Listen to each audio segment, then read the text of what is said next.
A Pony Express Romance, Wyoming Mountain Tales, Book 1. Written by Misty M. Beller. Narrated by Paul Curtis. Chapter 1. November 30, 1860. Elwood, Kansas. Don't move or I'll shoot you right through the ticker. Josiah English froze as the hard metal of a rifle barrel pressed into his back. His horse danced beneath him, complaining against his stranglehold on the reins. He didn't dare release the pressure, though, not until he had a better grasp on the situation. He tilted his chin ever so slowly, scanning the perimeter to get a look at his captor. The click of a rifle's set trigger rang loud in his ears, and the air stilled around him. I said freeze. The sharp bark drew him up. His blood galloped, pounding in his ears as anger started to build. He wasn't a coward to be so easily taken by this highway bandit. But was there more than one? He forced air in through his nose and out through his mouth as he strained to decipher the noises behind him. A whizzing sound flew by his ears, and within the same heartbeat a rope settled around his shoulders. He jerked to pull it off, but the line yanked tight, strapping his arms to his sides. With a violent lurch, he was snatched sideways from his horse. For a second, his right foot caught in the stirrup, stretching him between opposite forces like a deer hide ready for tanning. Pain shot through his midsection. Would they rip his leg off? His foot finally slipped from the stirrup, and for a moment he was airborne. Then he landed hard on the ground, the thud ricocheting through his back as the rope clenched tight around his midsection. The air exploded from his lungs. His chest seized, fighting a weight that threatened to smother him as he struggled to breathe. At last, a precious breath seeped in, and awareness filtered into Josiah's oxygen-starved brain. He lay on the grass, staring into the blue November sky. A shadow moved across his vision, the dark outline of a man. Josiah squinted to make out features. A dirty face loomed over him, with bushy black brows and a cigar protruding from thin lips. He fought against the binding around his arms and chest, but the press of cold, round steel in his right temple froze his struggle. Take off his boots, Bushy brows growled around his cigar. Another man moved to Josiah's feet, this one tall and skinny, with a blonde handlebar mustache and droopy eyes. He grasped the heel of Josiah's left boot and pulled, setting off alarm bells in Josiah's head. Not the boots! He jerked his foot hard, then kicked out toward the man, but the robber's long fingers clung to the heel like a barnacle on a ship's hull. The gun barrel pressed harder against his temple, pushing his head sideways into the grass. Get his boot off! Josiah paused his fighting, sucking in breaths to steady himself so he could put together a plan. He may not be stronger than the force of that rifle, but maybe he could catch them in a blunder and overpower them. The skinny man gripped Josiah's shoe and pulled. He couldn't stop himself from flexing his foot to make it harder for the brute to remove the leather. The man struggled for a moment, then grunted and landed a hard kick in Josiah's shin. Pain ripped through his leg, loosening the muscles in his foot. The scrawny man jerked again, pulling the black leather free. Papers slipped out as he turned the boot upside down, an image of a rider on a running horse flashing across the top. Josiah released a breath. Only his dispatch papers for the Pony Express, not the more precious documents. Then Mustache reached for his other boot. The muscles in Josiah's shoulders tightened again, but he was in no position to win a fight yet. He could push through the pain in his left shin, but the rope around his chest bound his arms to his sides, and the cold steel pressed against his head kept him immobile. The other boot slid off and a stack of money fluttered to the ground. He could picture the bills without looking. 10s and 50s, issued by the Southern Bank of Georgia. Black and red print forming letters, numbers, and pictures. half of his life savings. Maybe they'd be happy with their loot and stop searching. Mustache jumped on the bills as they landed in the grass, clutching them in his grubby paws. Then he turned the boot upside down and dumped the remaining papers. "Wowee, Charlie, we got us a good 'un this time." The man's mustache lifted to reveal teeth of varying shades of brown. "Keep looking," Charlie barked. The gun barrel dug harder into Josiah's skull. He hoped in spades the man's trigger finger wasn't eager for exercise. Mustache moved his search upward to Josiah's belly, a sneer taking over his face when he felt the money pouch Josiah had tucked under his shirt. When the man jerked the tail out of his trousers, cold air blasted Josiah's abdomen, raising goose flesh across his skin. The wiry man pounced on the pockets sewn into the cloth band. Right pocket first, a handful of $1 bills and a paper listing the express stops he was to follow. The man kept the cash and tossed the document aside. Left pocket, another thick roll of bills. Josiah's stomach roiled, bile churning with his breakfast. They were taking everything he had, everything he'd worked day and night to save for the last 12 years. The money to start his own ranch. His future. The man's ugly face wobbled in Josiah's vision. The edges of his sight grew blurry as anger pulsed through him. Josiah strained to focus on their actions. They rolled him onto his stomach and sweat pasted his shirt to his skin. The rifle barrel moved to his back. After finding nothing when they patted him down a final time, Mustache seemed to be done with the search. The men exchanged words, their voices coming through Josiah's foggy brain like the buzzing of a bee. He struggled to make his mind focus again.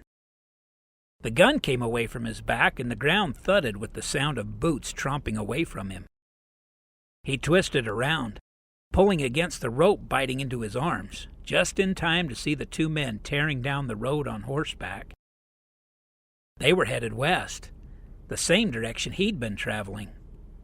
Were those the kind of men he could expect to encounter in this new territory? He'd have to strengthen his defenses. The pistol tucked into his saddle pack had done little to help him with this fiasco. He struggled to sit, then exhaled a long breath. With his hands, he loosened the lasso enough to slip it off over his head.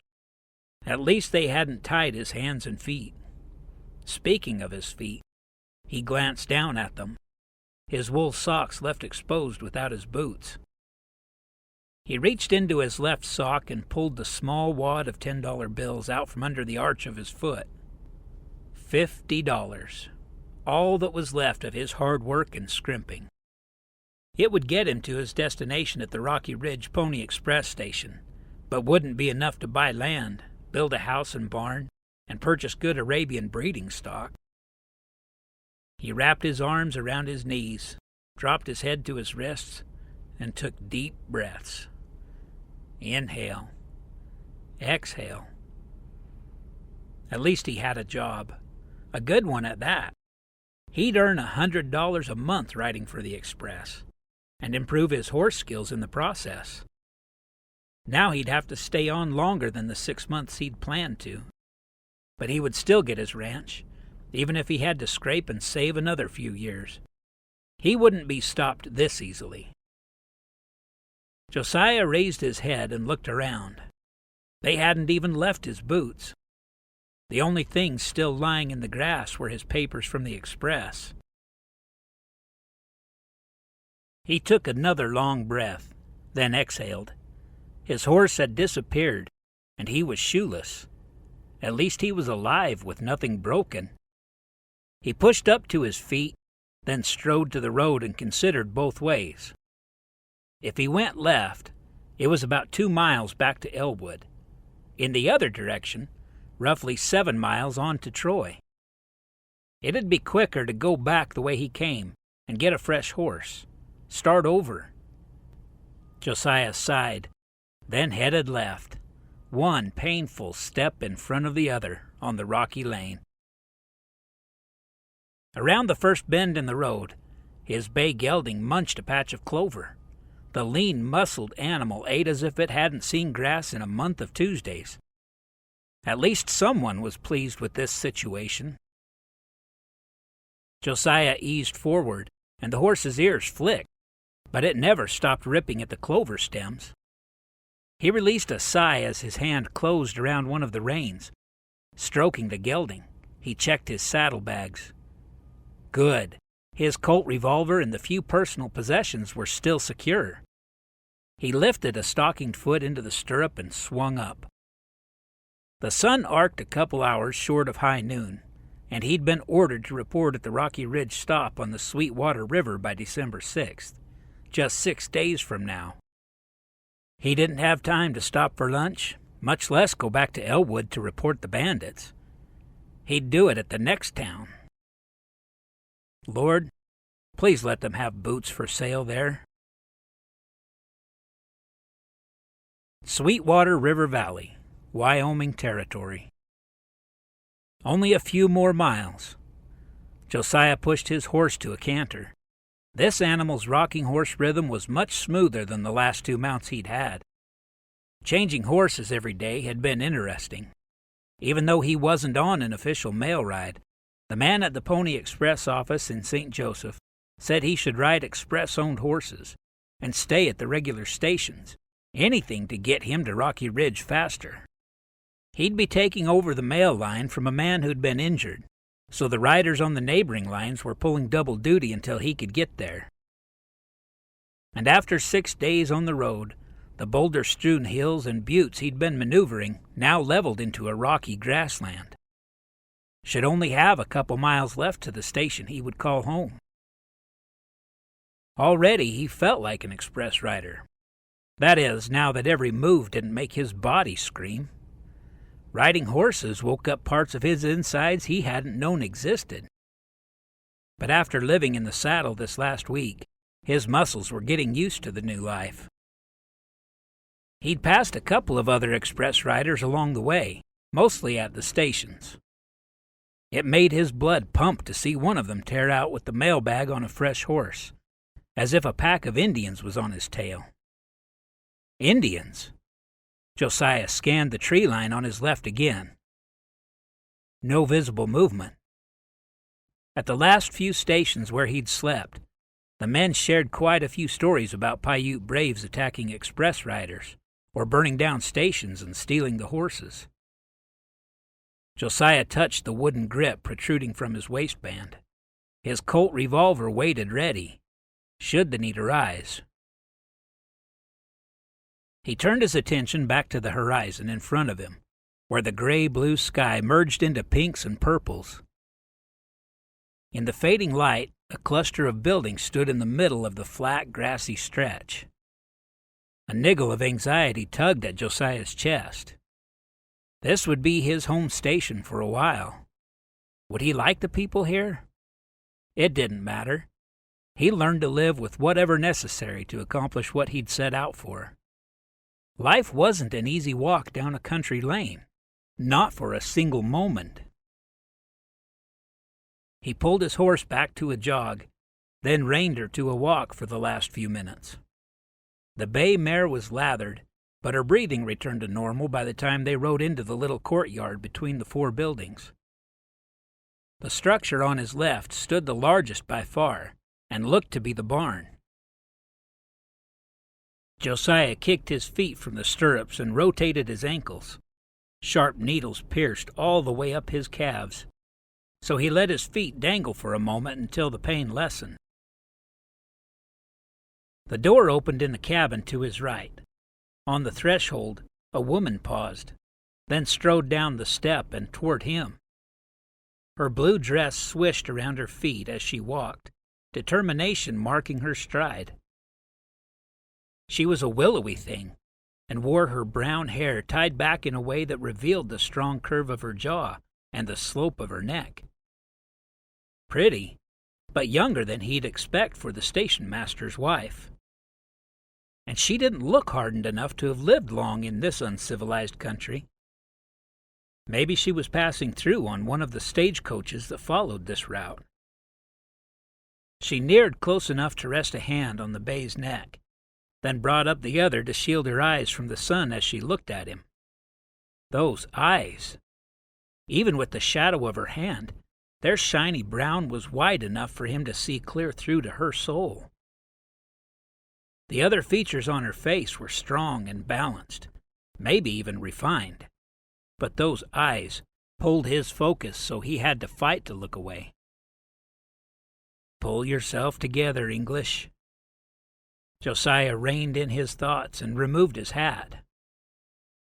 "Hello." Her voice was sweet and soft. "You're the new express rider?" He strained to catch her words. He nodded, and several seconds passed before he realized she waited for him to speak. "Yes, ma'am." He cleared his throat to steady the pitch of his voice. He was ogling like one of the simple-minded wharf workers where he'd grown up in Savannah. She didn't seem to notice his clumsiness, or at least had the grace to ignore it. Instead, she reached for the mare's reins and pulled the loop over the horse's head. "Go on and get settled in the bunkhouse."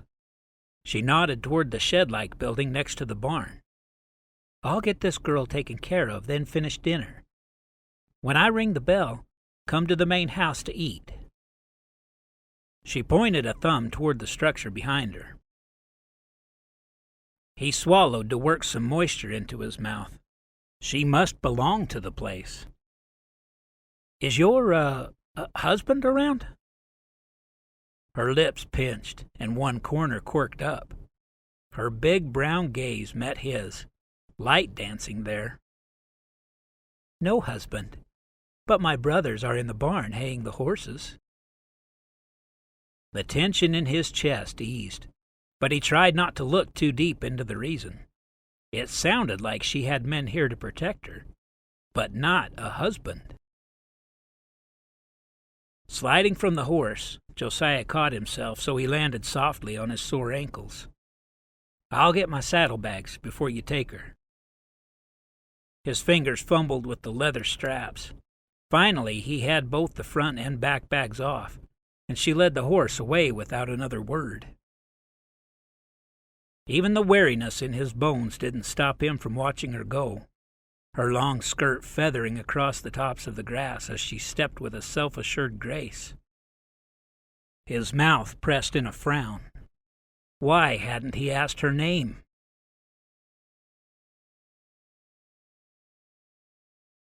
Chapter 2.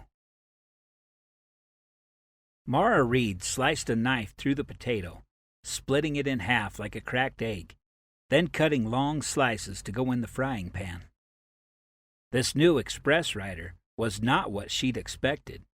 He was tall for a hired rider, and certainly not a kid like the last few they'd hosted, maybe in his late 20s, and those clear blue eyes. He might be lean, but there was no way he was under the 125 pounds the Pony Express allowed.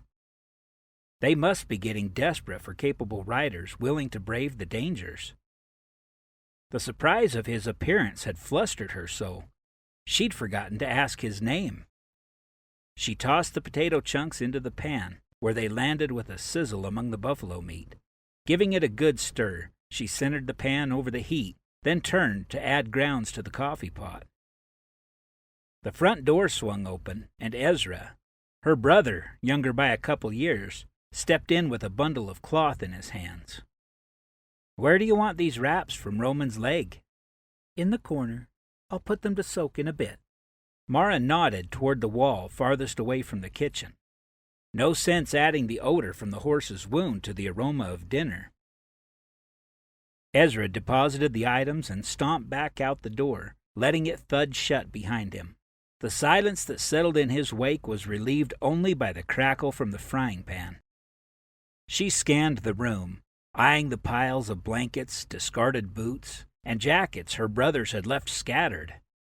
Zechariah, the oldest in their clan, was usually somewhat organized, but Ezra didn't seem to notice his clutter. Of course, their little home didn't leave many options for space. This tiny cooking section comprised one end, with the cook stove, work counter, and a wet sink. A table and chairs dominated the center of the room, large enough to accommodate stage passengers and other guests, along with their little family of 3. The fireplace took up the wall opposite the kitchen, with Pa's old armchair and Ma's rocker standing guard, even though neither Pa nor Ma were still here to use them. The aroma of meat tickled her senses, mingling with the stinging in her eyes that still pricked when she looked at the worn chairs. The rocker not as much. Memories of Ma had softened to sweet treasures over the 10 years she'd been gone. But Pa, he'd sat in that very chair just 6 months ago. With her big wooden spoon, she stirred the contents of the cast-iron fryer. Chunks from the bottom of the pan had turned dark brown. Time to ring the dinner bell. She cleared the emotion from her throat and made quick work of the job. By the time she had the potatoes on the table and the coffee poured in mugs, the sound of boots thumped on the outside step and the door opened. Ezra strode in first, then the new man.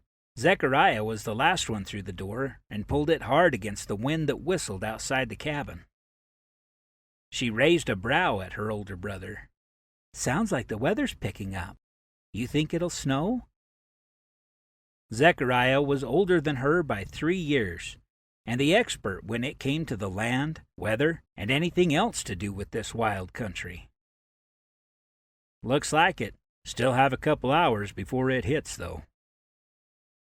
The new man scanned the room, taking the measure of the place. Her brothers settled into their usual chairs around the table, and Mara looked at the tall stranger as she motioned toward the empty chair next to Zeke. "I put your place where Henry used to sit, and I guess I didn't catch your name." As he turned to her, his eyes captured her gaze with an intensity that cleared every last thought from her brain.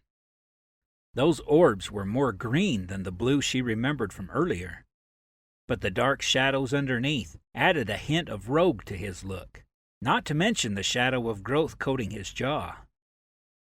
"Thank you, ma'am. Josiah English. Call me Josiah." He moved to the chair, but didn't sit. She nodded. She did usually call the express riders by their first names, but they weren't usually so tall and attractive. Not like this blue-eyed stranger whose presence seemed to soak in all the air from the room. Maybe if she treated him like the others, she could begin to think of him that way. "Please, call me Mara, then." She focused on her work, but as she placed the biscuits on the table, the strength of his nearness loomed at the edge of her vision. Why didn't he settle in and relax himself? Surely he was exhausted from his long journey. She couldn't bring herself to look at him again yet, so she sank into her own chair. At last, he did the same. While Zeke said the blessing, Mara chanced another look at the new man. His brown hair curled in loose circles as he bowed in prayer, but she couldn't see his face. The few words he'd spoken had been laced with a southern drawl. Where was he from? Her brother's words to the Almighty pressed through her thoughts, pricking her conscience as she closed her eyes again. "Sorry, Lord." When the prayer ended and their plates were piled high, Ezra settled both arms on the table, fork poised in one hand, and eyed the new express rider. "So your name's English? You hail from the old country?" Oh, Ezra. Even though they were an overland stage stop, as well as a pony express station, they didn't get many guests in this deserted part of the territory. He usually jumped at the chance to visit with those from the civilized world. Josiah nodded, not lifting his gaze as he speared a potato with his fork. "My grandparents." Ezra swallowed a bite and scooped up another. "Really? Which part?" "Kent, near Birchington." Ezra leaned forward. "Birchington on sea?" Josiah glanced up, then went back to his food. "You know it?" "We came from Margate, just down the road.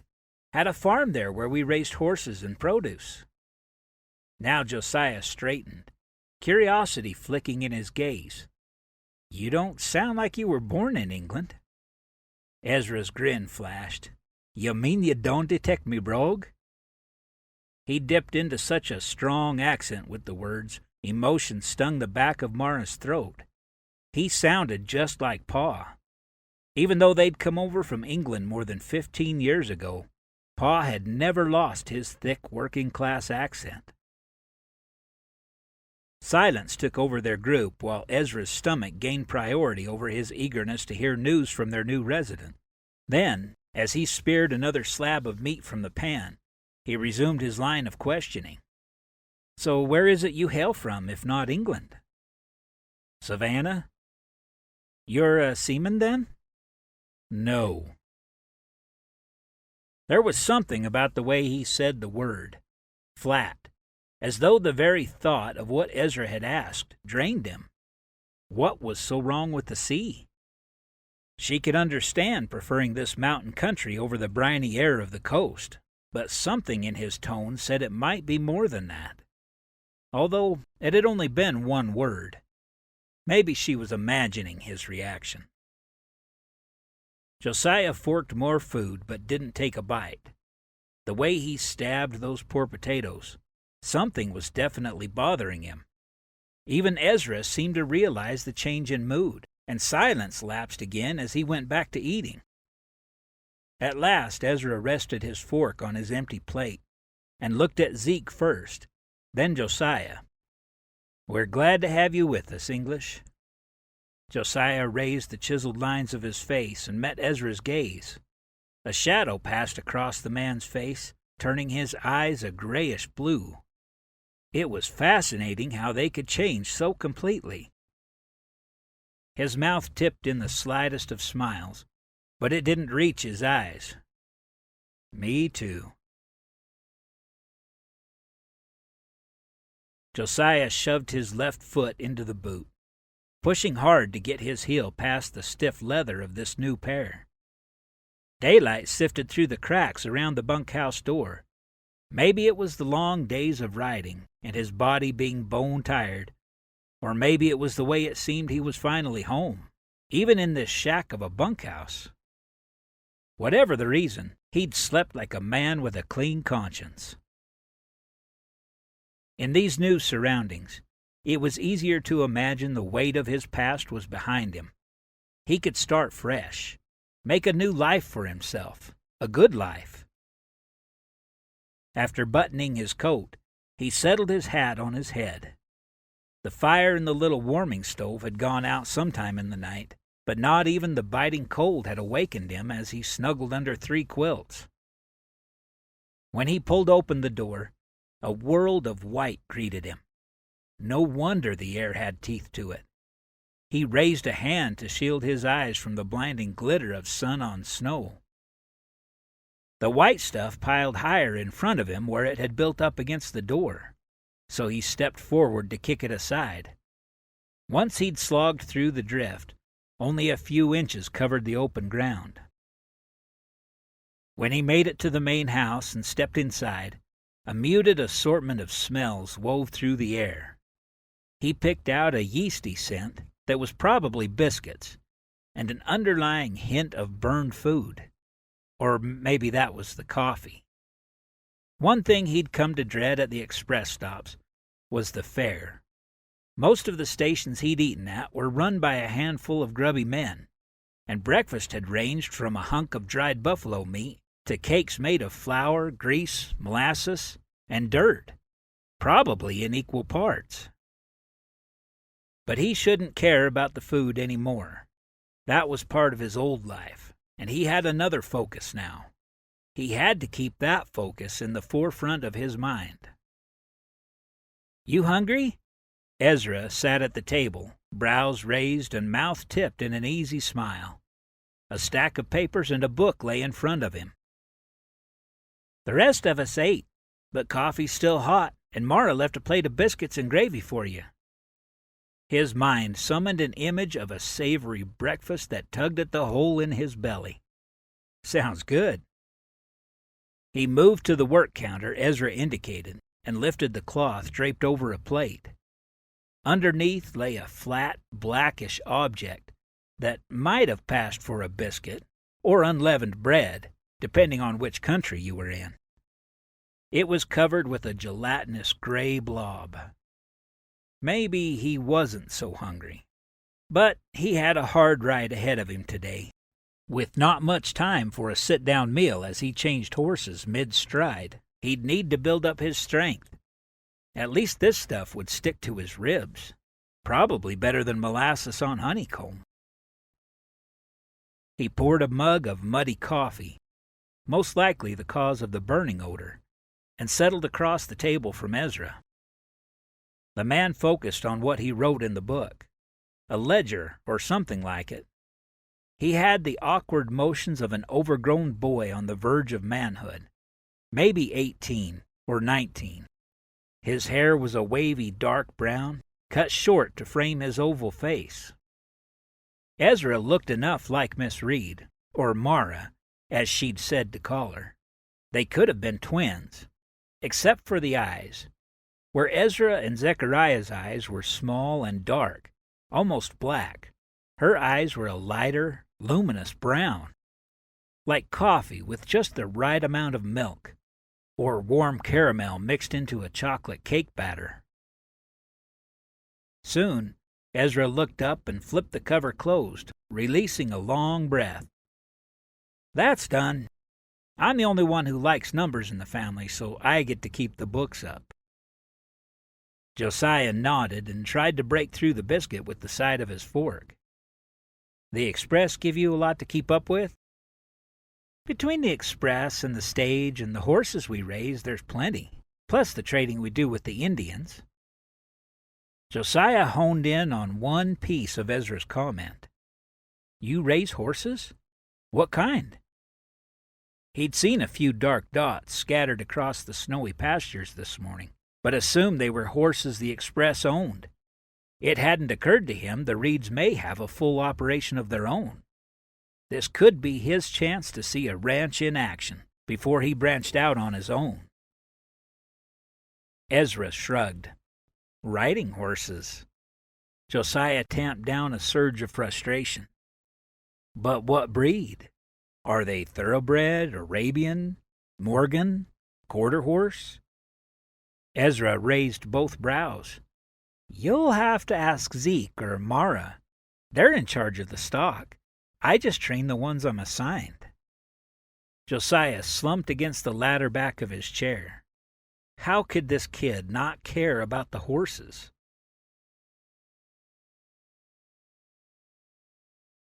Josiah pulled open the barn door and almost collided with Zechariah, leading a small brown horse. The animal let loose a high-pitched whinny that vibrated its body. "Easy," the man crooned, stroking the horse's neck. "Get back. This filly's raring to go." Josiah stepped out of the way, and the horse charged forward. She wasn't a large mare, but the man's stride lengthened to keep up with her jigging. Her head tilted as they moved, displaying her impatience and the firm grip he held on the reins. The pair halted in the courtyard, and Josiah eased toward them. The mare dropped her head to nibble at dry shoots of grass poking through the snow. But when he reached out a hand to stroke the thick chestnut hair on the horse's neck, she startled, sending them both a couple inches backward. "Easy there, girl." Josiah kept his voice in the same crooning tone Zechariah had used. The mare's ears twitched, and one swiveled toward him, while the other faced behind her. She dropped her head back to the ground and tore into the clumps of brown grass. The door from the main house opened, and Mara appeared with a bundle in her hand. It was a little easier to think of her as Mara, instead of the formal Miss Reid when she was there before him, standing out from her drab surroundings like a cardinal perched on a pile of sticks. He'd like to get to know her better, although he couldn't let her distract him from his goals.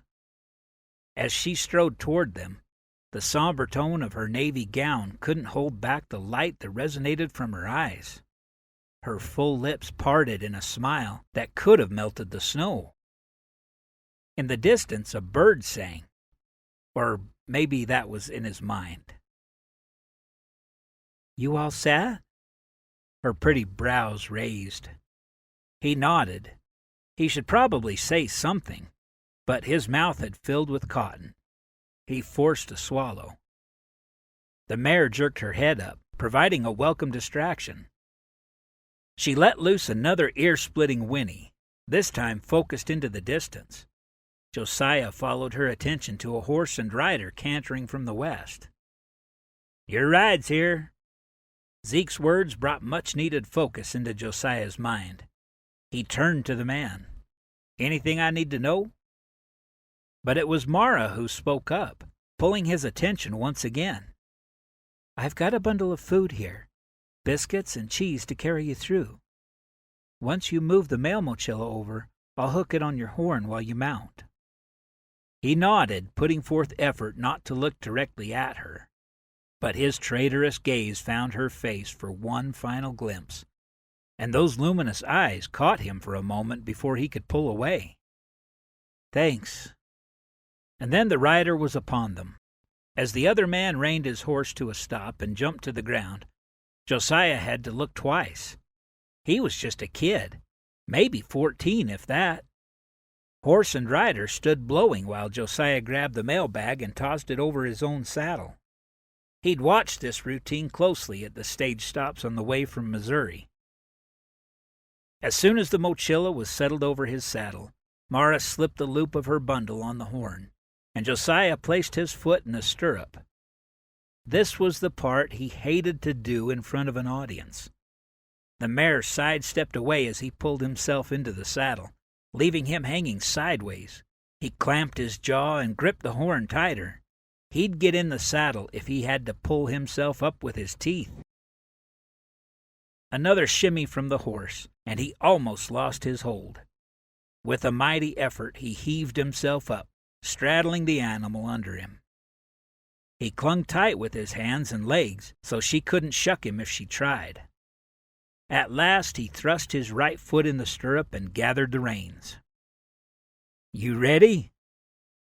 Zechariah scrutinized him, and Josiah had an urge to get far away from these people. His clumsy effort to mount had just proven him a novice. He forced his body to relax, inhaling a steadying breath. "I'm ready." The man released the grip on the reins, and the horse bolted forward like a fish tossed in a river. Josiah kept a hand tight around the horn, while the other gripped the reins. He hunkered low over the horse's neck. She started off at a gallop, releasing raw energy underneath him as her muscles flexed with each lunge. The scenery flew by in a blur. Snow still covered much of the rocky ground. Would she slow down when they started into the mountains? He applied pressure to the reins to test her response. The mare didn't seem fazed, as her legs covered ground with dangerous speed, churning the powder beneath. He pulled harder. The horse's head came up and she slowed a bit. Then she jerked her mouth, yanking the reins so they slid through his fingers. He gripped the leather tighter. This one would be a handful.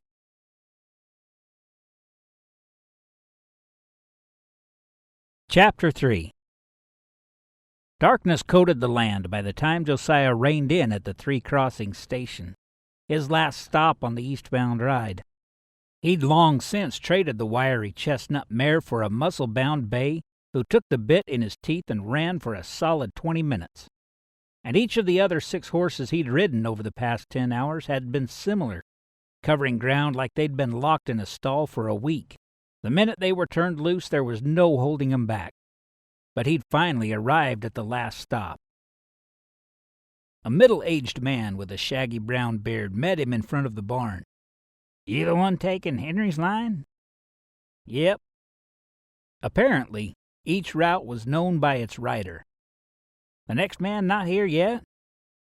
Josiah eased his feet from the stirrups, rotating his ankles even though agony shot through his legs. "Nah. A couple of the buttes get icy, so Neil's usually late when there's snow on the ground." Josiah nodded. He needed to dismount, but experience told him bullets would shoot through his legs when he landed on the frozen ground. The man shifted from one foot to the other, and then back to the first, wrapping his coat tighter across his girth. Coffee's on the stove and some beef and taters under the cloth. He probably didn't appreciate standing in the cold while Josiah worked up the nerve to climb off the horse. Better get to it. Josiah gripped the saddle horn as he lowered himself to the ground, but his legs had bowed from holding the bent position so long in the chill, and they almost didn't support his weight. He leaned against the saddle until his limbs reawakened, and oh, did they come to life. Pain shot through his lower half like knife slashes. But he gritted his teeth and reached for the mochila that held the mail. With it draped over his shoulder, he dragged himself toward the house while the man led the horse away. As Josiah pushed open the door, he found himself looking for Mara's pretty face, with those doe-like eyes and the smile that could cut through the thickest darkness. But she wasn't here. Anyway, he had a job to do, and soon the relief rider would show up with the westbound mochila. Then Josiah would mount up and be off again. 10 more hours back the way he'd come with a new mailbag. More bone-jarring rides on crazy horses over icy hills, in the dead of night to boot. A lonely plate sat on a small table near the cook stove. Josiah poured himself a cup of coffee, then eased down on the bench in front of the food. No fork or knife, just a burned chunk of beef and some shriveled potatoes.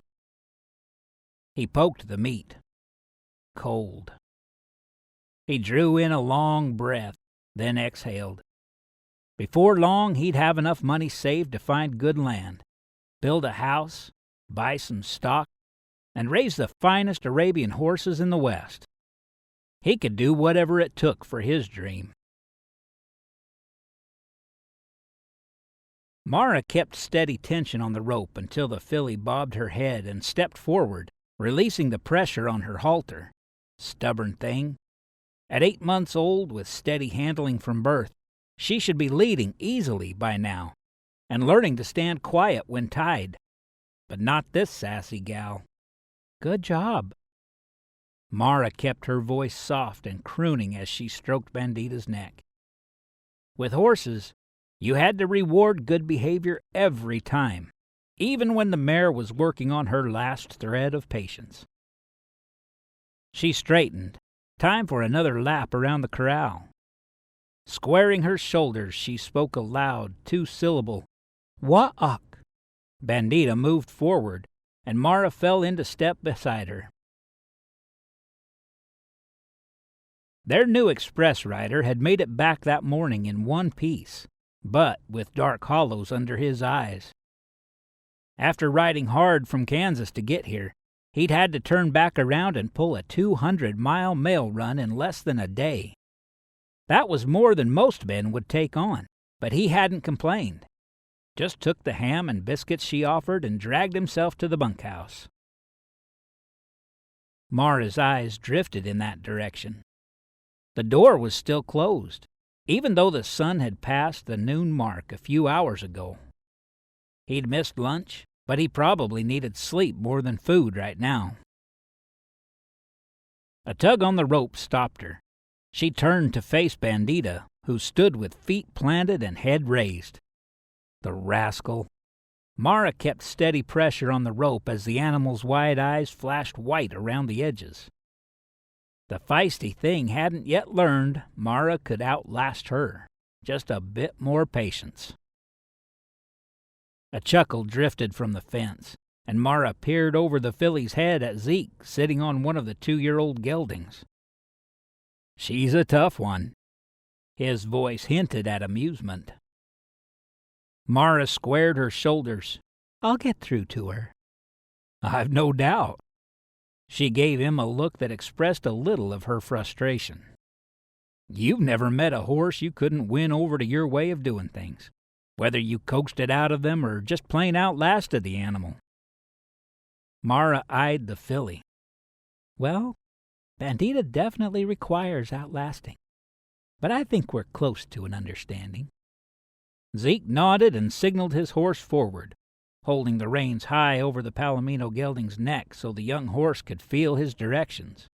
Typical of his usual gentle touch, coupled with firm direction and patience. What Pa used to call the common sense approach. They worked with the animals from birth, so by the time each horse reached 3 years old, it handled like a seasoned saddle horse. Their horse training had always been a family operation, but the hole left by Pa's passing hadn't been so easy to fill in. Mara worked in silence as she put the filly through her paces, and on the other side of the pen, Zeke did the same with his gelding. He seemed aware of her presence, but was engrossed in the interplay of training, the one-on-one interaction that built a measure of trust and respect between man and beast. Mara's gaze drifted to the bunkhouse again, but a hard pinch on the back of her arm jerked her back to her surroundings. In a reflexive action, she shoved her elbow back, catching the filly on the side of her mouth before the animal knew what had happened. Bandita threw up her head, white flashing around her dark eyes again. Mara eyed the horse, rubbing the soft flesh on the back of her arm, where the horse's teeth had connected. "Brat?" From the sting, she'd see a bruise there tomorrow. The filly only blew on her. "Don't ever trust a horse that shows the whites of their eyes." Zeke's voice drifted from across the pen, a saying she'd heard from Pa more than once. She squared her shoulders and pulled on the rope again. She had to get Pa's voice out of her mind. The horses had always been her safe place, her love. But hearing him in everything just made the work harder. Keeping her voice steady and controlled, she said, "Walk." She would have this animal leading and tying if it killed her. Zeke watched from atop his mount on the far side of the pen. "I got a letter from Uncle Martin in today's mailbag." Mara kept her body moving, face forward, but eyes on the filly beside her. Why did he bring this up again? "He and Aunt Greta are excited about you coming to stay with them in Washington, D.C. Says Greta's already planning your welcome reception. She wants to make sure you come before they leave town for the summer." A pulse ticked through Mara's jaw. How many ways could she say no before her brother would let this go? "I'm thinking you could wait until April, after most of the foals are born. I can spare Ezra long enough to travel with you." She inhaled slowly, then released the spent air. "I thought we talked about this." She glanced over to study his reaction. The last thing she wanted to do was hurt him. But she wasn't leaving this place. Now more than ever, they had to stick together. "You know that's what Pa wanted, and it's what I want." His voice strengthened with that last sentence.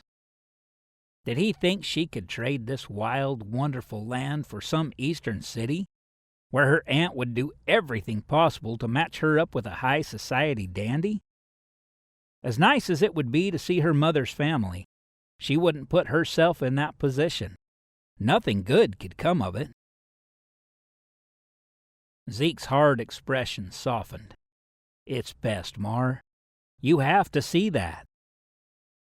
No, she didn't. But arguing with Zeke wouldn't get them anywhere. Her brother was as hard-headed as this filly. Mara ran her hands over the horse's back and sides, down her legs, under her belly. The young animal had to get used to human touch. And it gave a good excuse to keep her face and her focus away from Zeke. If she had to marry, which she didn't, it would be to a man who loved this territory as much as she did. Someone who would help her carry on her father's legacy as a breeder of high-quality, highly trained steeds.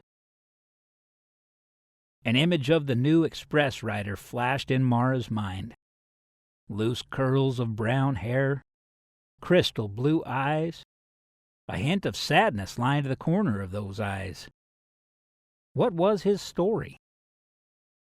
Most of the express riders had little or no family. No one to talk them out of the dangerous work. No one to miss them if they never came home. The pain that had stiffened his movements when Ezra mentioned the sea. Something deep within her ached at the thought of his past. It had to be tragic.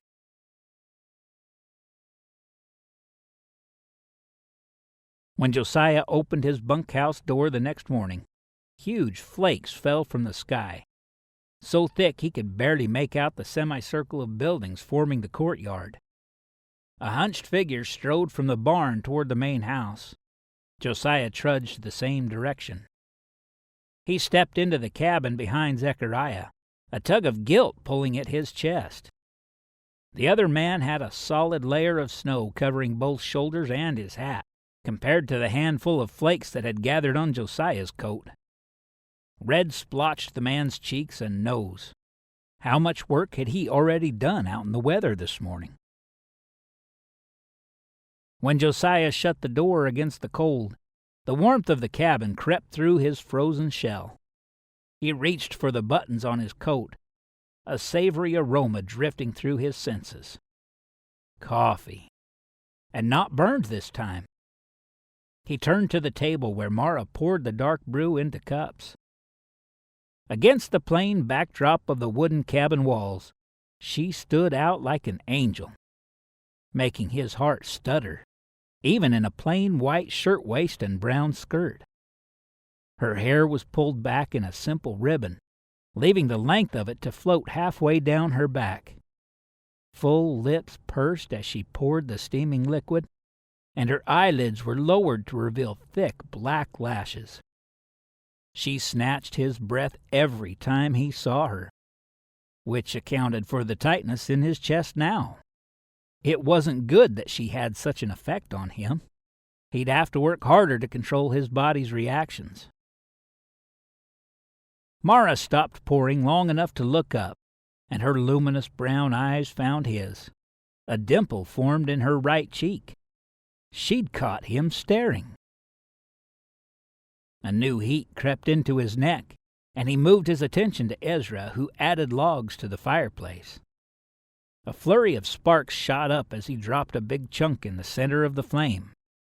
"Breakfast is ready." Mara's soft voice drifted from the cook stove, pushing all three men into action. Josiah ambled to his chair and stood behind it while Mara stirred something at the stove. He may be deficient in many things, but at least he knew better than to sit while a lady still stood. Pa had drilled that into him when he was a child. Then, after his parents' deaths, his time as kitchen runner and then chef at the John Wesley Hotel in Savannah had only reinforced that habit. Of course, he typically hadn't been able to sit down at all during meals at the hotel, but especially not while a lady still stood. It was a habit he hadn't lost in these last few years of wandering.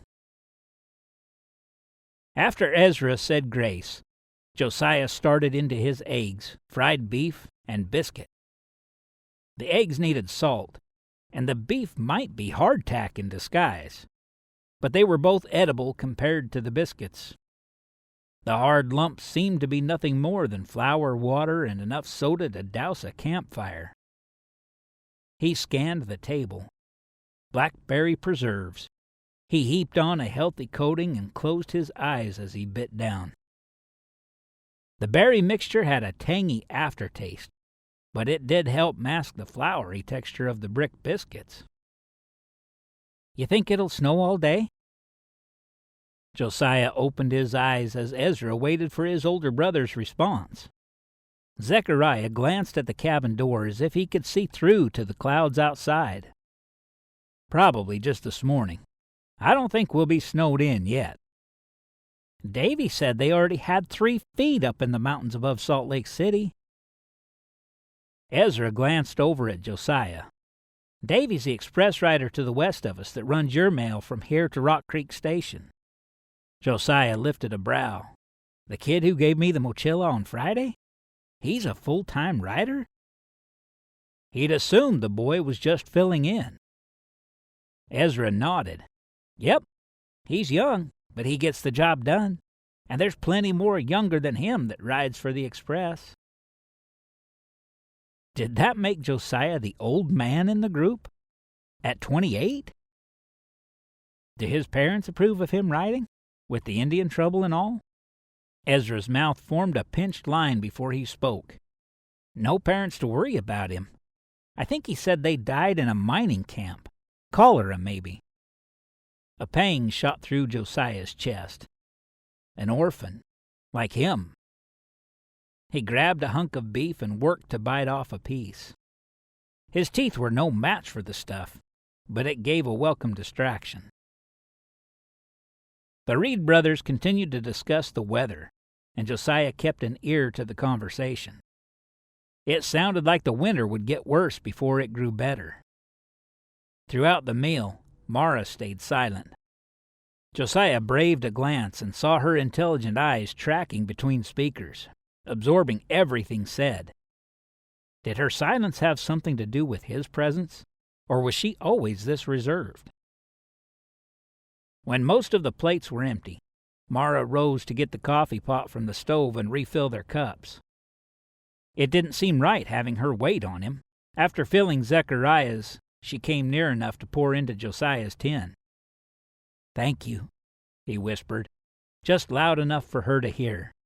Her eyes shot to his face, and the force of them sent a jerk through his chest. Her right cheek dimpled again as one side of her mouth curved. That half-smile was a killer. Made a man want to reach up and stroke her cheek, trace her lips, maybe touch them with his own.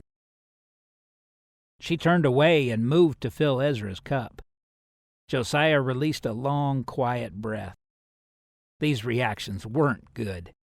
He couldn't let her get to him like this. The men downed their mugs quickly this time, a pulse of anticipation tightening their posture. Josiah tried to do the same, but he had to force down the bitter stuff. Would he ever get used to the sad excuse for meals these express stations served? Did he want to? Zechariah plunked his cup on the table. "Ezra, you start cleaning stalls. I'll let the stock out, then hay, and break the ice." The man didn't mention Josiah, so he spoke up. "What for me?" All three pairs of eyes turned to him, and he had to fight down the heat that crawled up his back at the attention. "The express riders don't usually help with the chores." Zeke's words came out laced with the tiniest bit of British accent. "I'm not used to sitting around while everyone else works." The other man studied him, and Josiah met his gaze. The lines around his eyes, or maybe the color of them, softened the smallest bit. "You can help Ezra with the stalls." Josiah's chest relaxed, and he nodded. "Will do."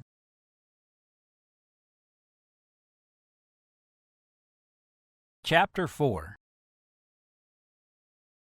At noon the next day, Josiah settled into the saddle of the same sorrel mare he'd ridden 3 days ago. She was just as jittery as before, too.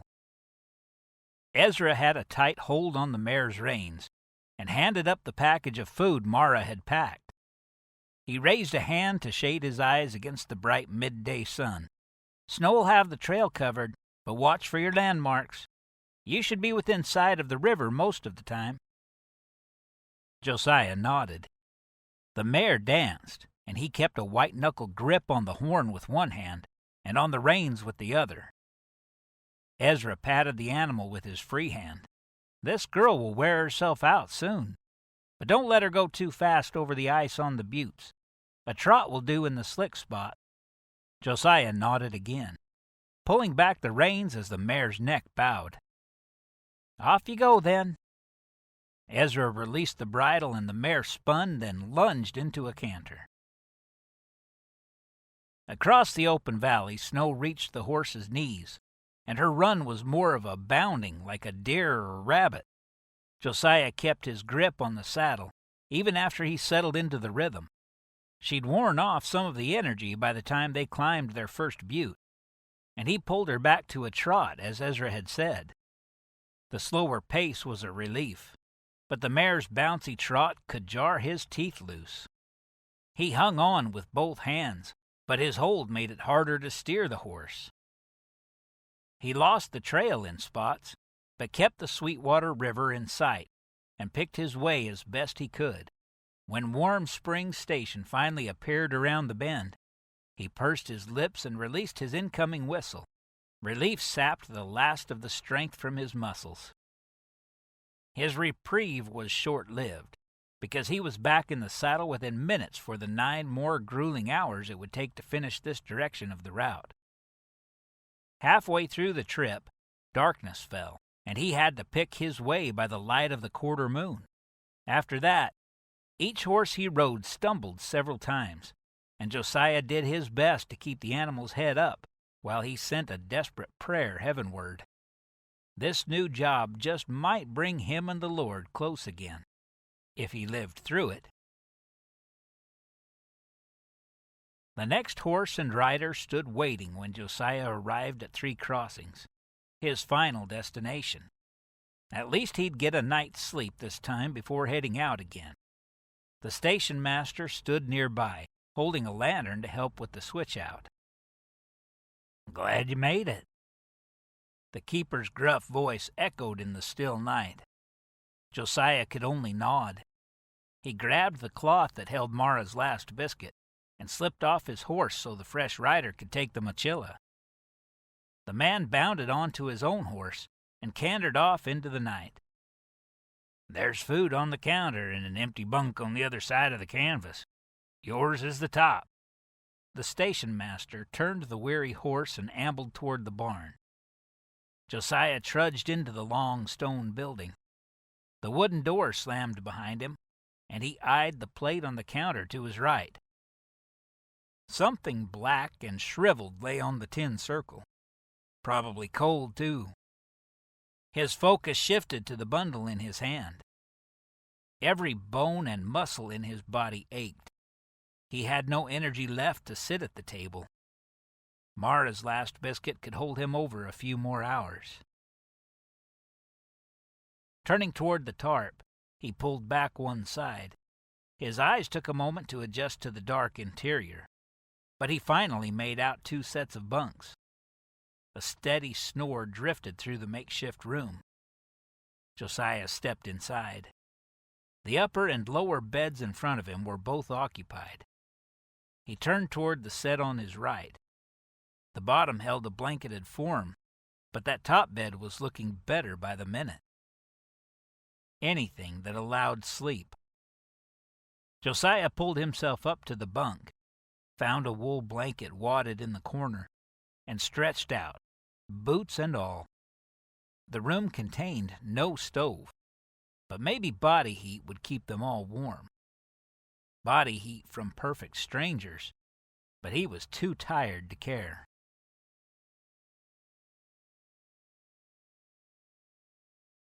It might have been the growl of his stomach that woke Josiah, or maybe the need to relieve himself. He didn't even try to bite back the groan of his muscles as he rolled out of bed. But his legs kept dropping where the floor should have been. He grabbed at the side of the mattress but missed. His backside hit the floor hard. Top bunk. Wouldn't forget that next time. Josiah ran a hand through his unruly hair, then gathered himself and pushed up to his feet. He still wore his jacket and boots from the night before, but sleeping next to the cold stone had embedded a chill in him. As soon as he attended to personal things, coffee would be next on his list. When he stepped from the cold outside into the main room, a man was seated at the table, and the station master stood by the cook stove. Brantley was his name. Maybe. "Here's your coffee." Brantley held out a tin cup. "Lunch is ready enough." Josiah took the cup with reverence, letting the heat soak through his frozen hands. He braved a swallow, then summoned every bit of self-control he possessed not to cough it back up. It had to be at least 3 parts burnt beans. He took another sip, and his eyes watered. As an exercise in willpower, he kept the brew in his mouth and let his mind wander through how it could have been ruined so thoroughly. The ground beans must have been exposed to the air long enough to kill the aroma. Then it was probably placed on the stove to simmer till every decent flavor was extracted from it. He swallowed the drink and turned to sit across from the other man at the table. The fellow was a little younger than Brantley. At least it appeared that way, because not much gray salted his brown beard.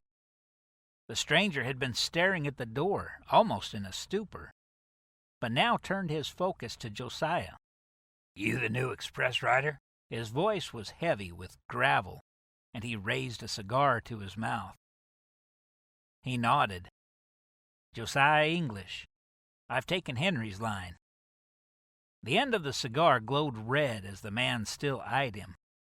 The fine hairs on Josiah's neck rose, but he held the fellow's hard stare. The cigar lowered, replaced by a cloud of smoke as he nodded. "Hellman. Ben Hellman." With that, Hellman turned his gaze back toward the door. Every so often, he lifted the cigar to his beard, then blew a puff of aromatic smoke. His eyes stayed trained on the door, apparently lost in his own world. Strange fellow. Brantley placed a bowl in front of each of them, then came back with his own and sat at the same long bench as Hellman. Silence slipped over them as food consumed their focus. The soup was mostly water, but Josiah found a few chunks of meat and potatoes. It took a second helping before his stomach relaxed its pangs. It would have been nice to have some of Mara's biscuits to go with it. At least they had substance and padded his backbone. When darkness fell, Josiah stood in the station yard next to Brantley and a paint gelding. The shrill whistle of the incoming rider pierced the frigid air, and the horse beside him nickered into the darkness. No answering whinny sounded, but that wasn't so unusual. After riding 12 miles at a fast clip through the snow, the horses were usually too worn out to socialize. Josiah blew into his gloves and shifted from one foot to the other. Was it colder now than last night? Being on horseback warmed him, so it was hard to tell. One thing for sure, it had never been this frigid in Savannah. After he transferred the mochila to his saddle, Josiah mounted and signaled the bay gelding into a lope. The snow didn't seem quite as deep as before, but darkness cloaked their path, so it was slow going. At least he could see a few of his tracks from the night before. And this horse handled easier than some, so far. He'd asked Brantley the gelding's name, but it seemed the express horses weren't christened like normal riding animals. Too hard to keep names straight with them moving from station to station, the man had said. Josiah released his grip on the horn long enough to pat the gelding's shoulder. Good boy. They settled into a flat section away from the trees. The day's sun had melted several inches of snow here. The gelding had a nice rocking horse gait, and Josiah relaxed into it. After a few minutes, he allowed his eyes to drift closed for a second. It had been days since he'd gotten a decent night's sleep, and his body longed for even a quick rest. A hard slam to his back brought Josiah to full alert. The world didn't look right, and he struggled to make sense of what had happened. He lay in the snow, on his back. Blinking, he turned his head, and frigid moisture touched his neck. He sucked in a breath. Struggling to sit up, he glanced around. His horse stood a few feet away, eyeing him with a wary look, reins hanging to the ground. How had he fallen off? He rubbed a gloved hand over his eyes, and a yawn forced its way through his open jaw. He must have fallen asleep. Josiah blinked and grabbed a handful of snow, then swiped it over his face. That brought his nerves back to life. Might bring on frostbite, too, if he didn't get a move on. By God's grace, the mochila was still on the saddle. The gelding stood quiet for him to mount. This really was the best express horse he'd ridden yet. He nudged the animal with his heels, and it moved off into a canter. He had to stay alert this time, focused. The route ahead wouldn't be too long if he thought about it in sections. Their next stop would be coming up in about 20 minutes, or maybe less, depending on how long he'd slept. Then one quick horse change after another, about every hour if he stayed on schedule. At the end of it all was the rocky ridge, his home station, and Mara. It'd be 4 o'clock in the morning if he was on time. Would she be up yet? Or would her brothers handle the relay and take his horse? Maybe she'd get up just to see him. That was surely wishful thinking, and he wasn't even certain he wanted it. But out here in the icy darkness, he clung to the pretty face that smiled at him in his mind. A smile he'd see in just a few hours. It was that hope that drove him forward. Mid-morning the next day, Mara dumped the last cup of flour into the dough on the counter, then worked her hands into the pile of powder and liquid. The door squeaked behind her, and she turned to look, but kept her hands in the mixture. Bread dough could make a mess faster than a horse's tail could flick a fly. Josiah stepped into the room, his presence filling the space in a way no other man could do. He scanned the interior, and when his eyes rested on her, they softened so much she could see the change, even across half the room.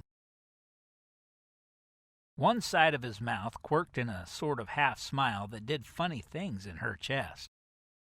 He unbuttoned his coat and hung it on a peg. "Hey there." "Hello?" A mindless word, and she wasn't a mindless woman, yet every time this man neared, she seemed to lose the ability to speak sensibly. "I was hoping I'd find you here. Hoping you'd put me to work." That tilt of his mouth again. "You were?" She sounded like a mockingbird, repeating everything he said. "Yep. Can I help with lunch?" "Help?" That must be his way of saying he was hungry. She glanced toward the table. "Have a seat. I'll get you some coffee and a biscuit." Wiping the mess from her hands, she shifted over to the bucket of water in the sink. "I'd rather help if you don't mind. I've done a bit of cooking before. Put me to work." She stalled, then turned to eye him. Help cook? But his blue-green eyes shone back at her, earnestness shimmering in their depths. She had to pull herself away before she lost herself completely in that look. With a deep inhale, she scanned the dough and ingredients scattered across the work counter. "I was just making bread for the stage." "What time does it arrive?" He stepped into the kitchen area. He was so near now, just feet away. She dared not look at his face. "Around 3 o'clock." She moved back to the dough and continued kneading. Working the mixture between her fingers had a calming effect, and she focused on the sensation. She needed to get him out of the kitchen before she did something really simple-minded. "It's too early to start on the meat and gravy for lunch, and I'm just about ready to let the bread rise. I don't think there's anything you need to do. Thanks for asking, though." Mara waited with her back to the man, waited for the sound of his footsteps leaving the kitchen. After a few moments, the tightness in her chest told her she wasn't breathing. She released her spent air in a slow, silent stream. "How about I make cinnamon crisps?" She turned to find him watching her, and she couldn't quite wipe the shock off her face. "I don't have any cinnamon." Did he really know how to cook? Cinnamon crisps weren't hard, but they were more than either of her brothers would attempt. Sugar Crisps, then. His mouth quirked on one side again, sending a surge of heat through her chest. I won't use many supplies, but I think your guests will like them. She didn't have the power to say no when he looked at her like that. All right. He rolled up his sleeves and moved to the wash basin. I just need flour, butter, sugar, and a flat pan. Mara pushed the ingredients he specified to the far corner of the work counter, then went back to kneading in earnest. By the time he stepped to the spot she'd prepared, she'd divided her dough into loaf-sized sections. She kept an eye on him while he focused on his task. He didn't speak, working with efficiency as he doled out ingredients and mixed them together. Who taught him to cook like that? He'd obviously done this more than once. Mara placed her dough sections in the bread pans, then draped a cloth over it all. She turned to the wash basin, keeping her eyes focused anywhere except on Josiah. As soon as her hands were clean, she dried them on her apron and reached to untie its strings. I need to work with the horses. She had to get away from his unsettling presence. Draping her apron over a peg on the wall, she grabbed her coat and slipped out the door before Josiah could respond.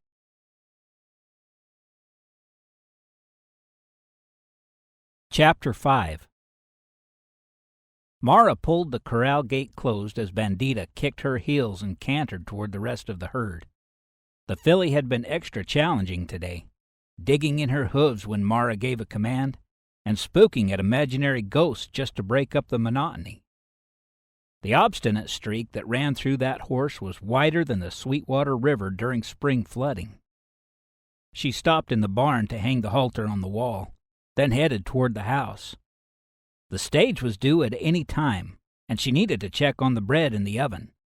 She'd caught Ezra walking toward the house earlier and asked him to put the loaves in when they finished rising. The stage driver and passengers, if he had any, would be thankful for warm bread and butter to go with their fried buffalo steak and gravy. As she crossed the courtyard, a rumble sounded in the distance. Mara stopped and shaded her eyes. The stage was early today. She jogged toward the house as quickly as her skirts would allow, unbuttoning her coat as she went.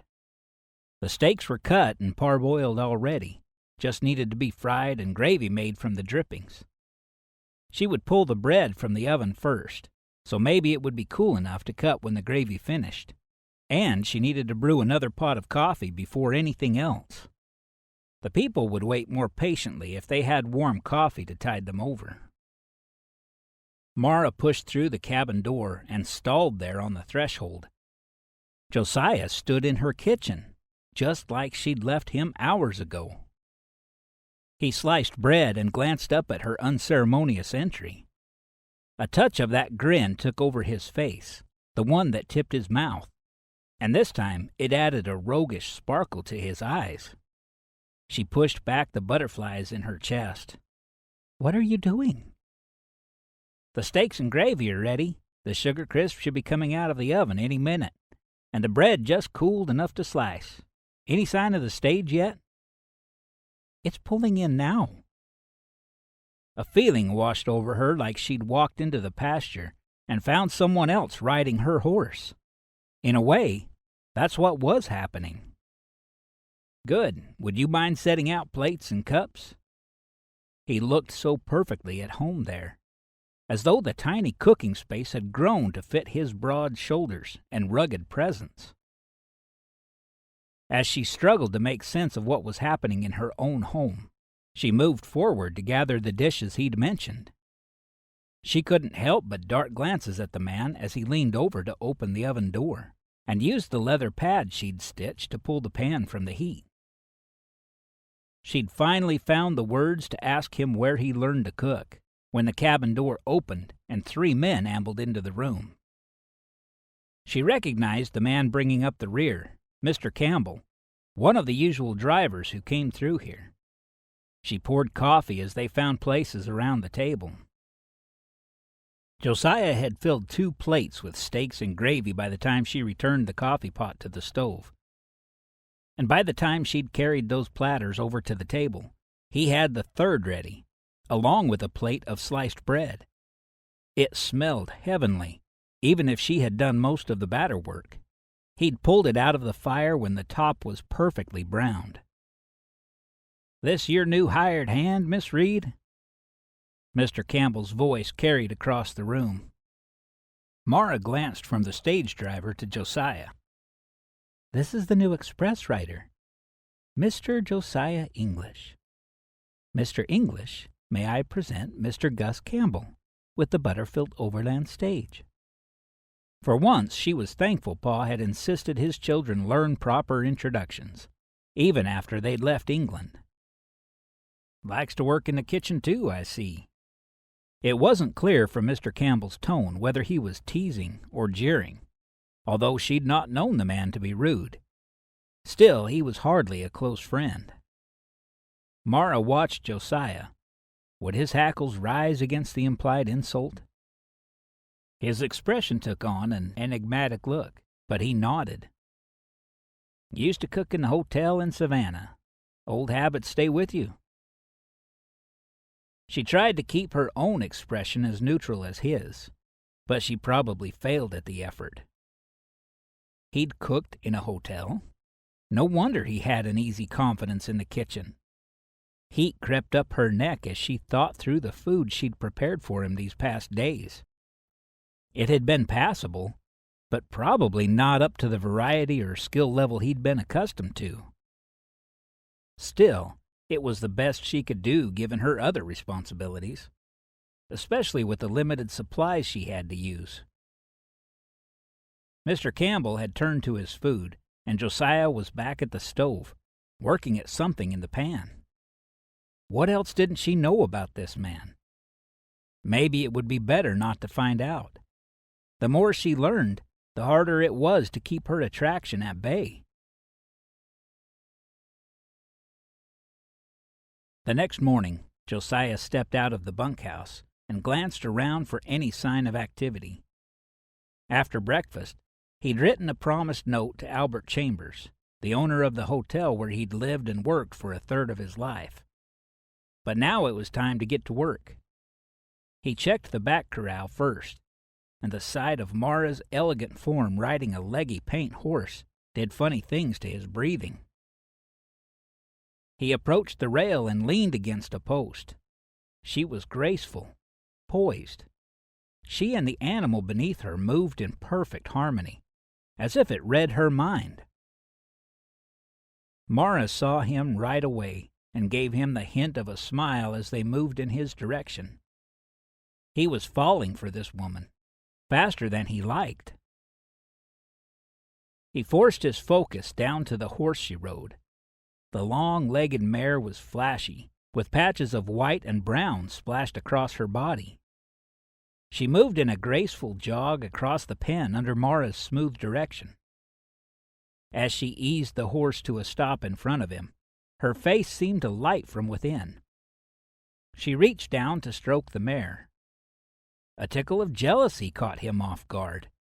Was it Mara's affection for the horse he envied? Or the effortless way she handled the mare? Probably both. He met those luminous eyes. "Nice mare." Mara's smile widened as she looked down at the thick brown coat she stroked. "This is Rose, one of my 3-year-olds. We've been together since she was a newborn." "Seems like you understand each other. Will you keep her?" Mara's lips met and her eyes lost their sparkle. "No, she'll go with the next batch that are sold." "You would let her go? I can tell in 5 minutes she's special." She shrugged. "I don't have a choice. We raise and train them, then they leave. It's how we earn a living." He didn't miss the grief in her eyes, even though she tried to mask it. Her pain pulled at something near his soul. What he wouldn't give to tell this woman she could keep her horse, this animal she'd bonded with. Mara signaled the mare, and they walked along the fence. Then Rose moved into an easy rocking lope, Mara turned her through the center of the pen. Halfway across, Rose's rhythm changed, and she raised both front feet in the air for a split second, like the steps of a dance. At the fence, Mara guided her the other direction. They were amazing to watch, and Josiah's chest pulled tighter the longer he stood there. Mara put Rose through her paces for a few more minutes, then allowed her to walk on a loose rein. She stroked the horse's damp neck, and her lips moved, but he couldn't make out any words. Maybe they didn't need sound to understand each other. She dismounted in the center, then led the mare toward the gate. Josiah met them there and fell into step on Rose's other side. "I can untack her."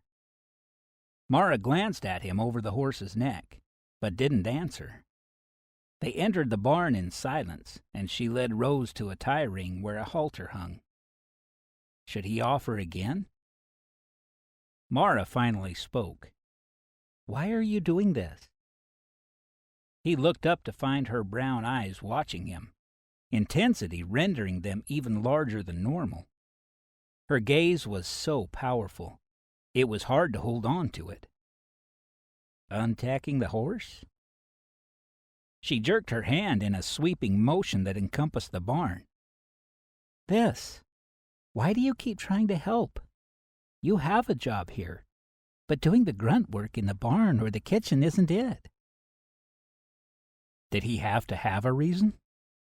Truthfully, he couldn't say what possessed him these days. It was just a driving force inside him. Shrugging, he glanced at the mare. "I don't like to sit around, and it's good experience." She slipped the bridle off Rose's head, leaving her without a restraint. But the mare just dipped her head and blew out as Mara moved back to untie the cinch strap. "You don't get enough horse experience when you're riding a 200-mile route?" The sardonic tinge to her words tugged at the corners of his mouth, and he sneaked a sideways glance at her as he lifted the saddle from the mare's back. She met his look with raised brows and maybe a little sparkle in those expressive eyes. He shrugged again, acknowledging the truth in it. "It's more the care and training I was thinking about." She was silent as he carried the saddle to the bar mounted in the corner of the barn. When he returned to Rose, the horse had her head draped over Mara's shoulder, eyes drifting shut as Mara scratched a spot on the mare's chest. It was almost like an embrace as the two of them melded together. The bond between them was almost strong enough to touch. Mara finally stepped away and slipped a halter on Rose, then turned to look at him. "So why do you want more practice doing barn chores?" It was hard to read her expression as she studied him. Not disdain. Maybe curiosity? Her silence must have stripped away his good sense, because his mouth started running. "One day soon I'll be raising horses of my own, Arabians. Working here is good experience, and if I can lighten the load a little too." He raised a shoulder again as he turned and gazed toward the open barn door. What was he thinking to share his dreams like that? He knew better than to open himself to the ridicule. "Arabians?" He jerked at the word, his wayward gaze finding her face. Her head was cocked, brows gathered in definite curiosity. "Yes." She seemed to consider this for a moment. "I think half Arabs would sell best, at least in this part of the country. If you mix them with quarter horses, you'll get a better temperament and calmer head, but still the endurance and beauty of the Arabian." Josiah swallowed down the words clogging his throat. He'd trusted her with his dream, and she'd given back something he'd never had before: belief.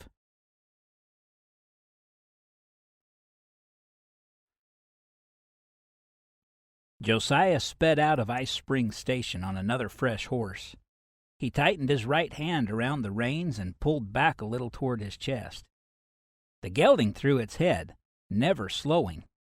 He was only a fingertip grip away from out of control. Josiah forced himself to breathe, then strengthened his hold on the horn and hunkered down for the ride. Soon the rocks became bigger, and they reached the base of a rough ascent, the steepest stretch in his line. The gelding lunged up the first section. His speed slowed by a hair, but the animal exerted more effort, his body moving almost faster than his legs. Josiah kept the reins tight. "Easy, boy, easy." His crooning did no obvious good to slow the horse, maybe because his voice wobbled like his heartbeat. For a split second, he remembered the image of Mara on Rose, moving together in unison as the mare understood her every request. He wanted to ride like that. An extra strong lunge brought Josiah's focus back to the horse beneath him. He leaned low over the animal's neck as they ascended. Should he give the gelding his head so he could focus on climbing? Maybe, but he couldn't quite bring himself to loosen the reins as the horse surged forward. And then they were falling. The gelding struggled to find his footing. Josiah pulled hard on the reins. It happened so fast, yet everything in slow motion. The horse went down on one knee, then swayed. For a long, breathless moment, they sprawled there, motionless. Then, with a mighty effort, the horse raised himself back up on all four hooves. The animal stumbled to a stop, and Josiah released a breath. He slipped his feet from the stirrups and slid to the ground. His legs quivered as he took deep breaths to still his racing heartbeat. The horse heaved, gulping in air as he stood straddle-legged.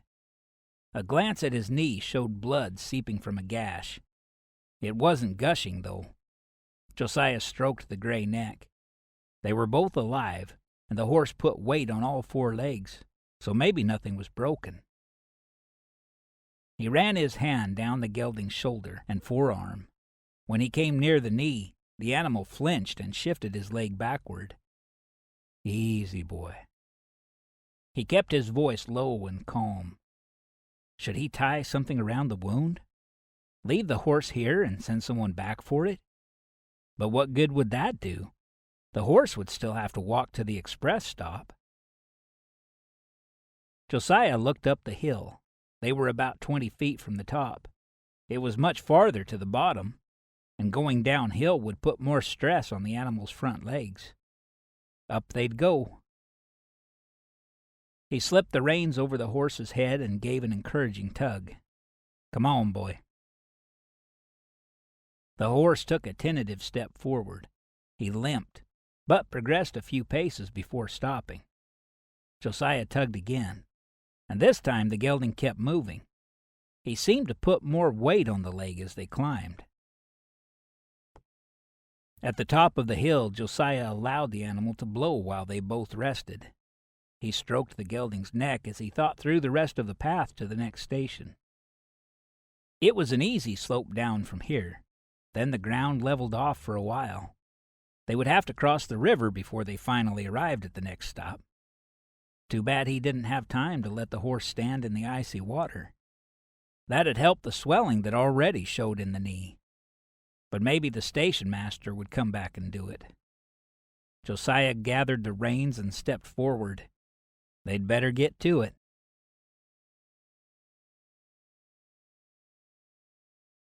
Chapter 6. Mara ran her hand down the colt's front leg, squeezed the long, narrow bones below the knee, and picked up the hoof. It was full of mud, but she had no plans to clean it out. Instead, she tapped the bottom a few times and lowered the hoof back to the ground. "Good boy," she crooned, stroking the dark neck. "You're getting the hang of this, aren't you?" Jericho shook his head and chewed on the rope that held him to the barn wall.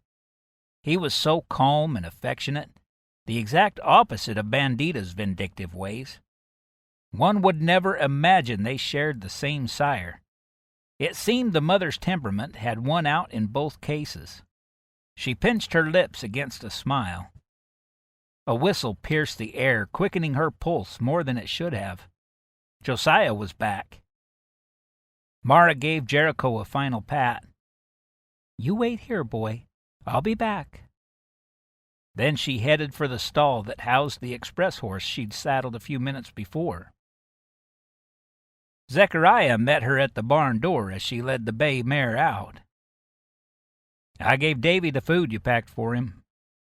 Mara nodded. "Thanks."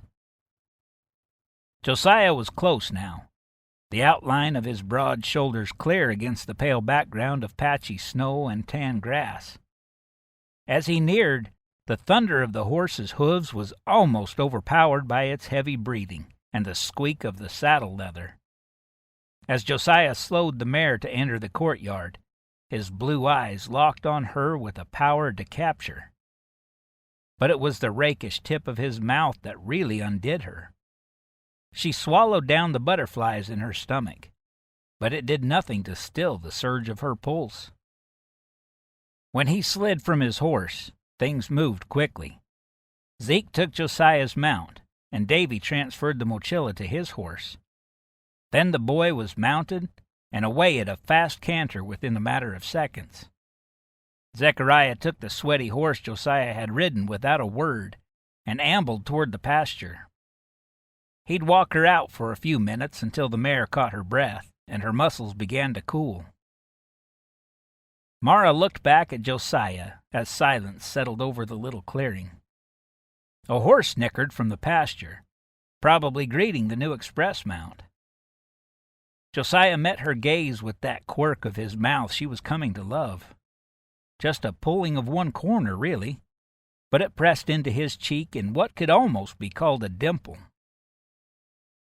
She forced herself to look away from his mouth, moving her focus up to his eyes.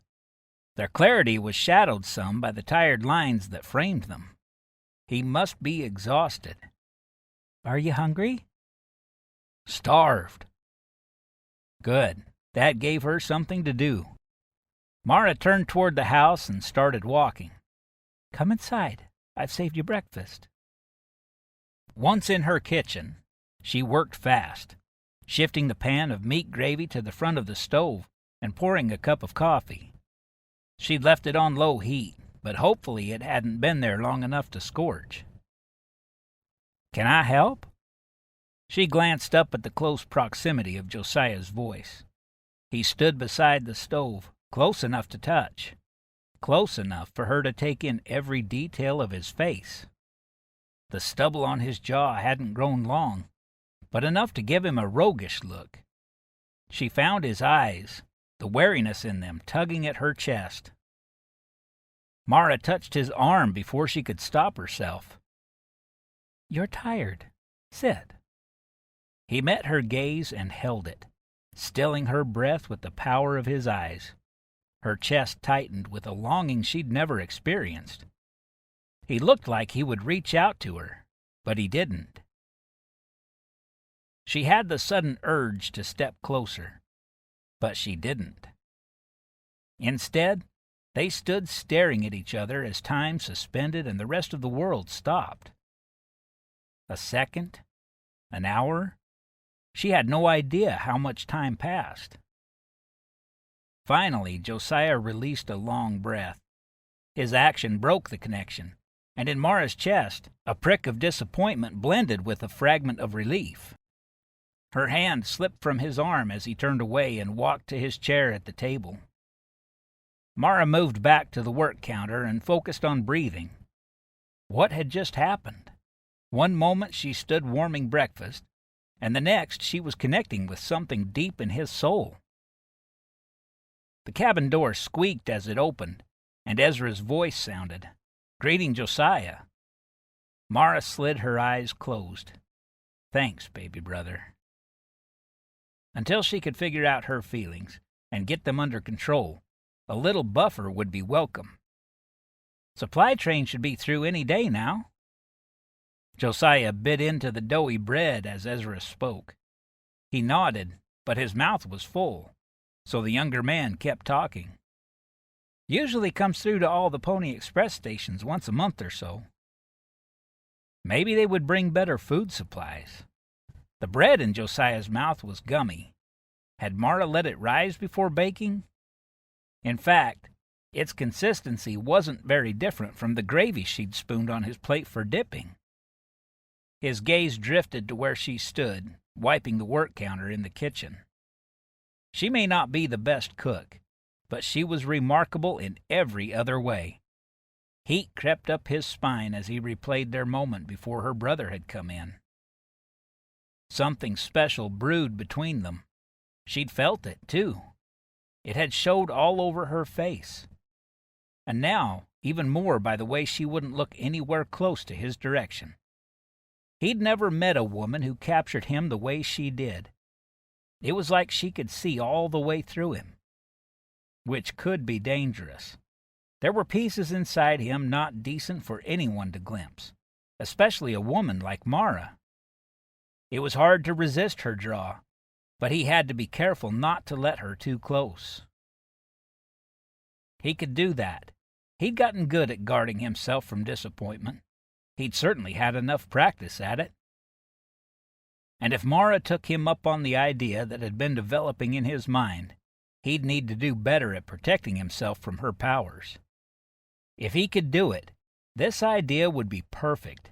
He just needed to find the right moment to ask her. After he slept. A long time. Josiah tossed the load of hay into the larger pasture, then spread it into smaller piles spaced apart. The horses milled around him, and he stroked a head here and a shoulder there. A gray mare pinned her ears and charged the horses nearby, scattering them like marbles. When they were gone, she straightened her ears, meandered to the hay the horses had been eating, and settled in with a sigh. Josiah shook his head. Alpha mare. As he headed back toward the barn, his attention drifted to the riding corral.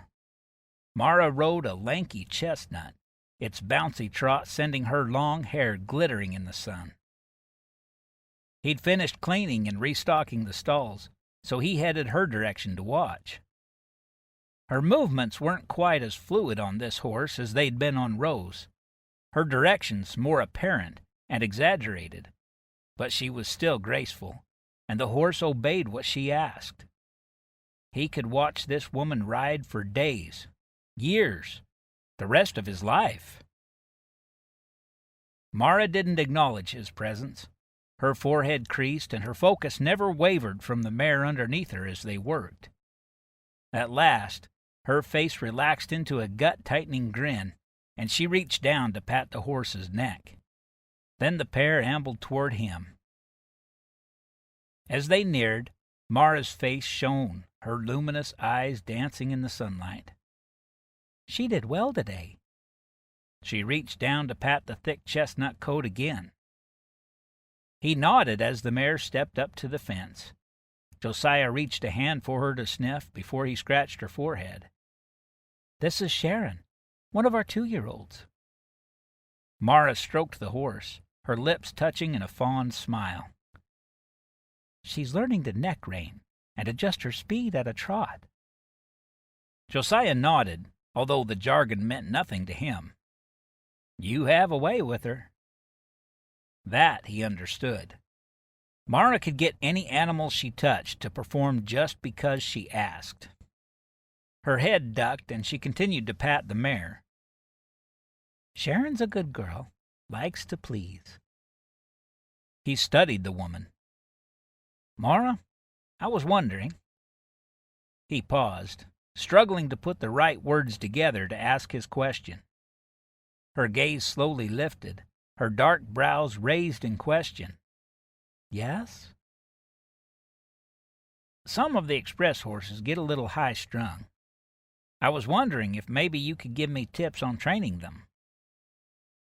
He forced his breath to keep coming in even spurts. He couldn't remember a time when he'd had to ask for help, had said it would never happen again. And now this knot in his stomach reminded him why. He studied her face, but her expression had grown cryptic. For someone whose features usually showed a clear visual of her thoughts, not even her eyes gave him a glimpse of what she was thinking. Was she trying to find a way to decline nicely? A spurt of desperation flared through him. I could help in the kitchen with the cooking in exchange. The skin between Mara's brows pinched, and he still couldn't read her thoughts. Her silence pulled the knot tighter in his gut. Finally she spoke. I don't mind teaching you about the horses, but I don't feel right about the other. It's not your job to cook here. One side of her mouth pressed tight.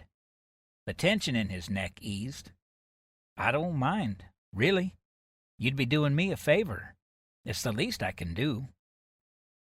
Mara's features relaxed a little. I guess. We can take the horses out for a ride in the hills after lunch. Then you can help with dinner. If you decide you want to stop, just say so. A grin tugged at his stubborn mouth, and he let a little of it take shape. I won't.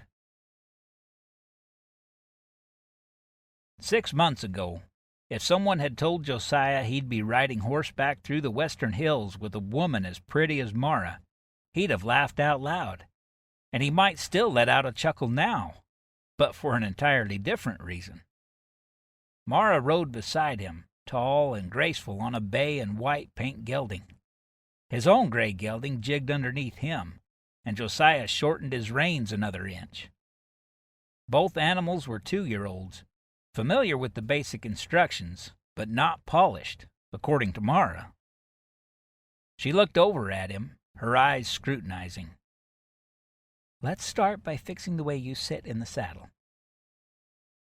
Josiah looked down at the leather underneath him. I'm in the middle. He had to force his tone to stay even. He'd asked for her to critique him, although he'd expected more focus on the horse. First, put your shoulders back, then rock back in the saddle like this. It felt a little wrong to study her form, so he tried to keep his focus on the parts she'd probably meant. Her shoulders were squared, back straight in a way that looked relaxed enough to be natural, perfectly balanced. Pink touched Mara's cheeks, and she spoke again quickly. Now put all your weight down in your heels. He pushed down in the stirrups. Mara's brow puckered as she watched his feet. Try this. Stand in the stirrups. She demonstrated. Now lower your heels so all your weight is pushing down the back of your legs. The back of his calves burned as he stretched the muscles, but his legs seemed to lock solidly in place. Now keep that feeling as you bend your knees and sit back in the saddle. That was easier said than done, but Josiah worked to keep the tight stretch in his legs as he sat. Great. The smile she flashed made him wish he really could do something great for her. The horse underneath him jigged again. Now bring your hands down so your wrists rest on the saddle. Josiah shot her a look. If he did that, he'd be giving this gelding its head. He and the horse would be on top of yonder butte in 3 seconds flat. I'm serious. The edge of her lips slipped under her teeth, giving her a bit of an impish look. The horse is listening to what your body's telling him. If you're hunched forward and tightening your legs and reins, he thinks you're getting ready to tell him to run. If you're sitting deep, with your weight in your heels, shoulders back and hands loose, he'll relax. Her point sounded valid, but loosening the reins for a jittery horse didn't seem like a good idea. Still, she was the teacher. He concentrated on sitting back with his heels down as he dropped his wrists to rest on the saddle front. Tension eased from the horse like water through a strainer, and the animal extended his neck, breathing out a long snort. Josiah glanced at Mara. I guess you do speak horse. Her eyes danced, then a soft laugh drifted from her like the rustle of leaves. It was the first time he'd ever seen her laugh, and the image of her was worth every bit of embarrassment in asking for her help. The breeze feathered loose tendrils of brown hair across her face. Her eyes were bright, skin a perfect cream, and lips brushed brilliant red by the wind. She glanced up and caught him staring, then slid her eyes away. He should probably apologize, but couldn't bring himself to do it. He wasn't sorry he was given this chance to watch her. She was mesmerizing. Pink flushed her cheeks again. She opened her mouth as if to speak, but something in front of them caught her attention. Disappointment pressed him as he turned to follow her gaze, but then his chest seized and he blinked twice to confirm the image in front of them. Indians. Not 20 feet away, 3 Indian women stood. The older was wrinkled and silver-haired, while the other 2 had long black braids and slender forms. All carried armloads of firewood. Josiah jerked back on his reins and stretched his arm sideways to block Mara's forward motion.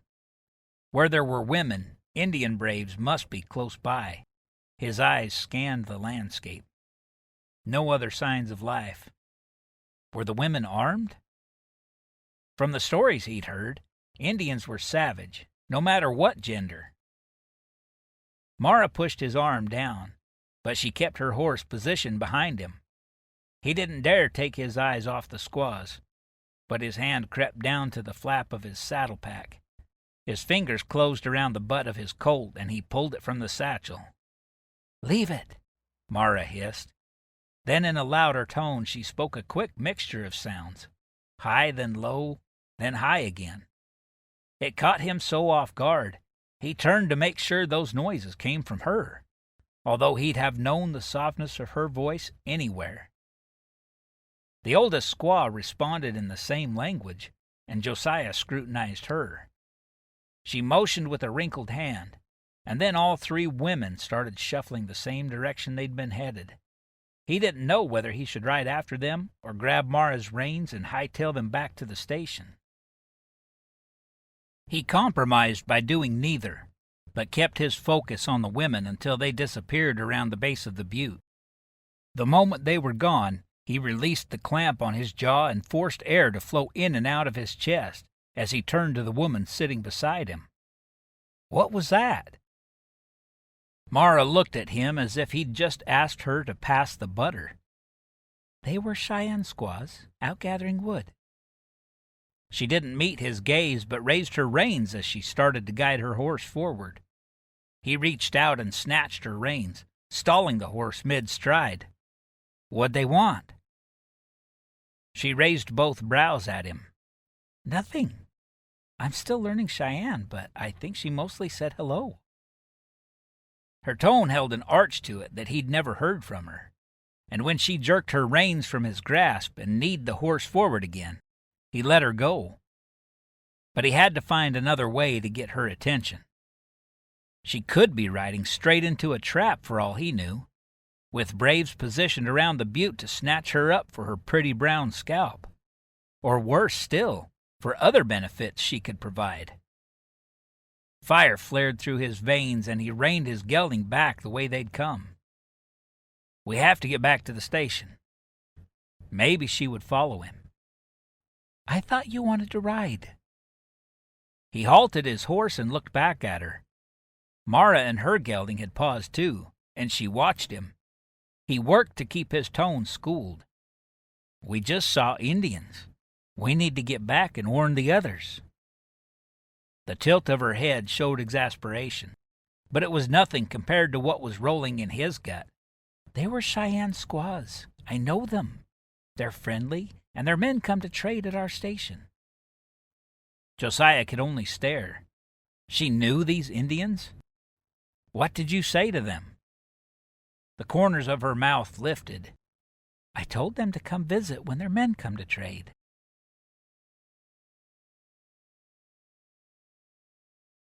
Chapter 7. What did you have in mind for supper? Josiah held the cabin door for Mara as they stepped inside to start cooking. First an afternoon in the saddle, and now an evening in the kitchen. Except for the little run-in with the Indians, this might easily be one of the best days he could remember. There hadn't been that many to choose from in the last 15 years or so. I was planning flapjacks and sliced ham. She hung her coat on a peg and stepped toward the wash basin. I'll start on the flapjacks. And they'd be the fluffiest, tastiest batter cakes she'd ever imagined. After washing up, he placed the griddle on the hot part of the cook stove and added another log to the fire from the nearby pile. From shelves, he pulled out the eggs and flour he'd used before, then found a couple of bowls and started to work. He broke the eggs and separated the whites from the yolks. As he beat the yolks, the room grew quiet. He turned to find Mara watching him, brows knit and her cute little chin tilted. "What are you doing?" "Separating the eggs. It makes the cakes lighter." He poured in a generous portion of milk while the burn of her gaze crept up his neck. He forced his shoulders to relax, then scooped flour into the mixture. Mara didn't speak again, but the feel of her watching was hard to ignore. He spooned a dab of cream from the crockery. "Do you have any saleratus?" He knew she did. He'd tasted the sodium bicarbonate in her soda biscuits. Mara pulled a small tin from the shelf and set it out for him. She still didn't speak, and it made him want to say something to fill the silence. He must be going off his rocker. But maybe this would be a good time to learn more about her. "Have y'all been in this territory long?" He poured in the egg white and whipped the mixture. "We moved here last year from Maryland. Pa negotiated a contract with the Express, and they paid for us to build the station. He'd always wanted to move out west." "Your pa?" The question was out before he considered it, before he realized what the lack of the man's presence now must mean. "He died last spring." Her voice held a weight of sadness that clenched his chest, and the pain of it flared the defenses he'd honed so carefully for the last 15 years. He didn't want to feel sorry for her, didn't want to feel anything for her. But how could he not? He knew what it was like to lose the parents he'd thought would always be there. His stubborn gaze flitted over to catch a glimpse of her, to see how she was handling the sharing of the news. She'd wrapped her arms around her waist, making her look even smaller than her willowy form. She didn't meet his gaze, only stared at the bowl in his hands. She was close enough that he could reach out and brush her arm, and his traitorous hand did just that, resting on her sleeve. "Oh, I'm sorry." His voice came out hoarse. "Nothing makes losing any easier." Mara's eyes softened, then glistening as their amber depths widened. "You've lost a parent?" She searched his face, and he had to harden himself against the burn in his throat. He hadn't let himself get this soft since he was a kid. But it was the way she looked up at him with those big, glassy eyes. When she stepped into his arms, he couldn't bring himself to push her away. Might have even pulled her closer. It was hard to tell. He only knew this felt so right, it made his arms ache, made his chest hurt. He buried his face in her hair and pressed his eyes shut, until the sizzle of flapjacks broke through his focus.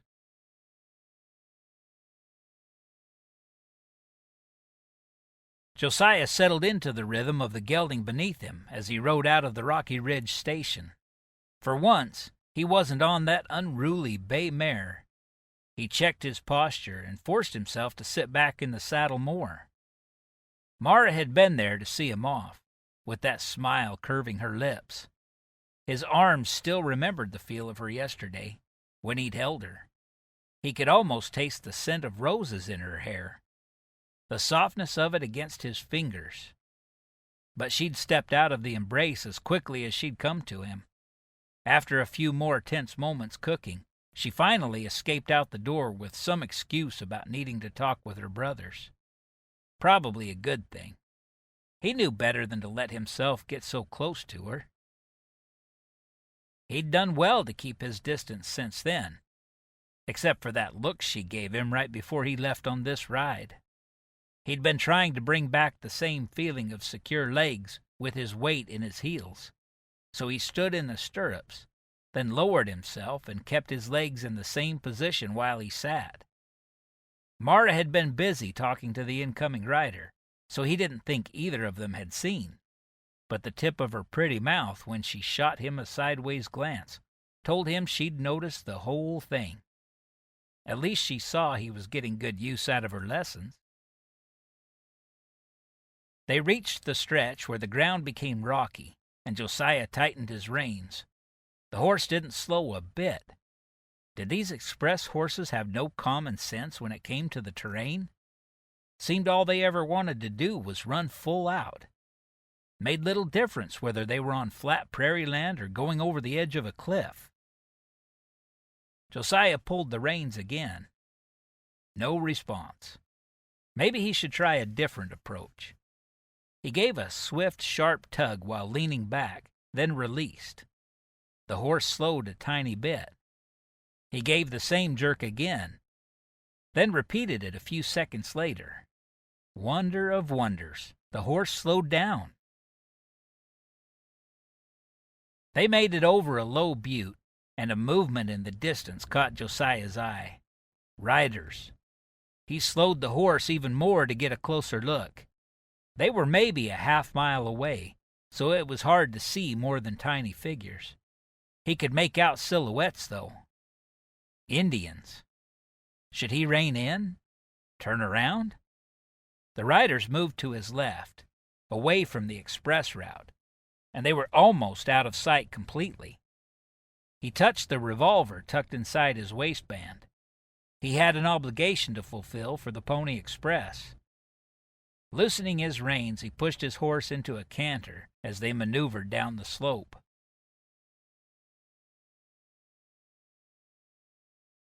The next day, Josiah sat at the rough wooden table in the Three Crossings station, watching Brantley fry strips of meat at the stove. The man's rough exterior and jerky movements were a better match for a cowpoke or freighter, someone who lived his life out in the elements, not cooking breakfast for the men in his charge. Brantley used his fingers to flip a piece of meat, and Josiah cringed. Maybe the heat would fry off the dirt from his grubby hands. He looked away. "You live in this area long, Brantley?" "About a year." The man didn't look up from his project in the frying pan. "Prospected in California before that?" "Prospecting. Perfect occupation for this chap." "Did you strike it rich?" "Did all right." Something about the man's response hinted that he'd done more than all right. But then, what man in his right mind would admit he had a stash of gold laying around the cabin? "I'm surprised you're not set up in a town, where life is a little easier." An image of this rough miner in a suit and bowler hat flashed through Josiah's mind. No, town wasn't the place for this fellow. Brantley never looked his direction, but his wide nose flared. Too many people. "You ever think about taking a wife?" He shouldn't keep pushing, but Brantley was an interesting personality, and maybe he was still adjusting to the silence around this place. "Can't abide a woman telling me what to do." Josiah pinched back a grin, but he had to confess he'd had the same thought at least once. Not that he'd ever gotten close enough to a woman to give her the chance. He let the conversation lie for a few minutes while Brantley forked meat onto 2 plates and brought them to the table. A tin of biscuits plopped down next. Then the man sat across from him. He shoveled food in his mouth before Josiah could bring himself to pick up his fork. "You see Indians out on the trail yet?" Brantley raised his face from where it hovered over his plate. Josiah forced down a bite of the tough meat. "Yesterday. Didn't get a good look, though." "Where at?" Brantley spoke around a mouthful. just before I reached Warm Spring Station. Josiah told about his distant glimpse, and Brantley seemed to study every word while he consumed his food. Were they wearing war paint? I couldn't tell. Just saw a silhouette more than anything. Josiah bit into a corner of his meat and tugged. Nothing. He yanked harder. This stuff was tougher than the leather on his saddle. Brantley's gaze drifted into the distance as he chewed. Had trouble with the Indians last summer. Burned down a station up near the Carson River. Killed 5 people in cold blood. Attacked 6 or 7 other stations, too. Josiah tried to push back the tide of unease that washed through his belly. Did the soldiers come to stop them? After a month or 2. Lost close to 20 good men, though. Riders and station masters both. Seemed like they targeted the express. Josiah focused on his food, allowing silence to settle over them. Had the riders been ambushed? Attacked in passing? Killed at the stations? He had his Colt, but to be honest, he wasn't all that great of a shot.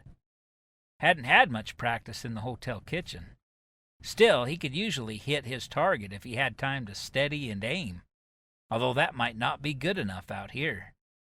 Most likely he'd be aiming from atop a running horse.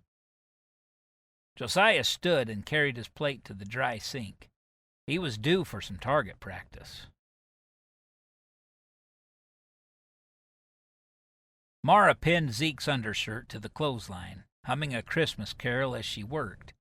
She always loved the dissonant sound of God Rest Ye Merry Gentlemen, and she needed to kindle a little Christmas spirit in her chest.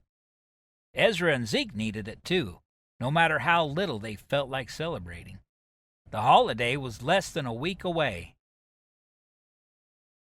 They'd often joined with other families for Christmas dinner back in Maryland, but with the closest neighbors being a group of grumpy old men at a station 12 miles to the east, this holiday would likely consist of a quiet dinner at home. And Josiah's ride schedule meant he wouldn't even be here to celebrate with them. He'd spend most of Christmas Day at the Three Crossings station, then leave for the trip back to Rocky Ridge as darkness fell. Maybe the boys would agree to postpone Christmas dinner until the day after, when Josiah could be here for it. "Mara?" Ezra's voice called from somewhere on the other side of the house. "Back here." She draped the last pair of pants over the line and pinned them. "The supply train's here." Ezra peeked from around the building. "I'll be right there." Mara's pulse picked up. The supply train meant fresh foodstuffs, trading goods for the Indians, pay from the express, and a few other things she hoped Ezra ordered. It might be a good Christmas yet. She strode into the house to start fresh coffee and check on the stew. She already had soup on the stove for the stage scheduled to stop later in the afternoon. The timing couldn't be more perfect. When Mara stepped in the door, Josiah stood at the cook stove, stirring something in the big pot. She shouldn't be surprised, but she allowed a smile to touch her lips. "Supply train's here. I should have known better than to think I needed to hurry in to get food ready." He gave her one of those amused expressions that tipped his mouth. "I couldn't need you more." She raised a brow. Did he mean that the way it sounded? "Would you slice a loaf of bread? I still need to set the cups and spoons out, and the sweet rolls should be about ready to come out of the oven." "You made sweet rolls?" Why did she never think to bake things like that? Probably because she didn't spend any more time in the kitchen than she had to. Josiah, on the other hand, seemed to like to cook. She should just turn over the duties to him. But cooking wasn't the express rider's job, now was it? Mara sliced the bread at the counter while Josiah worked nearby, moving from the stove to the counter, to the dry sink, and back to the oven. His nearness didn't steal her breath as much as it used to. Now it enlivened her. She sensed him with an awareness that woke every nerve. And at the same time, his presence wrapped around her like the warmth of a fire on a snowy night. She was falling for him, no matter how much she told herself to resist him. But why shouldn't she? He had a magnetism about him, a charisma, and it was more than just the draw of his blue eyes or the way the tip of his mouth made her stomach flip. The two of them even had the same goal of owning their own horse ranch. Wasn't that what she'd always wanted in a prospective husband? Would you mind pouring the coffee? Mara jerked up to find the subject of her musings watching her, one brow arched. Had he guessed her thoughts? The heat climbing her neck would be a sure giveaway. Voices sounded outside the cabin door, and it swung wide. Mara grabbed a corner of her apron and used it to hold the coffee pot while she poured, burying her face in the steam that rose from the brew. Ezra entered first, followed by a room full of men, each talking louder than the next. Josiah and Mara worked quickly. While he filled bowls with stew, she set them around the table. He was all business, ignoring the cacophony around them as he worked with quick efficiency, thinking ahead to the next need. He'd definitely served crowds before, and she was getting used to the sight of his broad shoulders filling her little kitchen. Or maybe she wasn't getting used to it exactly, but he no longer seemed out of place in the area. Even when he played the part of a servant, it didn't diminish his manliness in the least. This man was something special.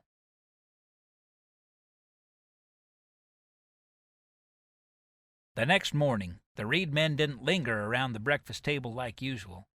The supply wagons and stage had disrupted their normal activities the day before, so now there were extra horses to work, trap lines to check, and all the normal chores to do. Josiah piled the used plates in a stack, consolidating the leftover scraps into one lump. "You don't have to do that." Mara's voice drifted from the sink. He looked up to find her pouring water into the wash bucket. He shrugged. "It's a job I know." She wrinkled her cute little nose. "You said you were a cook in a hotel?" Wariness threaded in, and he kept his focus on the plates in his hand. The last thing he wanted was to relive his past, so he only nodded and let the dishes sink from his hands into the water she'd prepared. "If you need to get started with the horses, I can take care of things here." She picked up a cloth from the counter and pulled a tin cup from the water. "I'll stay and help." She stood near him, very near, with only inches separating them. The scent of roses drifted to him, taking him back to the other day when he'd held her. Sure, she'd only come to him for solace, but he'd breathed her in so deeply he could touch and feel her again right now. He forced himself to step back, to turn away. He scanned the room, his gaze landing on the plate of scraps still on the table. Stepping forward, he grabbed the load and headed toward the door to dump them in the slop bucket outside. The blast of winter air helped clear his head, and a few deep breaths did the same for his emotions. But he'd have to face her again soon if he was going to ask for another riding lesson.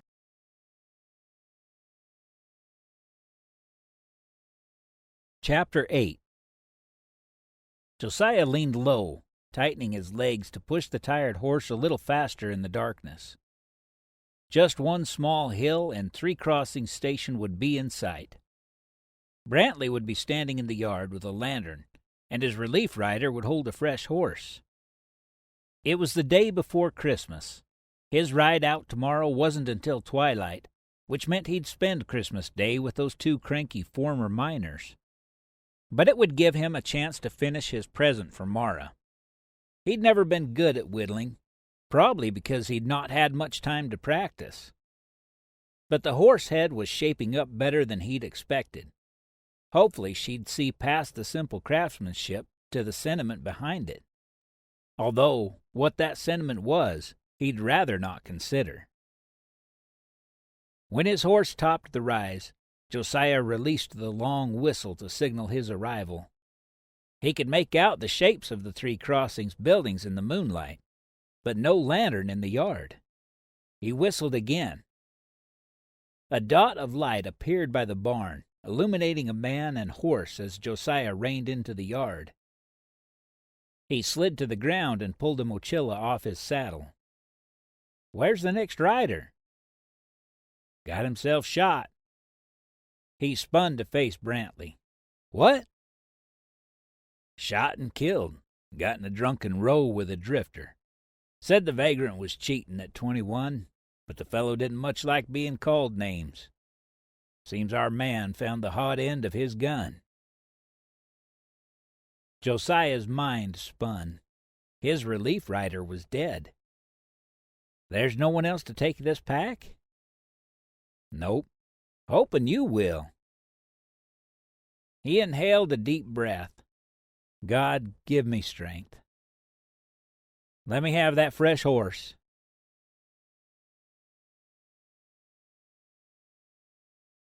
Mara whipped the flapjack batter again, then draped a cloth over it and scooted it away from the edge of the work counter. 10 o'clock, and Josiah wasn't up yet. She turned back to the table and straightened his fork and cup. She centered the jar of molasses in front of his place setting. It had come on the supply train, and she'd been saving it for this special day after Christmas breakfast. Except Josiah hadn't been up to eat with everyone else. She should have planned the special meal for lunchtime. Zechariah said Josiah had looked like death warmed over when he rode in at 4 o'clock that morning. He must be exhausted. Riding at high speed for 10 hours in the dark would do that to anyone. Or was he sick? The idea niggled in her mind, planting a vine of worry. Maybe she should send Ezra in to check on him. Make sure he wasn't feverish. They'd not had snow in a couple weeks, but spending so much time on horseback in freezing temperatures couldn't be healthy. The hours drifted by like watching a rock grow. Mara didn't stray far from the main cabin, so she'd be ready when Josiah appeared. Of course, she kept the front door open so she would see him exit the bunkhouse. Keeping her coat on in the chilly room was a small price to pay to make the day special for him.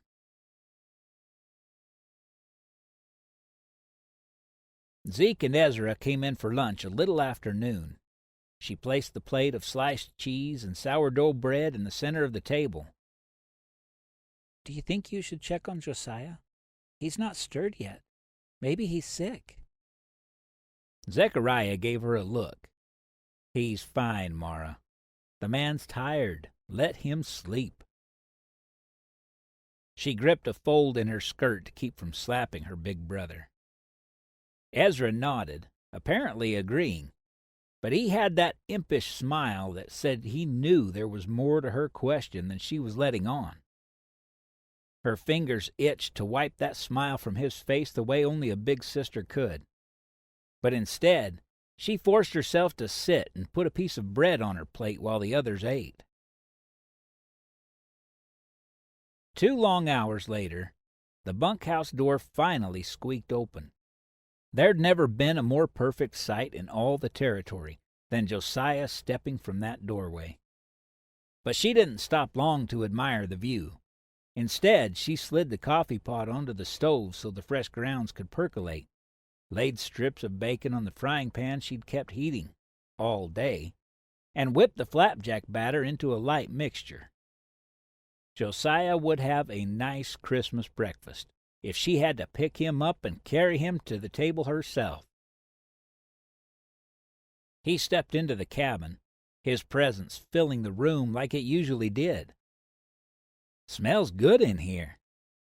His voice was rich and gravelly from sleep, and the sound did funny things in her chest. Mara stopped her activity long enough to give him her brightest holiday smile. "Happy Christmas." He stood tall and lean, his outline silhouetted by the light from the doorway. His broad shoulders tapered to a trim waist. His hair was a bit tousled, but she couldn't make out his face with the cabin's shadows. I'm fixing you Christmas breakfast. Have a seat. It's almost ready. Mara turned back to the frying pan and worked her spoon under the flapjack. Mara? Before she could even register the voice, Josiah's scent encircled her. The aroma of outdoors, horses, and man. So close. She turned to face him and had to bend her neck as she looked up into his face. The deep blue of his eyes, like a clear summer sky. The strong lines of his cheeks and jaw. The stubble on his cheeks. The dark circles under his eyes. Her teeth nibbled the edge of her bottom lip as she studied those circles. Deep exhaustion shadowed his face. Her fingers reached up before she could stop them, touching his cheekbones and the tired skin above them. You're exhausted. The lines at the edge of his eyes crinkled. I've had a long ride. He cupped her hand where it touched his face, pulling it around so his lips pressed a kiss to her palm. I'm glad to be back. Mara closed her eyes, the kiss sending tingles through her like she'd never felt. She opened them again and found Josiah's gaze locked with hers. He cradled her cheek with his other hand. You are so beautiful. The words escaped in a breath as he lowered his head, his lips brushing hers. Mara inhaled at the touch, and his mouth came back for more. More than a brush this time. A taste. Heady sweetness. Josiah pulled back, and Mara's mouth tried to follow. She opened her eyes and found his. They darkened to an indigo, deep enough she could drown in their depths. I have something for you. His right hand released hers, and he fished in his pocket. Her gaze tracked his arm as she stood mutely, trying to recover from the power of that kiss. He pulled out a small figurine, the size of his palm, a horse head carved from the vertical lines of cedar. Mara's chest hammered as she took the piece and turned it in her hands. Mane rippled over a strong arched neck. Wide-set eyes were centered in the petite dished face of an Arabian. It's beautiful. It's not much, but it was all I could think of to make. Her gaze shot to his. You made it? For me? He nodded, ruddiness tinging his cheeks. His eyes roamed her face. Emotion welled up in Mara's chest, then rose into her throat so she couldn't speak. It spilled over in her eyes before she could finally swallow it down. Thank you, she whispered. She blinked to clear her vision, wanting to see everything that shone in his amazing eyes. The look that melted her defenses. Mara reached a hand behind his neck and pulled him down to say thank you.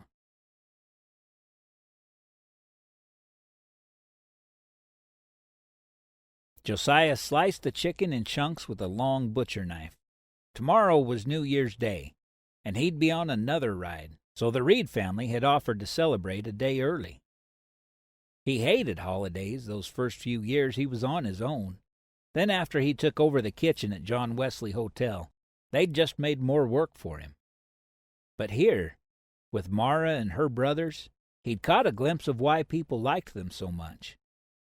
When you had someone to celebrate with, the day could be more than just something to get through. The door squeaked open, and Mara's head poked inside as she kicked snow off her boots on the step. Snow's still coming down out there. Getting thicker, I think. She unbuttoned her coat and shook it off, white stuff floating all around her. I've got fresh coffee ready. Are your brothers coming? Ezra's right behind me. Zechariah's forking down more hay first. Mara washed her hands at the basin, then stepped into the kitchen area. What should I do? Just looking at her bright eyes and full lips made something tighten in his chest. Do you want to finish the eggnog? Last night he'd shown her how to prep the egg yolks with warm milk. Tucked in the cold storeroom, they'd left the mixture to chill and the flavors to blend. Now it was time to complete the chef d'oeuvre, the masterpiece. Mara retrieved the milk mixture and the egg whites and placed them on the counter. Need to whip the egg whites until they turn into foam. When you get close, we'll pour in another quarter cup of sugar. Mara took the spoon and followed his directions, her long braid rocking as her body swayed with the motion of her stirring.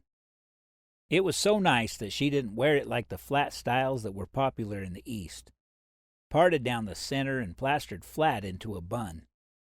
Mara's style was graceful and unpretentious, a reflection of the woman herself. He forced himself to turn back to his work and scooped the cubed chicken into a bowl, then added cream and the other ingredients for chicken salad. The sounds of industry blended with comfortable silence as they worked. "Are these the dishes you made on New Year's Day at the hotel?" Mara's soft voice barely disrupted the quiet. "Some. Can't get ingredients for the rest out here." "What were the others?" "Baked turkey, oysters, venison, glazed fruit, ice cream, and macaroon pyramids." "Gracious." A few moments of silence settled. Then, "What are macaroon pyramids?" Josiah bit back a smile. "The best cookie you've ever tasted. They're made of coconut with sugar, milk, and eggs. You mix it all together and bake them, and the finished cookie is so much better than any pie or cake." He could just about taste them. "Too bad we can't get our hands on some coconut." She raised her brows. "Too bad." Boots sounded on the step outside the door, bringing Josiah back to his work. Ezra stepped in first, telling about something one of the horses had done as Zeke followed behind him. The brothers settled into chairs around the table, and Mara motioned for Josiah to take his own. He wavered as she poured coffee in each of the mugs. He was so used to being the one up and about while others ate, and it still didn't feel right to sit while she worked. Mara finally took the decision from him when she set the coffee pot on the warming surface of the stove and settled into her seat. She gave him a pointed look and gestured toward his chair. He sat. The banter flowed freely during the meal, with topics ranging from the buffalo Zechariah saw when he checked traps by the river to the need to purchase another broodmare this spring. He'd never seen the type of camaraderie that linked the three siblings together, and they pulled him into the mix as if he'd always been a part of the family. But he wasn't. Still, this was the closest he'd ever come to filling that void in his chest, the loneliness that yawned like a chasm sometimes. Josiah had finished less than half the food on his plate when a long whistle pierced the air. He paused mid-chew, his heart sinking to his toes. All talk in the room ceased, as if they couldn't quite believe what they'd heard. Finally, Ezra pushed to his feet and sent an empathetic look to Josiah. "Your mare's ready. I'll get her from the barn." It took every ounce of willpower he possessed to force himself to stand. Mara rose too. "I'll help." He tried to summon a smile for her, but couldn't find one. For the first time in 15 years, he'd been a part of a family, but that single whistle had jolted him from the dream, bringing a hard reminder of reality. This wasn't his family, and he had a job to do. The blast of cold snow that met him outside the cabin door reinforced the truth with a vengeance. The wind had strengthened and the snow fell thick. None of them spoke while Ezra retrieved the pre-saddled horse from the barn. Zeke tightened the cinch, then stepped forward to take the incoming rider's horse as he vaulted to the ground. Josiah turned to accept the food pack from Mara and met her gaze through the white flurries. Their hands brushed in the transfer, and she gave his fingers a gentle squeeze. He fought the urge to bend down and kiss her. A sweet parting, a promise to return. But she must have seen the sentiments in his eyes, for her own gaze returned a thank you. He held her focus as long as he could, and then he had to turn away, mount his horse, and ride off through the blowing snow.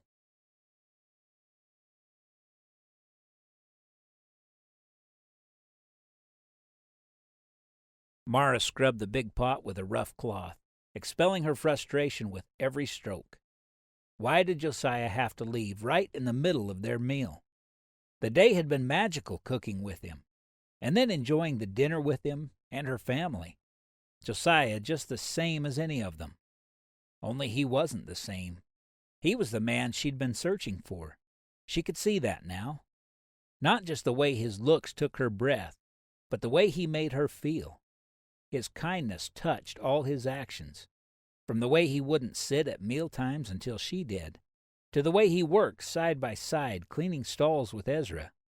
She thought he was quiet and aloof those first few days, but the moment he stepped into their little kitchen, he came alive in his element. How could she not love that? At least a little. Not to mention that kiss. Her lips heated as if he'd touched them again. He hadn't done it again since that day last week, but her body remembered every sensation. Zechariah's baritone drifted from the other side of the room as he read the Bible aloud to Davy, the young express rider who'd handed off the mail pack to Josiah. The orphan boy seemed to lap up any attention they gave him. Mara's conscience pricked. She should work harder to keep her focus on the Lord, not daydream about Josiah, or let frustration take over her thoughts, especially when the culprit was outside her control. Sorry, Lord. Maybe counting her blessings would help. She was surrounded by a close family and animals. She had a warm house on this bitter, snowy day, unlike Josiah, who was out riding in this mess. She was ever so thankful God had brought Josiah to them. She was thankful for Rose, and how well the mare had turned.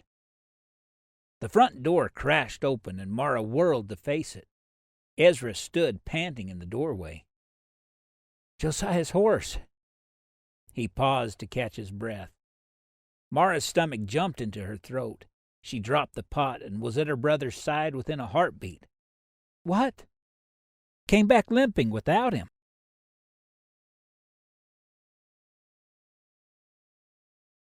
Chapter 9. Mara clutched her brother's arm. "Where's Josiah?" Ezra shook his head, breathing hard. "Don't know. The horse came back with the mochila and both front knees pretty skint up." Mara grabbed her coat and reached for the door, but Ezra caught her arm before she stepped outside. "I'm going to search for him." He turned toward Zeke and Davy, who were out of their chairs now. "Better get ready to take the mail, Davy." Mara jerked her arm from her brother's grasp. "I'm going out, too." "Mara." Zeke's sharp tone stopped her cold. Too many years of stoic obedience were ingrained in her to disregard the obvious command in his voice. "You're not going out. I'll go with Ezra and we'll find him. Stay here in case Josiah comes back while we're gone." But Zeke didn't care about Josiah the way she did. What if they didn't find him on the trail and gave up? If Josiah was out there in the blizzard needing help, she couldn't sit here and do nothing. She set her chin. "I'm going. Josiah needs me."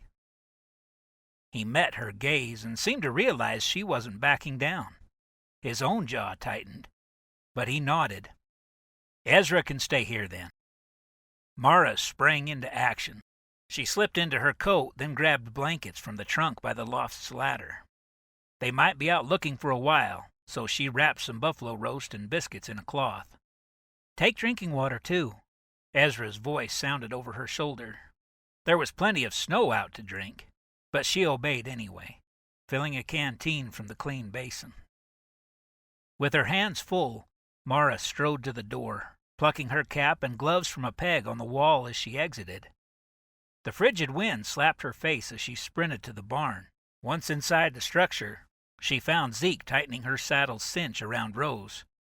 She secured the supplies onto their saddles, then took the mare's reins. Ezra opened the barn door as they prepared to exit.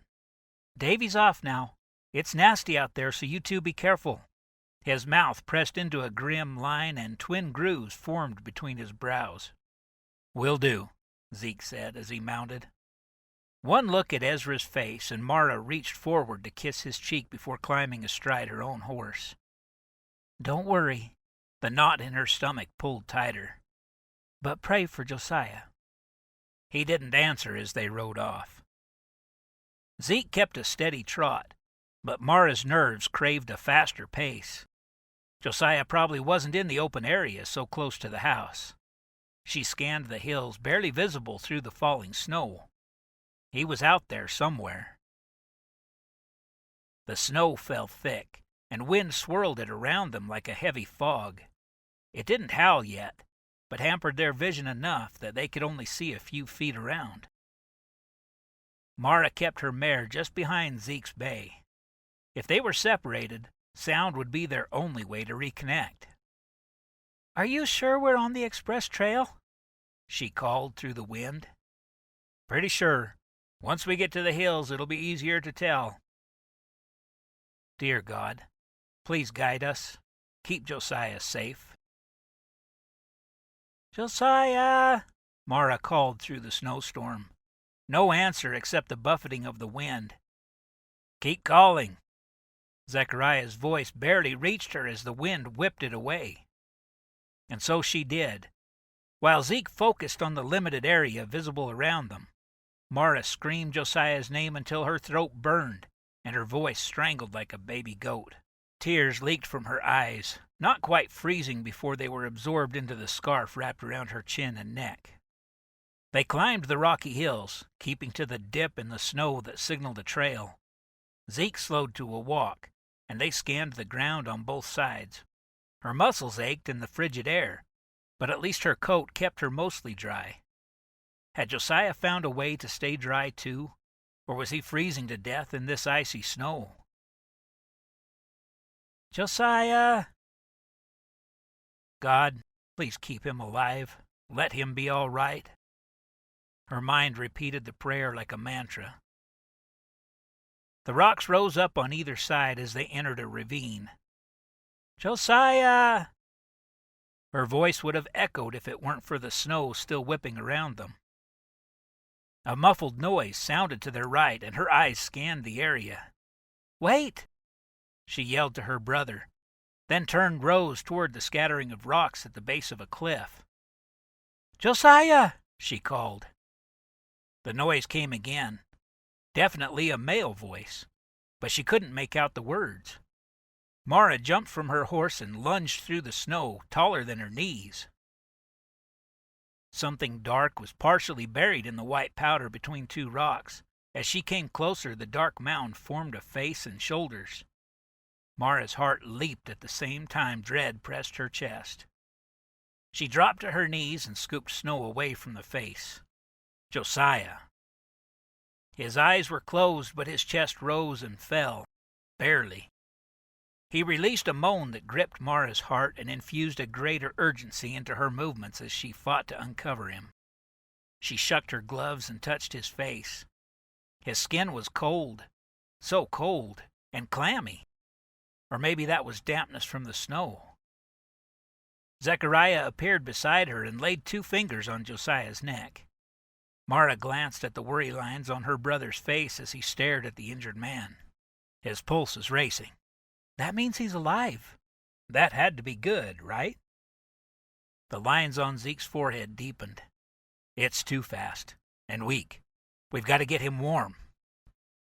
Zechariah left her side, probably to get blankets, while Mara finished uncovering Josiah's legs. She examined the length of him. His legs and arms were all straight, no funny angles. She picked up his right hand and rubbed it furiously between both of hers. His fingers were almost as cold as the snow. She reached for his left hand to warm it the same way, but stopped when Josiah moaned, his eyes rolling back in his head. Carefully lowering his hand to his side, she studied the arm. Was it broken? Or maybe his reaction was pain from frostbite. She couldn't see much through his coat, but maybe that was a bump that raised his jacket at the top of his shoulder. When she touched the spot, Josiah moaned again, rolling his head from side to side. She jerked her hand back. His eyes fluttered open. He didn't look at her, didn't seem to focus on anything, but the round centers were a cloudy gray that fed the panic in Mara's chest. "Josiah?" She touched his cheek. Almost no heat left in his skin. He still didn't look at her, just maintained that cloudy lack of focus. "Josiah, can you hear me?" Zechariah appeared again with blankets. "Let's get him wrapped in these." "Something's wrong with his shoulder." She pointed at the lump. "He can't stand for me to touch it, and he doesn't seem to hear me." Josiah's eyes drifted toward them, as if to prove her wrong, but still his pupils were a cloudy swirl of various shades of gray, not the sharp focus they usually exuded. "His body might be shutting down. We've got to get him warm." Zechariah handed her a blanket, which Mara spread over Josiah, then wrapped it around his good shoulder, rubbing briskly as she did so. They had to get his blood moving again. Her brother leaned close to Josiah's face. "Josiah, can you hear me?" With a hand on either side of Josiah's jaw, Zeke turned the injured man so Josiah had to look him in the eyes. But Josiah still didn't focus. His vision wandered down to Zeke's chin, up to his forehead. Had he lost his hearing, or his awareness altogether? Mara fought down her fears before they closed in on her. Josiah moaned again, and Zechariah released him, then sat back on his heels. "I'm going to sit him up, and I need you to wrap a blanket tight around his shoulder so his arm won't move. That'll help get him warm, too. It'll hurt, and he might pass out, but I'm not sure we want that. He needs to stay awake if he can." As Zechariah lifted, Mara rapped quickly. She forced her panic aside and kept her eyes focused on the cloth in her hands as she bound Josiah's arm to his body. A loud guttural scream pierced the air. Then Josiah's body went limp in her brother's hands. Emotion burned in her chest, and she glanced at Josiah's face. It was almost as white as the snow around him, except for a bluish tint around his mouth. His eyes closed and his head lolled back. "God, help him. Please." Zeke scooted around to Josiah's side, then gathered him into his arms. With a grunt, Zeke stumbled to his feet. "Get on your horse. I'll hand him up to you." Mara scrambled to obey and settled herself behind the saddle. Zeke placed Josiah in the seat and leaned him back against her. "Can you hold him? He's still out cold, but maybe we can keep him steady while I switch places with you." "I've got him. Let's go." Mara wrapped her arms around Josiah, gripping the saddle horn with her left hand. He slumped against her, and she propped his body against her left shoulder so she could see around him and use her right hand to guide Rose. She started off the way they'd come. Zeke mounted and maneuvered his horse into the lead. "Do you think he can handle the trot?" he yelled back to Mara. "I think so, but go easy." As Rose moved into a jog, Mara shifted the reins into her left hand so she could hold Josiah still with her right. The mare's normally weightless trot was bouncy as she lifted her legs high to clear the snow. Josiah moaned, a sound that tore at Mara's heart. "I'm sorry, love. We'll get you there as soon as we can." The ride seemed to last an eternity, and Mara finally gave up looking for the Rocky Ridge buildings through the blowing snow. Her focus narrowed to the heels of Zeke's horse as she used all her strength to hold the man in her arms. His body sagged like he was still unconscious, but every so often a moan would slip out. She cradled him carefully, trying to infuse as much of her warmth as she could while not jarring his shoulder. Finally, Zechariah called out through the wind, and another male voice answered. Ezra appeared at her side, then Zeke behind him as they lowered Josiah to the ground. "Careful with his shoulder." Without Josiah's bulk in front of her, the icy wind whipped at her chest. She slid to the ground and plunged through the snow to get ahead of her brothers. Pushing the cabin door wide, she strode toward the chest and grabbed the last 2 blankets. "Lay him by the fire. We have to get him warm." She spread the blankets out, and the boys settled Josiah into them. He groaned, his eyes still the murky, unfocused gray. They looked almost like those of a blind man that had come through on the stage a few months ago. God, please don't let him lose his sight. Mara ran to her room to pull more blankets from her bed, then carried them in a pile back to Josiah. Zeke settled a couple of hot rocks under the quilts and began rubbing Josiah's toes. Ezra was at his head, examining and asking questions as he poked. Her younger brother was the unofficial doctor in the family. His love of books had surfaced early, and he'd almost memorized both of Pa's medical books. Dr. Imre's, a popular cyclopedia of modern domestic medicine, and Dr. Buchan's, domestic medicine. "Does it hurt here?" Ezra asked, his hand behind Josiah's ear. A long groan was his only response. Josiah's eyes squeezed tight. "Do we have any willow bark?" Ezra glanced at Mara. "I think so. I'll make tea. Put extra water on to heat. I'll need it for his frostbite. Then go in your room while we get him out of these wet clothes." Mara did as commanded, taking the opportunity in her chamber to change out of her own wet dress. They needed to get the horses settled too. She stepped back to her door and cracked it. "Can I come out?" It felt crazy to be locked inside her room when there was so much to do for Josiah. "Yes." As she stepped toward the cook stove to finish the tea, she glanced at the pallet on the floor where Ezra bent over their patient. Josiah lay buried in blankets, save for a patch of bare skin at his injured shoulder. Ezra peered at the spot, and a groan from Josiah forced her to turn away, back to her work. He needed this tea. If there was any way she could take this pain on herself, she would have already done it. "Can you bring some hot, wet rags, Mara?" Ezra broke into her thoughts, and she grabbed 2 small towels to get them warming. Her brother wrapped the damp cloths around Josiah's hands and toes while Mara strained dry willow bark leaves in a cup of hot water. Then Ezra held up Josiah's head while she spooned tea into his mouth. Josiah kept his eyes closed, but he swallowed the liquid. At least he was conscious now, somewhat. After about 10 sips, he sputtered. His sputtering turned to coughs that racked his body. The convulsions shook his shoulders and abdomen, but finally died into a long moan. He sank back against the pillow, his eyes pinching shut as his chest heaved. "Easy now."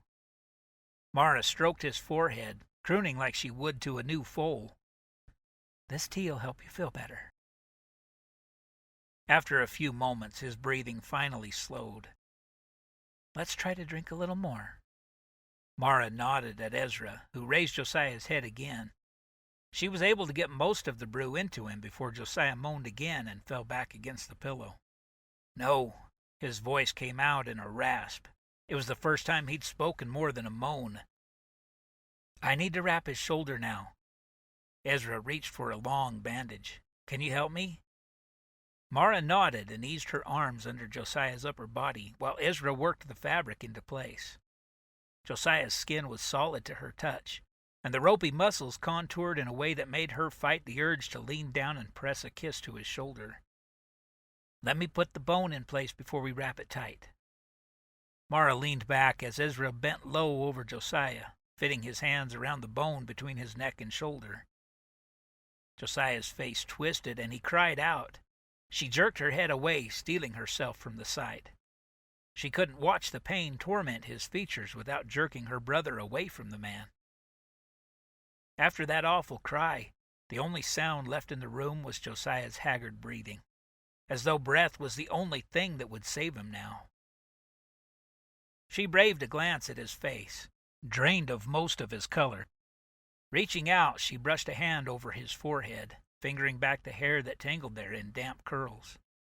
She let her hand trail down his cheek. It might have been her imagination, but it felt like he leaned into her touch the slightest bit. She kept her hand there, stroking the pad of her thumb back and forth over his cheekbone. The love that overflowed in her chest for this man was almost as painful as her fear for him. She would stay by his side as long as it took to make him well. And then, Lord willing, she'd have the chance to remain there forever. That's as good as I can make it. He's got a nasty knot on his head and his shoulder's broken. Frostbite in his fingers and toes, but I'm not sure if he'll lose them yet. He needs to rest now. Ezra's forehead wrinkled as he watched Josiah's sleeping form. I think he'll live, as long as he doesn't get lung fever, and he might lose some toes. What about his eyes? His cloudy, unfocused look had lit a flame of fear in her, especially when their color was normally such a vibrant blue. I can't tell for sure. I've never read about anyone going blind from cold, but I guess it could happen. Could be from the shock of it all. Maybe temporary. We'll have to see how he is in the morning.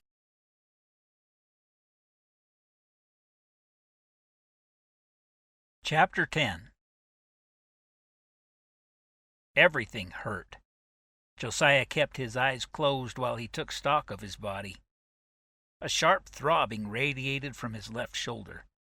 Prickly tingles ran through his fingers like hundreds of ants biting over and over. And his head. Was it an option to just cut it off and be done? His skull threatened to explode inside his skin. A groan sounded from somewhere nearby. His eyes shot open, just as his mind told him the groan had uttered from his own lips. The light was blinding, and his stomach roiled, sending a bitter taste up into his throat. Was he going to lose what little was left in his stomach? He groaned again and tried to roll away from the light. His body exploded into a flashing pain, and light that knocked him on his back again. He pinched his eyes against the agony in his head and shoulders. God, what is this? Something rustled near his feet, but he didn't have the strength to open his eyes again. Probably the stable boy come to tell him he'd overslept. Or maybe Mr. Chambers himself, the hotel owner. He didn't care anymore. Nothing could be as bad as the pain pounding his body into 1,000 pieces. Something soft and cool touched his forehead, like a pool of cold water in the middle of a burning house. For a moment he relished it, not caring whose gentle hand it was, or why it was there. Something wet touched his lips, and he realized how parched they were, like they'd been in the boiling Savannah sun for days with no relief. He forced his eyes open a slit to find a woman hovering over him. An angel? Her caramel-brown hair fell around her shoulders, and firelight reflected concern in her wide brown eyes. His mouth didn't want to move, but he forced it to form a word. His tongue was 3 sizes too big, and he had to push through the cotton feel. Twin lines formed between her beautiful brows. Who are you? He bit back frustration, allowing his eyes to close.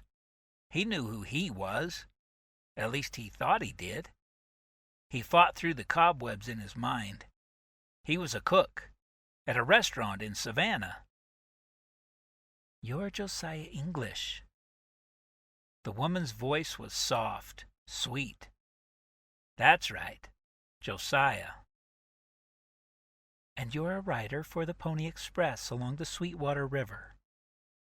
Josiah's eyelids rose without as much effort this time. What? He pushed through the stickiness around his tongue. What was she talking about? I'm a Cook. There, he'd got out enough words to set her straight. But it was wearing him out. His mind wasn't focusing again, and breathing took most of his effort. Do you think you can drink some tea if I spoon it into your mouth? Tea. Something wet would feel so good, but that would take too much energy. He couldn't push through the agony to do anything more. It will help your pain and let you sleep better. That sounded wonderful. Maybe he could drink just a little. He pushed open his lips and felt a cool wetness pour into the desert in his mouth. So much work to swallow. But another sip of the liquid dripped between his lips, bringing with it a luxury he'd not experienced in a month of Fridays. It was a little easier to make his throat work this time. Over and over. Sweet moisture, and then the effort of swallowing. I think that's enough for now. The soft hand on his brow again, fingering his hair, wiping a little of the pain away.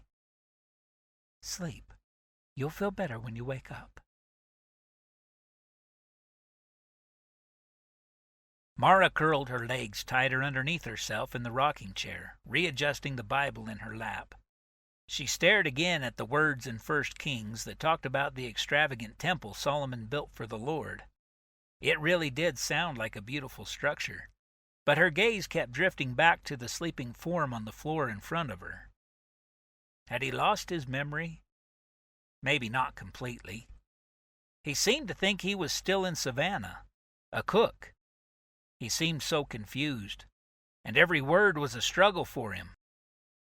Lord, please let him remember when he wakes again.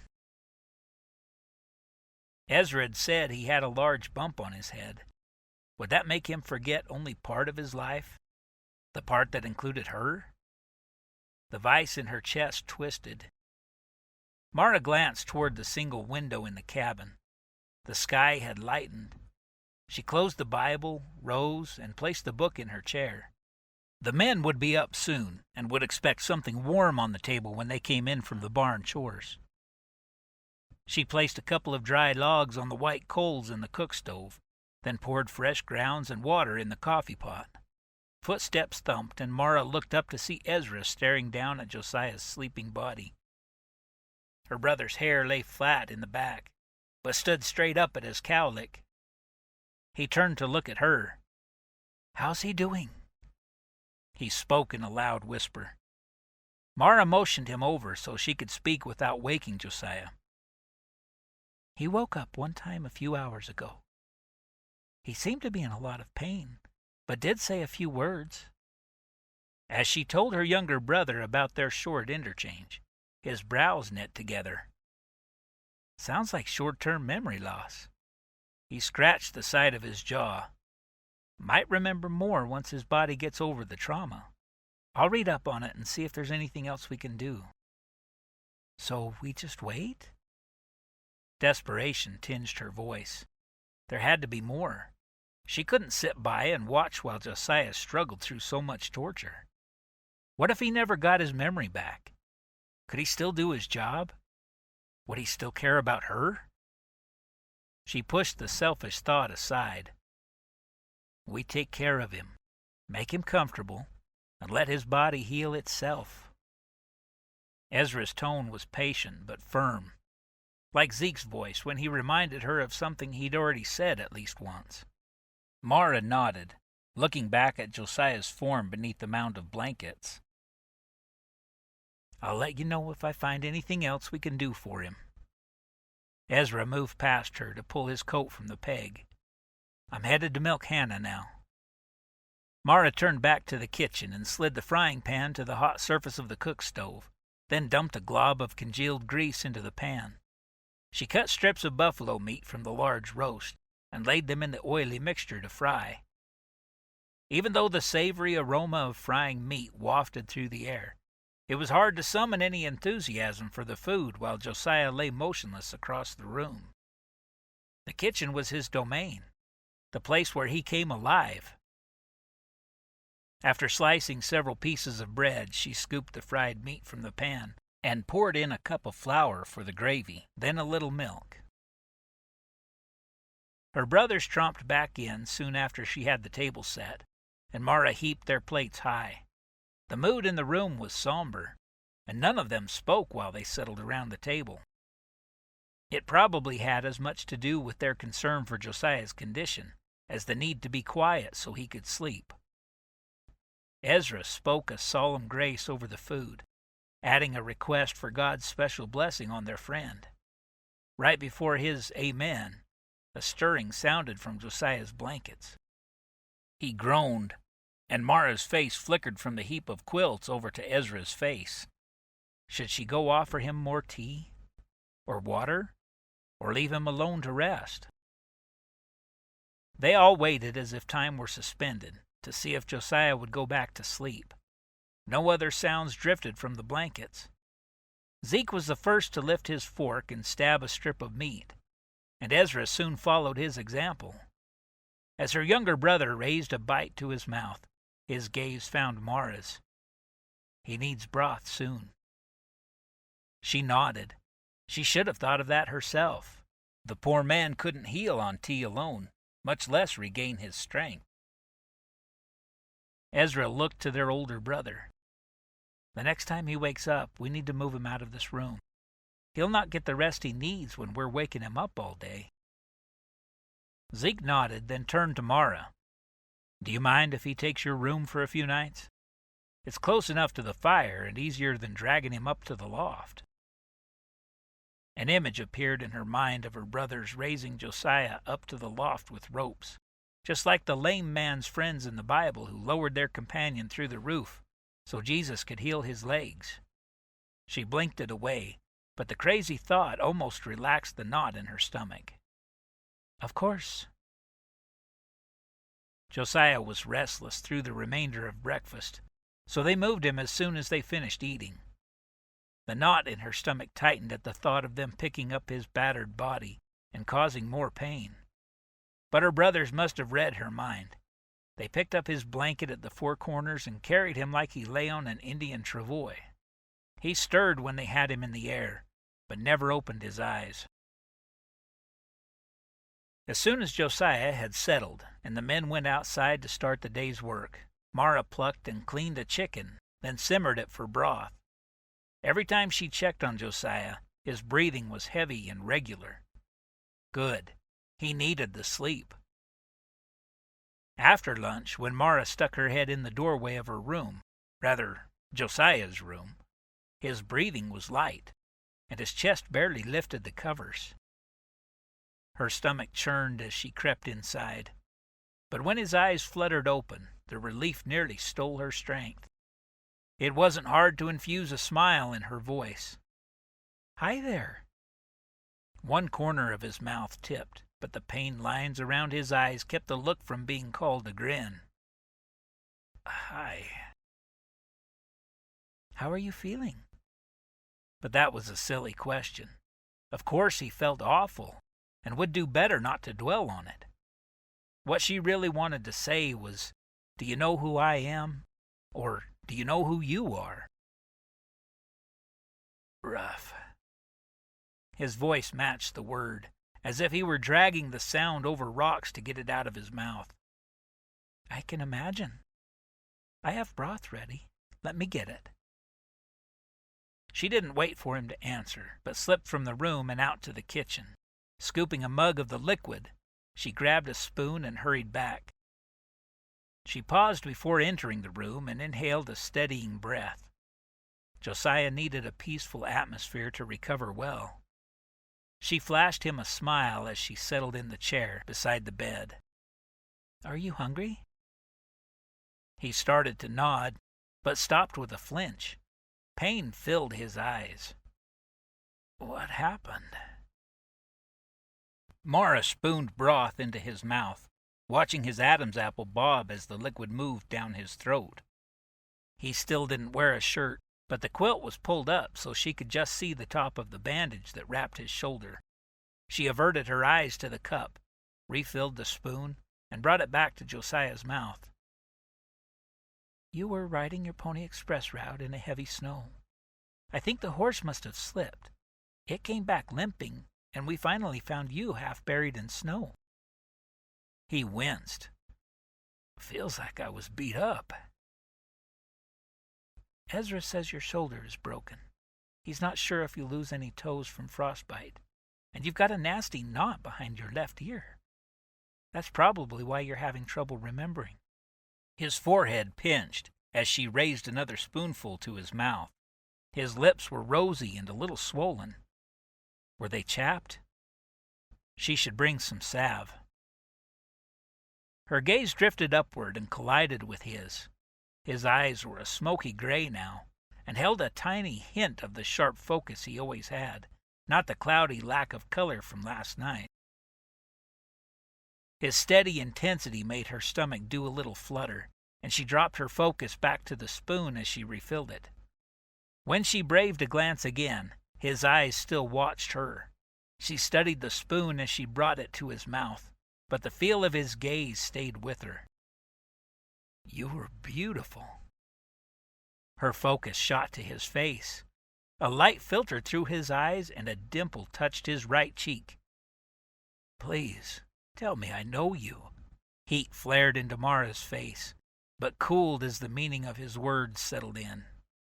He didn't remember her.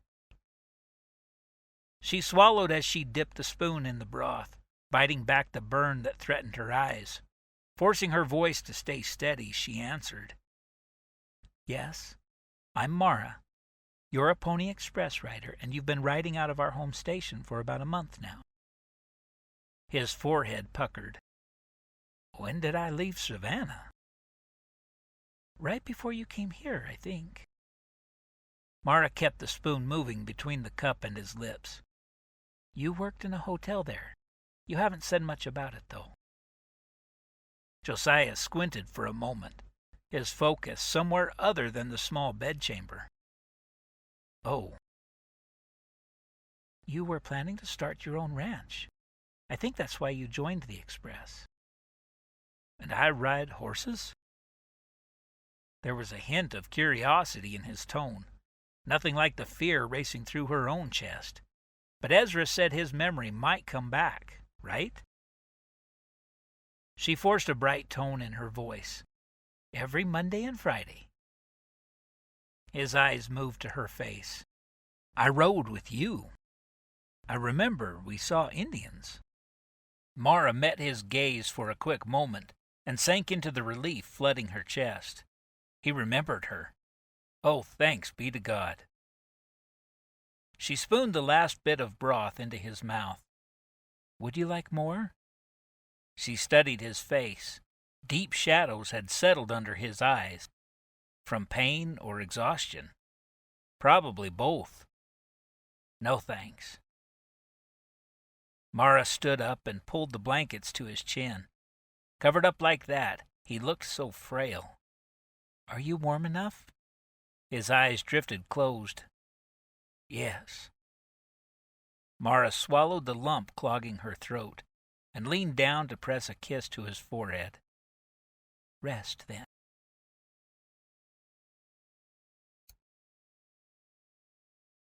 Chapter 11. Josiah opened his eyes to a wash of sunlight through the window. A chill permeated the air, so he snuggled deeper under the covers, ignoring the drum of pain that thumped in the back of his head. His eyes scanned the room. Where was he? A chair sat close to the bed with a small table next to it. A dresser stood against the wall, and in the corner was a woman's dressing table. A woman's?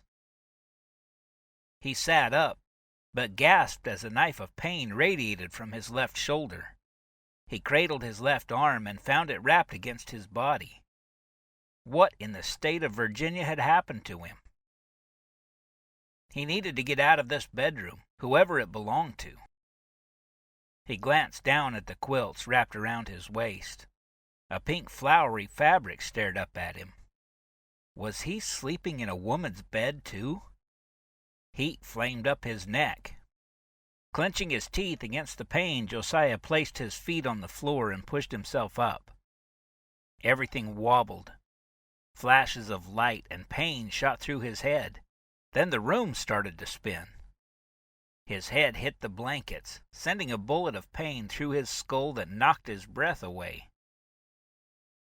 He lay there for several long moments, breathing in, then out. He had to make sense of where he was. One of the hotel rooms? No, that wasn't right. He rode horses now, for the Pony Express. So why was he in a woman's bedchamber? He opened his eyes again, took in the rough-cut wood of the walls. A woman's face flashed through his mind. Mara. Was this her bedroom? He'd been hurt. A likely deduction based on the pain radiating through him. Another sensation pricked through the layers of hurt, needling his awareness. He'd have to find the privy soon. He eased himself up to a sitting position again and lowered his feet to the floor. When they touched the hard surface, needles started through his toes, turning into a fiery burn. His feet were wrapped in strips of cloth, and he almost doubled over with the pain of them. He might have, if it weren't for another fire still burning in his shoulder. After a few moments, the pain in his feet had settled to a throb, and the room's spinning finally slowed. With both hands on the bedpost, he eased up to a standing position. He closed his eyes against the whirling as it started up again. Breathe. When he opened them again, his vision was a little fuzzy, but not enough to knock him down this time. Taking careful steps, he moved from the bedpost to the door, then through the threshold into the main room. This area looked more familiar, with memories tugging at his mind. Each step was a challenge, but he shuffled from one object to another, finally reaching the front door. He eased it open until a blast of cold wind almost jerked the wood from his hands. Josiah tightened his grip on the door, then stepped outside and pulled it closed behind him. Icy air found the exposed skin around his abdomen. He should have grabbed a coat, but with the bandage around his shoulders and arm, he hadn't realized he was shirtless. No matter. Just a quick trip to the privy and he'd go back to bed. The pain in his body had spread so far he couldn't tell what hurt and what didn't. He turned to descend the single step and froze. Indians milled around the yard of the express station, looking for all the world like they'd taken over the place. Adrenaline sped through his veins as he reached for the door handle to scoot back inside. Where was his gun? As he turned, he glimpsed a white man speaking to a cluster of the redskins. Something made him pause mid-stride. The man looked familiar. Ezra? The name seemed to fit with the memory of him. Did Ezra need help? He was practically surrounded by the Indians. A movement in front of one of the buildings caught his eye. 3 more Indians spilled from the doorway, then a white man and a woman. Mara. A flood of protectiveness sluiced through him, and he stumbled down the step before he could stop to think. But his ankle didn't hold his weight, and the buckling joint took him down to his knees. Pain exploded in his shoulder, pulsing up to his head and throughout the rest of him. He clutched his skull, not daring to breathe as he struggled to maintain consciousness. Finally, the agony lessened the tiniest bit, and he struggled to draw in steady breaths as he gathered his wits again. Mara stood with the Indians, but she was flanked by a white man on either side. Ezra had moved to her side, and the other man was someone else it seemed he should know. He brought his focus back to Mara. She didn't look afraid. In fact, she was speaking to one of the Indians, gesturing in wide strokes as she talked. He would be of no good to her in his puny condition, and neither she nor the men at her side looked like they were concerned for her safety. He'd be better off going back in to get his gun. His body took that opportunity to remind him of the reason he'd come outside in the first place. Maybe he'd be a little stronger after he took care of personal business.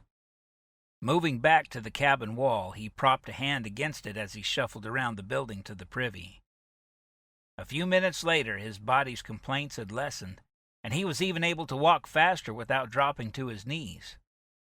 He followed the side of the cabin again and almost reached the corner when an Indian brave stepped out, halting in front of him. Josiah froze, then straightened to his full height as the two stared at each other.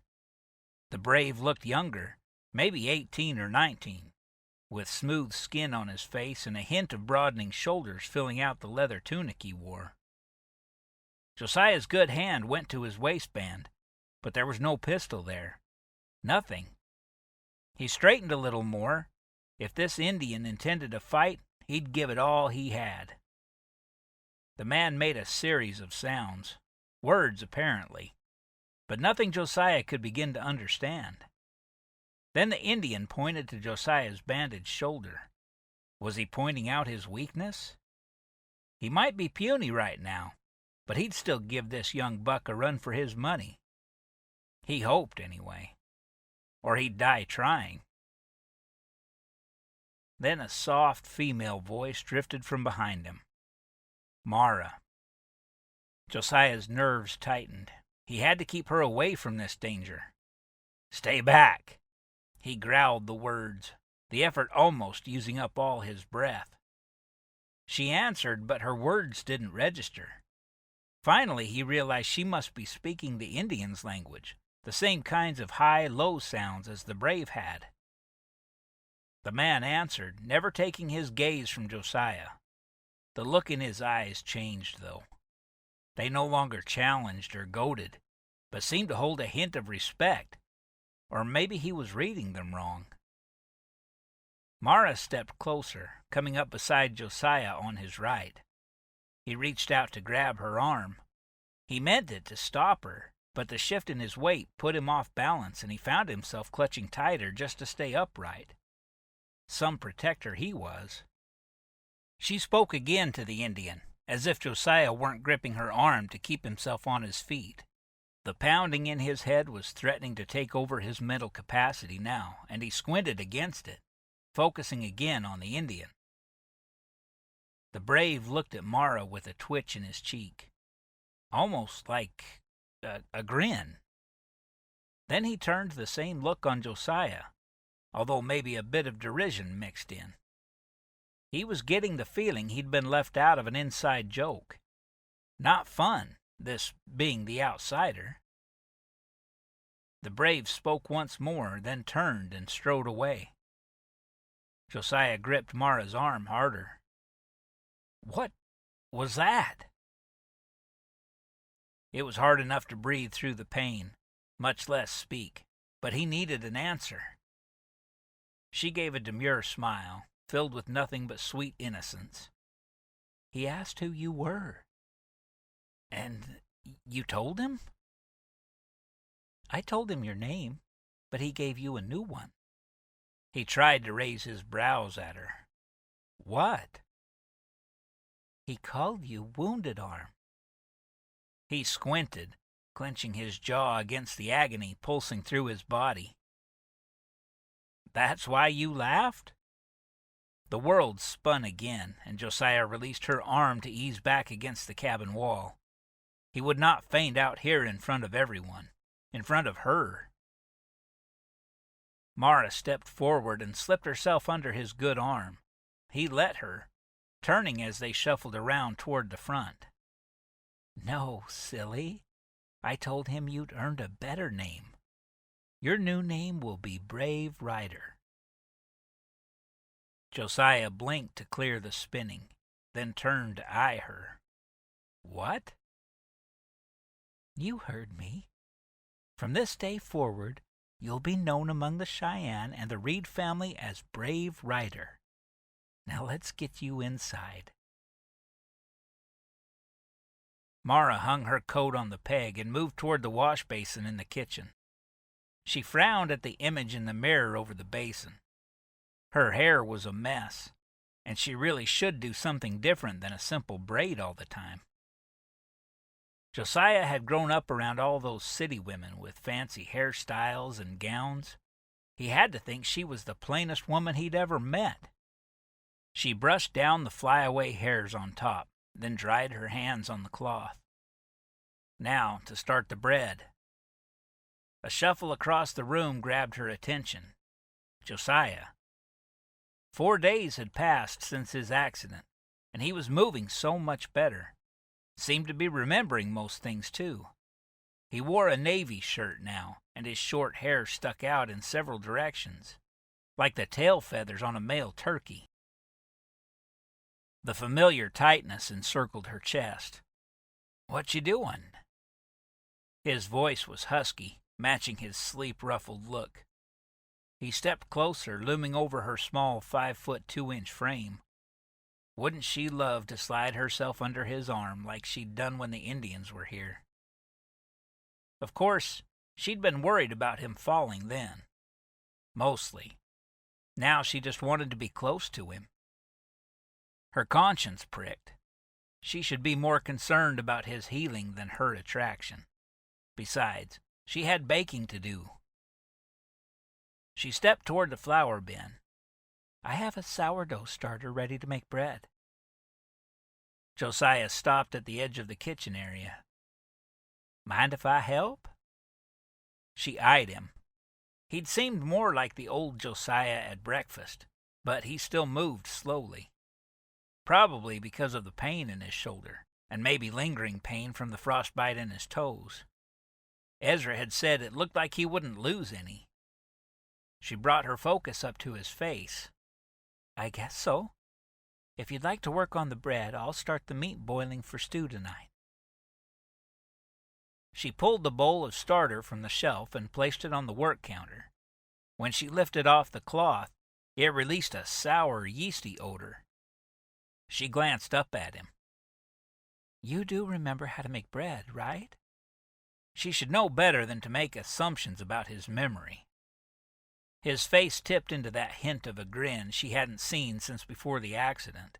Just a few extra lines around his eyes alluded to the pain he'd been through and still carried. "I think so. I'll let you know if I run into trouble." That look still did funny things to her middle. "Good." Mara turned back to the work counter to slice venison. With his one good hand, Josiah added flour, sugar, eggs, and a few other ingredients to the yeast mixture, then sunk his large fingers into the dough. She couldn't help but notice the smattering of short, fine hairs across his tan knuckles. Oh, man, no doubt about it, even for all his skills in the kitchen. She glanced up at his face and found his eyes focused on the dough in his fingers, his brow furrowed as he worked. She pulled her gaze back to her own task and sliced the knife through the fresh deer meat Zeke had brought in that morning. "My mama used to make sourdough bread, dozens of loaves at a time." Josiah's words brought her head up. His eyes had taken on a glazed, dreamy quality. "She sold them to the hotel and at the booths down by the wharfs. I used to go along with her, and when Papa came in on the boat, I'd help him unload his catch. Then we'd all three walk home together." Mara scarcely dared to breathe. "Sounds like a wonderful way to grow up." She'd never heard Josiah talk so much without being prompted, and most definitely not about his past. She wanted to ask him more, but didn't want to break the moment for him. His Adam's apple bobbed as he gazed at the dough squeezing through his fingers. It was. Sometimes he'd take me out on the boat with him, but I didn't like to be confined on that little dinghy all day, so Mama let me help her bake. He separated the dough into pan-sized mounds. Turned out to be a good thing, too. Cooking was how I kept myself alive when I was on my own. His voice trailed away, and silence took over. Did she dare ask more? Need burned in her chest to hear more about his past. It couldn't have been easy, but it was what made this man who he was now. Knowing what he'd been through could only help her love him more and better. She inhaled a steadying breath. How did you lose your parents? Silence again. Maybe she'd pushed too far. She braved another glance at his face, but he still watched the doe with the same scrutinizing gaze. At last he spoke in a quiet voice. The dinghy they were in capsized in a storm. They'd gone to the mainland to deliver bread. Just a special trip for the two of them. The squall came up out of nowhere. They found the boat right after the storm. His jaw worked. And my parents washed up a few days later. Oh, Josiah. Mara touched his arm, emotion rising in her throat. He looked at her, sadness swimming in his gray-blue eyes. But he spoke again. I knew I couldn't make a living on the sea, the way Pa did. His throat worked. I hated the sea. His voice echoed the first bitterness he'd voiced yet. And why not? The water had stolen his parents, his world. So what did you do? She couldn't help the question. This peek into his life had her heart in her throat. I sold our little house on Tybee Island and begged for them to take me on at the hotel. Ended up doing the same baking my mother had and all the grunt work they could get from me. When their old chef left, I jumped at the chance. How old were you then? 16. So you cooked until you joined the Express? He shook his head, then stopped with a wince. I cooked until the hotel closed down. And then what did you do? This felt more like the Josiah she was used to, where she had to prod for any details he'd offer. He shrugged his good shoulder. Anything. Everything.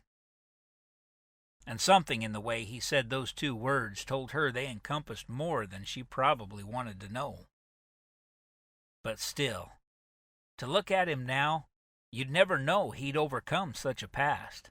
He was a fighter, someone who made the most of a tough spot, worked hard, and came out on top.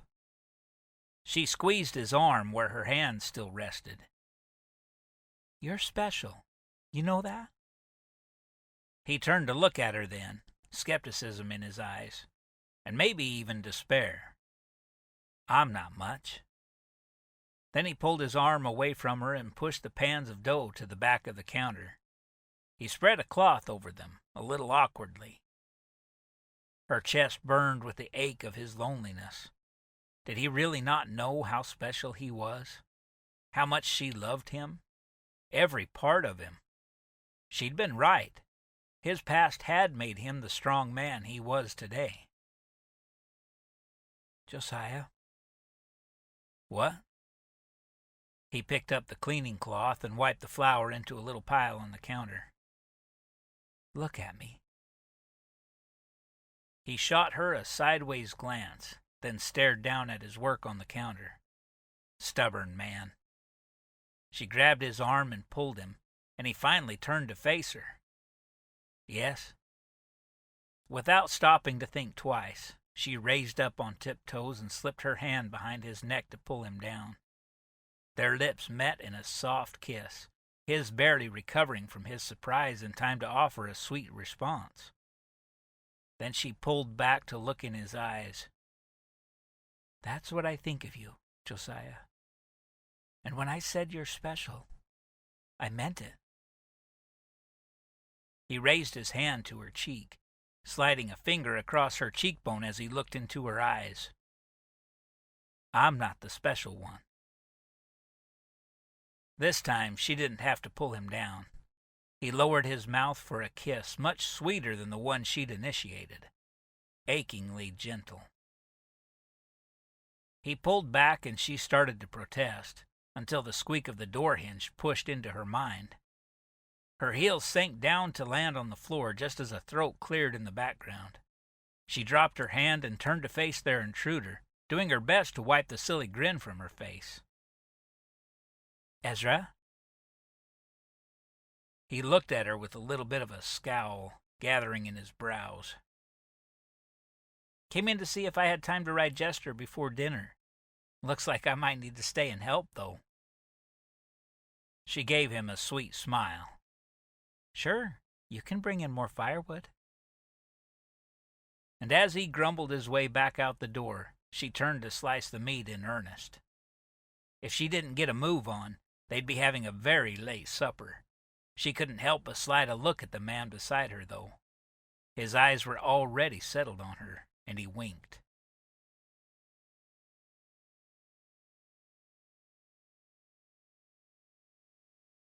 More than a week later, Josiah ambled through the barn, fists in his pockets.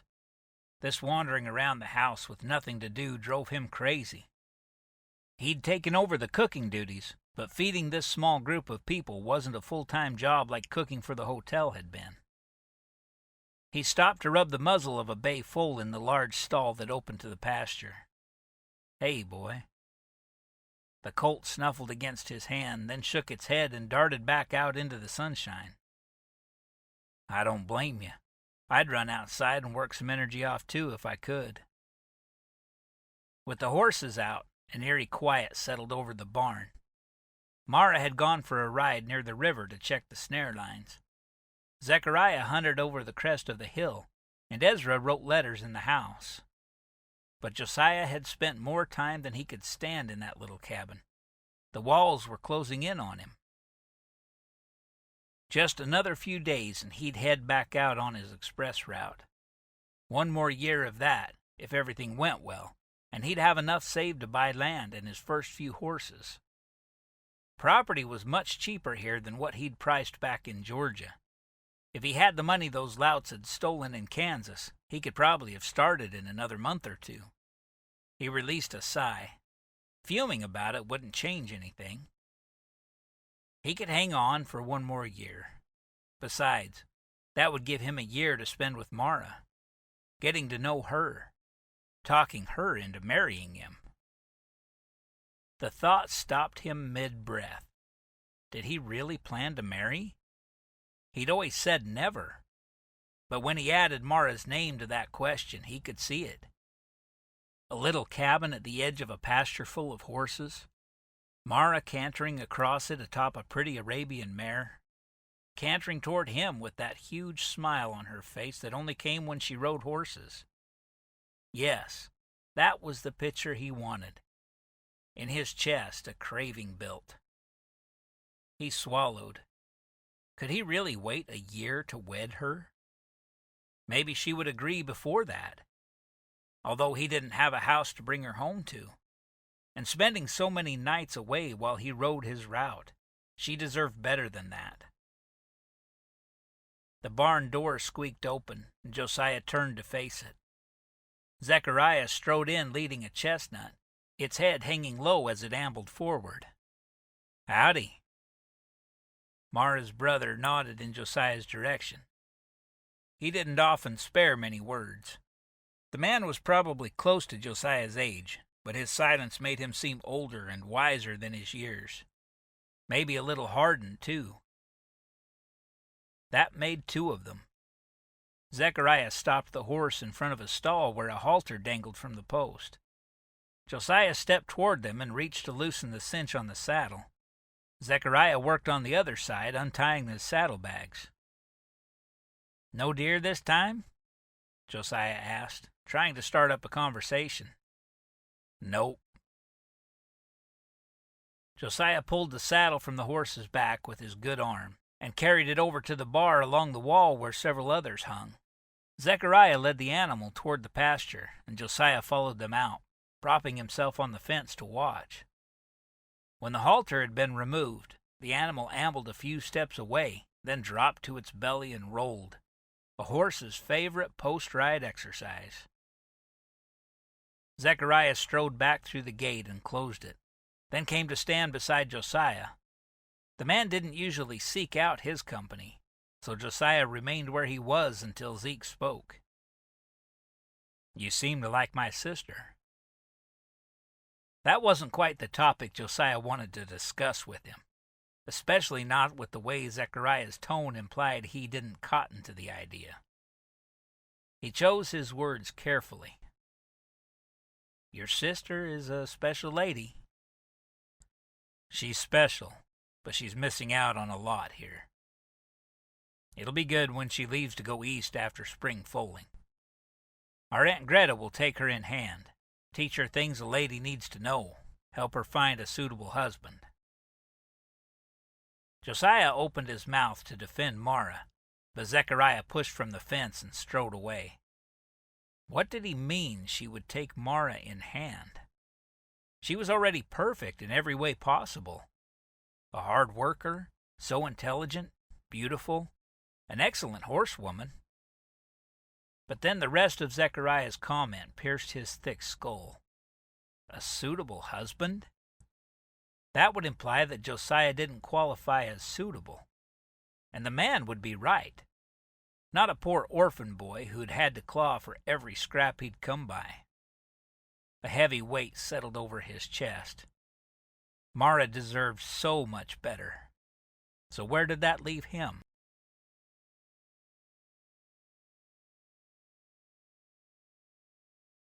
Chapter 12. "Stage is here." Josiah glanced up from the cook stove as Ezra poked his head in the cabin door to share the news.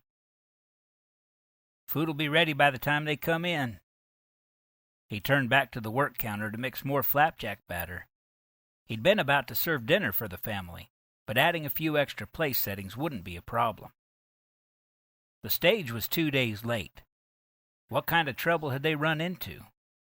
Ezra said they didn't typically go look for it until the coach was 3 days past its scheduled time, especially in the winter when it could be slowed by snow and ice.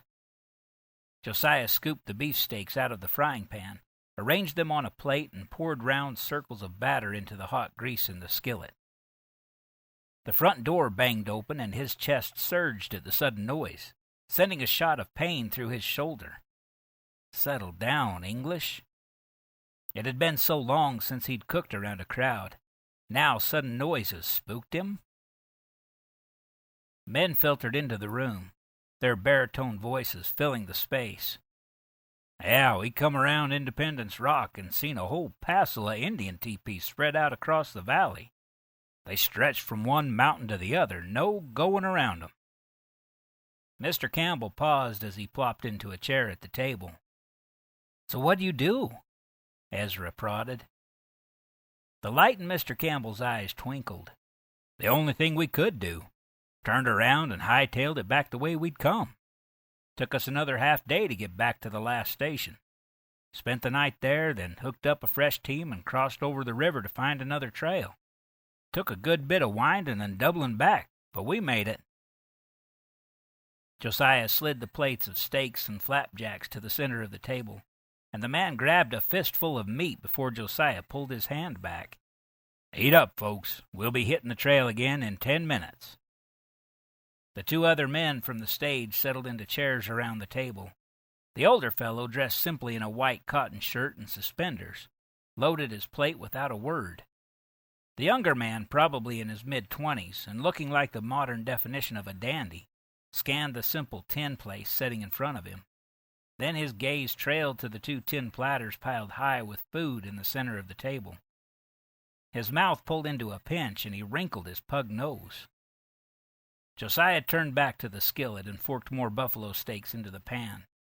The dishware and setting might be rustic, but the fool man would be hard-pressed to find better flavor in the food of any restaurant on the East Coast, including that hoity-toity Omni Parker House Hotel in Boston people were always talking about. As soon as Mr. Campbell had scarfed down his food, he stood and slapped his hat on his head. "Time to go, folks. Got to make up the miles."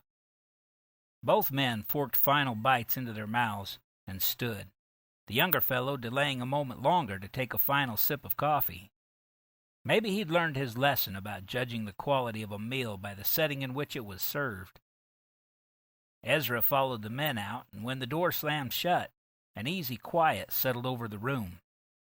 There was a lot to be said for solitude, especially in this remote country without crowded streets or noisy strangers. Most of the time, anyway. He had the second round of food on the table by the time Mara and Ezra trudged in, stomping snow from their boots and peeling off coats. Zechariah wasn't far behind, and they all settled around the table, then bowed for Zeke to say grace. Just like a family. Josiah swallowed a lump and squeezed his eyes tight. The meal flowed in their normal rhythm, with comfortable conversation and a bit of dry humor thrown in with Zechariah's stoic tone. But soon enough, it was over, and the family bundled back up to finish chores for the night. Josiah made quick work of compiling the scraps for the slop bucket and washing the dirty dishes.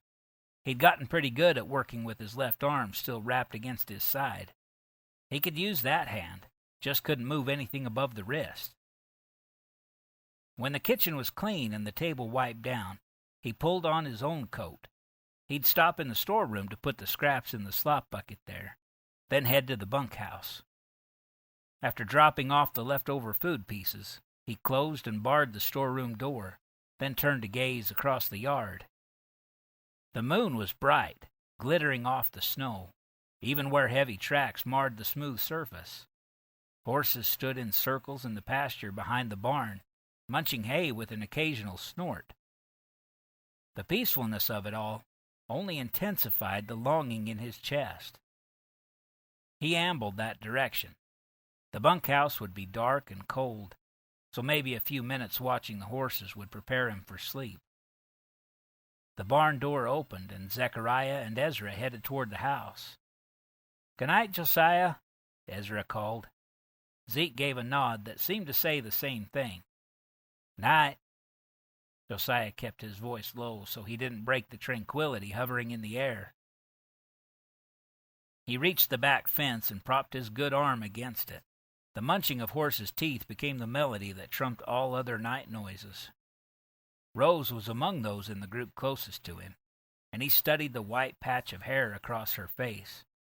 It looked like an artist had poured paint over her, allowing it to splatter around the edges. The striking look certainly added to her beauty. Another squeak sounded behind him as the barn door opened a final time. He didn't have to look to know it was Mara, but he turned just the same. If she noticed him, would she come and talk? Or just wave and go inside? He wasn't sure which he wanted. As much as he'd tried to resist her draw, it was Mara who made this place wonderful. Even the majestic pull of this wilderness wouldn't hold quite the magic if there wasn't always the chance he might catch a glimpse of her. Maybe have the chance to talk with her, see that smile that could light the darkness. She held the milk bucket in one hand, but set it on the ground before closing the barn door.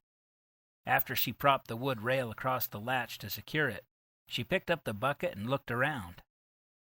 Did she sense a presence in the yard? Or maybe she looked for him. Wishful thinking, probably. But a man could hope. Shadows shielded her face, but her profile gave her away when she noticed him. Her shoulders relaxed, her chin came up, and she strolled toward the fence where he stood. "Enjoying the night view?" As Mara neared, the moonlight pushed away some of the shadows on her face, but he could still make out only the outline of her features. He turned back to the animals in the pasture. "It's nice out. Peaceful." She stopped beside him, leaning against the fence rail the same way he did. The quiet settled over them for several moments before she added her voice to it. "This place speaks to me." Josiah's chest tightened. There's something about being so isolated, so connected to the land. It gets into your soul. Mara's hands left the fence and settled around her upper arms. He turned to look at her. She nodded agreement with his words, but the shiver in her jaw undermined the action. "You're cold?" He reached to unbutton his coat. Why was he letting her stand out here in this freezing night air? No, I'm fine. But her shoulders had started to quiver now, and she bit her lower lip. He should tell her to go inside, but they rarely had quiet moments to talk without at least one of her brothers around. Was he being selfish? Maybe not if she wore his coat. Put this on. I'm fine, really. But he draped it around her shoulders, and she gripped the edges, wrapping it tighter. Now you'll be cold. I'm fine. Especially if he slipped his good arm around her and pulled her close like he was itching to do. How much trouble could he get into with one hand? Mara turned back to gaze over the pasture again, but he kept his focus on her. Her face held no shadows now, its planes perfectly illuminated by the moonlight. Her intelligent eyes, full lips, cute pointed chin. I know what you mean. He blinked. What had they been talking about? He had no clue. What I mean? She shot him a look out of the corner of her eye, raising one brow. Then she focused forward again. About the land, getting into your soul. Ah. This country feels more like home than any place we've lived, even though we've been here less than 2 years. Her throat worked, and his focus followed the movement. I don't think I can leave it. Her words penetrated the trance that had settled over him. Was she giving serious consideration to Zeke's plan? The knot in his gut tightened. Your brothers want you to leave? She turned to him then, something welling in her eyes that looked almost like desperation. How did you know? Zechariah. He forced any trace of bitterness from his voice. Do you want to go stay with your aunt? No, I don't. Resolution laced her tone now. He took a step forward, a magnetic force pulling him without effort on his part. His hand slipped up to her cheek. I don't want you to go. He said it. Hadn't told her everything he felt, but he lowered his mouth to hers and let his kiss say the rest. As he tasted the softness of her mouth, memories flooded his body that hadn't yet reached his mind. He'd kissed this woman before, and she was just as intoxicatingly sweet as she'd been then. His body yearned to pull her close, secure her in his reach, but his left arm was shackled in the restricting bandage. He slid his right hand from her cheek to the back of her head, weaving his fingers into the softness of her silky hair. Mara's hand settled on his chest, and her touch warmed him more than any coat could. They slid up until they encircled his neck. He groaned and deepened the kiss, running his hand down to the small of her back where he could pull her closer. Sweet Mackinaw, but she was amazing. Every sight and touch and taste of her. Even the scent of horses mixed with the faintest aroma of roses. She brought everything in him to life.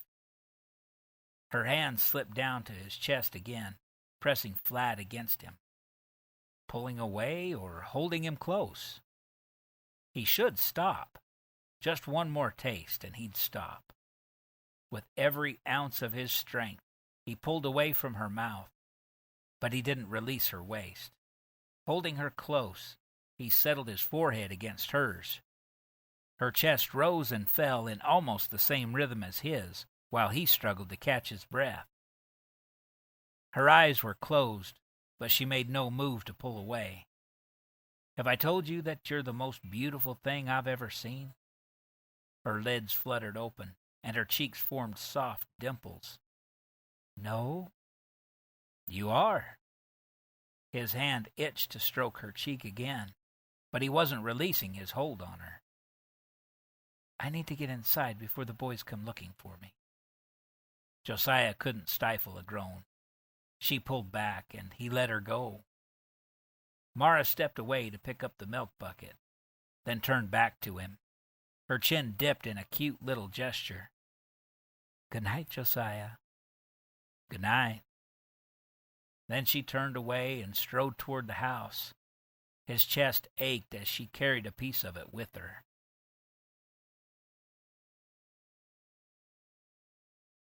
Chapter 13. Mara jerked the leather cinch strap until it pulled the knot tight, securing the saddle in place. The old bay broodmare pinned her ears for an irritated second, then dropped her head back to the hay at her hooves. "Easy, girl." Mara stroked the mare's woolly neck. A lifetime of birthing foals had made this girl a bit cranky and set in her ways, but she was gentle and steady under saddle, just what Josiah needed for his first time back on a horse after his accident. It had been almost 3 weeks since that awful day. Too soon for him to be back in the saddle? Probably. She was crazy for letting him, but he'd asked, and it was so hard to say no to him, especially when he gave her one of those sideways grins.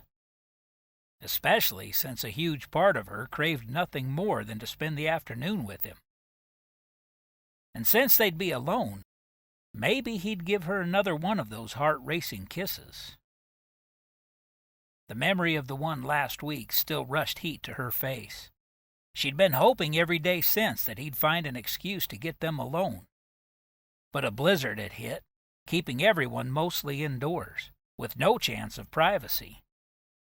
To make up for it, Josiah had sent her sweet looks and kept her in the conversation at mealtime. She'd made a point of letting their hands brush when she passed him a dish, if only their chairs weren't at opposite ends of the kitchen table. Today, though, she would have him to herself. The barn door squeaked open, and Ezra's voice drifted through. "The article said they have another crew building the telegraph line from the west. They're hoping to meet in Salt Lake City sometime before the end of this year. Sounds too good to be true, huh?" His volume increased with the enthusiasm in his voice as he and Josiah ambled toward her. "A telegraph stretching from one end of the country to the other. Sounds like there won't be much need for the express." "Oh, people will still need to mail letters and catalogs. The telegraph is just for short messages." They were near enough now for Mara to see the pinch in Josiah's brow, but he caught her gaze, and his face softened in a way that set off the fluttering in her chest. He held up a small bundle. "I brought snacks for us." "Some of your buttermilk biscuits?" One corner of his mouth tipped. "And something sweet to go with it." How did words as innocent as those make her face flame so? She turned to slip the bridle on the mare beside her. "Sarah here is ready for you. Ezra, can you help with mounting?" "That's what I'm here for." Mara looked up to catch a wink from her brother. She should be able to ignore that, but the heat surged again. She slipped under the mare's neck, dropping the reins to the ground, striding the few steps to where Rose was saddled and waiting. She grabbed her own leathers and almost dragged the mare toward the barn door. She needed cool air. She was mounted and waiting by the time Ezra led the old broodmare out of the barn, Josiah on his heels. Josiah's left hand was still in a sling, so he gripped the saddle horn with his right and hauled himself into the seat. The action was awkward, and the pinch of his eyes showed the pain the movement caused. This was a bad idea. She should be shot for letting him ride so soon. She applied pressure to Rose's sides and guided her closer to Josiah's mare. "We don't have to do this yet." Josiah's jaw tightened. "I want to." "Maybe we could just ride around here for a while." "No." The look in his eyes stopped her from arguing further. Stubborn man. She'd keep an eye on him, though. If his pain worsened, they'd come back whether he wanted to or not. They started out in the direction of the river, following the narrow Muskrat Creek until it reached the main body of the Sweetwater. As she breathed the fresh, cool air, the tenseness in Mara's shoulders slipped away. and she settled into the easy rhythm of the horse underneath her. There was nothing better. A genial silence stretched between them, but Josiah's voice didn't seem like an interruption when he asked, "So your father taught you how to ride?" Pleasant images filtered through Mara's memory. "Both parents, really. Pa said that's what made him fall in love with my mother. Her father trained thoroughbred racers, and she would help exercise them. It wasn't considered proper for a woman to be riding at blazing speeds in split skirts, so she did most of her riding early in the morning. Pa came to call on her father one morning and saw Mum riding. He said he knew right then he would marry her. It only took him 6 months to talk her into it." She sent Josiah a smile as she finished the story. "Horses have always been a family business for us." He gave her a look she couldn't quite decipher. Longing, maybe? But there was a hint of pain in it, too. The lapping of water sounded ahead as the Sweetwater came into view.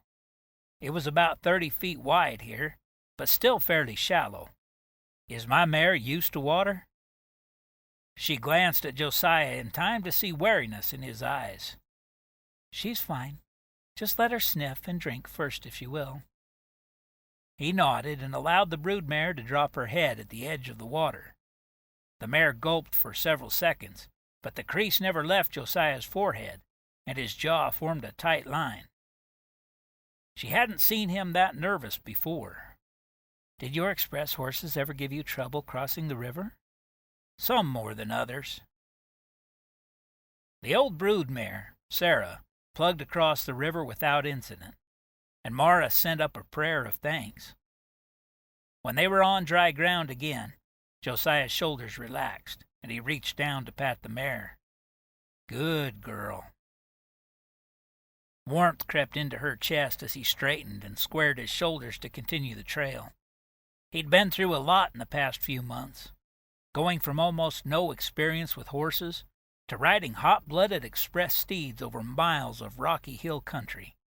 He had grit. She'd give him that. As they wound their way through the hills and rocky bluffs, Josiah asked about her old ranch in Maryland, and how they'd found the breeding stock they used now, including the mare he rode. They meandered through a hilly section with Mara in the lead down one of the steeper trails. She glanced back as she finished a story about the first time Sarah had foaled a feisty colt, hoping to catch a smile on Josiah's face. Instead, his mouth pinched in a thin line, and creases dug deeper into the skin around his eyes with every bump in Sarah's stride. He was hurting. As soon as they reached the bottom, Mara reined in her horse. "How's your shoulder holding up?" His mouth curved, but the grin didn't meet his eyes. "Not bad." Hard-headed man. "There's a nice spot just around this butte to stop for lunch." "Lead the way." She almost missed the wilt of his shoulders. Relief? She should have stopped them before now. Rose stepped forward and Josiah's horse followed. As they rounded a large pile of rocks, Mara blinked at the sight before her. A dozen Indian braves sat on horseback a quarter-mile away. Even from this distance, war paint was visible on the lighter horses, and each man wore a large quiver of arrows on his back. And then she saw the war bonnet worn by the Indian farthest away. Her shoulders tensed. Paiutes. Mara jerked her reins, bringing Rose to an abrupt halt, then reining the mare back the way they'd come. "What are you—" "Shh!" Mara hissed, as her mare backed into Josiah's horse. Josiah turned his mare off the path to get out of Rose's way while she backed a hasty retreat. Mara had seen something that spread fear across her face. This woman who wasn't afraid of anything. "What is it?" he whispered. "Paiutes. A war party." Her eyes were huge, her words clipped. "Can you handle a run?" He'd handle whatever was necessary to wipe that fear from her features. I'm right behind you. Her horse sprang into a canter, then lunged up the hill, leaving him in the dust. He glanced back at the huge rock that hid the Indian war party, then loosened his reins and nudged Sarah with his heels. The mare broke into a lope. She may be an older girl, but she didn't like to be left behind any more than he did. Fire shot through his shoulder with every stride. He clung to the horn and gritted his teeth as his mount leapt up the hill. When the ground leveled out, he focused on finding the rhythm in the horse's stride. Anything to smooth the bouncing that pushed the knife farther and farther into his shoulder. Sweat dampened his forehead, and the bite of the wind against the moisture on his face was a welcome distraction. Maybe he would pass out. But he couldn't. Not when Mara needed him. At last they reached the edge of the river, and Mara slowed. She glanced back at him, but he didn't have the energy to pretend he wasn't in pain.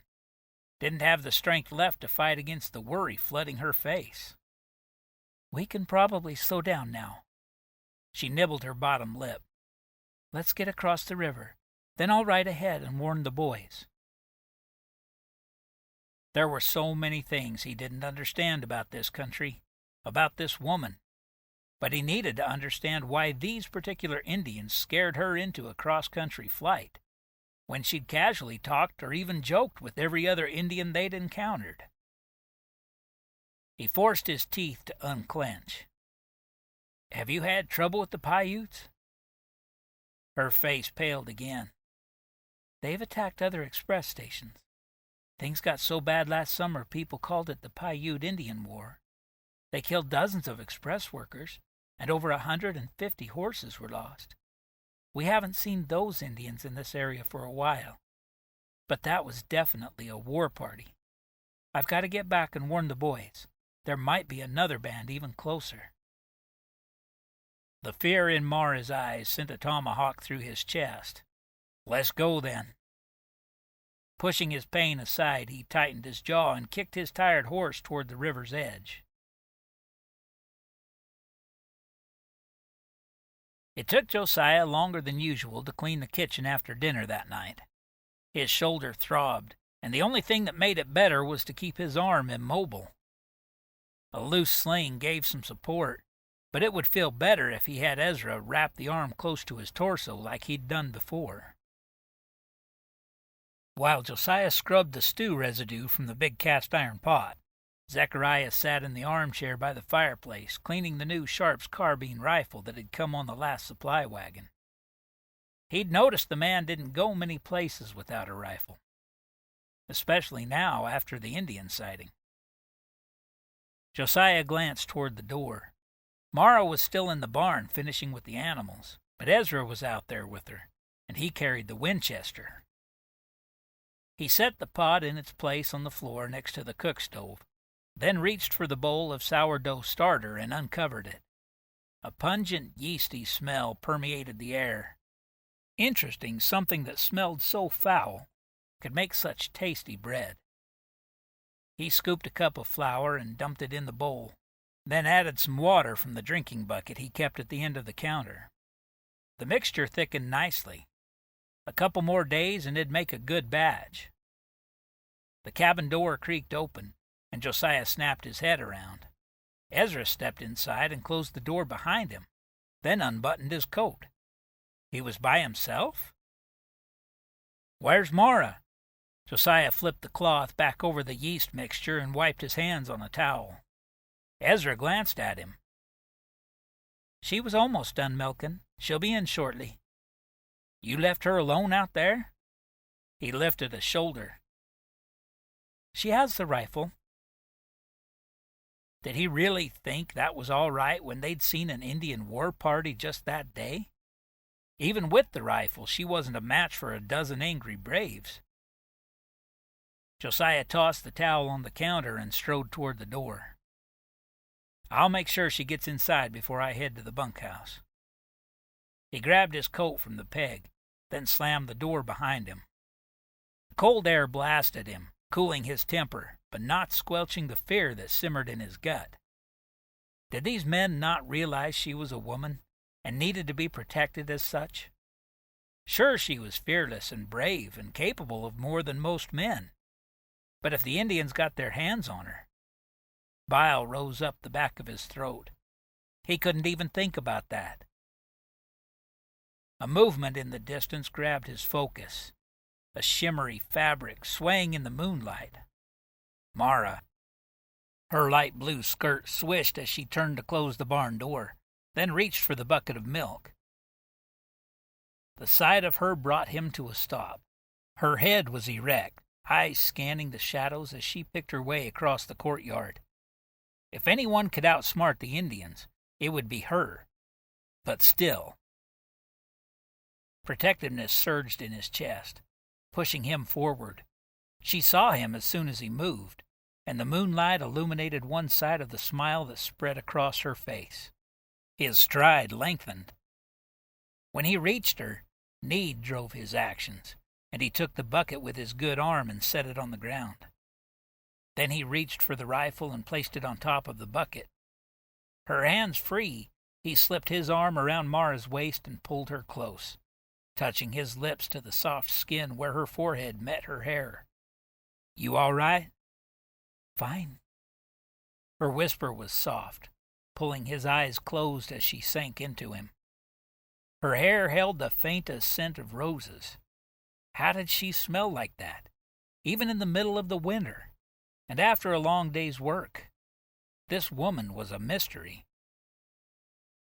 "You were coming to protect me?" Mara leaned back to look at him, and his gaze feasted on every inch of her face. Her luminous eyes with the dark brows above, her cherry-red cheeks, her lips pinched in a pert little smile. His mouth found its own grin. "You need protecting." A twinkle flashed in her gaze and her dimples deepened. "From you?" Oh, no way could he resist that one. He tightened his grip on her waist and lowered his mouth. Her soft lips met his. A sound pricked his awareness. "Mara?" A man's voice drifted across the courtyard. Josiah eased back, holding in a groan as he turned to look. The open cabin door spilled light onto the ground around them, and in the center of the beam stood a dark shadow, holding a rifle. "Zeke!" Mara's voice dragged the word into 2 syllables, just like a younger sister. "Coming in?" His tone held a hint of challenge, probably meant for Josiah. "When I'm ready." But she slipped out of Josiah's hold, then reached down to grab the rifle and bucket. "Good night," he whispered as she strode past him toward the open door. She shot him a little smile. Josiah raised a hand to his forehead in salute toward the broad profile, now propped against the door frame, then turned toward the cold, dark bunkhouse.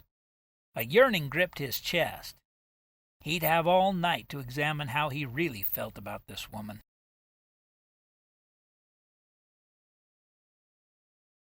Chapter 14.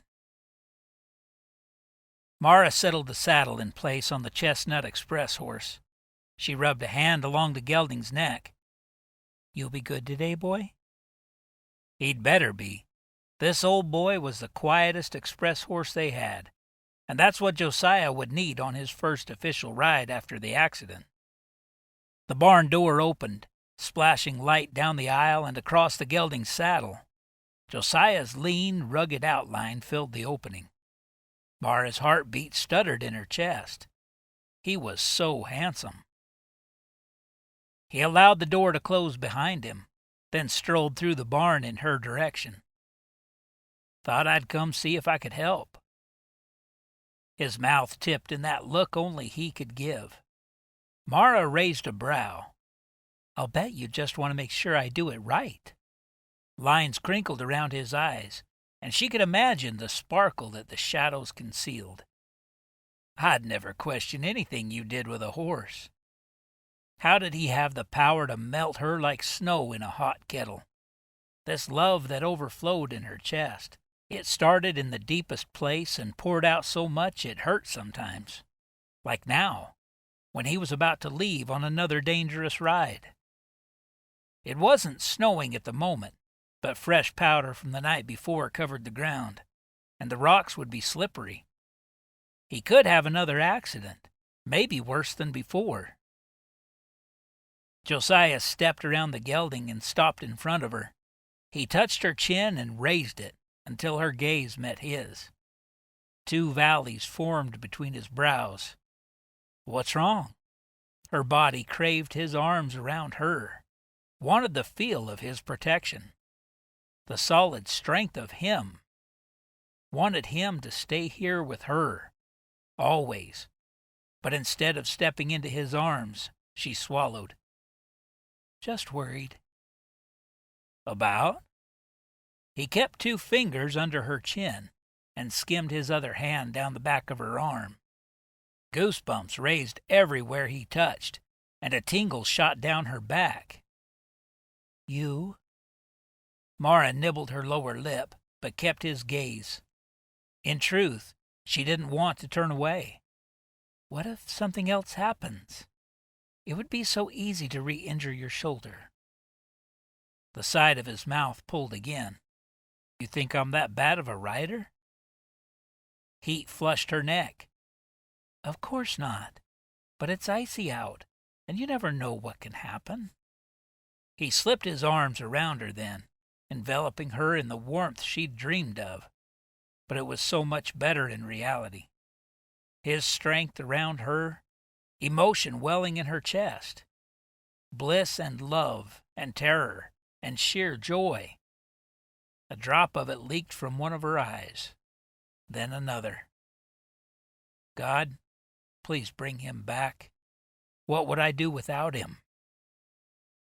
Josiah's arms tightened, and he held her that way for several long moments. How long she couldn't have said. She wanted him to keep holding her forever. A whistle drifted through the air, and his hold loosened. He pulled away, then lowered his mouth to hers for a gentle kiss. It was only a quick meeting, but gave her one last memory to cling to. Then he stepped around her and reached to slip the bridle on the gelding. When all was done, he closed her hand in his, and she walked beside him out the barn door. A few minutes later, she stood in the courtyard watching him ride away. Man and horse in unison, cantering through the snow. A magnificent sight. If only it didn't hurt so much. Josiah's horse crested the ridge of the hill in the darkness, bringing the twinkling lanterns of Three Crossings Station into view. Exhaustion seeped from every pore in his body. He'd been back in the express saddle for 2 weeks now, riding the 200-mile round trip every Monday and Friday. His layup had stripped away more muscle than he'd first thought, but the rides were less grueling each time. It helped when he'd learned how to hold the reins so his left shoulder didn't take the abuse of the high-strung horses jerking on the leathers. He released a piercing whistle as the horse descended the familiar rocky hill into the station yard. A cluster of lanterns gathered in the center of the open area, outlining the figures of 2 horses. He was late. The Sweetwater River had been high from thawing snow, so it had taken longer than usual at all the crossings. Since the relief rider now waited for him, he wouldn't get a break before climbing on a fresh horse and riding back the way he'd come. The tired gelding beneath him slowed to a stop when they reached the cluster of men and horses. "Oh, there, English." Brantley's voice drifted above the others as the older man took Josiah's reins. He slid from his horse and allowed the other express rider to remove the leather mochila from atop his saddle. Josiah took the replacement mail pack from the man and positioned it on his fresh horse. "Nelson here brought news from the express." The other rider turned to acknowledge his name before mounting his horse. Was that a dark expression on his face? "I'm off, then." Dirt and mud flew as he whirled the horse and sped away into the darkness. Josiah turned back to Brantley and reached for his reins as Hellman led the spent mount away. "What's the news?" "The express is closing down." Josiah stiffened, then stared at the man. What? Surely he hadn't said what it sounded like. "Going out of business. Government awarded the mail contract to the stage, so the whole pony line's shutting down, except for the stretch from Salt Lake City to Sacramento." Josiah's muscles wouldn't work. The edges of his vision faded blurry. What did that mean for him? "You all right?" Brantley eyed him with head cocked, his voice a little softer than normal. "Pull yourself together, English." He pushed through the cobwebs in his head. "Did they say when they'll stop the mail rides?" Brantley's mouth thinned. "Soon. They're cutting back to one run next week. It'll just be the Friday ride for you. Have to wait and see about the rest of it." He shook his head. "Not good." Josiah couldn't shake the daze as he mounted his fresh horse. The animal bobbed its head, jerking on the reins. He loosened the leathers and allowed it to leap into a canter. But as they bounded up the hill and across the bluff, he couldn't stop the thoughts roiling. What now? Never in any of his plans did he expect the Pony Express to shut down. It had seemed like a gift from God. Not that God had done him many favors through the years, but he dared to think the Almighty might have actually helped things work out for him this time. First with the Express, then with Mara. But he should have realized. The accident should have been a clue. Nothing in this life was handed to him. Nothing ever came without grit and hard work and determination to fight his way to the top. He had to maintain control of what happened to him, or he'd never get anywhere. So that brought him back to his question. What now? Maybe the Express would let him transfer to the line they were keeping open in California. But that line already had riders, and probably a swarm of men across the country eager to fill any empty spots. No, he'd have to look elsewhere for a job. Maybe the stage needed drivers. Probably nothing would pay as well as the $100 a month from the Express, but he'd have to start somewhere. Mara added another log to the fire in the cook stove, then closed the iron door and brushed wood dust from her hands. She scanned the kitchen. Lunch dishes were clean and put away, dough rising in pans on the counter to bake later, table clean. Nothing left to do in here. And Josiah still hadn't come out of the bunkhouse. Ezra had helped change out horses when Josiah arrived early that morning, and the news he'd brought wasn't good. What would he do when the Express shut down? There were ranches a little farther east. Maybe he could find work at one of them. Did he have enough saved to start his own? Probably not. He'd only been working for the Express 3 months, and one of those he'd been unable to ride. The sick knot in her stomach tightened. If he left, would he take her with him? She needed to talk to him, hear what he was thinking. But she couldn't wake him up. He'd ridden all night and was exhausted. She started toward the door. The yearlings needed their daily workouts. Now was as good a time as any. And maybe Josiah would be up soon and come talk to her while she worked. But after losing her temper with Bandita and spending more time watching the bunkhouse door than the other 2 colts she attempted, it seemed like a better idea to head back inside to put the bread in the oven. Warm sourdough bread with dinner might cheer Josiah up. And maybe she could make cinnamon crisps for dessert. Too bad she was out of preserves. A pie would have been even better. She released Jericho into the pasture, then hung the halter on the fence post and trudged toward the house. Another glance at the bunkhouse showed no movement still. She refocused her gaze on the main house and didn't let her eyes stray again. It would be too easy for her feet to follow, but she would not disturb Josiah while he slept. This uncertainty and worry were driving her mad. It wasn't until she rang the bell for dinner that the bunkhouse door finally squeaked open. Mara stood on the steps of the main house as Josiah emerged from the smaller building across the courtyard. She had to clutch the door frame to keep from sprinting to him and slipping her arms around his waist. Zeke and Ezra exited the barn at the same time, and Josiah fell into step with them. As they neared the house, Mara scanned Josiah's face. Was he worried? Exhausted? Fine lines had settled around his eyes, and their depths were a dull gray blue today. His mouth pressed tight, and his back stood rigid, yet something about the set of his shoulders seemed like they slouched under a heavier weight than normal. Her body craved to touch him, rub the strain away, but she had to settle for turning back to the stove to gather the coffee pitcher. She'd find a chance to talk alone with Josiah after the meal. They all sat and bowed for Zeke's blessing on the food. Mara peeked at Josiah once during the prayer, half expecting him to be watching her as he sometimes did. But only the crown of his dark brown hair stared back at her. She squeezed her eyes shut. She should use this time to pray for him, but so many thoughts twisted in her mind. So many emotions swirled in her chest. She couldn't fight through them to put together a coherent prayer to their Maker. Please help us, Lord.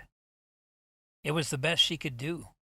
A solemn mood settled over the group while they piled the beef and potatoes onto plates and ate. Josiah took only a single scoop of each, then dropped his head and forked one piece into his mouth at a time.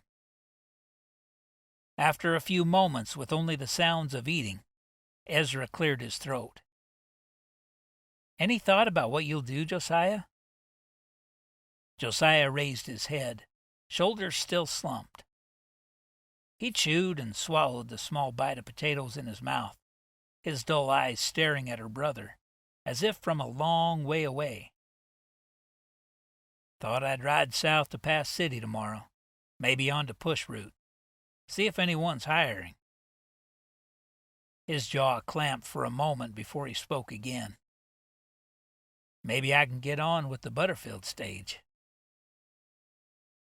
Zechariah stroked his chin as if he had a beard there.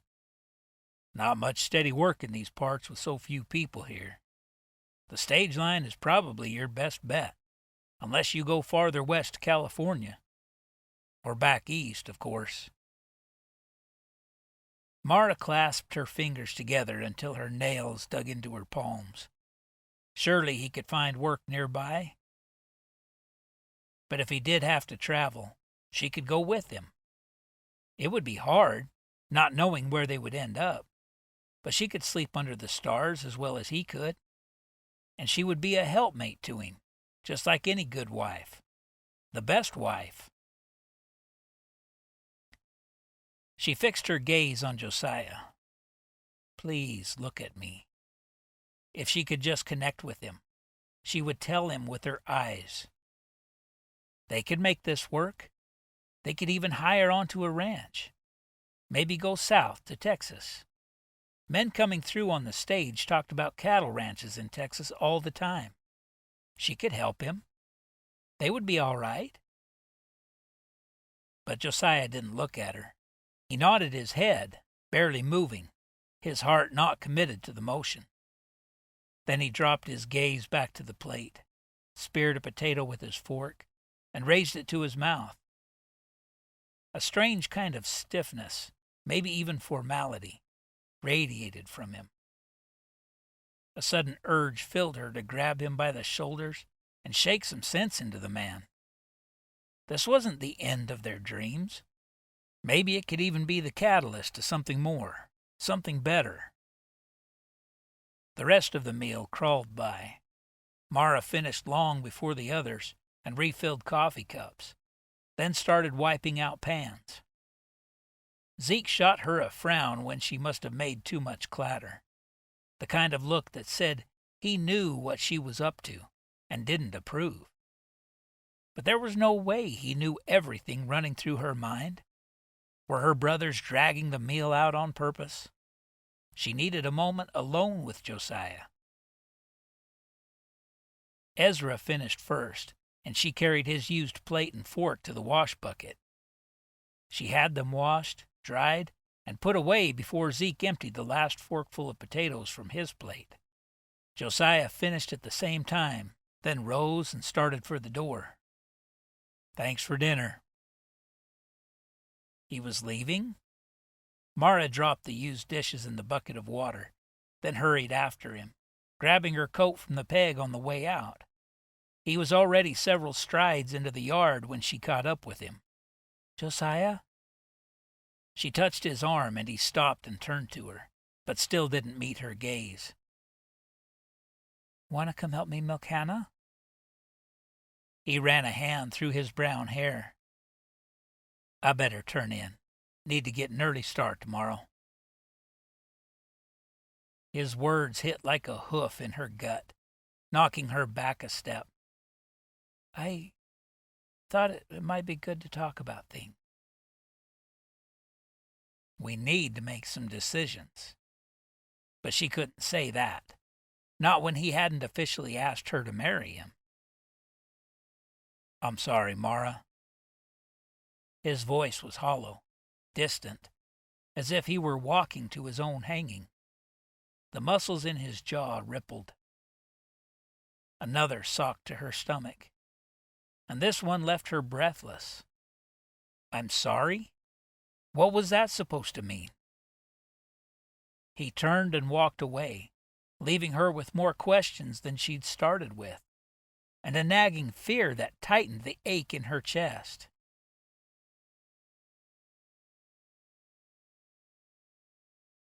Chapter 15. Josiah reined his horse down to a walk as the familiar waters of the Sweetwater River came into view. A mixture of emotions flowed through him. The light murmur of water rippling over stone sounded like home, even though he'd only lived here for 3 months. But at the same time, a sour taste nipped in his stomach, as if he'd reached for a warm loaf of bread, fresh from the oven, and found only a hard, crusty slice, not fit to eat. He sighed and pulled the mare to a stop, facing the river. Did he just love to torment himself? The tumultuous river water churned below the surface, just like his own frustrations. His mind played back through the last 4 days. He'd ridden from one settlement to another, covering hundreds of miles, but not a decent job to be found. Oh, there was a blacksmith who mentioned he'd be willing to take on an apprentice, and a couple of trading posts said they could use him part-time.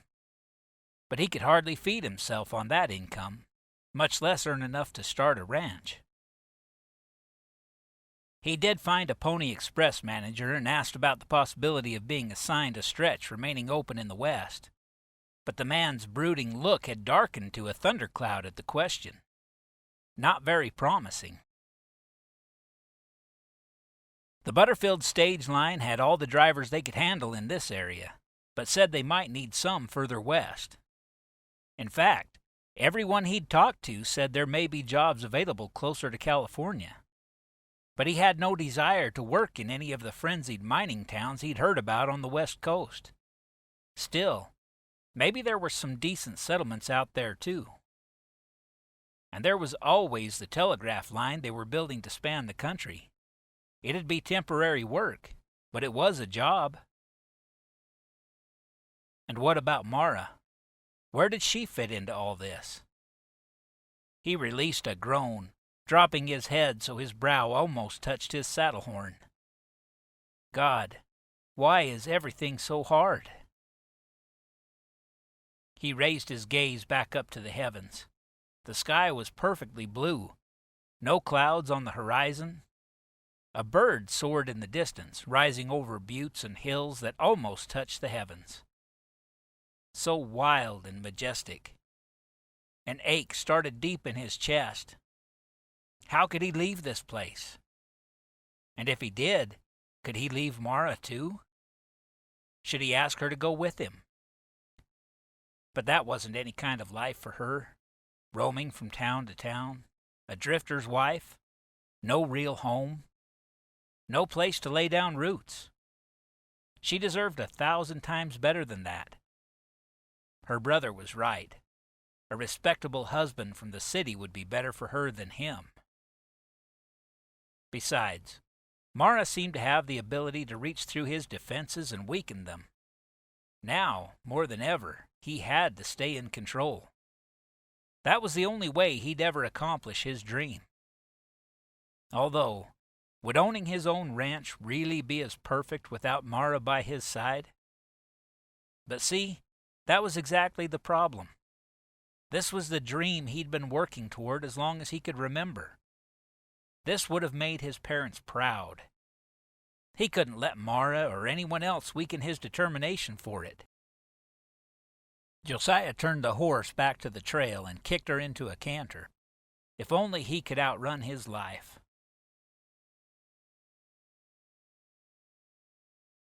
Mara pulled the tray of steaming biscuits from the oven and examined them. Most were golden brown, with just a few near the back that had darker tops. Interesting how much more she cared about the food now than before Josiah came. But it was important to him, and that made it important to her. Besides, when you put the right care into cooking, the food really did taste better. Zeke and Ezra sure didn't seem to mind the improved fare. She had to find a way to talk with Josiah today. He'd been gone 4 days straight, looking for another job, then arrived home just in time to ride out on his express run. Now he was back, and it was high time they discussed the situation. He might be avoiding her because he was worried, but that's why she needed to set him straight, make it clear she was here to support him. She could help, and they would get through this together. Maybe this was even the chance they were looking for, the opportunity to find the place God had for them. Perhaps he'd have time after breakfast to go for a ride into the hills so they could make plans. The door opened and Ezra shuffled in, lugging a full bucket of milk. "Just put it on the counter." Mara nodded toward the work table as she picked up the plates of bacon and biscuits. The others filed in, Josiah bringing up the rear, and formed a line to wash at the basin. Mara picked up the coffee pot from the stove and strode to the table. She touched Josiah's arm as she passed, but he didn't look at her, not even a glimmer of acknowledgement. What was wrong with him? It was one thing to be concerned, worried, or even downright fearful of an uncertain future. But his behavior this last week had bordered on uncivil. Steam rose from the cups as she poured the hot liquid, and the pungent aroma cleared her head some. This was a hard time for him, and she had to be understanding. Hadn't Pa always said a man's dignity lay in the quality of his work? Josiah's dignity as a man was at stake here. She could overlook a little rudeness. After Zeke said grace and the food was passed, conversation began about the warming temperatures outside. "Saw some purple Indian paintbrush blooming across the river," Ezra said, then stuffed a whole piece of bacon in his mouth. "Probably have one more cold snap before spring hits for good." This from Zeke, their resident weather expert. He'd become so much better than the rest of them at reading the signals from the plants and animals. Some kind of a sixth sense. "Molly looks like she's going to foal in the next couple weeks." Ezra popped another slice of bacon in his mouth. Zeke nodded. "The 2 bay mares should go a week or so after that. Then Abigail won't foal until mid-April." He turned to Mara, and something about the look in his eyes tightened her stomach. "After that, I can spare Ezra to take you to Aunt Greta." She dropped her fork and pressed both hands in her lap, gripping her skirt to keep from slamming her hand on the table. Taking a breath, she steadied her voice. I'm not going, Zeke. His eyes took on that sad, almost haunted look that had flickered there more than once these past few months. I think it's best, Mara. It's what Pa wanted. She swallowed. Maybe, but that didn't make it right. She shot a pleading look in Josiah's direction. He didn't notice, though, because he stared at the half-eaten biscuit in his hand, his mouth steadily chewing. If she could have reached him under the table, she would have given him a good hard kick. What's wrong with him? Instead, she turned back to her brother. I'm not going east. I want to stay where I'm needed, with the people I love. She was careful not to say she planned to stay here on this ranch, because that didn't look to be the case. She'd go wherever Josiah needed her. Zeke's gaze turned wary, and his mouth pinched. He opened his mouth, then closed it. Finally, he said, You and I can talk about it later. Oh, stubborn boy. He'd taken on the family patron role that fit so well on him. But he would not get his way in this. It was her life, and no matter how much he thought he knew better, Zechariah was wrong in his opinion on this topic. Very wrong. Maybe Josiah would speak with him after they went for a ride. Once her brothers saw that she'd be happily married, there'd be no reason for her to go east to find a husband. They seemed to like Josiah. Ezra piped up then, ever the peacemaker. There was another notice about the telegraph line in the mail yesterday. It said they're probably going to put telegraph machines at the stage stops. A hint of sparkle touched his eye. That means us. Mara stared at him. Did his fascination with gadgets and technical things make him blind to the undercurrent of their conversation? For that matter, to the feelings of others? The telegraph was likely contributing to the loss of Josiah's job, and Ezra spoke as if that hadn't occurred to him. Her gaze shot to Josiah. He stared down at his plate while he bit into a piece of bacon. Like he was the only person in the room, as if they weren't all having a conversation around him. Was he in some kind of shock? A delayed reaction from his injury? Maybe she'd ask Ezra after breakfast, in case she should watch for other signs. The meal was torture. Josiah's gaze kept pulling to Mara, like a compass to true north. But he couldn't let her catch him watching, couldn't give her any false hope, because he had to leave. Finally, the dinner was over, and he started toward the door behind Zeke. Josiah? He halted when she called his name and bit back a groan. Reluctantly, he pivoted. He wasn't ready to talk about things. How did he tell her he had to leave? She was better off without him, and the more time he spent with her, the harder it would be. So he didn't answer, just waited. The smile she turned on almost undid every bit of his resolve. Could you help me clean the breakfast dishes? No. Working together in such close proximity, he was too likely to pull her in his arms. He glanced up as he opened his mouth to say no, but the hurt welling in those puppy dog eyes was enough to rip his heart. He raised one shoulder in the hint of a shrug. All right.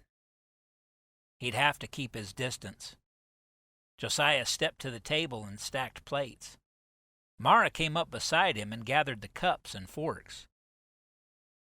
I was wondering if you want to go for a ride with me this afternoon. I don't think so. He had to push the words around the lump in his throat. Mara watched his face, but he couldn't look at her. He was too close to giving in. Why? I have some things I need to do here. His eyes wandered to her for just a quick glance. Mistake. Her eyes were a liquid amber, with red circling the edges. He clenched his hands into fists to keep from pulling her close and wiping the tears away. "We need to talk." Her voice was shaky. "There's a lot that needs to be decided. Do you have any idea yet when the last run will be?" "This Friday." Her gasp was audible. "So soon?" "Yes, and when I get back Saturday, I'll be heading on." He had to tell her. The truth was his only defense against his rogue heart, against his desire to pull her close and not let go. He couldn't do that. He had to leave her here, let her find someone good enough for her, someone so much better than him. "Heading where?" Her eyes widened, and her tone held a bit of desperation. "Not sure where I'll end up, but I have to find a good job. Maybe building the telegraph line." "But—" Mara gripped the edge of the table and blinked. He couldn't watch this. What was he still doing here with her? But he couldn't force himself to leave either. Instead, he looked down at the floor where his boot scuffed. Could he make her understand? "Maybe you should go to your aunt and uncle's. You deserve someone who can give you the best." With every word, the vice clamped tighter around his chest. He couldn't take it anymore, couldn't breathe. He turned and fled out the door.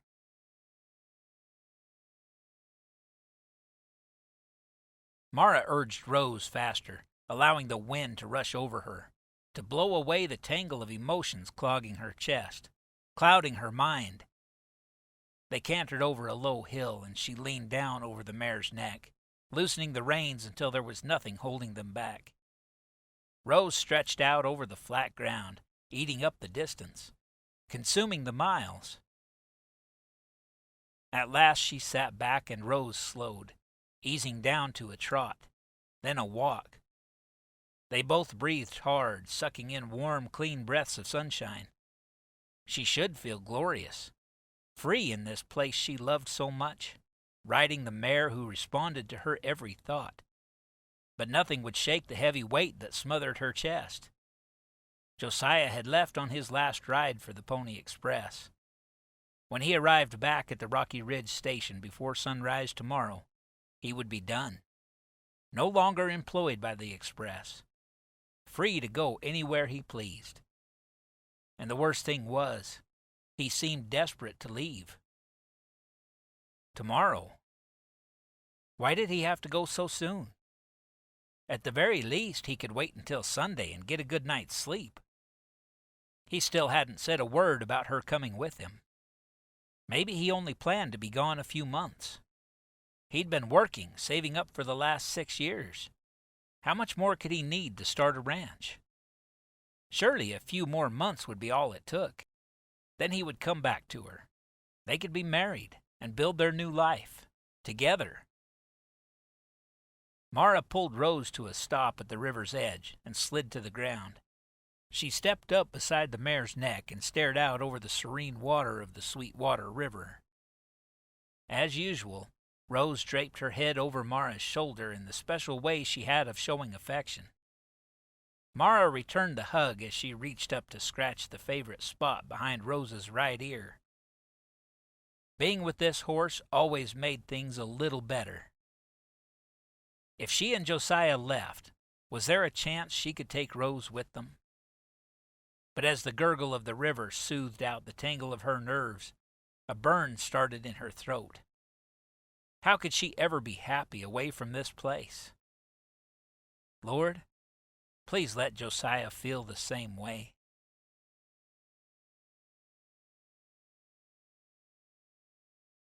Chapter 16. Mara glanced out the open cabin door. Still no movement from the bunkhouse.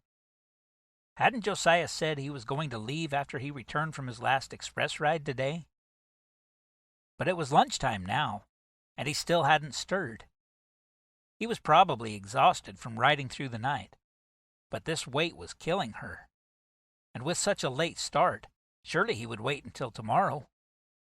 She hugged her waist, and that familiar burn stung her eyes. She bit her lower lip.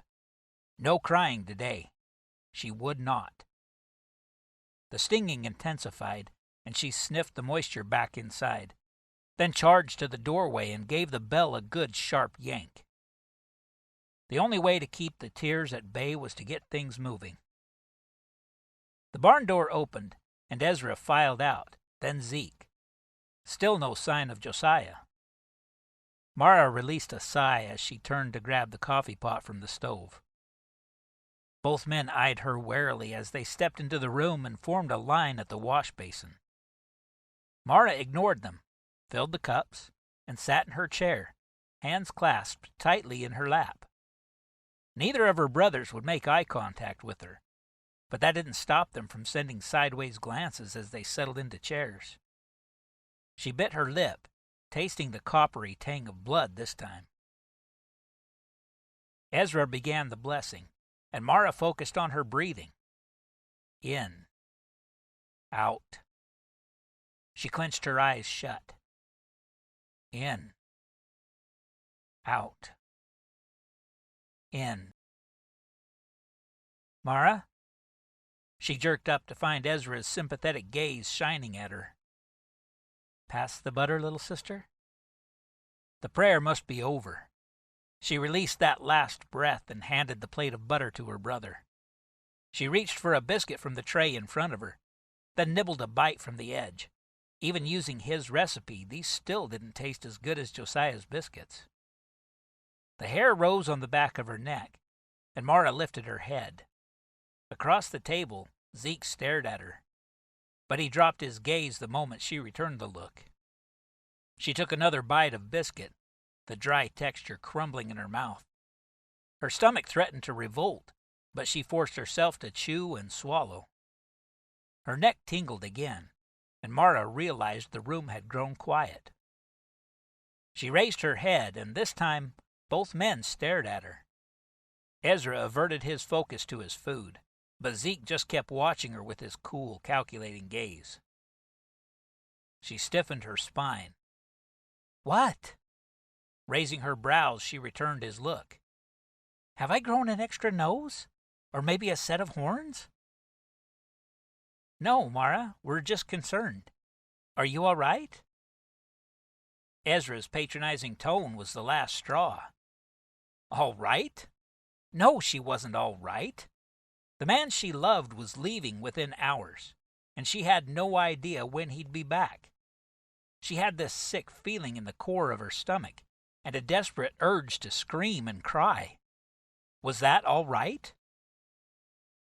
But instead, she gritted her teeth and said, I'm fine. Her eyes burned again, and there would be no holding back the tears this time. She dropped the biscuit on her plate, rose from her chair, and spun toward the door. I'll be in the barn. She escaped just in time, because the tears broke through as she sprinted across the grass. She made it inside the barn and crumbled against the wall. Huge sobs took over, racking her body as the anguish finally found escape. God, why is this happening? How in the world can I handle Josiah leaving? The tears kept coming, spilling out in waves that rocked her shoulders. How could her world fall apart in one fell swoop? Mara didn't fight the tears, but allowed them to pour out of her until nothing was left. Her muscles were spent, eyes tight and puffy. Everything ached, from her soul to her backbone cramped against the barn wall. For several minutes she sat, knees bent in front of her, hands clasped around them. The loamy scent of the barn sank through her. Hay, dirt, a hint of manure, and horse. She breathed deep, letting the balm of the familiar smells cover her wounds. Lord, I need your strength. And surely Josiah would be back. She pinched her eyes shut. He had to come back. A soft nicker sounded from the other end of the barn, and Mara raised her head. One of Rose's hugs was exactly what she needed right now. Her constant friend and solace.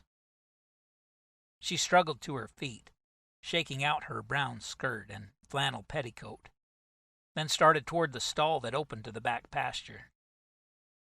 Molly, a chestnut broodmare heavy with foal, was the only horse taking shelter in the barn from the spring sun. Mara let herself into the stall and stepped through the open door into the pasture. A spattering of horses milled in the area near the barn. The rest of the animals scattered down the hill toward the creek, munching on little green shoots of grass. She scanned each animal for Rose's flashy chestnut and white coloring. Where was she? Mara stared more closely, doing a mental count. There should be 16 horses in this pasture, including Molly in the barn. But she only counted 15. Her chest pumped as she strode down the low hill toward the creek. Maybe the mare was lying in the creek bed. Was she sick? Injured? Her mind scanned through all the possible reasons why Rose might be laid up. It was too cold still for snakes, but another wild animal could have attacked her. Or maybe an injury from one of the other horses. Or maybe something internal was wrong. Lameness? A twisted gut? Mara broke into a run. As she neared the creek, her eyes scanned the bank for the brown and white form she knew she would find. But the animal never appeared. The creek was empty. Mara stopped short, her chest heaving from her sprint. She turned to survey the pasture she'd just crossed, counting the horses again. 14, plus Molly out of sight in the barn. Where was Rose? She focused on the fence around the perimeter. This pasture wasn't very large, maybe 5 acres, and was surrounded by a split-rail fence. Every piece of wood seemed to be in place. Could Rose have jumped it? But why? Perhaps she'd wanted to be near Rico, their stallion. He stayed in a smaller pasture on the other side of the property, so they wouldn't have this kind of problem, with animals breaking through fences. Her heartbeat raced as new scenarios ran through Mara's mind. She struck out in a run again, over the same ground she'd just covered. Near the barn, she veered toward the house, tucking herself between fence rails, then slowing to a jog as she neared their cabin. She was panting now, and focused on gulping deep breaths. After pushing open the cabin door, she stopped on the threshold to get her bearings and regain enough air to speak. Both brothers whirled at her entry. Zeke paused by the table, his hands laden with tin cups. Ezra stood at the wash bucket, a rag in hand. "Rose," she panted, and almost choked as her dry throat tried to form more words. She swallowed a painful gulp, then tried again. "Rose is out. I don't know where." Not a man moved. Why didn't they spring into action? They all knew how easy it was to lose a horse in this vast country. "Come on. We need to go look for her. Zeke, can you check Rico?" Her older brother wouldn't meet her gaze, but turned to glance at Ezra. Ezra looked back at him with raised brows. That seemed to rouse him, and Zeke squared his shoulders. "Mara," he began, but then seemed to change his mind and stepped toward the table. "Come and sit." He pulled out her chair, then settled into the one around the corner. What was he doing? Why weren't they helping look for her horse? It wasn't even her horse, really. Rose was farm property, part of their livelihood. Zeke patted the table in front of her chair and looked at Mara with raised eyebrows and a sad smile. That look reminded her too much of Pa, which pressed the weight even harder on her lungs. Like a puppet, she shuffled forward obediently. This couldn't be real. A fog settled over her like she was watching someone else sink into her seat. She blinked and clasped her hands around a piece of skirt in her lap. Then she focused on Zeke's face. The lines across his forehead were deeper than normal. He cleared his throat. Josiah left this morning. She heard the sounds, saw him speaking, but it was several beats of her pulse before the words broke through her fog. They struck her like a slap in the face, and the impact knocked her backward. Why would he say that? Rose was missing, and instead of helping, he was giving her more bad news. Mara raked in a breath. The edges of her vision blurred, but she blinked and forced her eyes to focus. When? Early, right after he finished his express ride. Mara blinked again. What he said didn't make sense. Josiah had ridden all night for the express, then left without sleeping at all? Without saying goodbye? A weight pressed hard on her chest. Her lungs struggled to take in air. No. A hand settled on her shoulder, and the touch cleared a bit of the fog. I'm sorry, Mara. She flinched. She didn't want his pity. She jerked back enough so the hand slid from her shoulder. She couldn't deal with Josiah right now, but she had an overwhelming yearning for her horse. She clenched her jaw. We need to find Rose. The Adam's apple in Zeke's throat bobbed. He, took her with him. Mara blinked. The words didn't make sense. She had to pull herself together. Who took her? Josiah. His tone was patient. What? Josiah took who? Mara. Concern crept into his voice. Josiah bought Rose. I thought you knew. The weight pressed harder on her chest. Fog flooded her mind, her vision. Blackness crept around the edges of her focus. Josiah?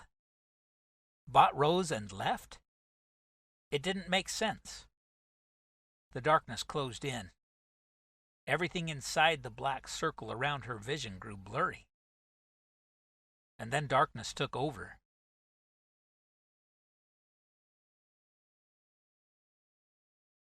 Mara? A voice called to her. Josiah's? Mara? Disappointment flooded. It wasn't his voice. That tone was the unmistakable sound of her little brother. She forced open the tight skin around her eyes. She couldn't get them open all the way, but at least she could see. There she is. Ezra smiled from the edge of her bed. He had a contagious grin, one that always pulled a matching one from her. But she couldn't find it now. Feeling better? Zeke's voice came from the other side of the bed, bringing with it an oppressive weight of pain. She turned to him, grasping at the memories his voice brought. Josiah. Gone. And Rose.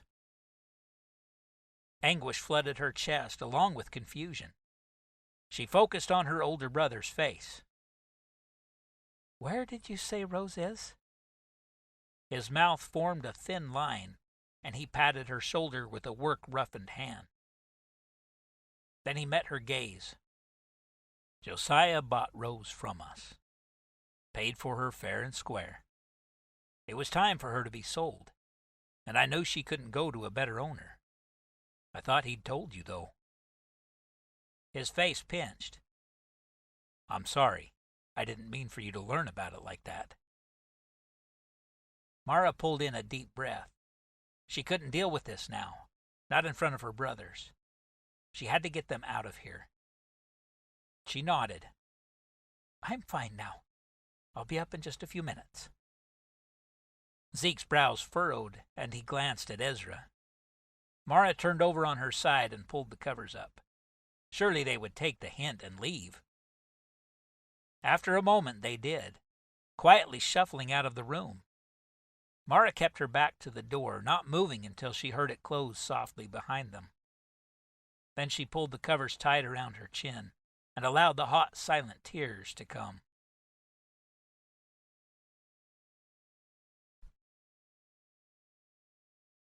Josiah rolled his blanket into a tight bedroll, trapping his few belongings into the center of it. He stood and stepped to where Rose grazed a few feet away. He'd not thought to bring grain, so hopefully grazing overnight would tide her over until they came to the next town. His own stomach could do with more than the biscuits and dried buffalo meat he'd been eating since he left the Rocky Ridge station yesterday morning. He stroked the thick winter coat on the mare's neck. "Let's get moving, girl." It hadn't seemed right yesterday to be riding Mara's horse, but Rose was a dream, calm and obliging, with everything he asked of her. She was starting to feel like his partner, maybe even a friend. The pinch in his chest tightened. It still didn't seem fair that Mara couldn't have kept her, though. He'd bought Rose because she was in the group of 3-year-olds to be sold, and he knew for a fact she was one of the finest animals he'd find anywhere. But if there was a way he could have made sure Mara could keep her, he would have done it. Mara, what was she doing now? Cleaning the breakfast dishes? Did she miss him? Maybe. The burn in his throat threatened to rise up and choke him. This was best. He had to keep reminding himself.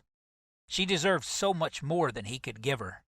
Someone better than an orphan vagabond who didn't even have a steady job.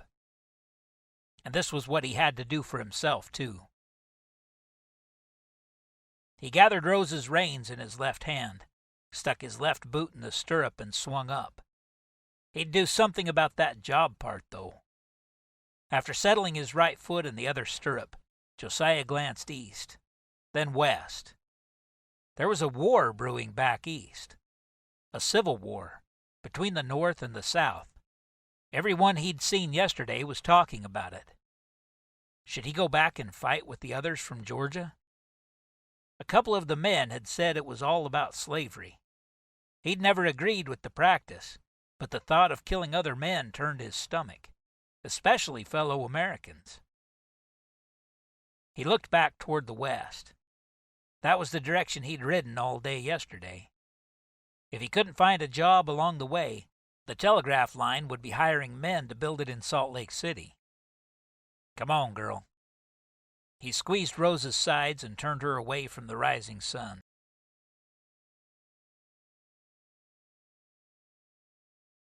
Chapter 17.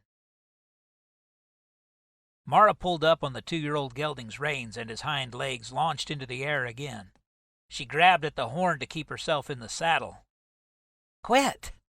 She popped him on the hind quarters with the end of her reins, and the horse settled into a bouncy canter. It took work to keep her body relaxed, while focusing on the animal's ears.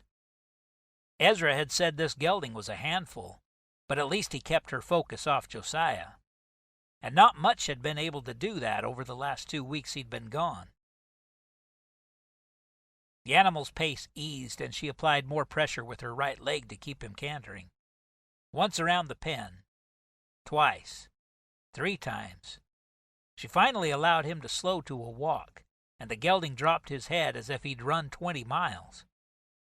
Flecks of white foam had built up where the saddle rubbed his shoulders, and he breathed hard. She reached down to pat his neck. A figure caught the corner of her eye, leaning against the fence. "Josiah?" Mara's heartbeat sped up as she jerked her head around to see. Zeke. A wave of disappointment washed through her, and anger. She still couldn't forgive her brother for selling Rose without even telling her. And to Josiah, of all people. And how dare Josiah take her? He knew how special that horse was to her. Mara kept the animal walking along the fence, not stopping to talk or even acknowledge her brother. Her chest burned, and she inhaled a deep breath, then slowly released it. She needed to get a handle on this anger. Zeke may not have made the wisest decision, but he wouldn't have done it to hurt her on purpose. The next time around the pen, Mara reined the horse to a stop in front of him. He stood with his strong hands draped over the top rail. his rolled sleeves revealing ropey muscles in his arms, and a long scar that spanned the length between his right wrist and elbow. He squinted to look up at her. "Molly's waxing over now. Baby should come in the next day or two." Mara nodded. Waxing over. How many times had she seen the thick, milky white coating over a mare's udder a day or two before giving birth? "She usually does that the day before she foals. I can watch her tonight." The worry lines around his eyes relaxed. "Good. She knows what to do, so I don't think you need to sleep in the barn. Just check on her every couple of hours." His mouth pulled in the hint of a smile, but the sadness in his eyes didn't match it. "Your woman's intuition is better than mine when it comes to the birthings." It was nice that someone needed her, woman's intuition or not. Through the years, she'd proven herself better at spotting the signs of imminent birth than the men in the family, and the mares didn't seem to mind her presence as much during the foalings. She dismounted and led the tired gelding toward the gate. Zeke met her there, swinging it wide for them to pass through. He fell into step beside her as they strode toward the barn. "I was thinking next week's stage might be a good time for you and Ezra to head east." The words slammed into her like a cannonball, and she whirled to face their assault. "I'm not going east, Zeke." Passion fought to escape her throat. "I'm not leaving here, and that's the way it is. You can't make me go." His face paled, but he met her gaze. His Adam's apple worked, and his eyes wore a sad, haunted look. They were almost uncertain. It was the first time she'd ever seen that expression on her strong, confident brother. Remorse flickered in her gut. She hated to speak to him like that, but she had to stand her ground. She held his focus, but allowed her brows to settle into their normal position. A rumble sounded in the distance, and he broke their locked gaze to turn toward the sound. Mara followed. The stage. It was coming in fast, too. The horses ran at a near gallop, and she could see mud flying from the wheels even at this distance. Zeke touched her arm. "I'll take your horse. You go get the food ready." Mara didn't argue, just thrust the reins in his grip and then used both hands to raise her skirts so she could jog across the yard. The potatoes were sliced and sitting in water. They just needed to be fried with the buffalo steaks. The food sizzled in the pan and had started to turn brown when the cabin door burst open. Zeke strode through the room carrying a limp mass of green muslin skirts, with a woman's blonde hair hanging from one end. Mara had to look twice before the sight registered. They'd not had a woman come through in several months, and what was Zechariah doing carrying her?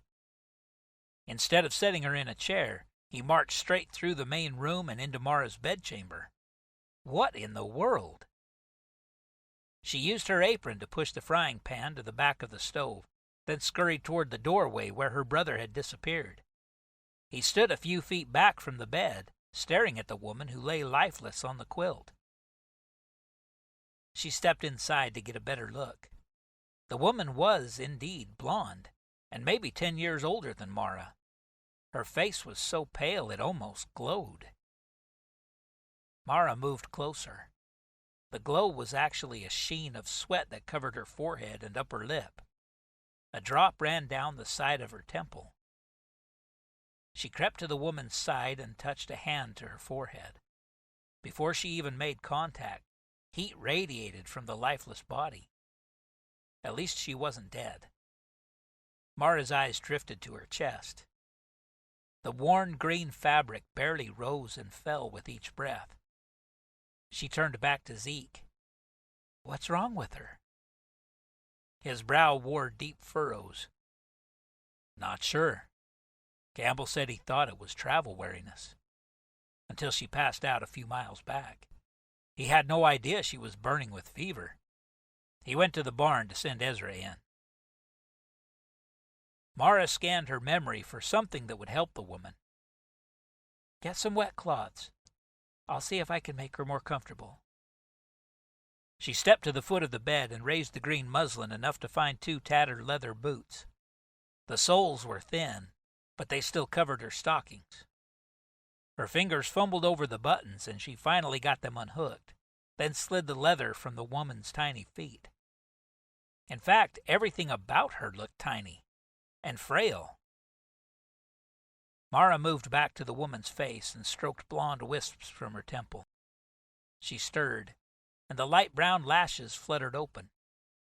Red-rimmed eyes stared up at Mara, and a wave of sympathy coursed through her. Are you feeling better? The woman stared at her for a long moment. Then her delicate lips parted, and Mara leaned closer to hear what she was about to say. But a look of panic took over the dainty features, and the woman clawed at the side of the bed in an effort to turn over. What was happening? It suddenly became quite clear when the woman vomited over the side of the bed. A foul odor spread the room, and Mara pinched her lips and held her breath. Grabbing the wash basin, she pushed it under the woman's mouth as she heaved the last remnants of her sickness. At last, the lady eased back on the bed, but a shiver slid down Mara's spine at the sight before her. Blood ran from her nose and both corners of her mouth. She placed the basin on the table, and Zeke pressed a damp rag into Mara's hand. She hadn't even heard him come in. She wiped the mess away from the woman's face, but more trickled from her nose. Zeke held out another cloth, and Mara grabbed it, then pressed it lightly at the base of the nose. What was wrong with this poor lady? She turned to look at her brother. Doesn't she have a man with her? Husband or father?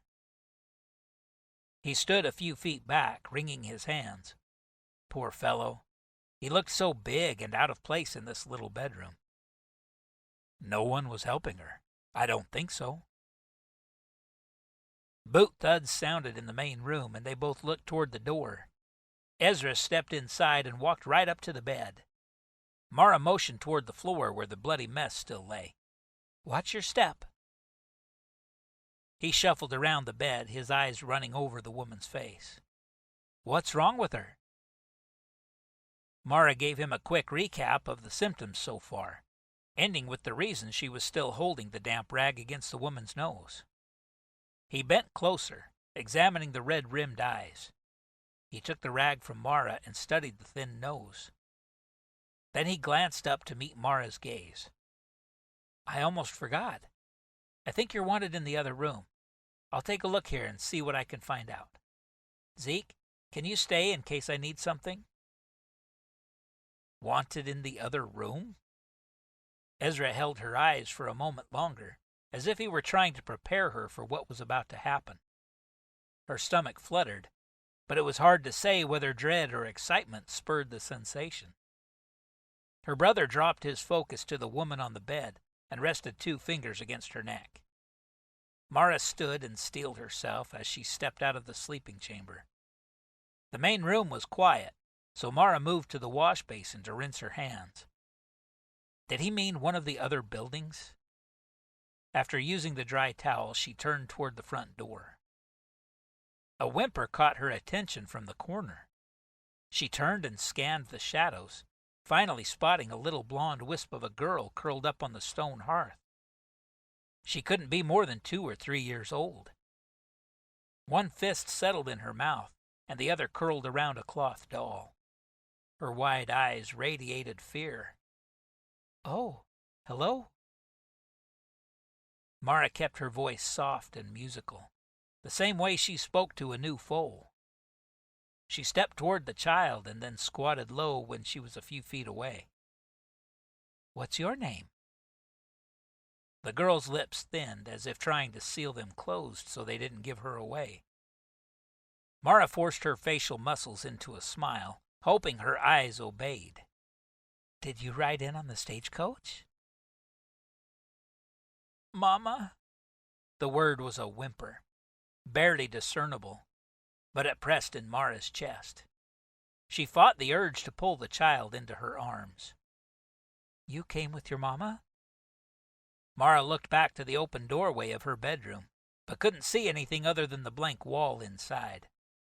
A faint murmur of male voices drifted from the room, too soft to tell whether it was Zeke or Ezra speaking.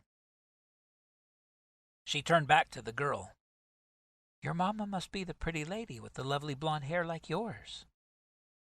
She reached to stroke a lock that had fallen over one of the wide blue eyes. "She was feeling sick, so she's resting now, right in that room." The girl stared at Mara as if she was reading a deeper message inside each word. She no longer looked terrified, though. "Would you and your dolly like something to eat?" Mara stroked the yellow fabric that served as hair for the miniature figure. The little girl bobbed her head twice. "Good." Mara rose and slipped a hand over each of the child's little shoulders to guide her toward the table. "I'll get you a cup of milk to drink. Do you like potatoes?" Another nod. "And how about bread with butter?" The little chin dipped once more, and a small light flickered in her eyes. Mara poured a tin cup of milk and set it in front of the girl. Then she scooped a helping of meat and potatoes and buttered a slice of sourdough bread. Too bad she didn't have anything sweet-baked. She sprinkled a bit of ground cinnamon over the bread slice. That would have to do for now. She set the plate and fork in front of the girl. The little waif had already finished the glass of milk. Mara refilled it, then settled into the chair beside her. The little angel crammed the bread into her mouth, chewing as quickly as she could. "You don't have to hurry with your food. You have plenty of time and can have more if you like it." Those big blue eyes cut sideways to look at Mara, but the girl held the bread at her mouth, biting, chewing, and swallowing as fast as her teeth would move.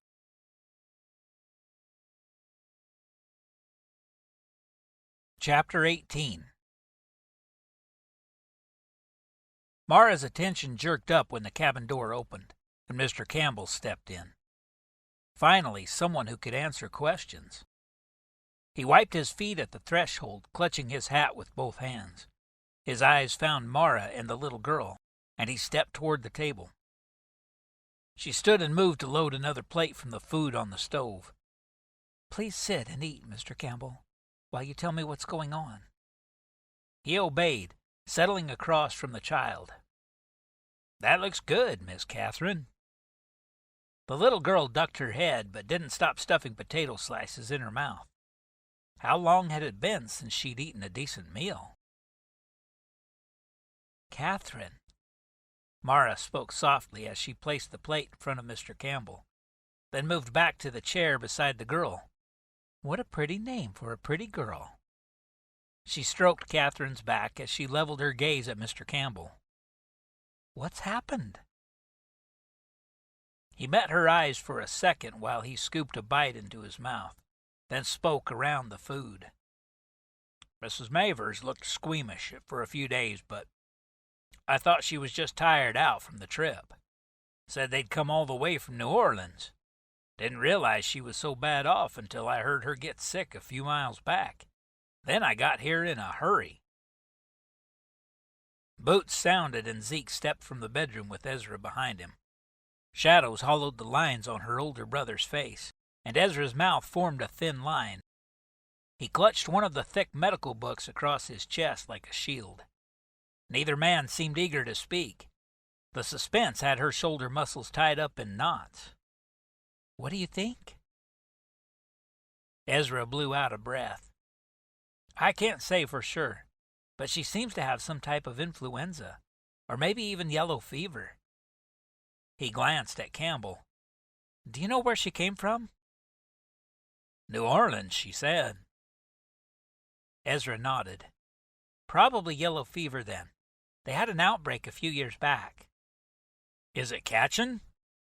The man eased back in his chair like he might jump up and run if he didn't like Ezra's answer. "No, thank the Lord. Yellow fever's spread by insect bite. It's not contagious from person to person." Mara eyed young Catherine. How much should they talk in front of her? The little one may not understand all their words, but their tone would surely frighten her. Catherine looked up at her with those blue eyes that filled a third of her face. Mara slipped her arm around her shoulders and gave a little squeeze, but then she didn't let go. Catherine needed to know she had a friend in this new scary place. "Do you think she'll make it?" Mr. Campbell directed his question at Ezra. Ezra's lips tightened. "Hard to say for sure, but she's not in good shape." A sound drifted from the bedroom, and Ezra straightened as he listened.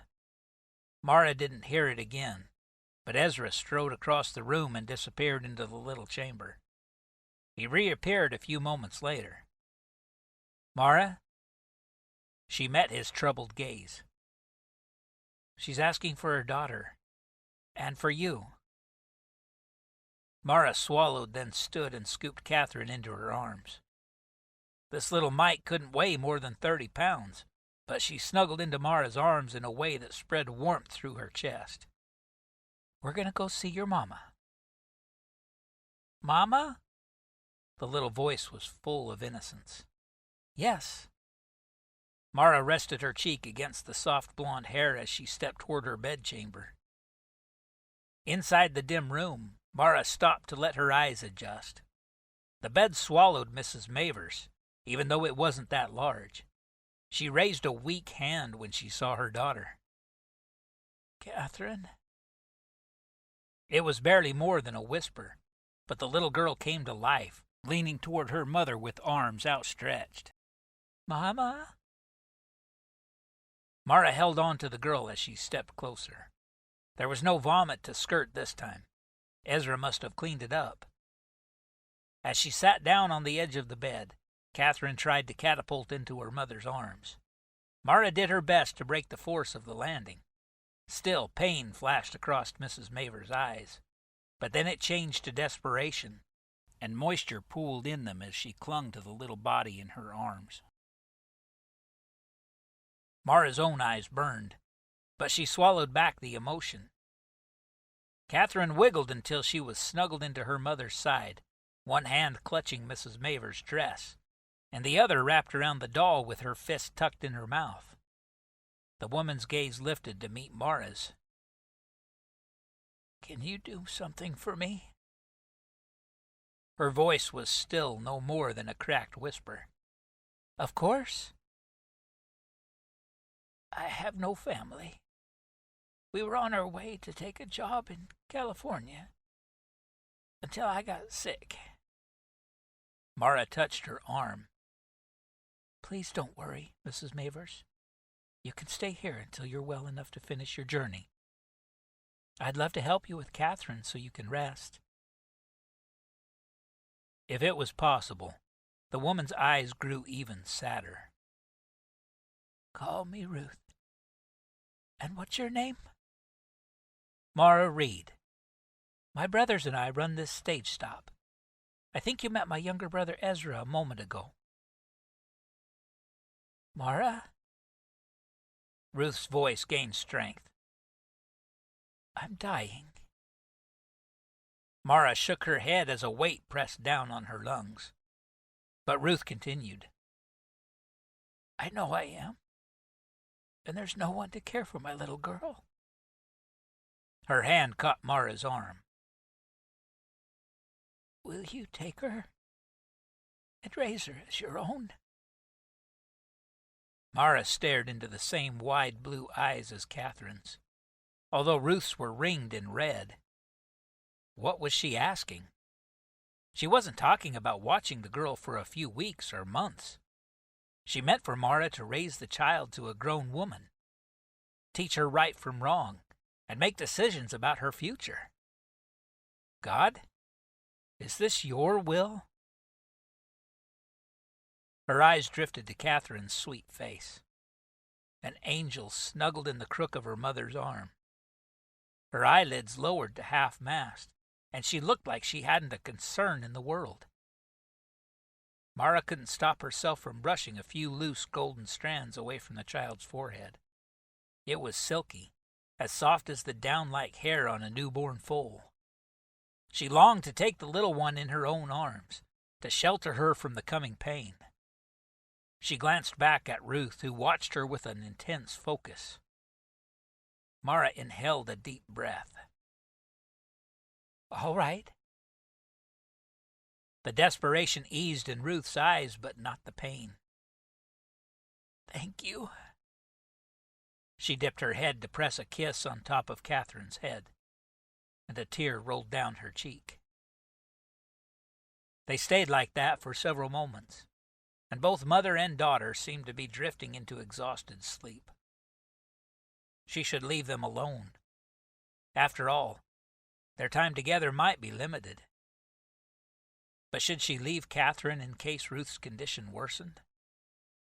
What if she vomited again, or passed out, and Catherine rolled off the edge of the mattress? So she sat there on the side of the bed. How would the rest of her life be different after the promise she just made? But she couldn't think about that now. Had to focus on caring for the two precious lives in front of her. In the quiet of the room, the loudest sound was Ruth's labored breathing. Her eyes closed, but the pucker of her brow revealed her sleep wasn't peaceful. The sudden sound of Ruth's hacking cough sent Mara's heart into her throat. She rested a hand against her chest to still her pulse, and glanced at Catherine. The girl's eyes flew wide. Ruth coughed again and groaned, rolling a little as if to escape the pain. Mara stood and stepped toward the door. "Let me bring in the rocking chair, and I'll sit in here with Catherine, so you can both get some rest." When she returned, she slipped her hands under the girl and lifted her to her chest. A sheen of sweat covered Ruth's face again. The fever must be rising. She cradled Catherine's sleeping form as she stepped to the door and stuck her head around the frame. "Ezra?" The three men sat around the table, heads down as they focused on something. Ezra looked up at her voice, then rose and strode to her.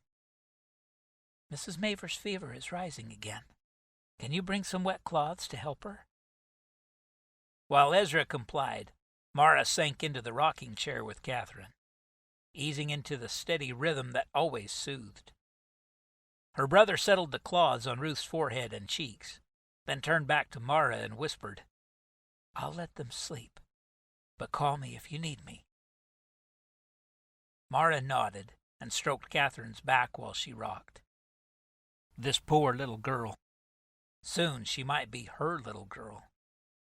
So many things she needed to think about now. Did Catherine have enough clothes? Where would she sleep? Mara's bed was just wide enough for one person to be comfortable. Maybe she could stitch 2 quilts together tomorrow and stuff it with hay so the girl could at least have a mattress. Then the men could build a bed when they had a chance. She must have dozed, because Mara woke with a sharp crick in her neck. The room was silent, except for the soft, steady breathing of the girl in her arms. Mara looked down and couldn't help a soft smile. Such a beautiful child. Delicate in a way Mara had never been, but brave, too. Some children might have pitched tantrums if they were hungry or separated from a parent. But Catherine waited patiently and obeyed everything Mara asked of her. A figure caught the corner of her vision, and she glanced up. She'd forgotten Ruth was still in her bed. She studied the woman's face. The cloth rested on her forehead, where Ezra had left it, but her breathing wasn't raspy anymore. Mara's eyes drifted to her chest to watch the rise and fall. But nothing moved. A boulder of dread dropped in Mara's stomach. Oh, God, no!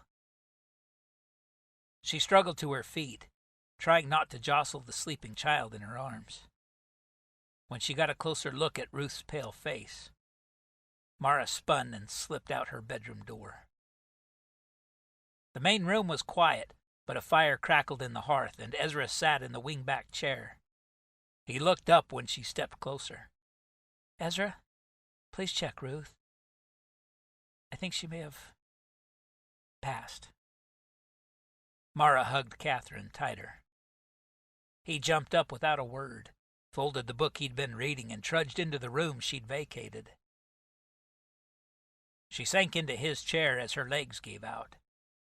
This had been Pa's chair, and she let the familiar scent wrap itself around her as she looked down at the bundle in her arms. What were they going to do now? A niggle of guilt slipped into her chest. She'd been bemoaning the change this would cause in her own life, but in the space of a moment, poor Catherine's whole world had changed. And one of the worst things was, Mara had no idea what her life had been before. What was her favorite food? Did she like animals? Did she have any history of sickness? Or why hadn't she asked Ruth more questions when she had the chance? And what was Catherine used to doing every day? Had her mother worked? If so, who had cared for the child? Ruth said she had no family left. Did that mean other family members had recently died? How much loss had this poor child already suffered? The burning in Mara's chest intensified, climbing into her throat. Loss, she understood. First her mother, then Pa, and now the gaping hole from Josiah. Mara snuggled Catherine's head under her chin and allowed the tears to come. She sat there for long moments, warm, salty drops streaming down her face, crying for herself, crying for Catherine. At one point, Ezra walked through the room. Mara dropped her head. She had no desire to talk right now, with her heart so exposed and raw. But he strode past her, opened the front door, and closed it behind him. She looked down at the sweet angel sleeping in her arms. She already loved this child, enough to bring on the tightness in her chest. She could be her mother. She could care for her and teach her all the things she would need to learn as she grew. And how wonderful it would be to have someone to love, to connect with, to invest her time and energy into. Mara allowed her head to sink against the back of the chair. It was dark outside the lone window in the room. Had the stage left already? Oh no. Her pulse sped up. The others didn't know about Ruth's last request to her. Even now they might be working on some other plan for Catherine's care. She needed to talk with them. But what to do with the bundle in her arms? Mara looked around the room. It was probably close enough to bedtime that the child would sleep through the night if given a comfortable place and the opportunity. Sleeping in her bedchamber wasn't an option, with Ruth's lifeless body still in there. And it would be too hard to climb the ladder to the loft with Catherine in her arms. So she rose and shuffled the girl so she could hold her with one arm. With her other hand, she pulled several quilts from the trunk by the wall, then settled them on the floor in the only empty corner of the room. She hated to lay the child on the hard floor, but this was the best she could do for the moment. She dropped to her knees and rested the little figure on the blankets. After she snuggled the last quilt around the sleeping form, she sat back on her heels. This corner was near enough to the fire the child shouldn't get cold, and when Mara finally had the chance to sleep herself, she would make a pallet beside the little girl. Her little girl. She was a mother now. Catherine's face held such a serene expression, her little lips curving up slightly. Mara's chest squeezed. She could sit here and watch her sleep for hours.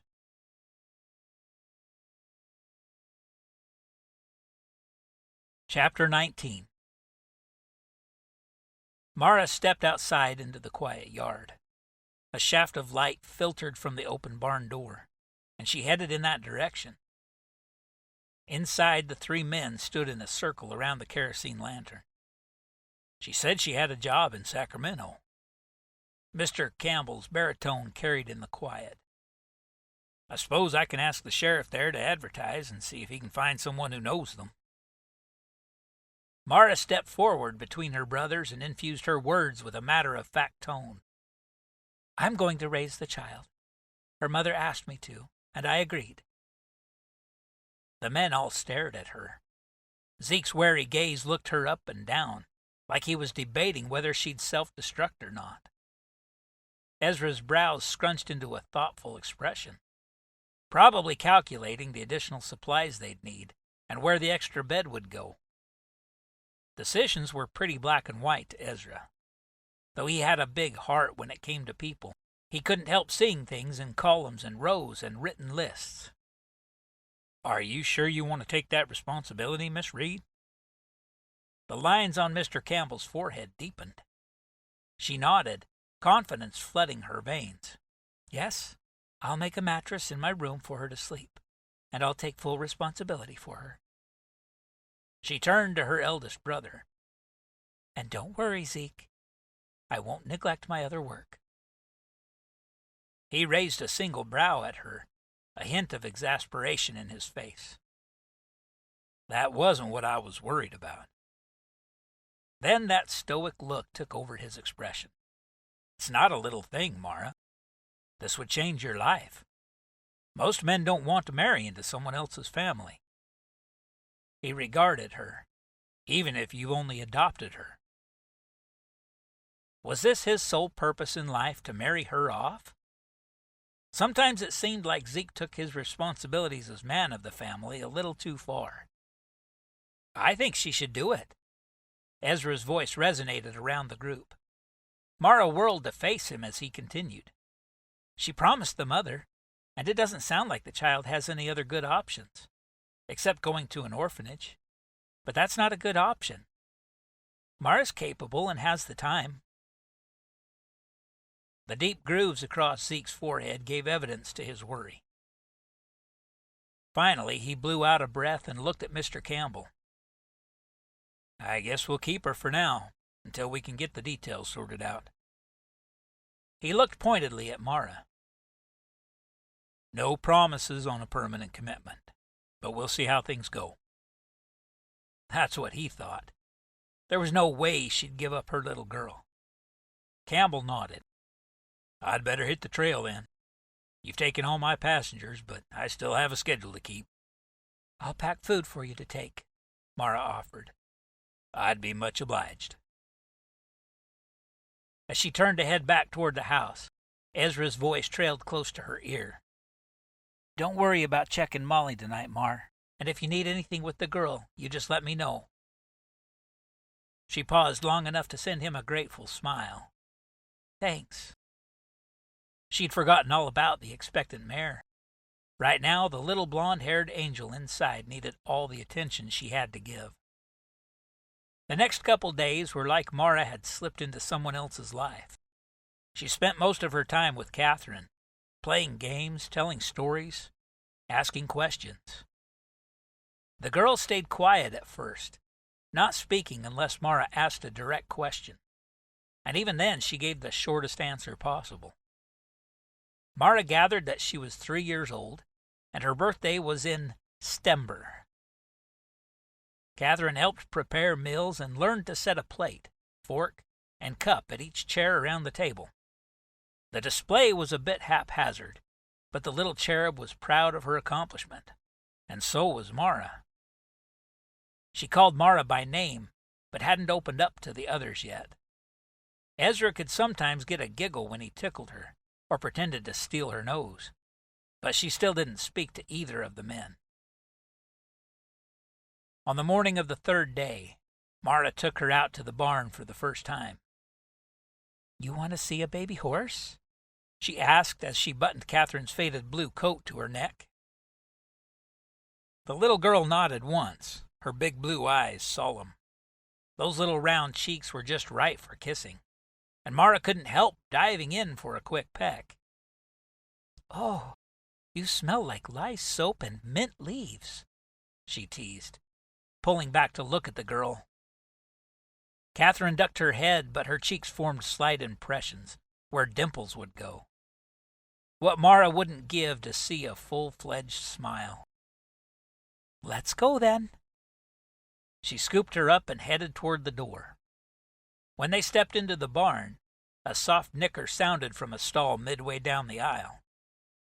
Mara carried Catherine to the gate and lifted her higher so they could both peer over. A woolly black foal raised its little head and nickered again, a high, snuffly sound. Its nostrils opened wide, and its whole chest vibrated with the noise. Too precious for words. "Hey there, little guy." She looked at Catherine. "Would you like to go in and pet him?" Catherine's blue eyes were huge as she bobbed her head.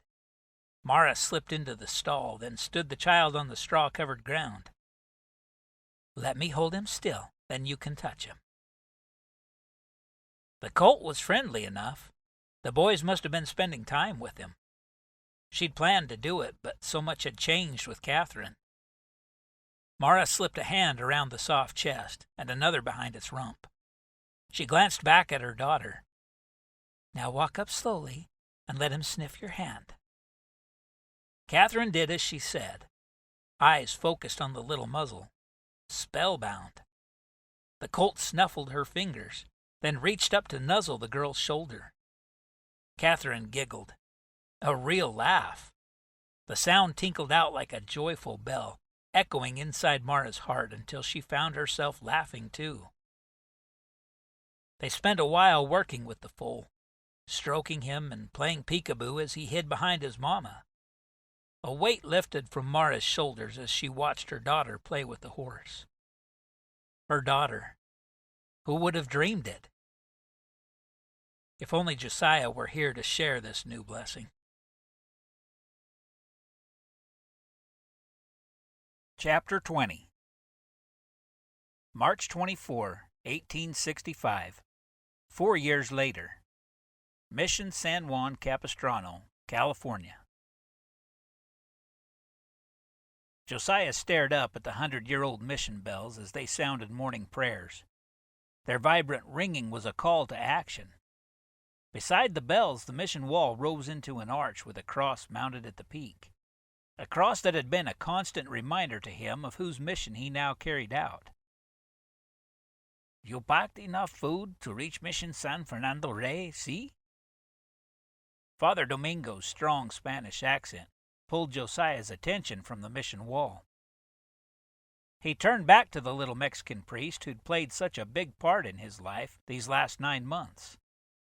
"See, Father, I have enough food and water for a couple of days. I might push hard and make it to the second mission before I stop for the night." Father Domingo's weathered brown hand reached up to clap Josiah's shoulder.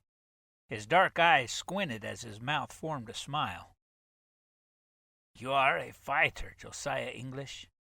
Never forget your Father in heaven is fighting with you. Follow his signal." Josiah propped his own hand on the priest's shoulder, so they stood in sort of a sideways embrace. "Gracias, Father. I'm trying. I thank him daily for you and your kindness." "Pshaw, you have worked hard for the mission. It was in great disrepair when we came, but it is becoming a thing of beauty again. And for your part, God will bless you." Josiah swallowed a lump in his throat. "He already has, but I pray he blesses me a little bit more." Father Domingo's smile spread into a wider grin. "That I have faith in. And you must invite me to your ranch one day, so I might bounce your little ones on my old knees." Heat burned Josiah's neck, but he tried to laugh it off with a chuckle. "I have lots to do before then."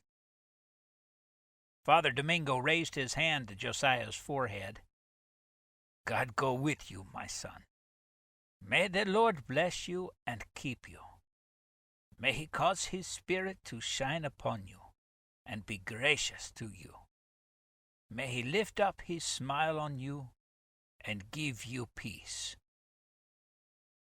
The now familiar benediction washed over Josiah like a balm as he internalized each word. Bless him. Keep him. smile on him. Peace.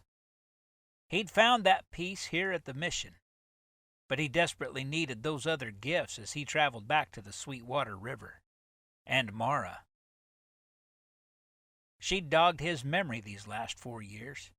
At the beginning, guilt hounded him every time her image washed through his mind. But then a longing took over, to see her again, to help her understand why he'd left, to apologize. But first he'd had to redeem himself, earn enough money to start his ranch, to prove that he could be worthy of her, prove himself a suitable husband. It wasn't until he'd met Father Domingo on the road to the mission that he began to comprehend his real worth. Josiah had been in need of a job, and the father had been in need of a good worker. Together with a haphazard group of priests and cowboys, they'd refilled the holes in the stone and brick walls, rebuilt the roof on the church, and repaired as many of the structures as possible. But then came the sickness that not only consigned him to his mat on the stone floor, but nearly stripped his life from him. It had been then, in that lowest of lows, when he'd finally realized his lack of control. Not one of the hard situations in his life had been his to guide.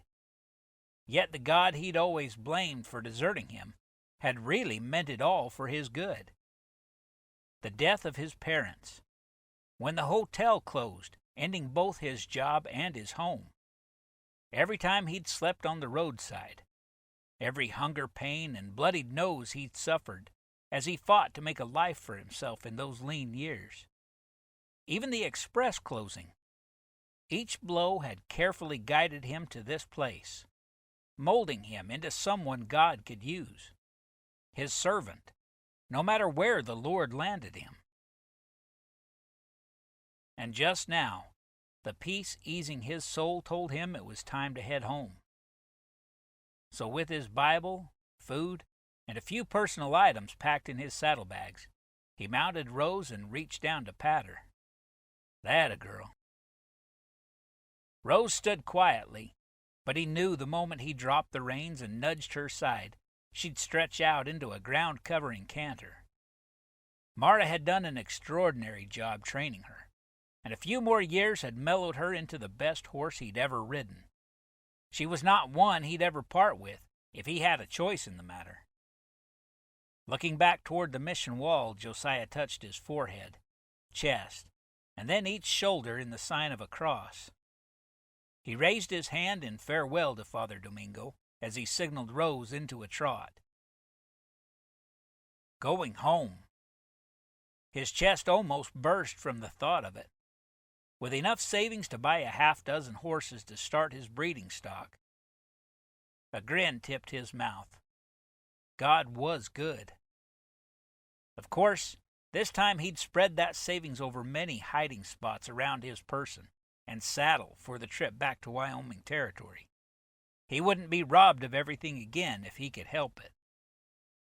He'd follow the Mission Trail up the coast of California to Mission San Jose, then head east on the old Pony Express Trail. After that, just one stop outside of Sacramento to pick up the Arabian stallion he'd arranged to purchase, and a visit to the land office in the Wyoming territory to stake his claim on the land for his ranch. In less than 3 weeks, he'd be home. Should he go see Mara first, or get started on his ranch and court her proper? He had to prove he was different now, that he was in this for the rest of his life. Josiah relaxed into Rose's easy canter, pulling forth the memory of his land on the Sweetwater. It was just across the river from the Reid's property. 160 acres of pasture land, with a few buttes and a solid mile of riverfront. Perfect. So many memories filled his mind of traversing that exact property with Mara. Would they ride it again together? His gut tightened. Probably not. Most likely she married some Eastern gent, maybe even with a child or two by now. The knot in his stomach twisted tighter until bile rose in his chest. It was too much to think of her having someone else's child. But if she'd left the western country, could he get her address from Zeke or Ezra to write her a letter?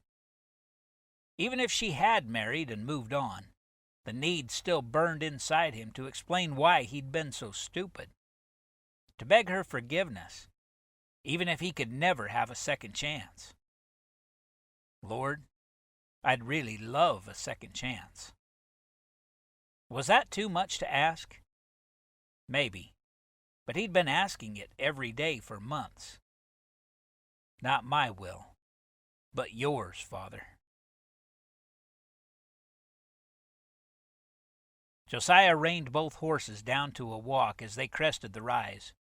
Acres of grassy land stretched out before them, a vibrant green from spring rains. The sweet water flowed on their right, and some kind of yellow stemmy wildflower bloomed sporadically across the pasture. This was home. He dismounted at the base of the rise, removed the saddle and bridle from Rose, then hobbled both his horses about 20 feet apart. His new 2-year-old Arabian stallion was young and a little inexperienced in the ways of the female gender, which had made it easier to travel riding Rose and ponying the stallion. But Josiah had no doubt nature would kick in if he ever allowed the two horses free rein near each other. He gave the stallion's glossy chestnut shoulder a final pat. "Enjoy the grass, boy." As he stepped back, he admired the long arched neck and petite-dished face one more time. This fellow would throw gorgeous foals with any mare, but especially mixed with Rose's long legs and striking chestnut and white markings. Josiah took his time walking across the field, maybe 10 acres in size, and found the perfect spot for his house and barn.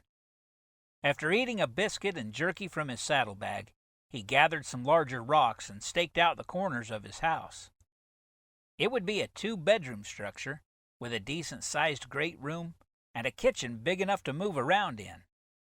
And he would build a storeroom right off the kitchen for supplies, and eventually a root cellar for his garden produce, because he would have a great big garden with enough vegetables to eat and can for the winter months.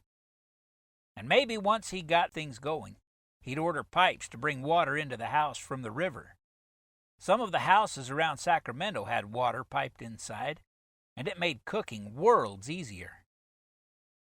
After the house was mapped out, he moved on to the barn, planning and marking until the pinks and purples of the western sun faded into twilight.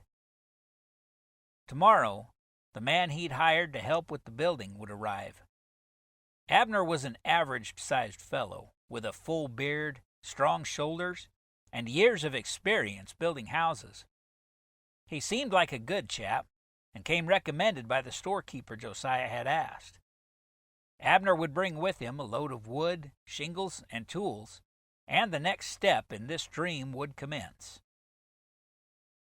Josiah eased himself onto the grass next to the sweet water, then laid back to look at the stars.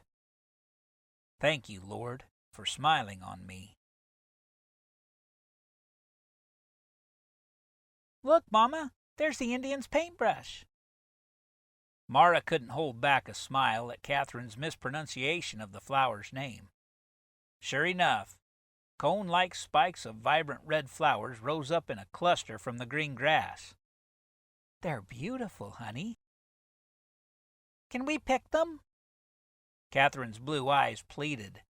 At 7, her cheeks had lost their baby plumpness, and she'd grown into a lean, vibrant girl who loved everything outdoors.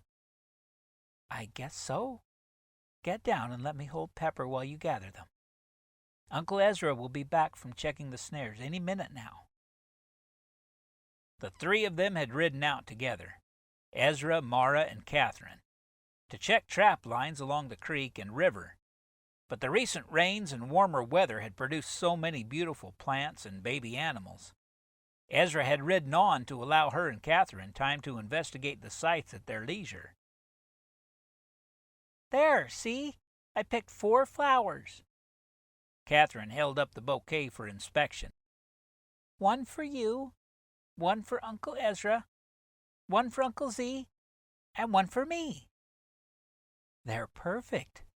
Shall I hold them while you climb back on Pepper? Catherine's wiry form scrambled back up, and the old broodmare barely shifted at the change. Mara returned her daughter's triumphant smile as she handed the flowers back. What would she have done without this angel in her life? Catherine fit so perfectly in their little family.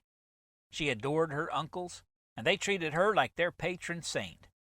And of course, no mother could love a daughter more than the love pumping through her veins now. And Catherine was her daughter in every way that mattered, even legally, now that the adoption had gone through. A noise sounded through the trees, and Ezra trotted into view on his gelding. Did you get anything, Uncle Ezra? Sure did, Squirt. This gray fox wasn't wily enough to outsmart our snares. He held up a bushy tail and wiggled his brows with a grin. After receiving the expected giggle from Catherine, he turned to Mara. I need to check a couple more lines across the Sweetwater. You two coming with me? Mara glanced at the sun, several hours past the center of the sky. I think we better head back and start on potatoes for dinner. She turned to her daughter. You want to help me, honey? Catherine bobbed her head, her blonde braid bouncing with the motion. Ezra raised a hand in farewell as he wheeled his horse and trotted away. When Ezra neared the Sweetwater, a new thumping sound mixed with the rustle of the slow-moving water.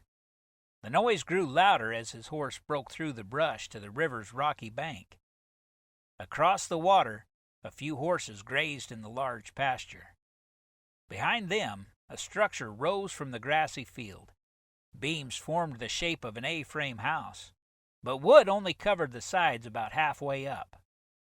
Two men could be seen in the distance, hammering at each end of a board. A spark of excitement ignited in Ezra's chest, and he nudged his gelding into the water. Forget about the traps, boy. Let's go meet the new neighbors. As he rode up the bank on the far side of the river, one of the horses in the little cluster snagged his attention. She looked awfully familiar. A paint with chestnut and white markings splashed across her body. He turned his attention toward the structure being built and studied the two men. Both looked oddly familiar, but it didn't seem like he'd seen them together. Maybe they'd come through on the stage. The one facing him wore a full brown beard, and Ezra finally recognized him as a fellow he'd met in South Pass City. Adams, or Abner, maybe. Ezra kept his horse to a walk as he approached. When he was about 50 feet away, the other fellow turned, and an odd feeling of familiarity washed through him. He blinked and focused on the man. Could it be? Not possible. He was about 20 feet away now, and jumped off his horse to move forward on foot. It wasn't until he stood 5 feet from the man that he finally believed his eyes. Josiah? Ezra! Josiah grinned. The look was a little sheepish, and the creases around his eyes dug in deeper than they had 4 years ago. But he was definitely the same Josiah. Ezra strode forward to clap the man on the back. Well, it's about time you dragged your sorry hide back here. He stepped back to get a good look at the changes in this man who'd once planted himself as almost a part of their family. Looks like you got old. Ezra gave him a light punch in the shoulder. Hard muscle met his fist. Josiah grabbed his shoulder with feigned pain. I'm not the only one. He turned to the other man standing a few feet behind him. Have you met Abner Michaels? Abner, this is my old friend, Ezra Reid. Ezra exchanged nods with the older man. I seen you around South Pass, I think. Then he turned back to Josiah. So whose house is this? He wasn't sure whether to hope it was Josiah come to stay, or pray he was just a hired hand passing through. What would even a short time in the territory do to Mara? Josiah's smile eased, a sadness taking over his eyes. It's mine. I hired Abner on to help get the house and barn up. Ezra raised a brow. You bought the land? Staked a claim on it through the Homestead Act of '62. Ezra released a low whistle. Nice. Zeke's thought about doing that too. He looked around at the fertile pasture. This is a good spot. What are you planning to raise? He turned back to Josiah. Did the man still harbor the same dream he had 4 years ago? The corners of Josiah's mouth tipped up. Horses? See that Arabian stallion out there? I'm planning to cross him with quarter-horse mares. In fact, Josiah leveled his gaze on Ezra. I'd like to pick up 4 or 5 more young mares if you have any good ones for sale. Ezra nodded. We've got quite a few 2- and 3-year-old mares. Talk to Zeke. I'm sure you can take your pick. He turned back to look at the house taking shape behind them, then raised his hat to scratch his head. Still have a good bit of work to do here, don't you? Zeke and I will come by tomorrow morning to help. I'd be obliged, but you don't have to. I'm sure you've got all the work you can handle on your own ranch, especially with foaling time coming. We'll be here. Just make sure you have enough coffee. He shot Josiah a half grin. Never had coffee as good as you used to make it. Mara does better with her cooking now, but she can still burn coffee with the best of 'em. The strain around Josiah's eyes nudged Ezra's memory. He'd not meant to mention Mara unless Josiah asked. Oh well. How is Mara? Josiah said her name like it was painful in his mouth. She's fine. Her daughter keeps her pretty busy, but she still does her share of the training. He pinched his mouth in a rueful smile. Just not as many barn chores. The reminder of Mara sent a flash of awareness through his mind. In fact, I better head out now. She's probably got dinner ready and will have my head if I'm late. He reached out to shake Josiah's hand. Good to have you back, friend. Josiah's lungs heaved, like he'd been gut-kicked by a mule. Mara had a daughter? How could she? He turned toward the house and stumbled through the open door frame. He told himself this was possible, likely even. But deep down, he hadn't really believed she'd move on. Without him. He sucked in one deep breath after another, replaying Ezra's words. She's probably got dinner ready back at the ranch. So Mara still lived at the Reid's ranch. The Rocky Ridge stage station. If she was married with children, wouldn't she and her husband have their own ranch? Maybe they had a separate house on the Reid property. If that were the case, it made sense she might still cook for her brothers, too. The sound of hammering pounded through Josiah's awareness, and he turned back toward the doorway. He had to get to work. His shoulders slumped, but he was powerless to raise them. It was finally real. He'd lost the woman he loved, and it was all his own doing. God, I need your strength now.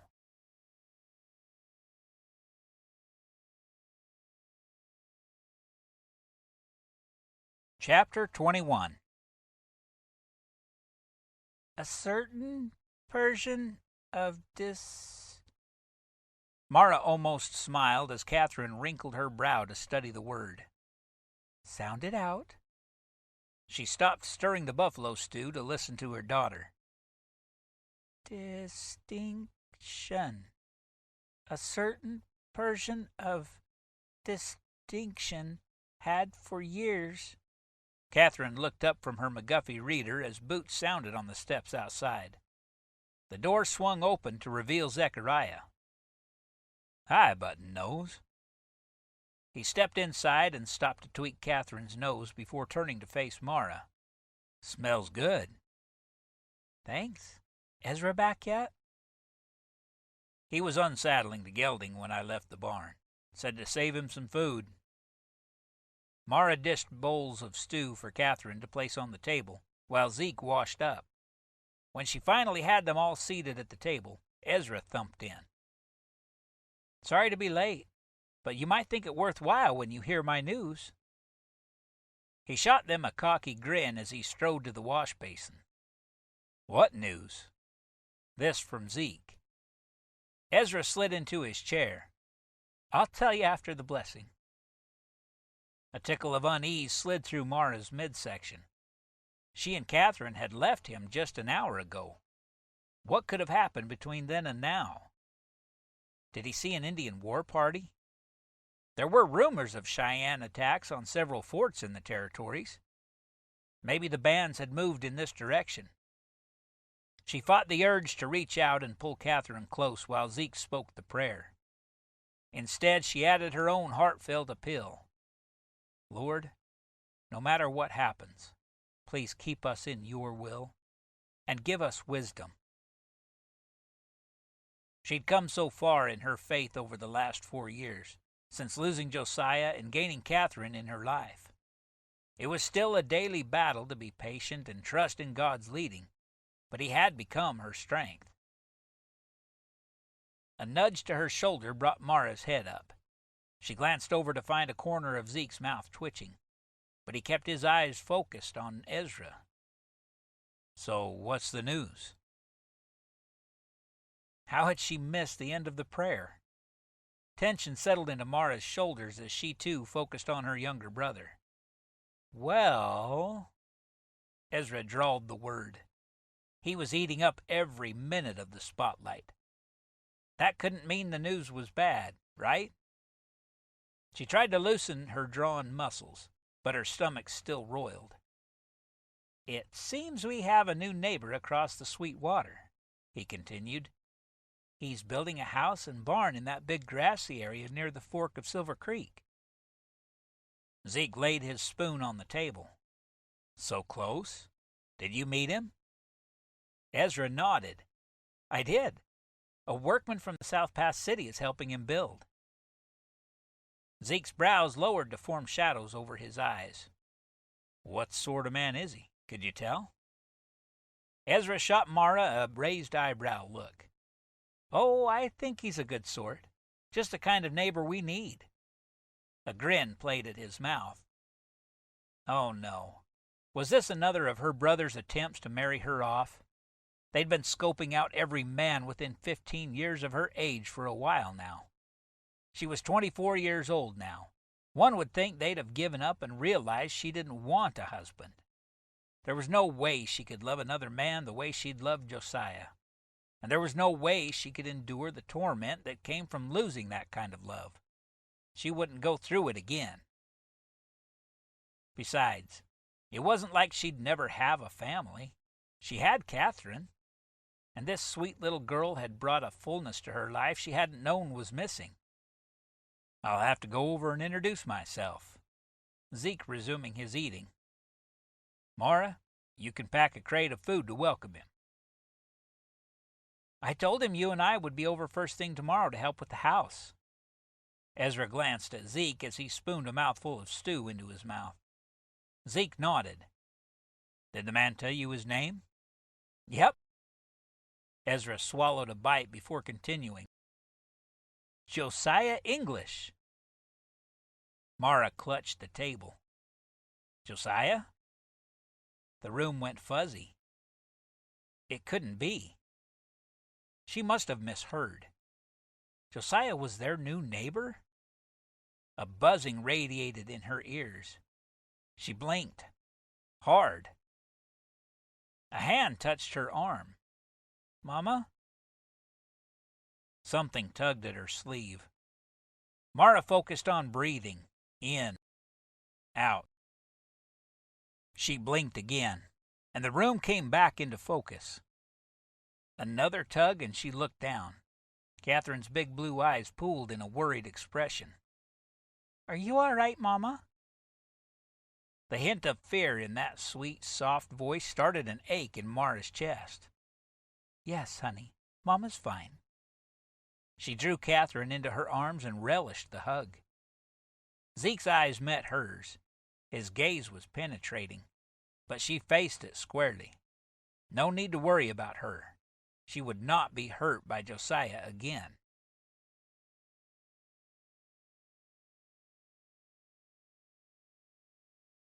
"Can you toss up another bundle of shakes when you get a chance?" Josiah swiped an arm across his forehead, then eyed his progress on this side of the gable roof. Almost a quarter of the way done. Looked like he was making good headway for half-day's work, until he compared it to Zechariah's progress on the other side of the ridge. The man was well beyond the halfway mark. He rarely looked up, just fit each wood shingle into place, set the first nail, and in 2 blows had the nail head sunk deeply into the wood. Then he was on to the next one. Zeke was good, but there was something about the stiffness in his shoulders that spoke of more than just efficiency. Or maybe it was the wary look he occasionally sent Josiah's way. And after each look, he only took 1 blow to sink the next nail deep. "Bundle coming up." Josiah turned just in time to catch the bale of wood Abner tossed. Slipping the knife from the sheath at his waist, Josiah loosened the ties, picked up a shake, and settled back into position on the roof where he'd left off. Better get to work if he was going to finish before Zechariah. He'd completed 2 more rows when Ezra's face appeared at the top of the ladder. "You still know how to cook, English? Didn't figure we'd go this hungry working on your house." A hint of a grin took the edge off his words, but the message still came through. Josiah glanced up at the sky. The sun was just past the halfway mark, a good distance from when they'd begun working as it crested the eastern hills that morning. Laying down his hammer and nails, he shot Ezra an apologetic look. "Didn't mean to starve you. I'll have lunch slapped together in 2 minutes." The food he'd been cooking was a far cry from what he used to make at the Rocky Ridge stop, and couldn't even be called a meal compared to what he'd served at the hotel in Savannah. But that was another lifetime ago, and since he didn't have a stove yet and very few food supplies, he and Abner had been living off dried beef and anything that could be cooked in a pot over an open campfire. Should he take time to build a fire now to heat up the stew from last night? He'd planned to serve it with the leftover cornbread, but that would take a good half-hour to get the fire started and wait for the food to heat. A half-hour he could be working. At the bottom of the ladder, he turned to Ezra with raised brows. "How does cold beef stew and cornbread sound?" Ezra nodded. "Better than going hungry." 10 minutes later, the 4 men sat on logs around the cold ashes from last night's campfire. Josiah only owned 2 tin plates, so he and Ezra drank the stew from mugs. Not his best attempt at hospitality. It looked like a trip to the trading post in South Pass City would be in his near future. The sun didn't burn as hot as it had the last couple days, and a soft breeze played through Josiah's hair as he ate. They settled into a comfortable silence, content to inhale the food that had been too long in coming. Surprisingly, it was Zechariah that broke the silence. "Nice stallion you have there." They were the first words he'd spoken that day that weren't necessary to getting the job done. Josiah gazed out at the shiny chestnut. "Thanks. I looked hard to find him. I call him Lo Bello, Spanish for beautiful. You're welcome to cross some mares with him if you like." "Where'd you get him?" "Just this side of Sacramento. A Spanish rancher there raises Arabians, along with his cattle. Gave me papers on this boy that trace his descendants back to the Godolphin Arabian." He waited for their admiring responses. Nothing but blank looks. The Godolphin was one of the 3 founding sires of the thoroughbred breed. Zechariah's eyes changed to understanding, and his head tipped in a slight nod. He placed his empty plate on the ground and picked a blade of grass, which he twirled between his thumb and fingers. Here Sacramento's turning out to be a nice place. Downright civilized now. I'm surprised you didn't set up a ranch right there. Josiah eyed the man. Where was he going with that comment? Fishing for Josiah's intentions?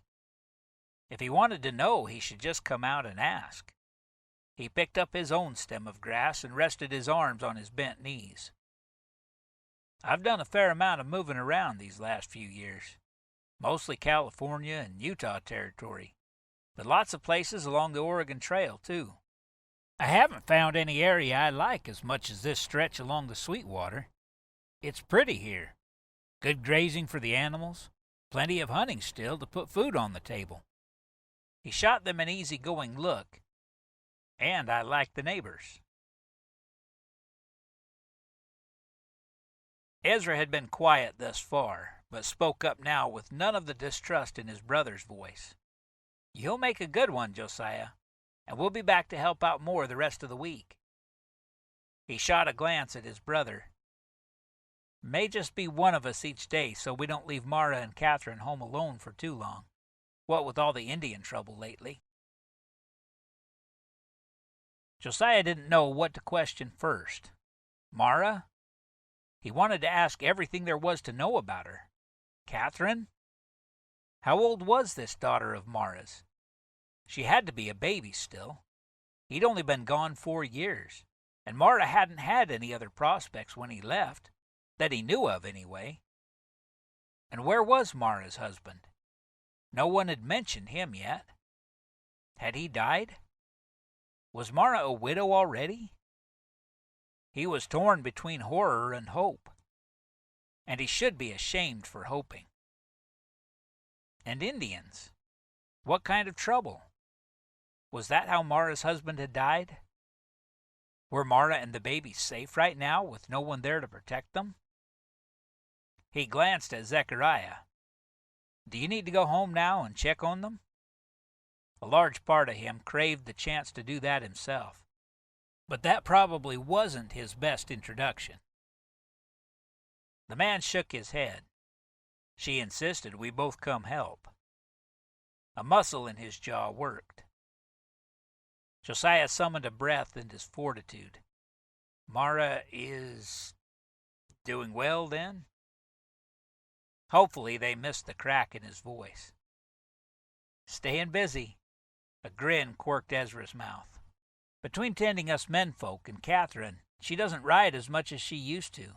Still handles a few horses, though. That didn't really answer any of the questions racing through his mind. His fingers itched to shake the news out of Ezra. How old is her daughter? His voice was stronger this time. Ezra's eyes twinkled. Turned 7 last September, and Mara's already teaching her how to train horses. 7? Josiah forced his mind to focus through the fog. How could that be? He'd only been gone 4 years. What? The word escaped before he could stop it. Confusion wrinkled Ezra's forehead, and then his eyes widened and his brows shot up. You don't know, do you? Sorry, Josiah. It never occurred to me you wouldn't have heard. He chuckled, leaning back against a large round stump behind him. Catherine is Mara's adopted daughter. Josiah's mind spun as Ezra unrolled the story of how the mother had died at their home, in Mara's bed no less, and asked Mara to become the child's mother. Relief flooded his chest. She hadn't married. She hadn't moved on. And then shame pushed the relief out. How could he be relieved Mara hadn't found happiness? What a selfish man he was. I'm so sorry, Lord. Mara was special, no doubt about it. She deserved the very best of men. Anyone who would take in another woman's child and raise her as her own. Even adopt her so the child had a family in every sense of the word. His chest burned. He loved this woman more than he could possibly put into words. Would she ever give him the chance to prove that? The men settled into quiet again, gazing across the pasture at the slow-moving Sweetwater River. Finally, Abner clapped his hands on his knees and groaned as he rose. "Got to be getting back to work. Just another hour or so, and we'll be done with the siding." Ezra stood and stretched. "Guess that's my cue, too." The two seemed to have formed a pretty good team as they installed the long wood planks on the side of the cabin. Josiah prepared his tired muscles to stand, but Zechariah didn't move, just sat staring across the empty fire pit at Josiah. He sank back onto his stump. Did the man want to talk? His gaze was a gray storm cloud, penetrating through Josiah's protective layers. Josiah met his eyes, opening himself to the scrutiny. "What exactly are your intentions toward my sister?" And there it was, the question he'd been waiting for. He shouldn't have worried whether Zechariah would shoot straight with him. The man was just fair enough not to ask the tough questions in front of an audience. He kept his shoulders square, but relaxed his face into a friendly expression. "I plan to talk with your sister. Then I would very much like to court her. Prove to her I'm a different man now. A better man, with God's help. From there," he raised his shoulders a half-inch, "it's up to God. But I would love to spend the rest of my life with her." He held Zechariah's gaze without a flinch. Let this man see how true his motives were.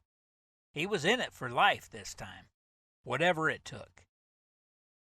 Zechariah's face never shifted, never softened. "Maybe you want to come over for supper tonight? Abner's welcome too." Josiah worked hard not to blink. Was that an invitation? The words were a stark contrast to the hard set of Zechariah's jaw. He forced his own mouth to curve into a friendly smile and extended his hand. No matter the man's motives or intentions, he would take that invitation at face value. He held out his hand for several moments before Zechariah reached to grip it. The shake was firm, but not fierce. His gaze never wavered from Josiah's, leaving the distinct impression that the assessment wasn't over. "Don't mess up this time, English." Zechariah released his hand and turned toward the house and the roof that awaited them. Josiah stood for a long moment, adrenaline pumping through him. It may not have been a blessing exactly, but at least it didn't seem like Zeke would provide direct opposition. Maybe he'd even help with opportunity until Mara decided for herself. "God, please help me not mess this up." Because if God was for him, who could be against him, right?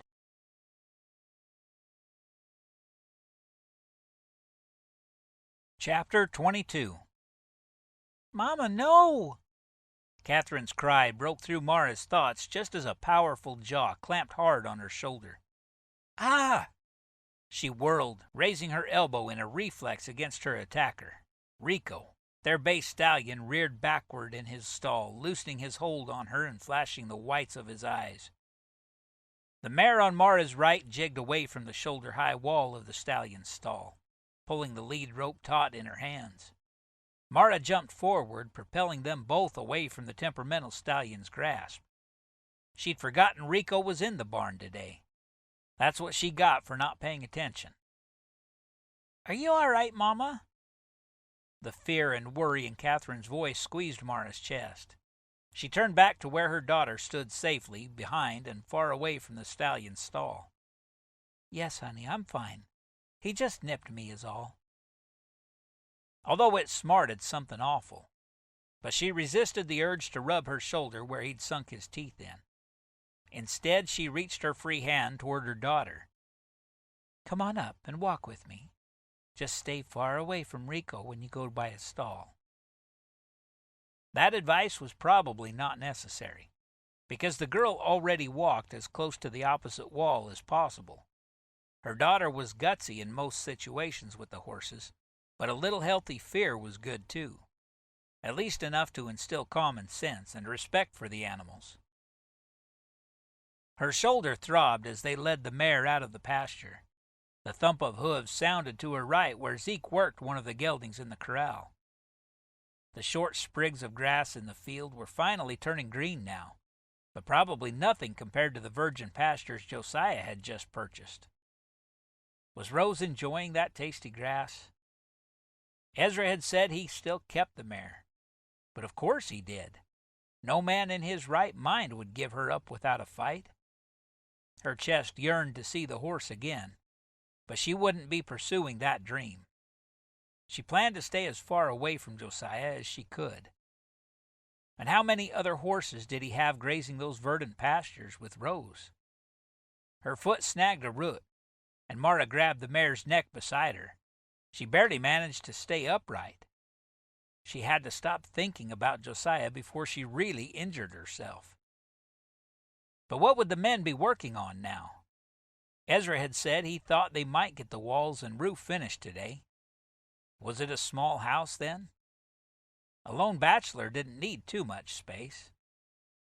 And then an awful thought settled into Mara's brain, one that halted her body mid-step. Her feet suddenly rooted to the ground. What if Josiah wasn't a bachelor? What if he was married now? The blood coursed from her head, leaving only a woozy feeling in its place. Surely her brothers would have told her. "Mama?" Catherine stopped too, worry threading her voice. She tugged on Mara's hand. But Mara couldn't pull herself from the questions spinning in her mind. Had Ezra said whether there was anyone else with Josiah? Only Abner, the hired hand, as far as she could remember. But maybe he'd left his wife at their previous home until he could get the house built here. He did have a history of leaving his women behind. An overpowering rage started somewhere in her gut and climbed up into her chest. If he'd brought his wife to live not 2 miles away from them, he was crueler than she'd ever thought. Her muscles tensed until it hurt to breathe. But then a niggle of remorse started somewhere around her heart. Why was she bringing back the old pain? And she didn't even know for sure whether Josiah was married. God, please take this from me. I'm sorry I let my guard down against the bitterness. She took a deep breath and exhaled. I'm going to need your strength a lot in the coming days. Another tug on her hand brought Mara's attention down. Mama, what are you doing? Catherine's wide blue eyes examined her. Just praying, honey. Mara slipped her hand from Catherine's grasp and settled it around the girl's shoulders. Come on, let's put this mare out, then we'll go start the biscuits. Did you finish writing out your sums while I worked the horses? Yes, ma'am. Catherine held up her slate, covered with white scrawling numbers from one side to the other. Good job. What say we make a gooseberry pie with the last of the preserves? She tweaked one of the girl's braids, forcing a smile for her daughter. Can I do the crust, please? That excited face made her smile come a little easier. That sounds like a great idea. An hour later, they pulled the gooseberry pie from the oven. As Mara settled a pan of biscuits into the heat to cook, a blanket of longing settled over her. Being in the kitchen made her miss Josiah more than any other place. But she had to shake this off. I'll tell you what. She turned to Catherine. While I start the meat boiling, you go pick out a book and we'll read until the men come in. A delighted squeal greeted her words, and Catherine raced to the bookshelf in the bedroom they shared. Just being around this sweet girl of hers made things better. A few minutes later, they were snuggled in the rocking chair by the hearth, reading the worn pages of Aesop's fables. Catherine cuddled in Mara's lap, her hair smelling like the rose-scented soap they both used. We'll read 2 stories, then the biscuits and meat should be done. All right, honey? Catherine bobbed her head, nestling deeper into Mara's arms. Mara started in on The Tortoise and the Hare. It was one of the girls' favorites, and they'd read it enough she quoted some of the lines as Mara read them. Just before the tortoise reached the finish line in the story, the sound of horses and male voices sounded from the yard. Mara looked up and patted her daughter's leg. "Sounds like your uncles are back.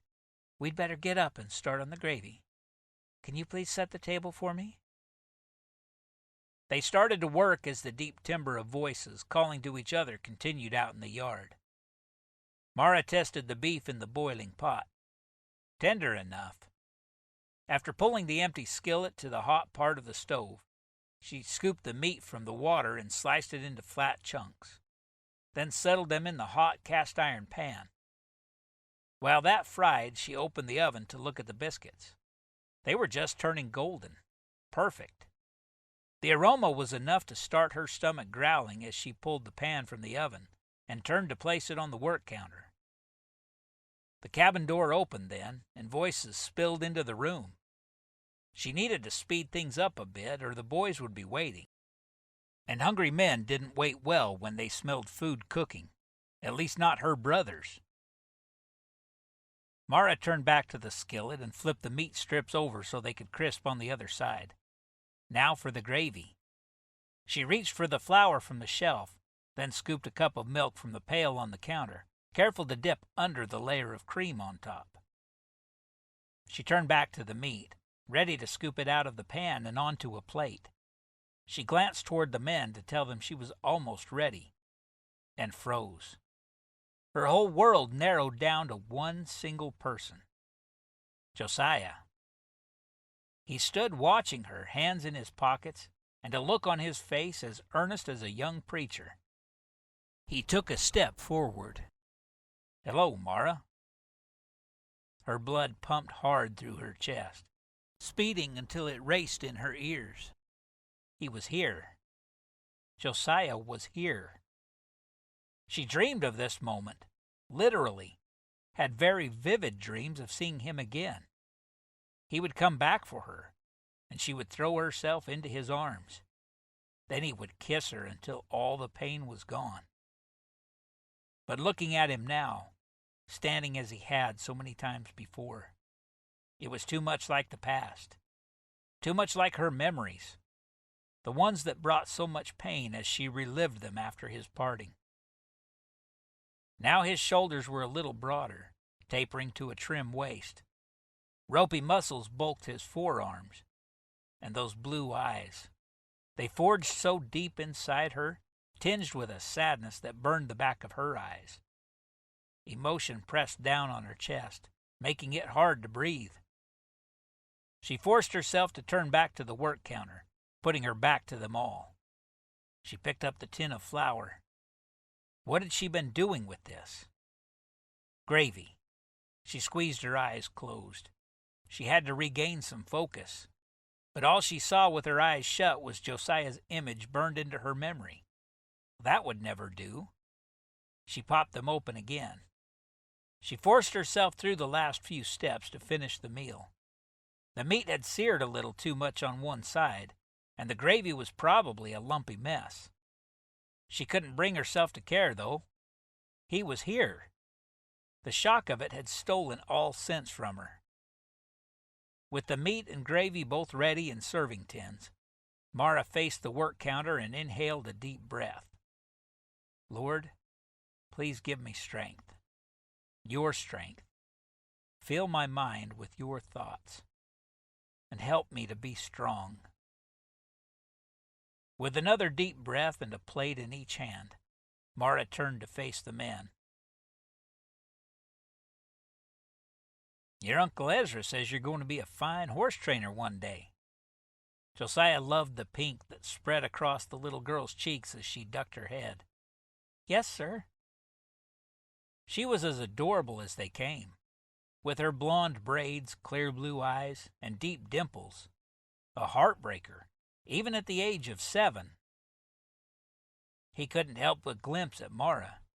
She was capable of stealing hearts, too, even more beautiful than he remembered. Her wide eyes were the same shape as Catherine's, except their color was a deep caramel brown. He knew it from memory, even though she wouldn't look in his direction. Her focus shifted between her own plate and Catherine's as she helped her daughter cut the meat, then resumed her eating. What was she thinking? She hadn't said a word to him yet, not even in greeting. Was she that angry?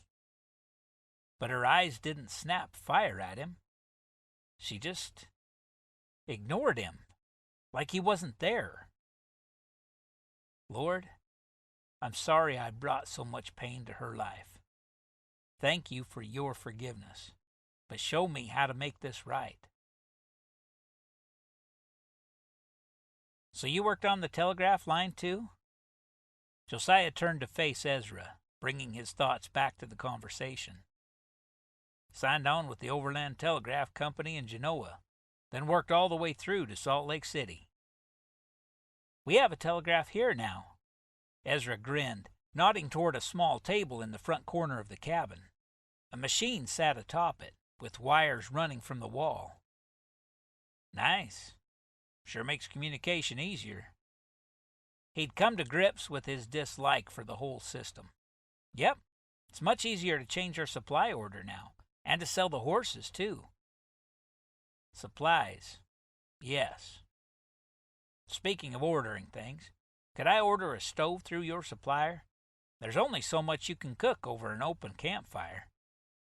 He offered a wry grin to soften his words, then turned to Mara. This meal is great, better than I've had in many weeks. She didn't look at him, not even a flush to her cheeks to show she'd heard the compliment. Was he invisible? Sure, of course. Ezra kept on with the conversation as if he hadn't noticed the lack of response from his sister.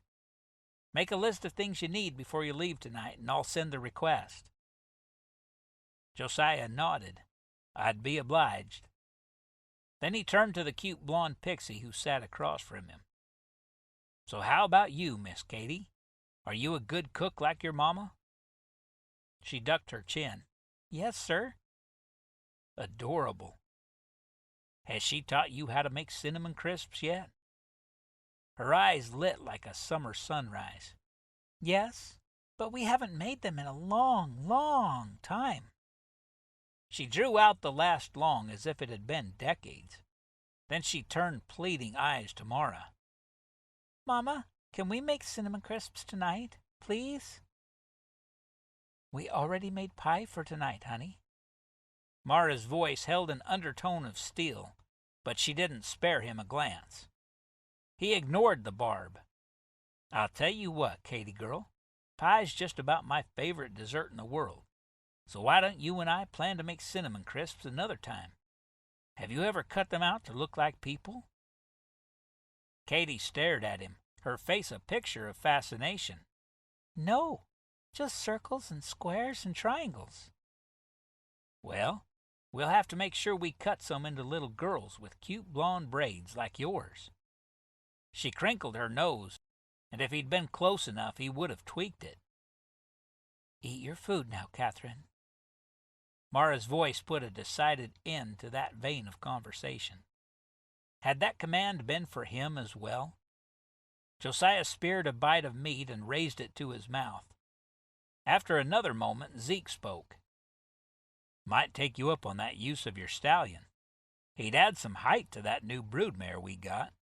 Maybe throw a prettier head than she has, too. He looked to Josiah.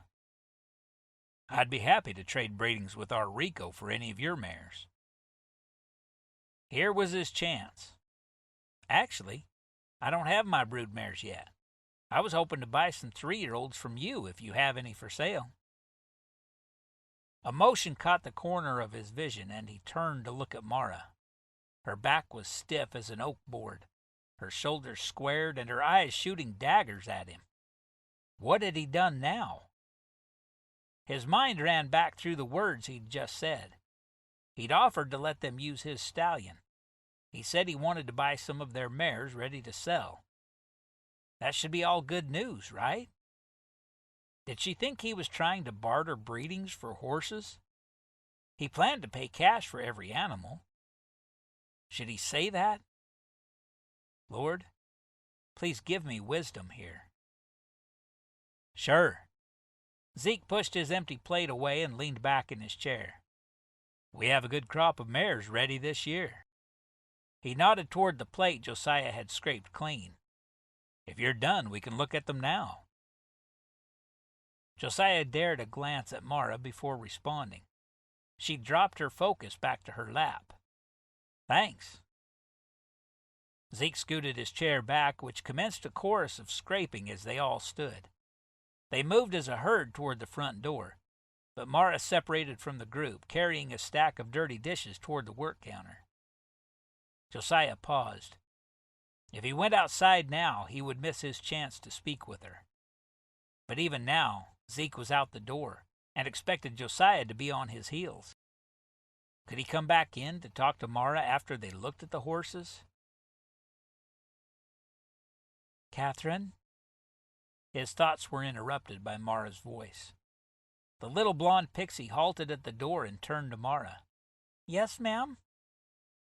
Can you please stay and help me clean the dishes tonight? Disappointed confusion clouded the girl's face. But I always help Uncle Z in the barn after dinner. I need you in the kitchen tonight. Mara's voice was all strained attention. Katie's shoulders sagged as she turned back toward her mother. Mara still didn't spare him a glance, but spun back to drop her load of dishes into the wash bucket. Josiah moved through the open doorway and closed it behind him.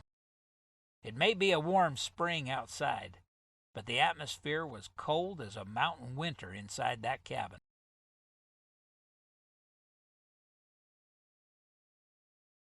Chapter 23. The next day, Josiah eased Rose down to a walk as the Rocky Ridge station came into view. The butterflies in his stomach did another flip at the familiar sight. It had been dark when Zeke and Ezra showed him the 5 mares for sale last night, so they'd suggested he come back during daylight hours. So here he was again, and this time he had to talk to Mara. His nerves were wound tighter than a horse jumping through a ring of fire. As he neared the station yard, Rose released a loud whinny, and 2 answering neighs drifted from the direction of the barn. Did she remember her old home? The only movement visible came from the riding pen with the high fences. 2 figures rode there. One, the elegant outline of a strong feminine figure he'd dreamed about for years, and beside her rode a smaller profile, one more girlish and carefree than Mara's upright posture. That little girl was as cute as the day was long. Not hard to see why she was wrapped around Mara's heart so tight. He tied Rose in front of the barn, then went to stand at the rail to watch the women ride, taking up his old spot. Seeing Mara ride was like watching an eagle fly. Her movements were elegant, effortless, majestic. It was easy to tell when she first caught sight of him. She rode next to Catherine, giving instructions on something. Her voice was so soft he could only make out every other word. Something to do with asking the horse to lower its head. When her gaze connected with his, she froze. Her words stopped mid-sentence, and at least 2 full seconds passed before her back stiffened, and she turned her face away. She spoke to her daughter again, picking up where she'd left off with her instructions. Was it his imagination, or did her voice shake a bit? They were too far away to tell for sure. The pair rode for a quarter hour longer before coming to the center of the arena to dismount. Catherine climbed down without any assistance, even though she was just a little wisp of a girl and had several feet to drop to the ground. Josiah met them at the gate and fell into step beside Katie. Maybe she would be a good buffer between him and Mara's stony gaze. "Why did you watch me ride, Mr. English?" Katie's question held all the forthrightness and innocence of youth. "Well, Miss Katie, your uncles have told me what a good rider you are, but I have to say I didn't really believe them. But now I see you're even better than they said. I can tell your mama's teaching you everything she knows." He curled his hand to keep from tweaking her cute little button nose. The girl beamed, but a quick glance at Mara showed no break in her rock facade. So he focused his attention on the female in the group that seemed to appreciate his conversation. "What's your horse's name?" "Pepper. She's going to have a baby in 3 months." He raised his brows. "Really? And do you take care of her?" Katie's chin bobbed. "Yes, sir. She's my special horse." They reached the barn then, and Josiah held the door as the 2 horses and their handlers moved through. He followed Katie until she stopped Pepper in front of the post where a halter hung. After the girl unfastened the girth that strapped the saddle around the horse, he lifted the heavy leather from the mare's back. "Where does this one go?" "I'll show you." She skipped over to the wall and touched an empty rail. "Right here." As soon as he'd settled the saddle on the wood and draped the damp saddle blanket on top to air out, Katie grabbed his hand and pulled. "Do you want to see where Pepper's baby is now?" It had been a long time since he'd been around a child, and never one as charismatic as her. He couldn't stop the smile pulling his face as he followed her back to her horse. She showed him the mare's swollen abdomen and helped him rub his hand over the protrusion. "Mr. English, my brother is in the house if you'd like to speak with him." Mara's cold tone intruded on their fun and sent a fresh pang through his chest. "Actually, I'd like to talk with you first." He almost added, "if you don't mind," but stopped himself. No sense giving her the option of backing out of this conversation. From the solid set of her jaw, she would most likely refuse anyway, and he'd have to do some begging, whatever it took. Something flashed in her eyes, something like wariness, and then a veil slipped over them. If only he could read her thoughts, know what she felt about him now. It seemed anger was a part of it, but could there be any softer emotions left? Without another look at him, she turned to her daughter. "Catherine, please go put Pepper in the pasture, then ask Uncle Ezra to help you with your sums." "Yes, ma'am. Mr. English, are you coming inside too?" "I'll be there in a few minutes, Katie girl." Her face radiated a sunny smile as she led the quiet mare outside. Josiah and Mara both watched her go until the barn door closed behind her. Then Mara pivoted to face him. "Speak." He swallowed a knot in his throat and studied her eyes. Implacable. "Lord, please give me the words." "Mara, I'm sorry for leaving like I did, for hurting you." He watched her face, but she avoided his gaze, just kept her focus on some point past his head. He forced himself to keep talking. "I know I messed up. I was confused about a lot of things. But that's no excuse. I was stupid." His voice grew stronger now. "It took God a while to get my attention. It wasn't until I started working at the mission with Father Domingo that I realized I don't have to control every part of my life." He forced a chuckle. "It wasn't ever in my control to begin with. He's been guiding everything, the good and what I thought was bad. I just didn't see it." He took a small step forward, and she didn't move. "I get that now, Mara. I've worked hard the last 4 years, and God's blessed me with enough to start a small ranch. Nothing fancy, not very big, but it'll be the start of this next phase of God's plan. And the best part is, I don't have to do it alone." His voice almost cracked on those last words as he poured all the hidden parts of his soul to her. The important things God had taught him, mostly the hard way. He wanted her to know it, to see him as he was now, as he would be when God finished with him. He stopped to watch her face. The expression hadn't changed, but a rim of red circled her eyes. What did that mean? Should he ask his next question? He had to chance it. He had to be honest with her. Mara, I know I was pretty heartless when I left. But do you think you could ever forgive me? He held his breath, studying her. She stood quiet, didn't respond, just kept staring into the distance. Seconds passed, maybe even minutes. Had she hurt him? Maybe he'd hurt her so much she completely blocked out his words. Or was she so angry she couldn't respond? Had he said something terribly wrong? Each moment that passed tightened the knot in his stomach. He should say something more. But as he searched his mind for something that might help, Mara turned to look at him. For a moment it seemed like she was seeing him for the first time. I don't know. Her voice was barely more than a whisper, and filled with a sadness that squeezed his chest. Her shoulders rose and fell, as if she were taking a deep breath. Then she met his gaze, looking squarely in his eyes. I forgive you, but that doesn't take away the pain. For a single moment the mask disappeared from her expression, and the hurt that showed through her eyes twisted his heart. He had to fight to keep from pulling her into his arms, but he couldn't rush this.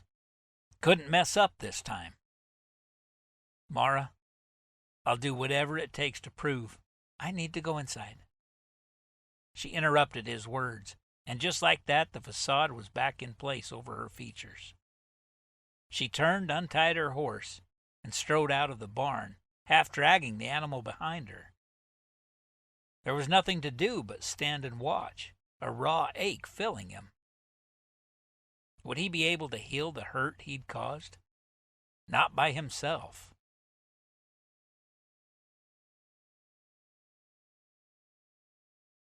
Josiah placed the nail and swung the hammer hard.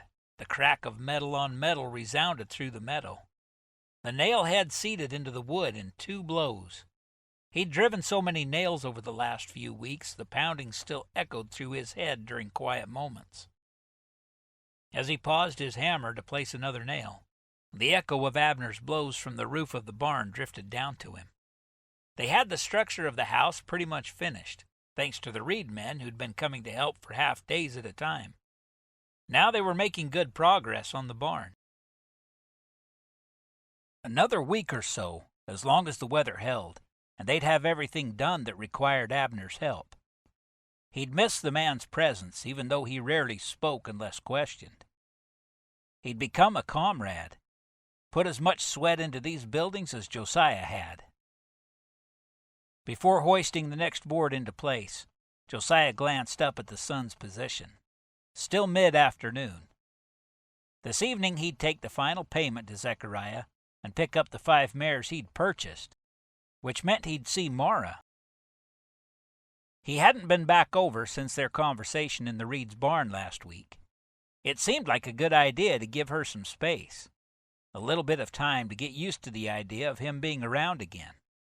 But the image of her pain-filled face haunted him. How could he have been such a heartless cad? Conviction washed over him, and Josiah sank to his knees right there beside the half-finished barn wall. Oh, Lord, I have a better idea of what I've done now. Please, Father, forgive me. Help me make it right. He stayed in that position, his heart lifting its own plea.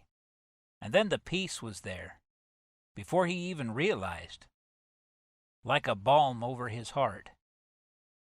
Thank you. Show me how to make it right. He raised his head to look at the clear blue sky. And Lord, if it's not too much to ask, could you show me how to win her love again? A smile touched his mouth. He was asking for the impossible, but God could do anything, right? He finally rose to his feet, picked up the board he'd been holding, and positioned it against the wood posts of the barn wall. What could he do to show Mara he cared, that he was different now? She'd always been so sweet with the special things she'd done for him. Back in those days he rode for the express. She'd have a warm meal ready when he woke up after an all-night ride, packed special things in his food bundle when he left on an express run. Could he do something like that for her now? He thought through his meager supplies. He only had the bare necessities, although Abner had ridden to South Pass City a couple days ago and brought back more foodstuffs. But he still didn't have a stove, and the campfire wasn't a place to make sumptuous delicacies to win the heart of a fair maiden. Unless... His mind ran through his supplies. Yes, there should be enough of what he needed. Excitement coursed through Josiah's veins as he hammered the last 2 nails, then put his tools away. Time to start the fire and get the Dutch oven heating. He was making peach cobbler.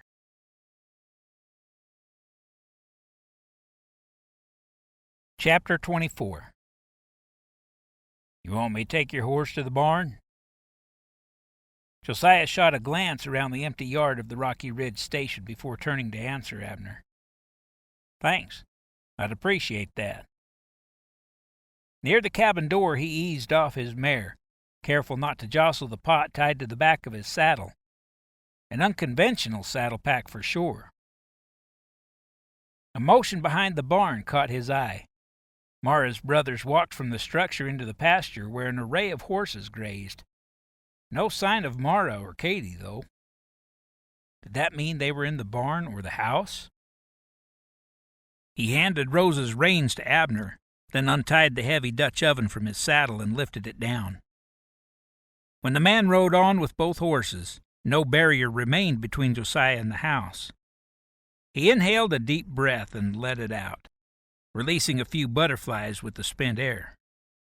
Then he stepped forward. Just a few moments after he knocked on the door, it swung open several inches to reveal half of Mara's face. The look in her eyes changed from caution to wariness when she saw him, but she opened the door wider. Her form filled the opening, not giving him room to enter. The boys are out with the horses. He only smiled, holding out the pot like the gift of the Magi. I brought something for you. Thought you might like a sweet. She studied his offering, not making a move to take it. Her forehead pinched, but she just stood there. Do you want me to set it in the kitchen? It's kind of heavy. She raised a brow then, but spun and swept the door wide. He let out a breath as he strode forward. At least she'd let him inside. The salty aroma of fried meat cloaked him as he entered and thunked the heavy iron pot on the work table. Something smells good in here.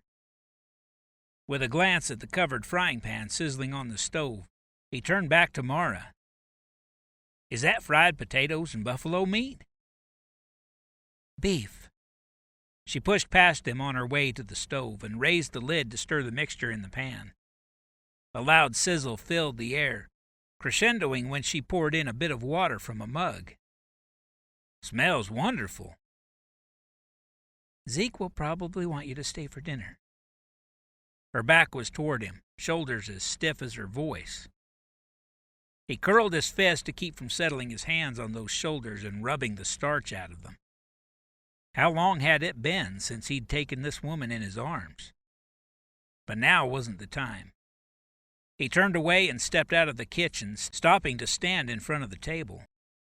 A noise sounded outside the door. Before he could turn, it flew open, admitting a whirlwind of blonde hair and green skirts. Mr. English! Katie slid to a stop in front of him and dropped her chin, suddenly shy. There she is. He dropped down to sit on his heels and reached to chuck the girl's chin. How's our Katie today? She gave him a smile bright enough to cure influenza. Mr. English, did you come to make cinnamon crisps with us? Warmth wrapped his chest. Since I call you Katie, Why don't you call me Josiah? Deal?" She giggled. "You're the only one that calls me Katie." "Really?" He stole a glance at Mara, who was watching from the kitchen. Her face wasn't quite as stony, but her eyes gave no hint of her thoughts. Turning back to Katie, he asked, "What do other people call you?" "Catherine, except Mama sometimes. When she's mad, she calls me Catherine Ann Reid." He bit back a grin. "Well, Catherine Ann Reid, do you mind if I call you Katie?" She locked her hands behind her waist and twisted back and forth. "Nope, I like it." Josiah's smile wouldn't stay locked inside any more. "All right, then, Miss Katie." His lower legs began to throb, so he stood. "I don't think we'll need to make cinnamon crisps tonight, because I brought you and your mama something special." "What is it?" Katie hopped and pressed her hands together. "Something sweet for the sweetest girls I know. Peach cobbler." He pointed to the counter. The girls squealed and ran to the pot on the work counter. "Mama, can we eat it now?" "After dinner, honey. Please go tell your uncles the food will be ready in a quarter hour." "I can tell them," Josiah intervened. "I need to settle up with Zeke on the horses I've purchased. Then we'll be off. Abner's along to help me get the new horses back across the river." Mara's back visibly stiffened at his words. Her eyes narrowed, and she spun away from him. Her response wasn't what he'd expected at all. Surely she wasn't upset that he was leaving. Did it have something to do with the horses?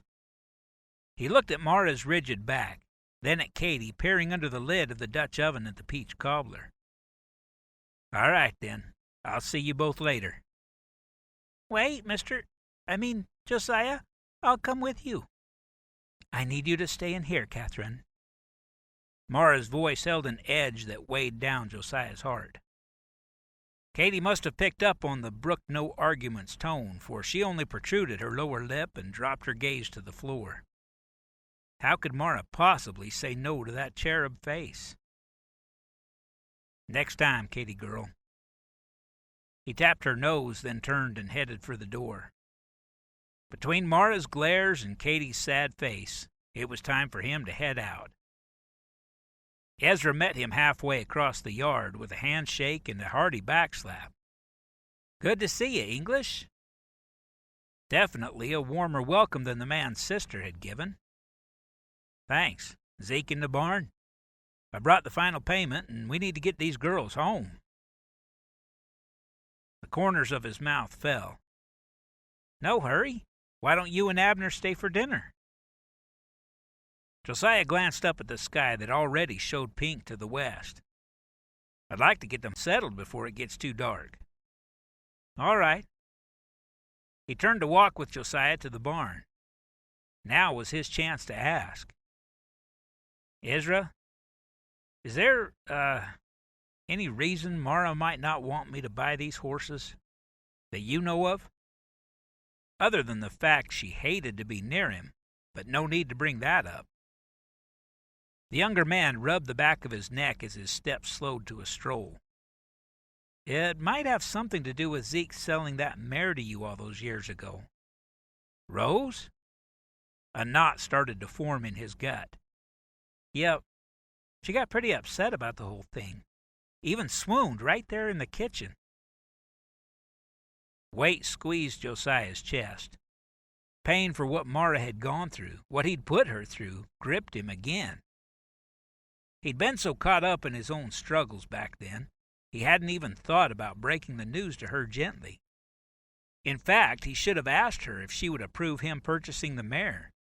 That was obvious now. Josiah scrubbed a hand over his face.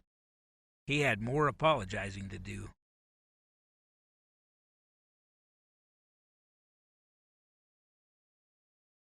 Two days later, Josiah rode toward the Rocky Ridge station on Willow, one of the 3-year-old mares he'd just purchased from the Reids.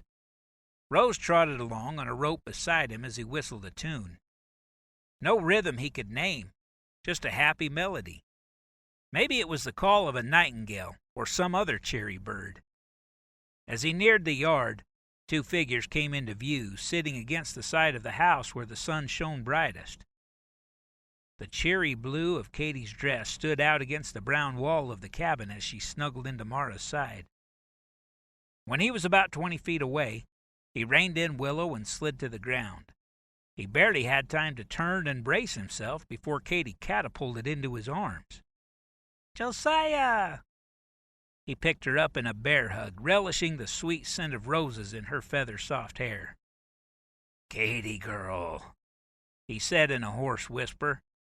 His throat burned, but it didn't matter. This sweet bundle of innocence had worked her way into his heart faster than leaven in biscuit dough. She leaned back in his arms and planted her hands on either side of his face. "Did you come to make cinnamon crisps?" A chuckle escaped him. "Not just yet, Katie girl." He glanced toward Mara. "I came to ask you and your mama a question." "What?" Her eyes rounded even more than usual.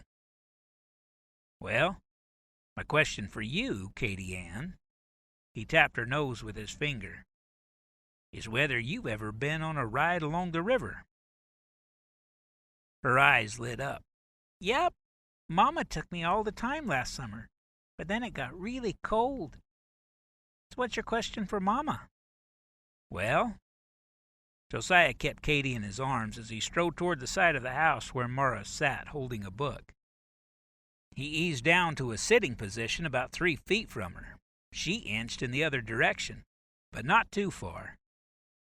He ignored her movement, keeping his focus on Katie. "I actually need a little help from your mama. See, I have this great horse named Rose." He pointed to the mare standing calmly in the sunshine, eyes at half-mast and one foot cocked while she napped. She's normally a really good girl, but every now and then she does things that I know she knows better. So what I'm thinking is, she needs a good trainer to remind her what's right and wrong. Now, Katie, do you know who I think is the best trainer around?" The little angel gave a sneaky smile. "Uncle Z?" "Too cute." "Nope." "Mama." He tapped her nose again. "Right." Then he turned to Mara, changing his tone to be soft and serious. "What do you think, Mara? Would you be willing to go for a ride and see if you can work the kinks out of Rose?" He didn't breathe as he studied her face, waiting for a response. This approach could go either way. Either it'd soften her up, or she'd resent his asking. "Lord, you know my heart." Her shoulders weren't quite as stiff as the last few times he'd seen her, but it was several moments before she answered in a quiet voice. "I could ride her in the pen here." Katie piped up. "But, Mama, we want to go for a ride by the river." "Please." How could Mara even think about resisting the puppy dog pleading that covered her angelic face? "I guess so, but just a short one." Josiah didn't try to hold back his grin. Apparently, Mara couldn't resist her daughter either.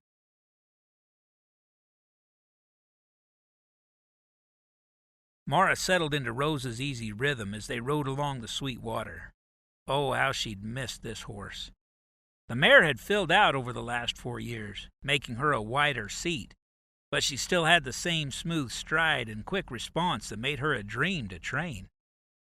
Catherine rode beside her on Pepper, keeping up a steady chatter with Josiah, whose horse ambled on the girl's other side. Those two had bonded quicker and stronger than Mara expected. Why hadn't she seen that coming? She should have put forth a lot more effort to keep her daughter away from him. The last thing she wanted was the child's innocent young heart to be hurt when Josiah left again. Of course, he said he wouldn't, that he'd learned to find his worth in God. And he did seem different, more mature perhaps. Wiser? Yes. More stable? Maybe. He was building a house and barn just across the river. But could she trust him? Lord, please show me the right thing. Show me your will. Mama, can we trot now? Catherine's voice pulled Mara from the prayer. She looked at them both, Catherine's eager face and the pull of a smile tipping the corner of Josiah's mouth. The flips in her stomach forced her to look away. No matter how well her memory documented that smile, the force of it always caught her off guard. Can we? Catherine's pleading again. I guess. Just make sure you stay between us. And keep your hands on the saddle so you don't jerk Pepper's mouth when she bounces you. Yes, ma'am. Mara gave Rose the lightest squeeze with her heels, and the mare shifted into a light, easy jog. Oh, how she'd missed this weightless motion. Catherine's giggles beside her escalated as she bounced along to Pepper's jolting trot. The old broodmare was kind and gentle, but not exactly a dream ride, not like Rose. Way too soon they pulled back to a walk. That was fun, Josiah. Catherine giggled again, and his hearty chuckle joined hers. Mara bit her lip to hold in her own grin. Sure was, Katie girl. You picked a good spot to trot. I remember one other time your mama and I had to ride fast through there. We'd just seen an Indian war party and had to hightail it back to warn your uncles. Your mama wouldn't let us just trot, though. We had to run flat out the whole way. Catherine's eyes rounded. You ran from an Indian war party? Yep. But we were moving so fast they never caught us. I see Indians all the time, but they're not the fighting kind.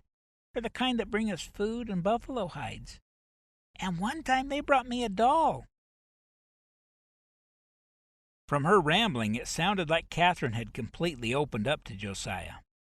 But how could she not, when he had such an honest magnetism about him? It was hard to fight her own attraction, especially when they were out doing what she loved so much, where she'd had so many special memories with him. But she had to fight it. Maybe they should go back now. Except she hadn't done what she'd agreed to on this ride. The whole reason for coming was to work out whatever bad habits Rose had picked up. Not that she'd found anything so far. The next time Catherine stopped chattering long enough to draw a breath, Mara broke into the conversation. So what's Rose doing wrong? Josiah's forehead creased and his mouth formed a thin line. She's kind of gotten hard in the mouth at times. She won't always turn or stop when I first ask her to. Mara raised her brows at him. Rose was the most responsive horse she'd ridden in years. You two keep walking while I work with her for a minute. She turned Rose away from the other two animals and put her through her paces. Several turns, trot, canter, back to a stop, back up. The mare did it all flawlessly, almost as if she could read Mara's mind. Finally, she rode back to where Josiah and Catherine stood watching. I can't find anything wrong with her. She's responsive to everything I ask. Just make sure you're using your legs and seat to direct her too. When you turn, give her a little squeeze with your outside legs so she'll move away from the pressure. Kind of like you're closing a gate there. So she has to go the other way. Mara gave an exaggerated demonstration, pushing her left leg against the horse's side, and lifting her right leg so there was a gap between her heel and the animal. Rose obediently turned right. And when you ask her to slow, lean back in your seat a little. She'll feel your movement and respond before you make any change with the reins. She glanced at Josiah to make sure he was following her words. But he wasn't watching her demonstrations. His eyes were glued to her face, and the look in those blue-gray depths stole her breath. It was love. The same thing she'd felt for him all these years. Even when she'd been so angry or tried to forget him, the love had always been there. Mara bit her lip and looked away. She couldn't open herself to this man again. This was dangerous.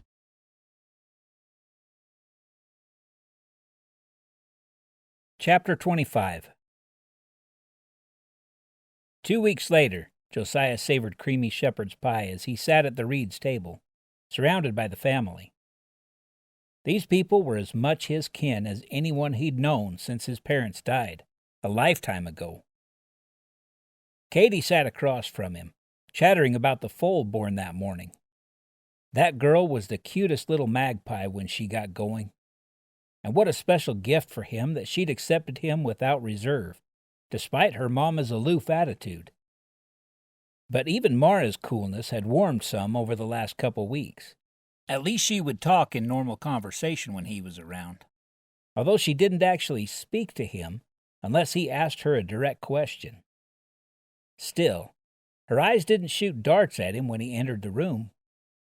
Maybe the walls around her heart had thinned. Thank you, Lord. Did you know Mama let me rub the foal with the rag to help dry her? Katie's words pulled him back to the conversation. I had to be really quiet so Sarah didn't get upset. That's pretty special. Is Sarah the foal's mama? He shot a knowing glance to Mara. Sarah was the mare he'd ridden when he was recovering from his accident, all those years ago. Did she remember it? When his gaze found Mara, she watched him, not with pursed lips like usual, but not with a smile either. Her wide brown eyes used to be so easy to read. Not anymore. What was going through her mind now? Yes, Sarah's a good mama. Do you want to go see them? Katie dropped her fork on the plate with a clatter and gripped the table like she would bolt for the door the moment he gave the word. Josiah chuckled. Right after dinner. I can't pass up your mama's good cooking. With a resigned sigh, Katie picked up her fork and speared a slice of potato. Josiah took another bite of pie to keep from grinning. Speaking of cooking, Ezra spoke up, your stove should be on the next supply load that comes through here. About a week if they don't run into trouble with the Indians. Josiah studied the man's face. That's good. Has there been trouble in this area? They raided Camp Rankin again, about 200 miles from here, and some of the other stage stops have been harassed on and off, enough to keep us all on edge. Are there still friendly bands in the area? He'd never forget that day he walked out the front door and found a swarm of Indians roaming the yard. What an exotic land this place had seemed back then. Most of them moved further west. Every now and then a small party will come through, but most of what we see these days aren't the friendly type. So far we've left them alone and they stay away from us. Just make sure you keep a rifle with you all the time. Zechariah's warning was almost a growl. Ezra shot a meaningful look at his older brother. Zechariah raised his brows, and the younger man nodded. Some kind of secret code? Zechariah turned back to Josiah. If you're ever here during an Indian attack, we plan to hide in that old dry well behind the storage building. There's a rope inside to get to the bottom. Women and children first, of course. He looked pointedly in the direction of Mara's daughter. Of course. As if that were ever in question. Katie fidgeted until the meal was finally over.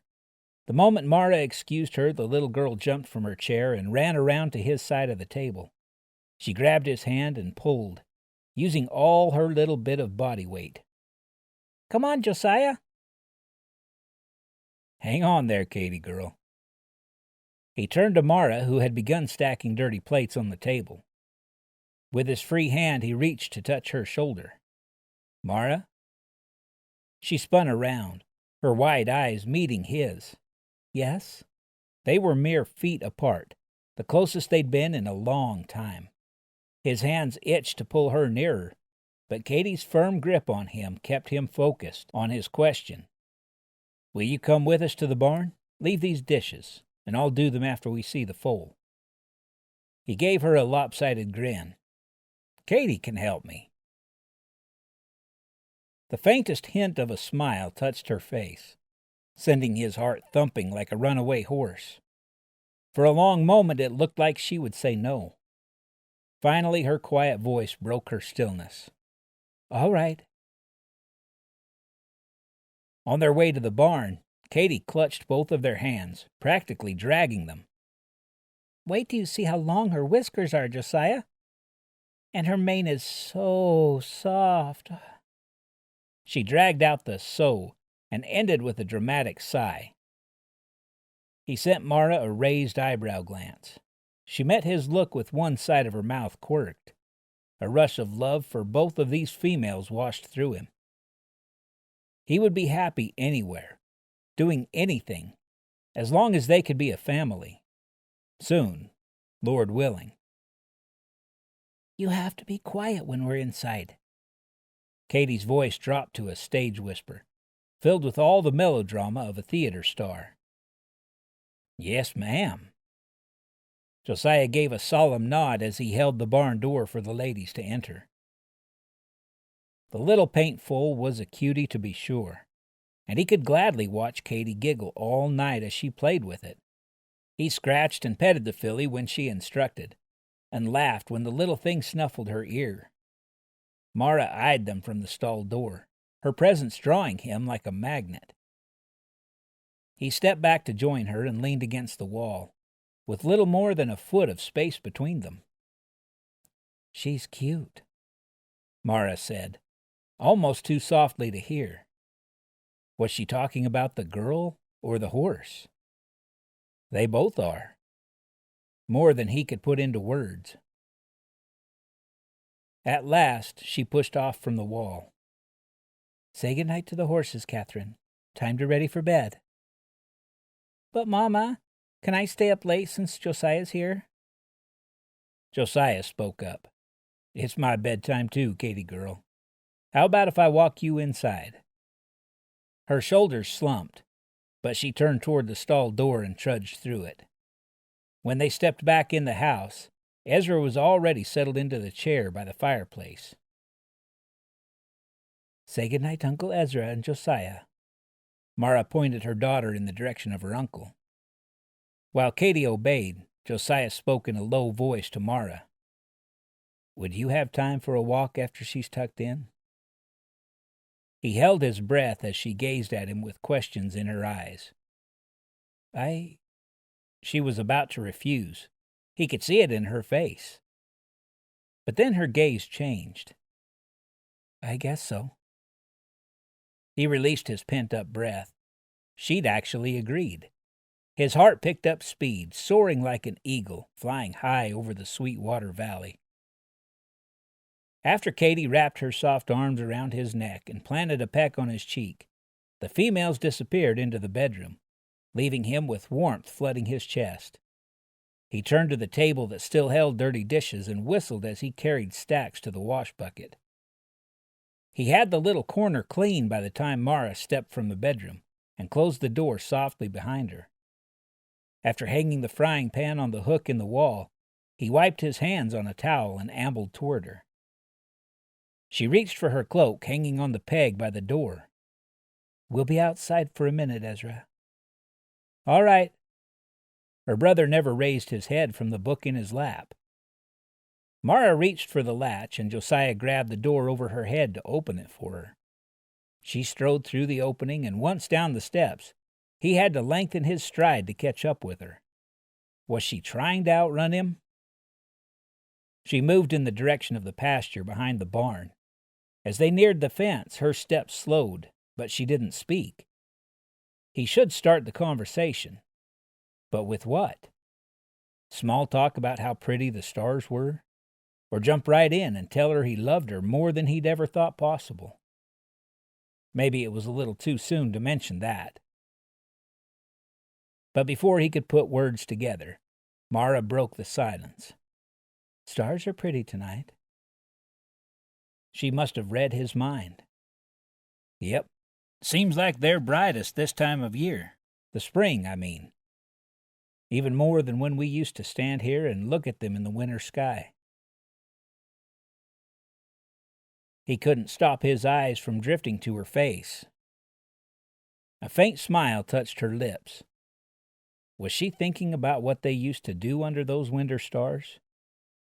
Even now his mouth held the memory of those few kisses. But better not to dwell on that. "I was wondering," his boot toed the dirt, "would you and Katie like to come over and see my ranch soon? I'd like to show you Lobello, my stallion." He stopped to gauge her expression. Would the invitation scare her off? Her face was unreadable, especially with uneven shadows of night, and he fought the urge to speak again. He had to wait until she was ready to talk. "Katie's been wanting to see your new house." Her tone was almost wistful, or maybe that was his imagination. He scuffed the ground again.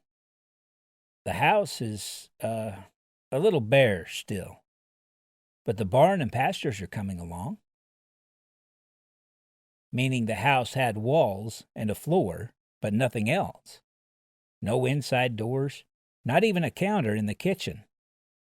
Just one chair he'd nailed together and a very rough version of a kitchen table. After the shell of the house was finished, he'd been completely focused on completing the barn and fences so he didn't have to hobble his new horses in the yard all the time. She eyed him, her head tilted a little. "Is there something we can bring to help?" I don't know. I haven't spent much time inside. Mostly focused on fences so I can get the animals settled." "All right." Her voice was hesitant. "I guess I'll see what I can do when we come. Would you like Zeke or Ezra to come help with the fences?" Was she afraid to be alone with him? But yes, now that he thought about it, it would be better if one of her brothers came as chaperone.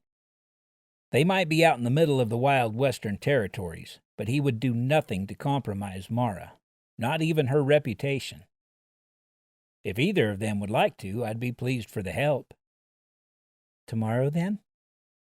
She turned to gaze at him in the moonlight. Tomorrow. Satisfaction coursed through his veins. The barn door creaked behind them, and they both turned. Zechariah stepped from the building carrying a bucket. Probably the milk. He halted when he spotted them. "Mara?" His voice held an undertone of question. Could he not see them well enough in the darkness to tell them apart from Indians? Or was he asking Mara if she was comfortable out here alone with Josiah? "Hi, Zeke. We were just coming in." Disappointment pricked Josiah's chest. But at least they'd had a few minutes together. Just getting her to agree to walk with him was a blessing, and he'd savor every opportunity as a gift. Turning, he touched Mara's elbow. "I'll see you inside before I head home."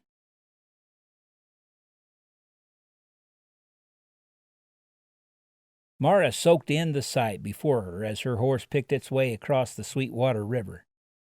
Josiah had chosen the perfect place to build his ranch. The house and barn sat near the middle of the meadow, close enough to the river so it wouldn't be hard to carry water, but not so close he'd need to worry about flooding. This large pasture would be plenty for the horses he'd keep close to the house, and she knew from memory that miles of additional grassland lay just beyond that patch of trees. It was ideal. Beautiful. "Look, there's Josiah." Catherine gave her mare several strong kicks, but with Catherine's slight frame and Pepper's laid-back ways, they only served to push the mare into a faster walk. "Josiah!" Catherine yelled and waved wildly. He held up a wooden rail near the end of the fence line, but Catherine's shout brought his head up. He dropped the log and strode toward them. As he came closer, the grin that covered his face sent Mara's stomach into flips. She couldn't let him affect her like this, even though she'd decided to allow herself to enjoy this day. A holiday from chores and schooling and training horses. A chance to study this new Josiah. Here in surroundings where he would be at ease, she could take his measure. Decide whether he could really be trusted. But she couldn't let her heart be swayed by a mere smile. "I didn't expect y'all so early." They barely reined the horses to a stop in front of him when Katie slid from her mare and leapt into his arms. "There's my Katie girl." He swung her up and turned to Mara and Zeke. "Would you like to see the place? We can put your horses in the barn or hobble them out in the pasture. Whichever you prefer." Zeke dismounted and reached for Katie's reins where they still rested on Pepper's neck. "I'll settle the horses. I've already seen the setup a few times." His mouth twisted in the hint of a rueful grin. Josiah raised a brow. "Put your own blood and sweat into it, huh?" "Yep." As Zeke led the three animals toward the barn, Josiah turned the force of his gaze on her. A twinkle flickered in his eyes.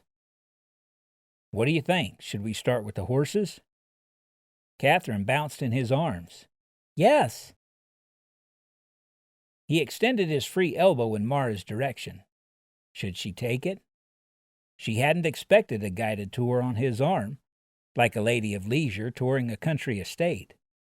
It had been so long since she'd lived near a town, and never in a big city like Josiah had. Were there certain rules to walking on a man's arm? Nibbling her lip, she risked a glance at his face. His eyes shone a warm blue, with soft lines crinkling the edges.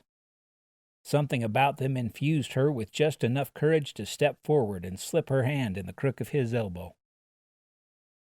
Strong muscles flexed under her fingers as they walked.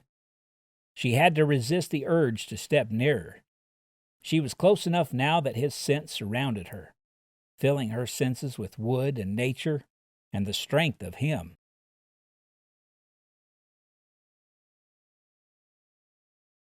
Chapter 26. As they walked, and Josiah spoke about the land, his plans for the pasture, and his hopes for the breeding stock he'd purchased from Zeke, Mara couldn't focus on the words, couldn't pull herself away from the heady feeling that came from being so close to him. Even the sight of the gorgeous Arabian stallion didn't completely pull her out of the dream. And what had Josiah named him?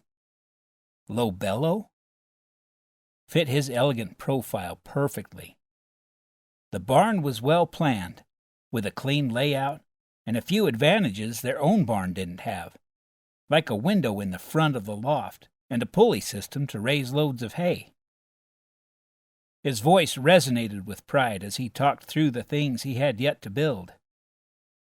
He set Catherine down when they first entered the building, and she ran from stall to stall, exploring and giggling. "You need a kitty cat, Josiah, like our pussy." "You think so?" His tone was unconvinced, but he didn't shoot the idea down right away. "I know. You can have one of her kittens next time." He looked to Mara, brows raised. She still clung to his arm, and the warmth of his breath flowed around her as he faced her. Heat climbed her neck, but she had no power to stop it. Instead, she responded to the question in his gaze. "Pussy does seem to be in the family way, and we're always happy to give them to eager homes." "Maybe I need a kitten, then." His voice drawled with amusement. At the end of the barn, a horse snickered, a familiar sound that pulled Mara's senses like an old memory. She knew the low tones of that call. Releasing Josiah's arm, she stepped forward, her heart pounding. As she neared the last stall, a horse head bobbed over the half wall, chestnut with splashes of white, and the nostrils flared in another nicker. "Rose!" Mara unhooked the door and stepped inside, running her hands over the horse's neck as she breathed in the familiar, warm, spicy scent. "Hey, girl." The mare draped her head over Mara's shoulder, snuffling her back in an embrace. Moisture stung the backs of Mara's eyes. Oh, she'd missed this horse.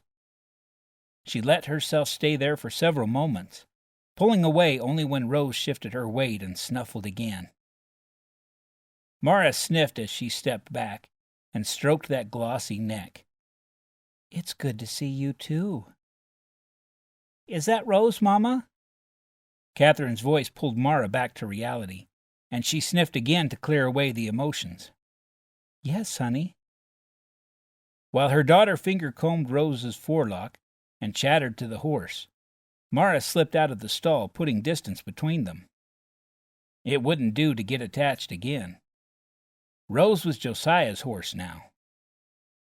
Turning, she noticed him watching her, but the shadows from the dim interior covered his face, and she couldn't read his thoughts. The last thing she wanted was to make him think she'd been pining for the mare. At least it looked like he'd taken good care of her.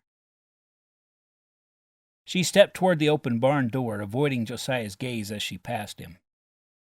"Come, Catherine, let's go see the house." When they stepped back into the yard, Josiah stopped and looked around, settling his focus on Zeke. "It looks like your brother's already working on the fence. I should go help him." She glanced toward the fresh wood siding of the house.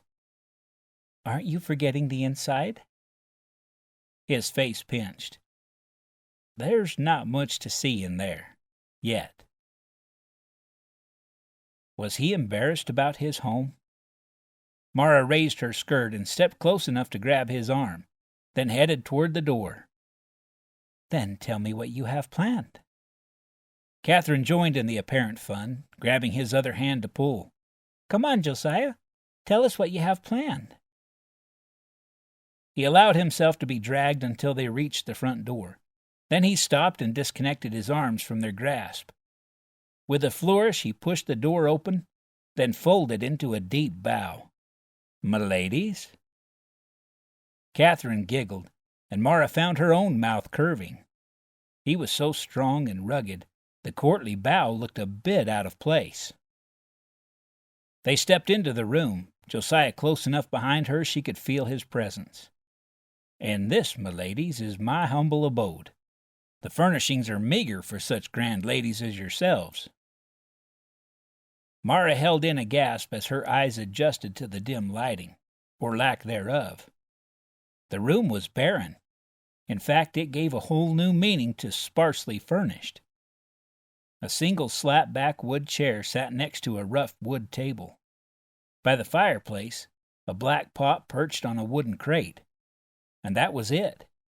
No other chairs, no shelves, no trunks or pegs on the wall. Not even a mantel over the fireplace. "I know it looks rough." His voice was close to her ear and held almost a hoarse quality. She turned to study his face. He was watching her, and their gazes locked. "Don't be ashamed of it, Josiah. It's a beautiful house." She forced her mouth into a soft smile. "It just needs a few things to make it feel homey." His Adam's apple bobbed. He was too close. But she couldn't pull herself away. Held there by a force unseen, but still very real. A tug on Mara's skirt tore her gaze away from Josiah. She looked down into Catherine's round blue eyes. "Mama, I like this house even better than ours. It has 2 bedrooms. Her little voice was so full of awe. "That's great, honey." She scanned the rafters of the spacious room. "Josiah built a very nice house, didn't he?" Another tug on her skirt. "Mama, can I go see what Uncle Zia's doing?" "I guess so. Why don't you take him a drink of water?" "Here, Katie girl." Josiah strode to the box next to the fireplace. "I have a clean canteen I just filled." Thanks, Josiah. Catherine grabbed the thermos and darted out the open front door. Uncle Z! Her voice drifted back to them as she ran. As the echo of her call quieted, a stillness blanketed the cabin. She and Josiah were alone. Very alone. Mara wiped her clammy hands on her skirt and walked further into the room. It held 3 windows, 2 flanking the front door and another in the side wall. She stepped toward that end of the room. That's where the kitchen will be. Josiah's voice followed her as she stopped in front of the window. It was real glass, not easy to come by in this territory, where everything had to be carted in over bumpy trails. The view through that glass was superb, displaying part of the river and part of the verdant tree line. That was probably a deer trail from the woods to the water. I have a storeroom through there. He pointed to a door near the window, with an opening to the outside, and eventually I'll dig a root cellar underneath. There are 2 bedrooms in the back and a loft overhead. She turned to face him. It's nice, Josiah. The whole ranch is beautiful. You've done a fine job. Unwelcome moisture stung the back of her eyes. He stepped forward and reached out, as if he would pull her into his arms. But Mara spun back to the window. She was getting too close. Why had she thought she could come here? With him? A small figure appeared through the glass in the distance by the river. Catherine looked to be refilling the canteen. She's a remarkable little girl. Josiah's baritone drifted from not far behind her. Mara swallowed. She's special. I don't know what I would have done without her. Her voice caught, but she forced herself to continue. All these years. She's blessed to have you as her mother. If only he knew how she messed up all the time. Lost her temper or her patience almost daily. There were so many days she worried she wasn't teaching Catherine the right things, or that she would miss a terribly important step in this parenting process. Mara, there's something I've been meaning to tell you. Her shoulders tensed. She couldn't take another emotional blow, not from Josiah. He continued, I'm sorry I bought Rose the way I did. I thought I was doing a good thing at the time. I mean, I knew your brother planned to sell her. But looking back, I was selfish. I should have talked with you about it. Mara couldn't help but turn slightly so she could watch him at the edge of her vision. Josiah's gaze was on the floor.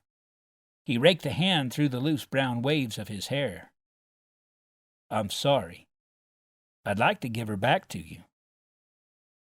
Give her back? He was offering to give Rose back to her? Mara turned to face the window again so he couldn't see the emotion coursing through her. Rose, her friend and dearest companion all those years ago. But could she take the animal away from Josiah? He'd paid fair price for her. An image flashed through her mind of him riding the mare. He looked so good on her.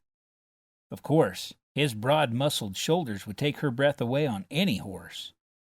But this man and animal seemed to have bonded, and his riding skills were as natural as breathing now. She turned back to study him. His expression held sincerity, but faint lines had formed around his eyes. She examined their blue depths. Sincere, yes, but there was a sadness there. This was a sacrifice for him. How could it not be? And yet, he was offering. For her. No, Josiah. You keep her. She's right for you.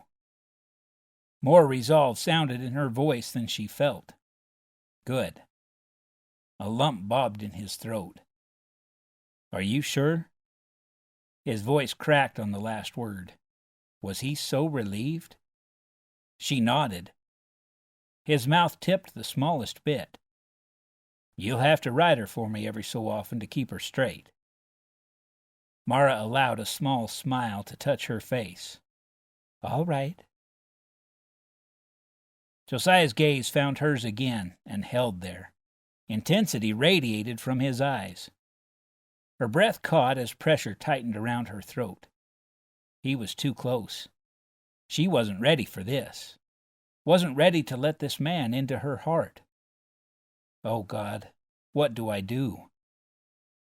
She took a step back, her body bumping into the hard window behind her. She was trapped here, unless she darted around him toward the door. But did she want to run?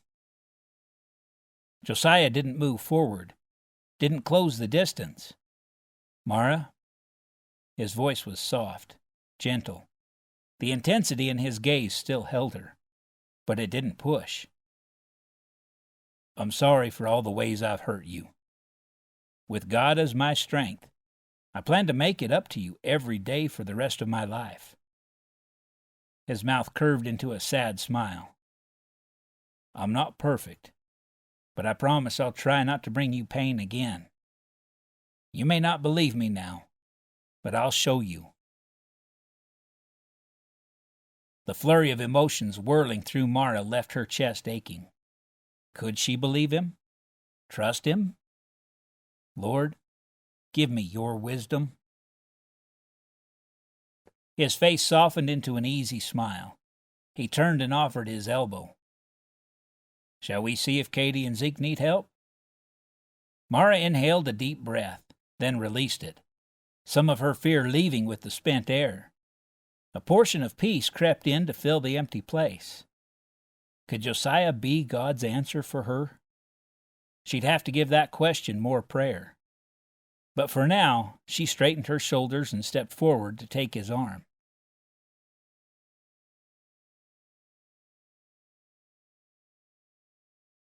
Catherine's giggles drifted to Mara as she unpinned a pair of work pants from the clothesline. Josiah's deep chuckle mixed with the girl's tinkling laughter where they sat in the grass next to a smattering of wildflowers. Mara's eyes drifted to the pair in time to see her daughter settle a wreath of the flowers in a crown on Josiah's head. He raised his chin like an emperor, then rose to his knees and bowed low before Catherine. Another round of giggles ensued. Mara couldn't help but grin herself as she turned back to the line and reached for one of Ezra's shirts. Those two were inseparable these days, any time Josiah was around. And when he wasn't there, Catherine talked about him constantly, chattering on about the fish Josiah caught, or the deer that grazed in his yard every morning. Of course, he was around quite a bit. He'd come for supper 4 nights in just the last week.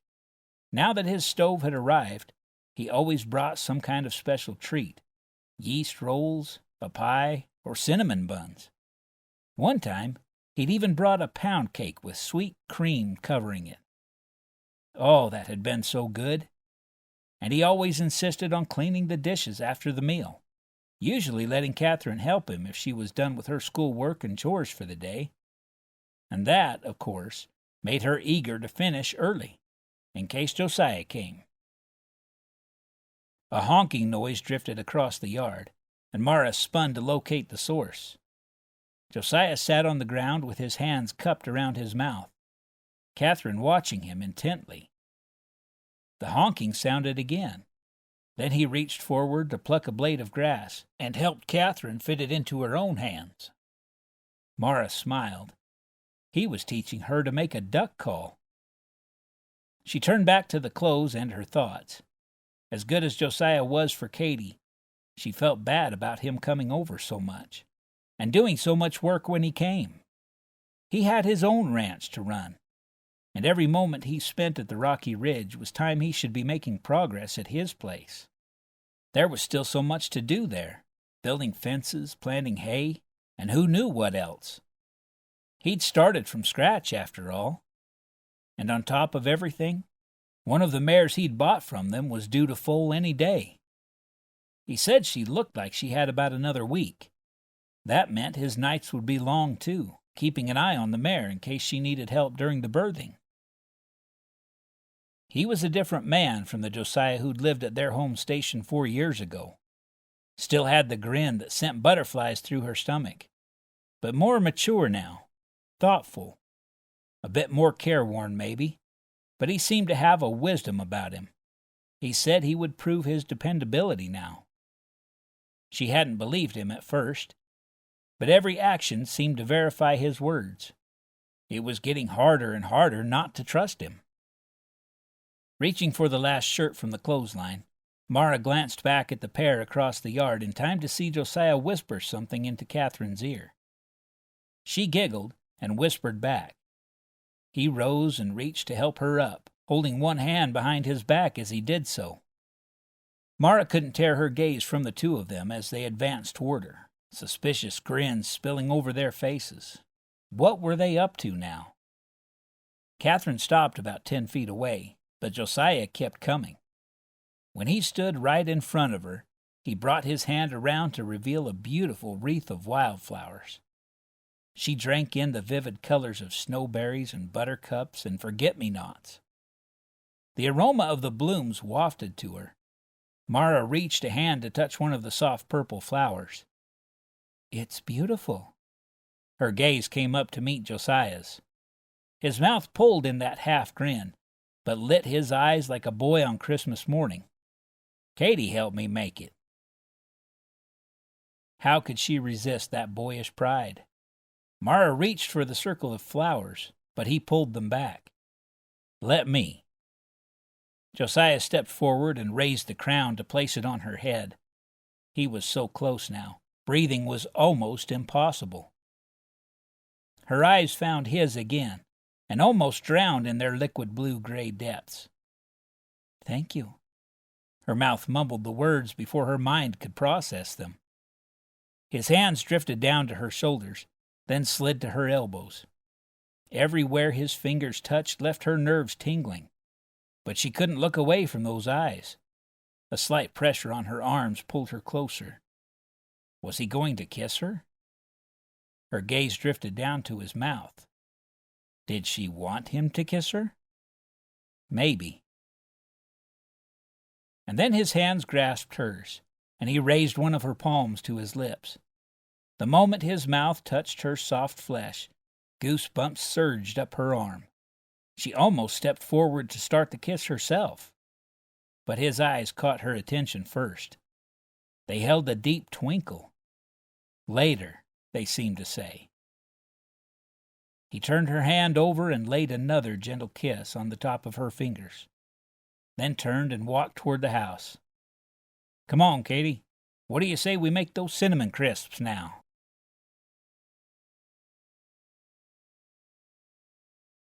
Chapter 27. With a leather pad protecting his hands, Josiah pulled the sizzling shepherd's pie from his new oven. He carried it directly to the table, settling it in the middle. He should probably drape a cloth over it to keep the heat in until the girls arrived. Now that the foal was finally born, he'd had a good excuse to invite them for dinner. After lowering the cherry cobbler into the oven to cook, he closed the iron door and peered out the window again. 2 figures rode horseback through the creek. A light blue dress graced the taller womanly form, and the young girl on the chestnut horse beside her wore pale yellow. They were both pretty as a field of buttercups. A familiar yearning took over his chest. How much longer, Lord? Sorry for being impatient, but it seems crazy to love them so much and not be able to call them my own. With any luck, he'd have a chance to be alone with Mara long enough for a kiss. He'd wanted to so badly the other day when he gave her the flower crown. But he couldn't do it in front of Katie. Not the first time. Not until Mara was his wife. Then he'd kiss her in front of the whole world if they wanted to watch. After a glance around the table to make sure all was ready, he strode through the front door to meet them in the yard.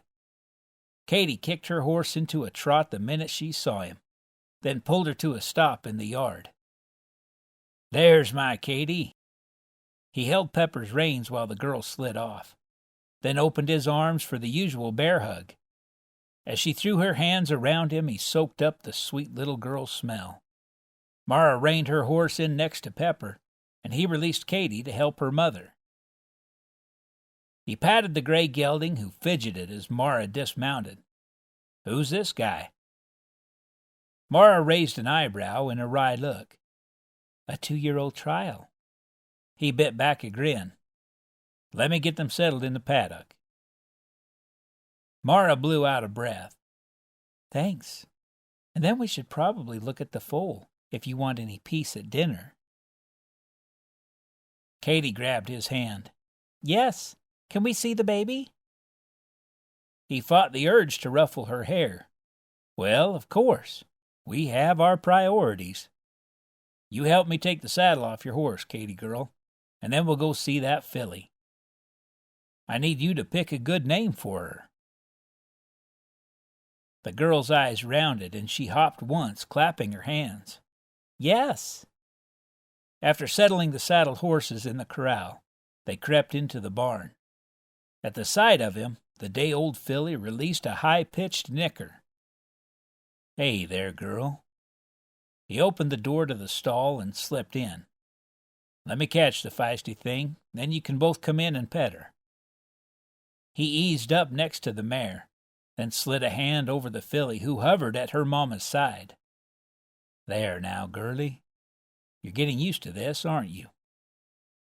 The little one's ears twitched as he crooned, and he slipped one hand around her chest and the other behind her rump. He guided the tiny body closer to the stall door, so they would have room to move around away from the mare. "Come on in." "Oh," Katie breathed as she crept inside. "Look at her little head." The black filly did indeed have a petite head, even though she wasn't sired by his Arabian. "I think we should name her Arabelle, like my dolly Ezra got me, 'cause she has a pretty head, too." Josiah couldn't help but chuckle. "Arabelle she is, then." He stepped back to allow room for Mara to pet the feather-soft coat. After Mara found the filly's tickle spot on her neck and scratched a moment, her gaze lifted to his. A soft smile touched her face. "She's beautiful. You should be so proud." Oh, he was. So proud and so full of love, his chest was bursting. Catherine kept the conversation lively at dinner, telling him about how Uncle Z was going to let her train a foal all by herself this summer. She talked about the baby chicks that had just hatched, and offered to give half of them to Josiah if he wanted. He looked to Mara as he tried to find the right words to dash her hopes. "That's awfully nice of you, Katie. I'll bet your mama's going to need those chicks, though. Maybe I can plan to buy some from the next batch. By then I should have my own chicken pen ready." Mara spoke up, raising her face to look at him. "I think Katie has a good idea. You'll need some chickens, and this batch will give you a little start. We can keep them until you have your pen ready. No rush. They'll need to wait until they're big enough to stay warm without the hen anyway." His heart surged. He could get used to loving this woman, especially the way she looked at him now. And that cute blush that crept into her cheeks made her even more beautiful. After they'd eaten their fill of dinner and cherry cobbler, Josiah stretched out in his chair at the table. What could he do to make this evening last longer? He glanced at Mara's empty tin mug. "More coffee?" She rose before he could stop her. "I'll get it." Josiah almost stood to take the pot from her, but she made quick work of pouring. So he eased back in his chair. Yes, he'd love to spend the rest of his life getting used to this. A family dinner at home. His family. In his home. In your timing, Lord. Help me to wait for your timing. "Josiah, can I go out and see Arabelle again?" I promise I won't go in the stall. Katy gave him one of those puppy dog looks that he could never deny. But this didn't sound like his decision. That's up to your mama, Katy girl. Please, Mama? She turned that same look on Mara. Fine lines appeared between Mara's brows. I don't know, honey. I guess it's all right with me, but I'm not sure Josiah will want you near the foal without him. Then the little angel turned back to him, and he lost all power. He put on his mock stern face. Just make sure you don't go in any of the stalls. Katy rushed around the table and threw her arms around his neck. Thank you, Josiah. I love you so much. Moisture stung his eyes and the back of his throat. He clutched her little frame for dear life. I love you too, Katy girl. He didn't care that his voice cracked. After a moment, she pulled away and turned to dash out the door. Don't stay long, Mara called, just before it banged shut. As the wood reverberated from the force, Mara turned an embarrassed smile to him. Sorry, she gets excited.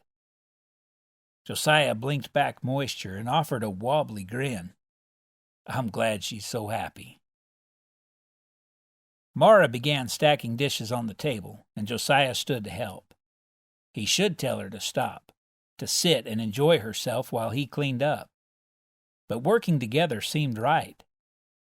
While she washed the dishes in the bucket on the low counter he'd built for that purpose, he stood beside her with a clean rag and dried each piece, before placing it in the proper place on the shelf. His new tinware was still shiny and uniform. As she handed him the last pan, Mara reached for the sides of the bucket that contained now dirty water. He laid a hand on her arm. Let me get that. She didn't answer, but stepped aside.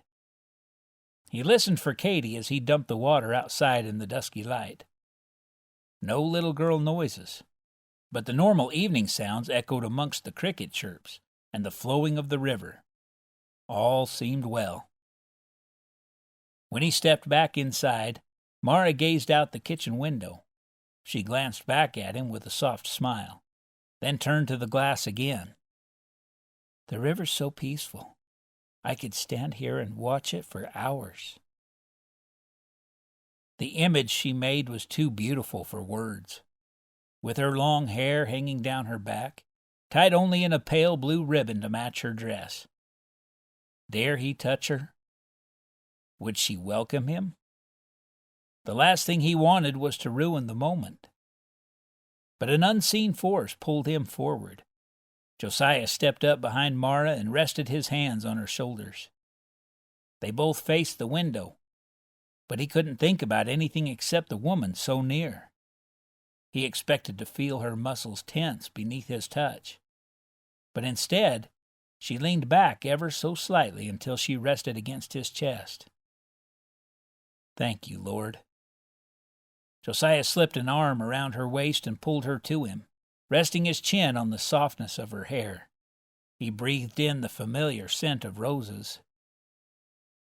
After a few moments, she exhaled a sigh, her body so close it melded into his. Oh, Lord, you've blessed me indeed. Josiah didn't speak, just enjoyed the feel of this woman in his arms. She surely felt the gallop of his heart, but he had no secrets from her. And he certainly wasn't going to deny his love. After a while, Mara spoke. Thanks for spending so much time with Catherine. It's been good for her. Her voice was wistful, and just the sound of it formed a knot in his throat. I'm glad I have the chance. She's special. He released a soft chuckle. There's no way I could fight off her charms. He pressed a soft kiss on Mara's hair. I think I've come to love her as much as I love you. She shifted in his arms, and Josiah loosened his grip as she half turned to look at him. Her eyes were round, luminous. The look tightened his chest. They showed fear and vulnerability. Josiah." Her voice was barely louder than a whisper. "I'm not sure I'm ready." His heart ached, from the nearness of her, from the fear she still held, the fear he had planted there. What could he do to show her it would be all right, that she didn't have to be afraid of him hurting her again? Before his mind realized what he was doing, he lowered his mouth to hers. Oh, sweetness. She was everything he'd dreamed of. But he had to keep the kiss gentle, just a soft touch, a simple effort to remove her fear. Way too soon. He forced himself to pull back. He found her gaze again and searched. Her eyes were a liquid amber now. So beautiful. He planted a kiss at the top of her forehead, then pulled her to his chest again. "Take all the time you need. I'm not going anywhere."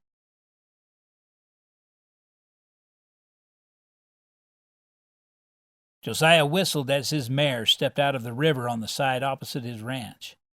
He shouldn't be going to the Reids in the middle of the day, but he wasn't very productive around his place with his mind so distracted by Mara. She needed to hurry up and marry him so he could get something accomplished around the ranch. His mouth found the tune again as the mare followed the path over a low hill. This was one of the 3-year-olds he'd bought from Zeke. She had good manners. He just had to be clearer with his signals than with Rose. As they crested the hill, a wide ribbon of smoke caught Josiah's attention to his left. It wasn't from the direction of the Rocky Ridge station, but he couldn't see the origin over the trees. Maybe once he rounded the bend ahead.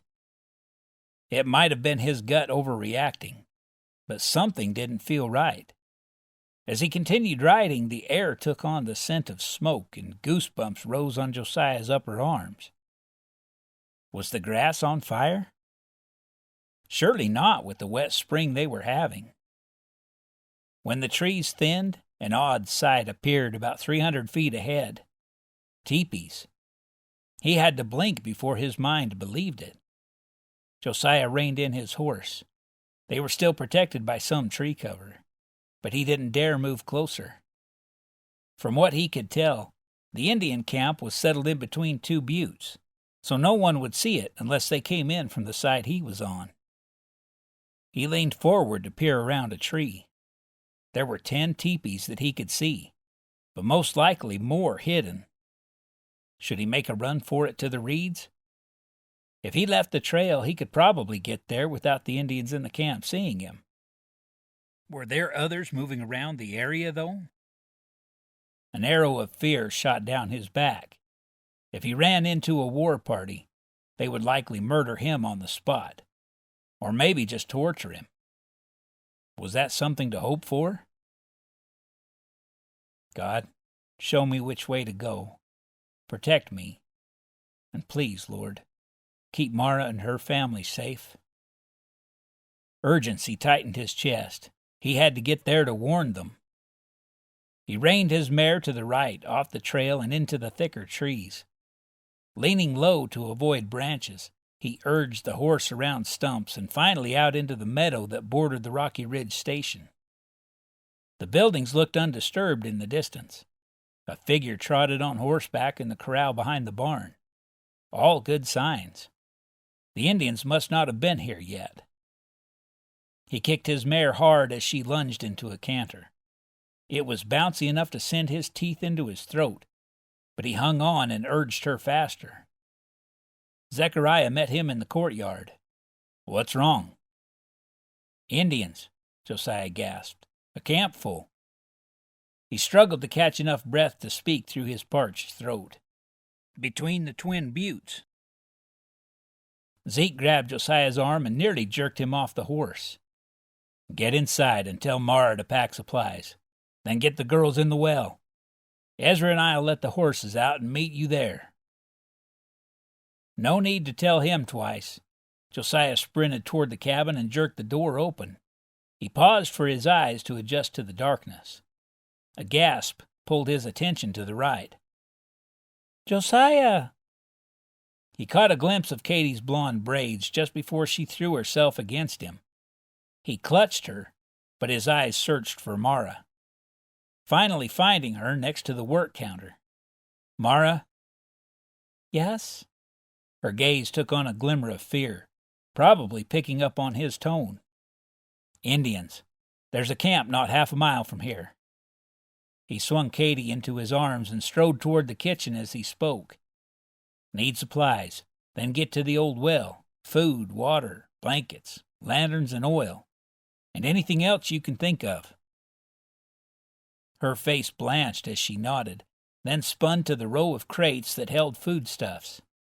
His fingers itched to comfort her, but now wasn't the time. Later. He lowered Katie to her feet, then turned her shoulders in the direction of the bedroom. "Katie girl, I have a special job for you. Can you find 4 blankets and put them in a stack right here?" She nodded and scampered into the back room. He reached for the 2 lanterns hanging on the wall near the front door. They should probably take one more, in case they were down there for a while. How big was the well exactly? Better to have too many supplies than not enough. He scanned the room.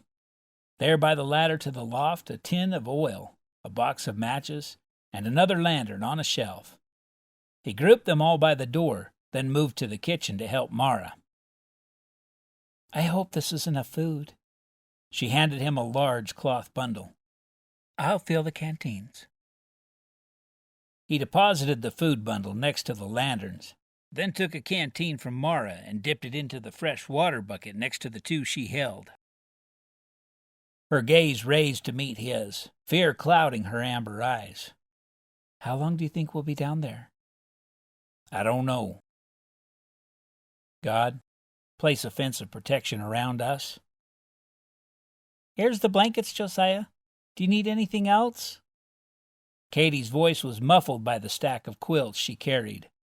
He capped the canteen and turned back to survey the collection by the door.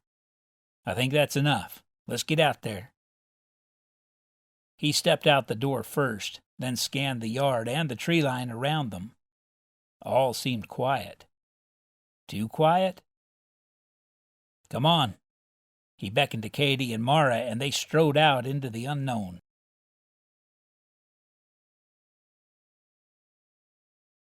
Chapter 28. Josiah, Mara, and Katie all carried full loads as they rounded the corner of the cabin and finally stopped at a square of wood almost covered by a thick grass around it. Josiah dropped the lanterns and blankets onto the ground and sank to his knees to raise the wood. A dark hole gaped up at him, with a dank, earthy smell wafting up to his nose. The opening couldn't be more than 4 or 5 feet across. Would they all fit down there? He fumbled through the supplies on the ground and found the matches. After lighting the lantern wick, he turned the flame to a low height to conserve oil. When he lowered it into the hole a few feet, the dirt walls illuminated, showing a rope hanging from the edge. Thank you, Lord. But was the rope strong enough to hold them? It looked to be tied to a spike in the ground, and the braided leather cord seemed to be fairly new. Maybe Zechariah installed it for this purpose when Indian attacks became a concern. He could only hope and pray. To make sure the ground below was dry, he grabbed a small rock from the ground and dropped it down the hole. A quiet thunk sounded when it landed. No splash. There was dirt in at least that one spot. Josiah reached for the rope. They had to get down quickly. Did he dare let Mara go first? He gave the cord a hard jerk. He'd have to. Turning to face her, he allowed his eyes to drink her in. Stray hairs framed that beautiful face, accentuating her wide brown eyes. Those eyes were windows to her soul, showing her apprehension, but also trust. That trust he'd been praying to see for months now. Josiah's heart tightened. Lord, please don't let me fail her. He touched her arm. Do you think you can go down first? I'll need to help Katie down. Mara's chin dipped firmly, fine. She reached for the rope, and Josiah helped her position her knees at the edge of the hole, but misgivings welled in his chest. What was he doing, letting Mara take the first plunge? He had no idea what was at the bottom, other than one small piece of ground. Maybe I should go first. She stopped adjusting her skirts and looked up at him. Her face revealed a calm determination, and she laid a hand on his arm. It's all right, Josiah. I can do this. Oh, his chest ached. He swallowed past the lump in his throat, then set his jaw. He'd have to put her in God's hands. All right. She looked at her daughter, who kneeled behind Josiah. You do exactly as Josiah says. All right, honey? I will. Without another word or glance, Mara slipped her arm through the lantern handle, gripped the leather rope, and lowered herself down. Josiah held the top of the rope secure and didn't breathe for the eternity it took her to reach the bottom. But he did pray. Just 3 words over and over. Father, protect her. His chest was close to bursting by the time Mara's lantern stopped descending. I'm here. The bottom's dry. Thank you. And then to Mara he called, I'm going to drop the blankets down. Go ahead. Each quilt fluttered into the hole, and he could see Mara better now as she stood in the little circle of light. She must be at least 30 feet below the surface. Somehow they would all need to eventually get back out of that hole. But that would be a blessed problem to have. He turned back to Katie. All right, Katie girl, how would you like to ride down on my back? They would need to get the rest of the supplies down, but the men could help him with that once he was at the bottom. And where were the men? He looked around. Ezra jogged toward them, another rope in his arms. With Ezra at the top of the well opening, and Katie's arms wrapped tightly around his neck, Josiah lowered them down the rope. He leveraged his feet against the side of the wall as they descended, his muscles straining as the depth seemed to stretch farther and farther. Keep your legs tight around my waist, Katie girl. The little limbs tightened around his midsection, easing his worries a tiny bit. When his feet landed on solid ground, he almost kept going to his knees. Only propping himself against the dirt wall kept him upright, as Mara lifted her daughter from his back. He pushed against the side to turn and wrap them both in his arms, protection welling up in his chest. Please, God, keep my girls safe. Mara snuggled into him, and Josiah inhaled the faint scent of roses and loam. I'm dropping down the food bundle, English. Zechariah's voice sounded from above. Josiah pushed Mara and Katie back away from him. Stay against this wall until we get all the supplies down. Mara nodded, but there wasn't much room to stand back in this tiny dirt hole. Josiah squinted up to the opening where light flooded in. All right. The huge bundle of foodstuffs blocked the light for a moment, and Josiah positioned himself underneath. He caught it squarely, but almost tumbled backward with the force of it. Dropping the bag next to Mara, he called, What's next? One after another, the men tossed down the supplies they'd grabbed from the barn, along with a few personal items.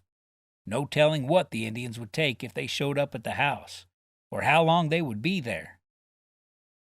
Ezra fastened a second rope above and dropped the end down, then lowered himself.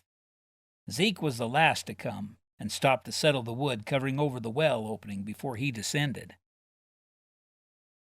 Mara had arranged the supplies in a stack and spread a blanket over them, so 2 people could sit on top like a bench. She eased down on the floor, though, and snuggled Catherine on her lap. Josiah sank down beside them. You don't want to sit on the blanket? He kept his voice soft, the sound almost intimate as the dirt walls absorbed the noise. She turned those wide eyes to him. We're comfortable here. How was it that no matter what disaster happened around them, one look through those windows to her soul could warm his insides? Josiah slipped Mara's hand into his own and threaded his fingers through hers. The warm touch of her skin, the way she curled her fingers securely around his, she calmed his nerves like nothing else could. He turned to look at the men. Ezra perched on the stacked supplies, and Zechariah leaned against the wall between his siblings. The fit was tight, but at least they were safe, Lord willing. What'd you do with the horses? Zeke's mouth pinched in a grim line. Let 'em out. Josiah's mouth pressed in the same expression. Would they be able to find all the stock once this trouble was over?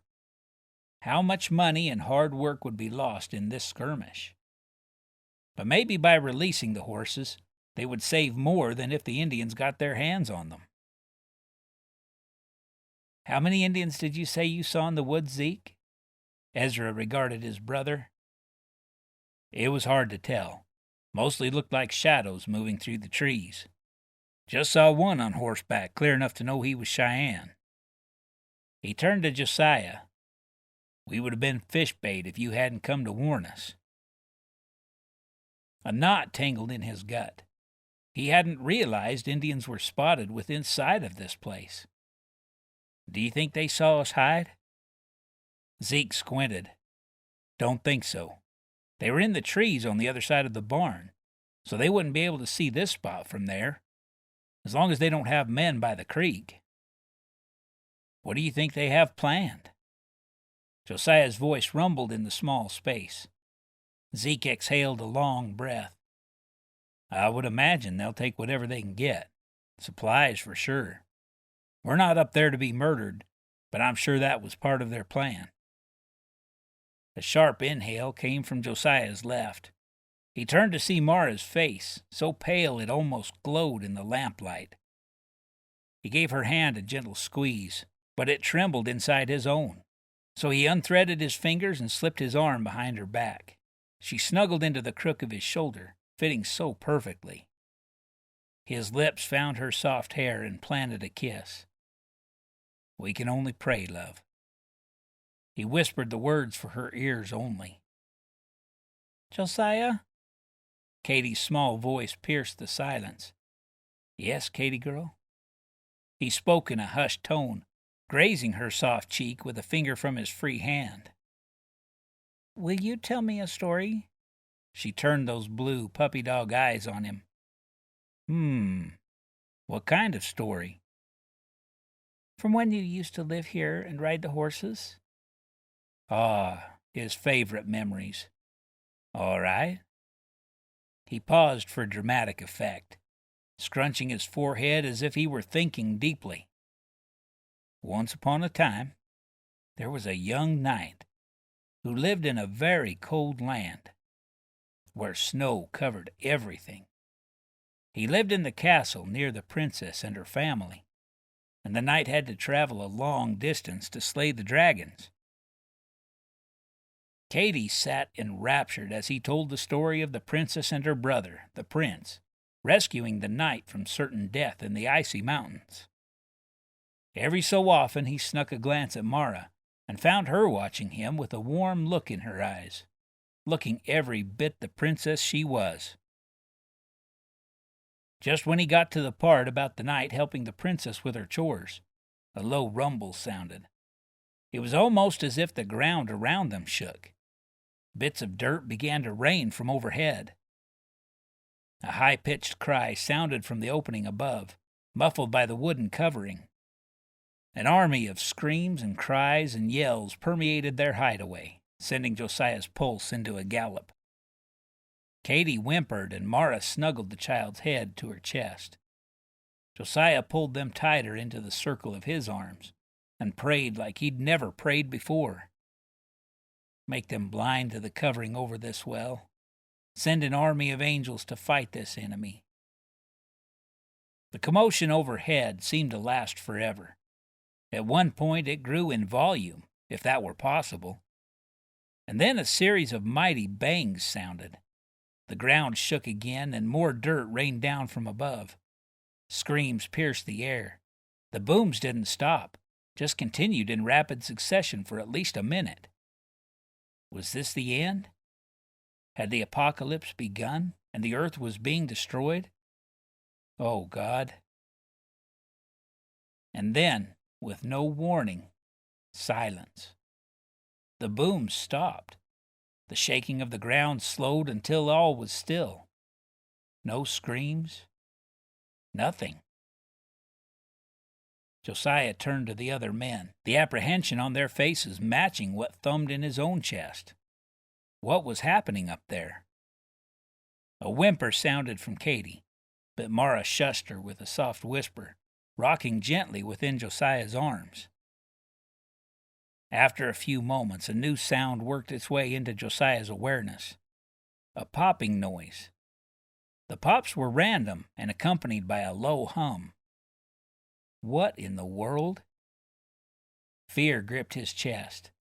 Even as his eyes met Zechariah's, it was plain from his expression he heard it too. Josiah threw his gaze up toward the sky, hoping Zeke caught his message that he would go up and check. The other man gave a slight shake of his head and glanced at Mara and Catherine. He mouthed the word, "Stay." Josiah frowned but gave a quick nod. The hum grew louder. If Zeke was going up, he needed to move quickly. "I'm going up to check on things." Zechariah spoke in a loud whisper as he turned his back to them, grabbing the new rope Ezra had tied at the top. He tested it, then reached as high as he could and lifted himself up, one handhold at a time. The muscles in the man's arms and neck flexed and bulged as he moved, evident in the dim light even through his shirt. Josiah swallowed. If there was ever a fight in this area, he wanted Zechariah Reid on his side. When Zeke reached the top of the hole, he eased the covering to the side and raised his head above the ground. The moment daylight shone into the opening, the hum became a low roar, and the popping sound became easily identifiable. Fire. If the noise wasn't clear enough, the acrid smell wafting down into their hiding place was a sure giveaway. Mara's body tensed under Josiah's arms, but she didn't speak. He stroked her forearm with his thumb as they waited for a report from Zechariah. The man finally looked down at them. With the sun behind him, his face was completely shadowed. "The whole place is going up in flames. I'm going to climb out and see if they're gone." "Be careful." Mara's words were almost swallowed in the roar from overhead. Zechariah wriggled over the edge and into the smoky air above. "Is Uncle Z going to be all right?" Katie's voice came out in a loud whisper. "I hope so, honey," Mara answered. "We should pray for God to keep him safe." "Dear God," Katie bowed her head to rest on her pressed hands, "please keep Uncle Z safe, and don't let him be burned up." Tears stung Josiah's eyes as goosebumps pricked his arms. Katie and her pure faith were right on target. "Lord, answer this little one's prayer." It was an eternity of prayers and pounding hearts, but Zechariah finally appeared at the top of the well opening. "It looks like they've left, but the buildings are all ashes." Josiah hesitated before asking questions.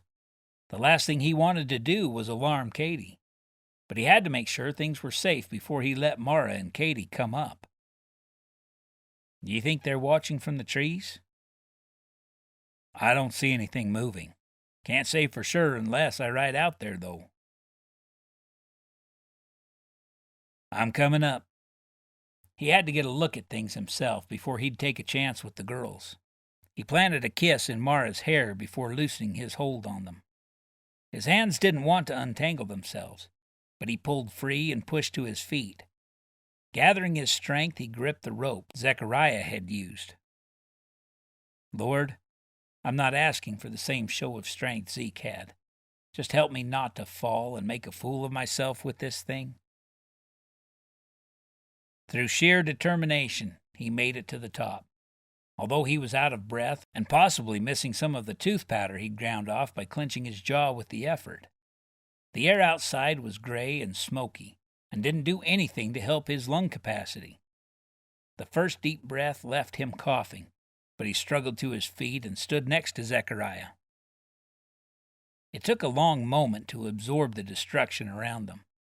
The barn was a flaming skeleton, with timbers dangling from the few rafters still in place amidst the flames. They would likely fall at any moment. The old bunkhouse still glowed too, although it was reduced to only the floor and a foot or two of walls. Where the storage building once stood, now lay only a few smoldering boards. The house on the end of the half-circle was in much the same condition as the bunkhouse, still on fire but utterly destroyed. Josiah had to force himself to swallow past the lump clogging his throat.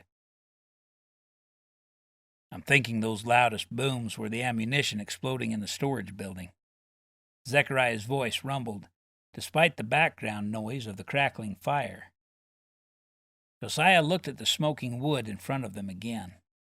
Likely so. Then he eyed the distance between the burning house and the dry well opening, a new fear creeping in. Do you think there's any chance of fire getting down in the well shaft? Zechariah examined the same distance. We better get them out, just in case. Zeke tied a series of knots in the rope to help with climbing, and Josiah leaned over the edge to help pull each person up. Mara came first, followed by Ezra carrying Katie. Mara struggled to her feet outside the well and stepped out of the way so Ezra could come up while she absorbed the images around them. Desolation. Everything they had. Gone. A whole lifetime dissolved to ashes. She scanned the pastures as far as she could see. A few forms grazed in the distance to the right, a sight that brought a burning sensation to prick the backs of her eyes. They had at least a few horses left. Maybe the others had gone that direction too. An arm slipped around her waist and pulled her close. Josiah. What would she have done without him beside her through this ordeal? She looked over at him, trying to force a cheerful look onto her face. Catherine sat perched in his other arm, both small hands clutching his neck. His eyes searched hers, overflowing with concern and love. She'd been a fool to shut him out, a fool to live in fear that she might get hurt again. Who knew what tomorrow would bring, or if they would even have a tomorrow? Only God knew, and he'd sent Josiah back to her.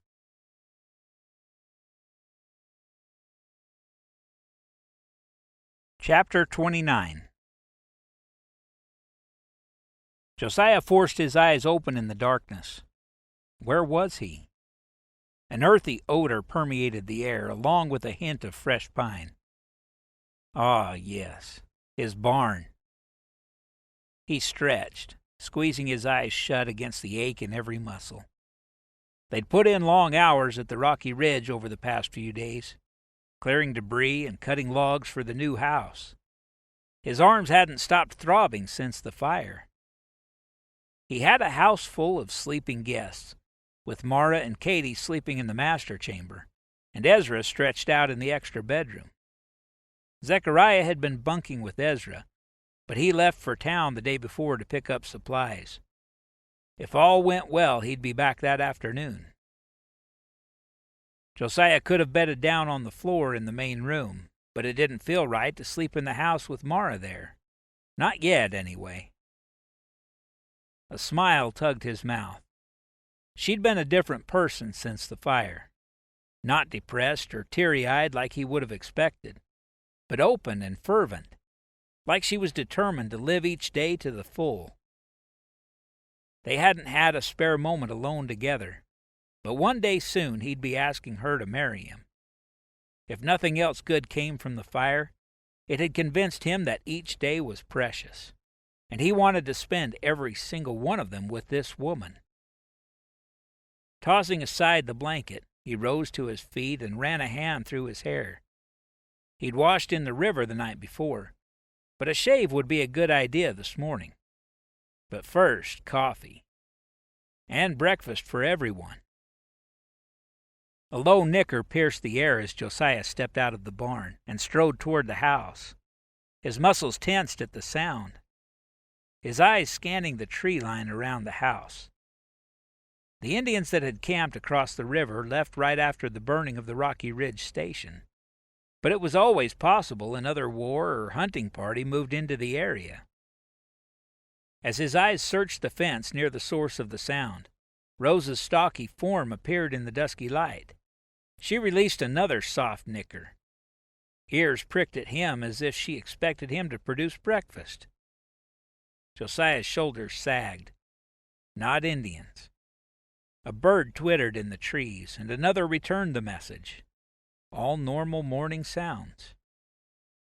He stepped toward the fence and patted Rose's neck.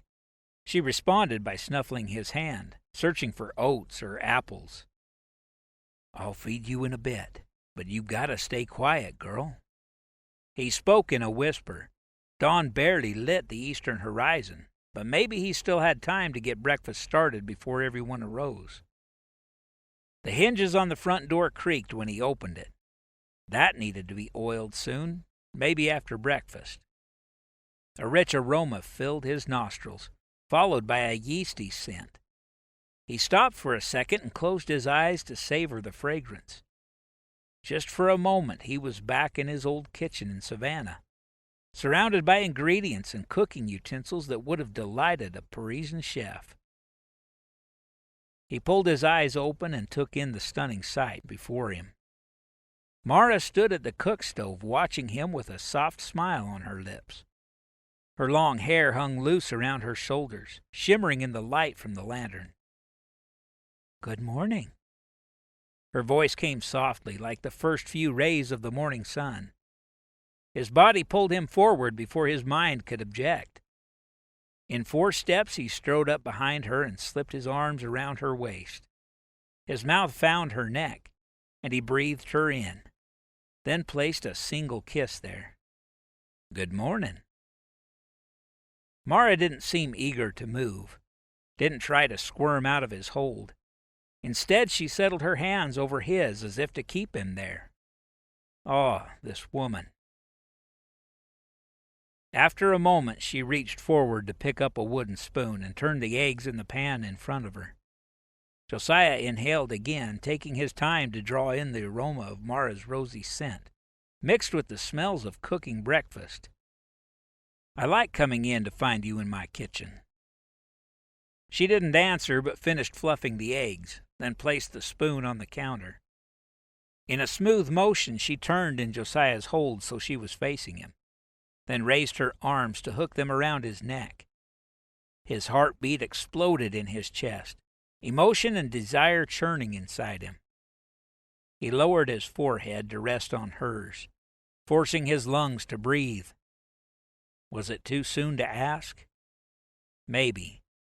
But love for this woman might just kill him if he waited much longer. He swallowed to cool the desert in his throat, then opened his mouth to speak. "Mara, I know I should wait to ask.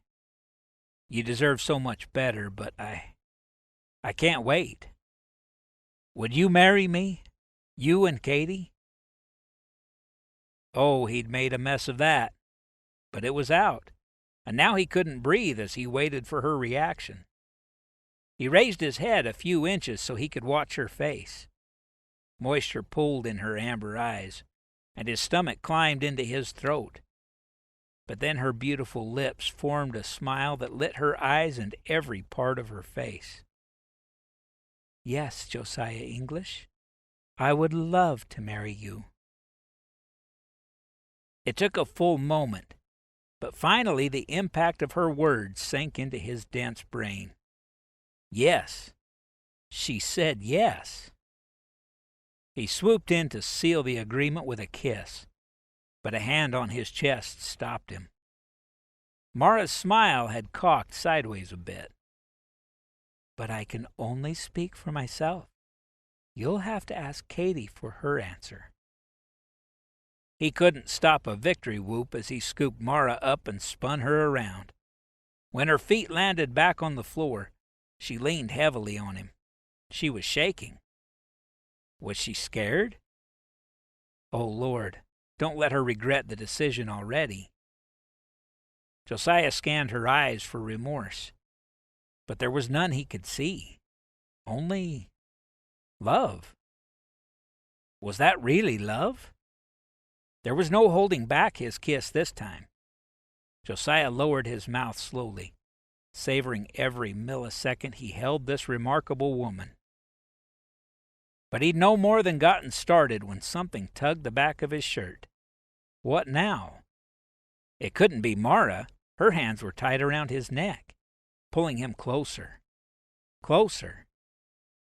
The tug came again. He almost groaned as he forced himself to break the kiss and turn around. A little button-nosed cherub stared up at him with sleep-rumpled blonde hair. "Josiah, what was that noise?" Heat climbed up his neck as he realized what Katie had just witnessed. He released Mara, sliding his thumb over the top of her hand as he did, then reached to grab Katie and swing her up into his arms. "The best thing ever, Katie girl. Your mama just told me something that made me happier than a horse penned in a field of clover. And now I have a question for you." He tapped the end of her nose. She wrinkled it like she smelled cooked cabbage. "What?" "How would you like it if you and your mama came to live with me, forever and always, and I could be your new papa?" Asking that last question squeezed his chest almost as much as asking Mara had. What if she didn't want that?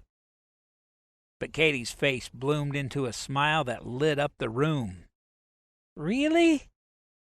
He grinned. "Only if you want to." She threw her arms around his neck and squealed. "Yeah!" Josiah wrapped both arms tight around her and inhaled a shaky breath. Mara shifted behind him, and he turned to include her in the embrace. Blessings beyond what he deserved. Josiah pulled Mara closer on the bench of his half-finished front porch as she snuggled into the crook of his arm. As soon as they had the barn and storage building completed at the Rocky Ridge station, he'd finished the roof and railing for this porch. But for now, the porch floor he'd built was enough to enjoy the vivid pinks and purples of the sun setting over the Sweetwater River. And he would enjoy every moment of this last evening with Mara and Katie. When the Reids all moved back to the new Rocky Ridge station tomorrow, this place would be so lonely. How much longer until he heard back about when the minister would come to wed them? He'd sent a telegram to Father Domingo at the mission, too, but it was most likely impossible for the father to come so far just for this ceremony. "Penny for your thoughts?" He glanced down to find Mara's deep amber eyes watching him. His thumb stroked her cheek while he gathered his thoughts into words. "Oh, just thinking how I'm going to miss my girls when you leave me tomorrow. And then I was counting the days until you come back." The gold flecks in her eyes shone, and she snuggled deeper into his side. "And how many days did you count?" He gave her a lopsided grin as his chest thumped. "Soon." Mara turned her face back to the river, which was a good thing because he needed to bring his heart rate back down. "I had the funniest notion when I was reading scripture this morning." Her voice was soft, whimsical. "Really?" His thumb ran over her cheek again, enjoying the smoothness there. "Yes. I was reading the story of Jesus' birth in Matthew. It struck me that their little family was a bit like ours will be. You know, Mary, Joseph, and Jesus. Not that Catherine's as special as Jesus was, but God put their family together. He hand-selected each of them, just like he hand-selected me for Catherine, and you for us both." She turned those amber eyes on him again, and Josiah's chest did another flip. Not because of her beauty this time, but because of her wisdom. He swallowed past the lump in his throat. "You're more like the first Mary than you even know." And then a slow smile tugged his face. She raised a brow at him. "What?" "I was just thinking that Father Domingo used to say Catholics consider the Virgin Mary to be the patron saint for cooks." She chuckled, a clear musical sound. "I like it." He tightened both hands around her. "I suppose soon I'll have my own Saint Mary." She laced her fingers through his. "Soon." "Until then, maybe we should rename the Rocky Ridge Station in honor of its resident patron saint. We'll call it St. Mary's Station." She turned to him, brow raised again. "You think so?" His gaze roamed from her mouth back to her eyes. "I think it fits."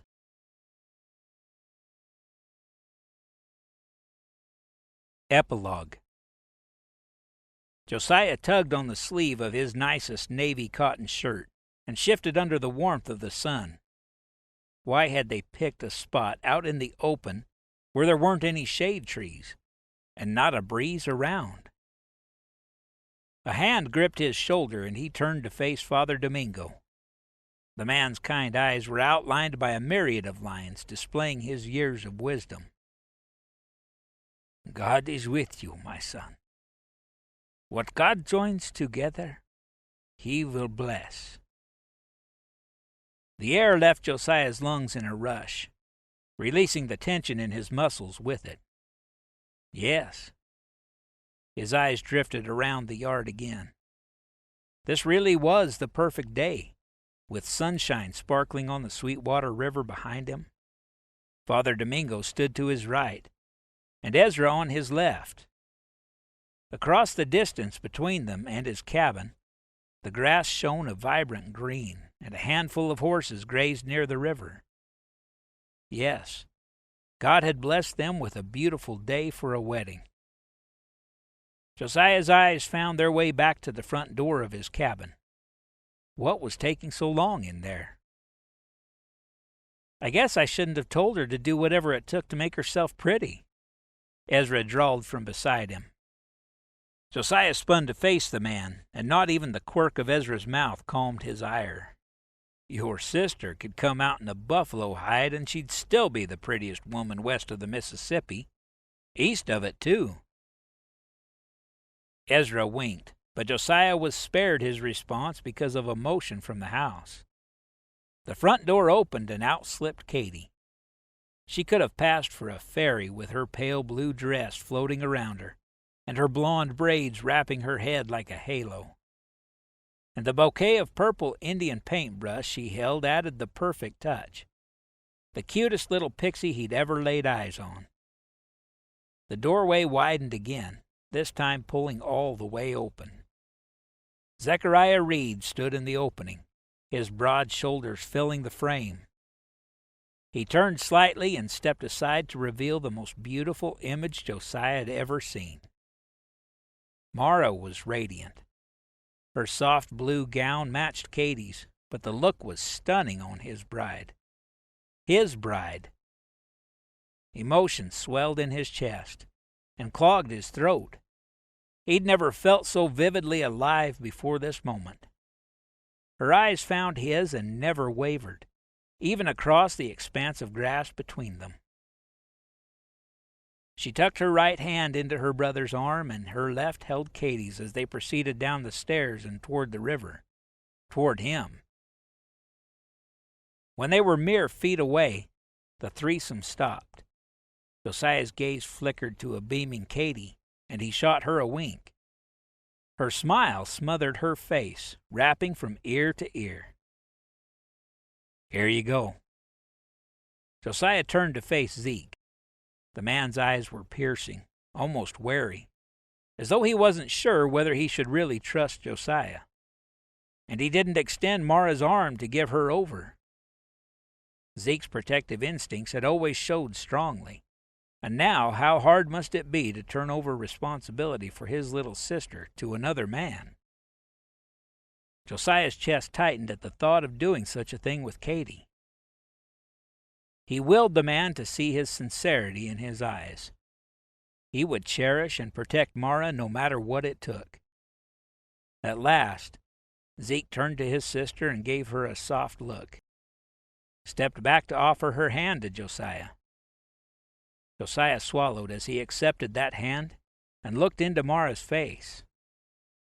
It was impossible to describe the impact she had on his chest, on his ability to breathe. But her beauty was so much more than her wide brown eyes and full lips, and the curves perfectly accentuated by her dress.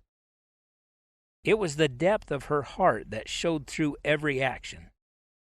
It was the love that glittered in her gaze. As he took both her hands in his, he had to stop himself from pulling her tight into his arms. They turned together to face Father Domingo, and he forced himself to focus on the ceremony. When the time came to speak his vows, he swallowed down the lump in his throat. As God was his witness, he would do everything within his power to love and honor this woman with every last breath in his body. Mara's voice was clear and sweet as she promised to do the same.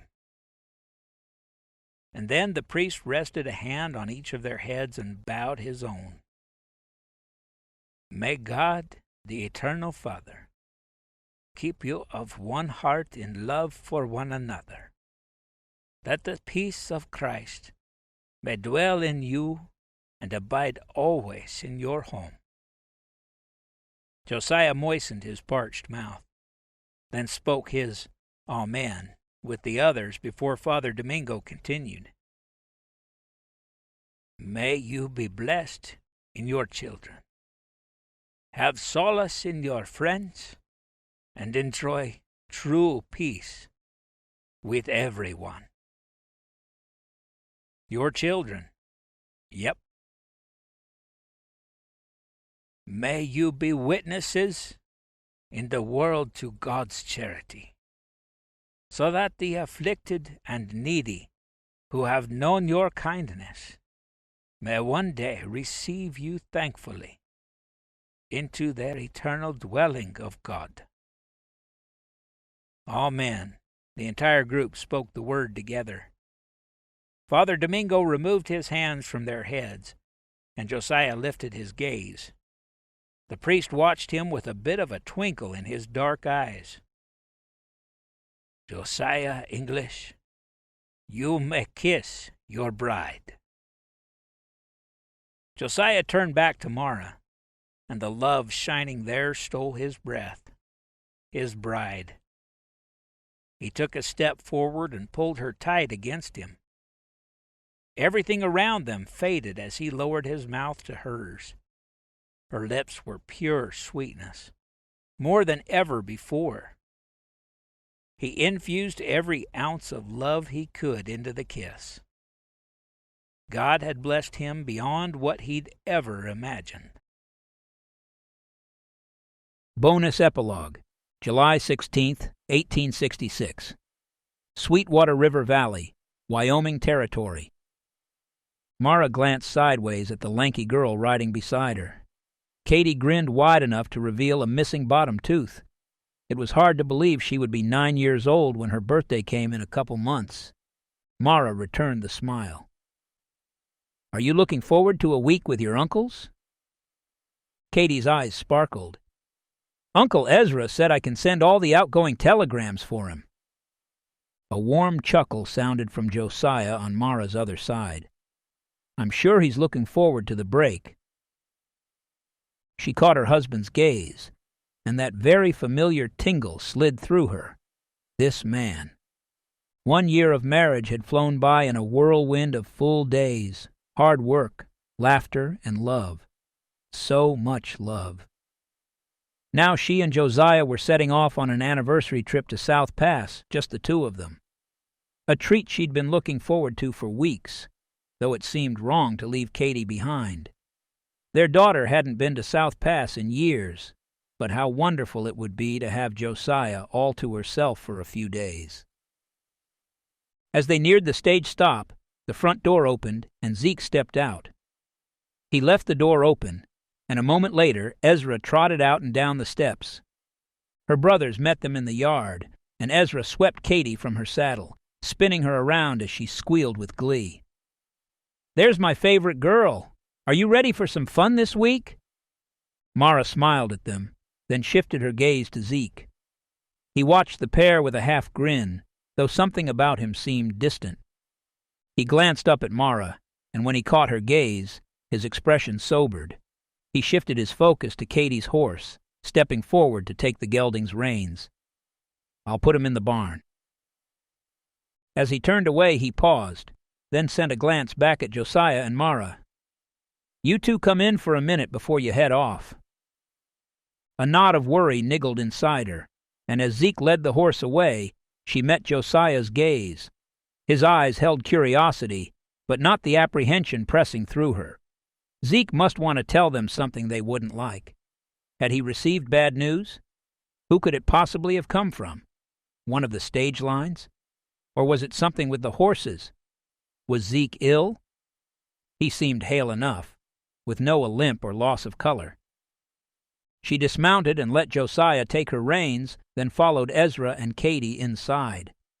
Ezra was telling their daughter about a funny telegram that came through with a coded message. Mara paused on the top step to wait for her husband, and when Josiah reached her, they stepped into the cabin together. Katy was already settled at the telegraph desk, pretending to tap out a message under Ezra's guidance. He motioned for Mara and Josiah to sit at the table, then left his charge and strode to the cook stove. Josiah's hand settled on the small of her back as he guided her to their seats. She sank into her usual chair while Ezra poured coffee into 4 mugs, then placed them in the middle of the table. The familiar scent grounded her, a touch of comfort amidst the strange feeling growing in her gut. It still felt odd sitting like a guest in this home she'd been mistress of for so many years. But it was good for her brothers to manage on their own. When Zeke came in, he settled at his usual place at the table, then took a swig from his mug. She could do nothing but watch him as the coffee churned in her middle. He met her gaze, and silence stretched around the table. He cleared his throat as though he was a little nervous about what he had to say. She could stand it no longer. "What is it, Zeke? What's wrong?" He shook his head. "Nothing. I just have news. Something to tell you." He cleared his throat again, his gaze drifting to hover somewhere on her shoulder. "When y'all get back from your trip, I'm planning to head out into the mountain country for a while. Now that the two of you are handling most of the horse training, and Ezra has things covered here with the stage and telegraph, it seems like the right time for me to finally do the exploring I've been wanting to." Mara stared at her brother as a mix of emotions swirled through her. Surprise, concern, a tinge of sadness. She'd always known he had a wandering spirit, but the thought of him venturing off into the vast wilderness alone made her want to grab hold of him and force him to stay here, where he'd be safe.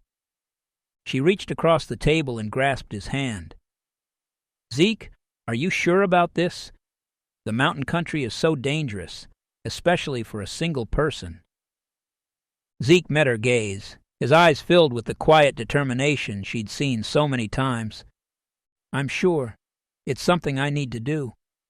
I've been putting it off for years. Too many responsibilities here. But now, with you and Josiah settled, and the stage stop running smooth, it feels like the right time." Josiah's hand settled on her leg under the table, a calming presence amidst the turmoil inside her. As he spoke, his rich tenor eased the raw edges of her nerves. "How long do you plan to be gone?" Zeke shrugged. "A few months, maybe more." A hint of excitement crept into his voice. "I want to explore some of those hidden valleys and high passes I've heard about, hopefully see some interesting caves, maybe even do some prospecting if the opportunity arises." Mara's heart clenched as images flashed through her mind. Him sliding down the side of a cliff, meeting a mountain lion in the dark underground cavern. She squeezed her eyes against the thoughts, and Zeke's strong grip tightened around her fingers. "I'll be careful, Mar. I promise." His voice held that comforting big brother tone that always made her feel safe when she was a girl. She opened her eyes and met his gaze. Her throat ached, but she had to let him go, had to trust that God would protect him. "Just promise me you'll be careful out there, and that you'll come back to us." Zeke's eyes crinkled at the corners. "I promise, little sister. I'll always find my way home." The soft glow of lamplight bathed the hotel room in a warm golden hue as Josiah followed his wife inside. Mara moved to the dressing table and placed her gloves on the wood surface. She was so elegant, especially in that green gown trimmed in lace on every side. So beautiful, she made his chest ache. With her hair up in pins and combs, she looked like a queen. He stepped behind her, wrapping his arms around her waist and pressing a kiss to the soft skin on the side of that very neck. She closed her hands over his, tilting her head to give him access. Wonderful, delicious access he readily explored. But even as his mouth moved over her skin, rising up to the sensitive place behind her ear, he could feel the tension inside her, the same strain that had thickened the air through dinner and the entire ride from the stage stop. He lifted his head, then pulled her close against him, tucking her under his chin in the way that always felt so right. She was the perfect fit for him in so many ways. A sigh leaked out of her, long and full of unspoken worries. Within his arms she seemed smaller without the spent air, fragile. Though he knew better than anyone how strong his wife was, what could he do to ease her concerns? Maybe just getting her to talk about them would help. "You're worried about Zeke?" Mara's beautiful eyes met his in the mirror, glistening with unshed tears. "I can't help but worry. What if something happens to him out there? What if he gets hurt or worse?" Her voice trembled, revealing the depth of her fears. Or what if he decides not to come back at all? His heart ached for her. He knew the pain of loss all too well. He breathed in the scent of her, cradling her close. "I know it's hard. Zeke is capable, though. There's not another man I know who has as much savvy in this land. Our job is to pray the Lord's protection around him." He pressed a kiss in her soft hair. "He's had a lot of responsibility, and it might be good for him to finally set out on his dream. I've no doubt he'll be back. A family like his is a special gift, something a man as smart as Zeke won't take lightly. Josiah certainly didn't. Those years with no family at all, orphaned and completely alone to scrabble for himself, had planted gratitude deep in his core for people he loved and trusted. Family who stayed close day after day, who you could depend on, no matter the need. As though Mara could read his thoughts, she turned in his arms, pressing her palms flat to his chest as she searched his eyes. "I love our family, Josiah. You, me, and Katie. I hope you feel every day how much Katie and I both love you. My brothers, too. They're your kin as much as mine."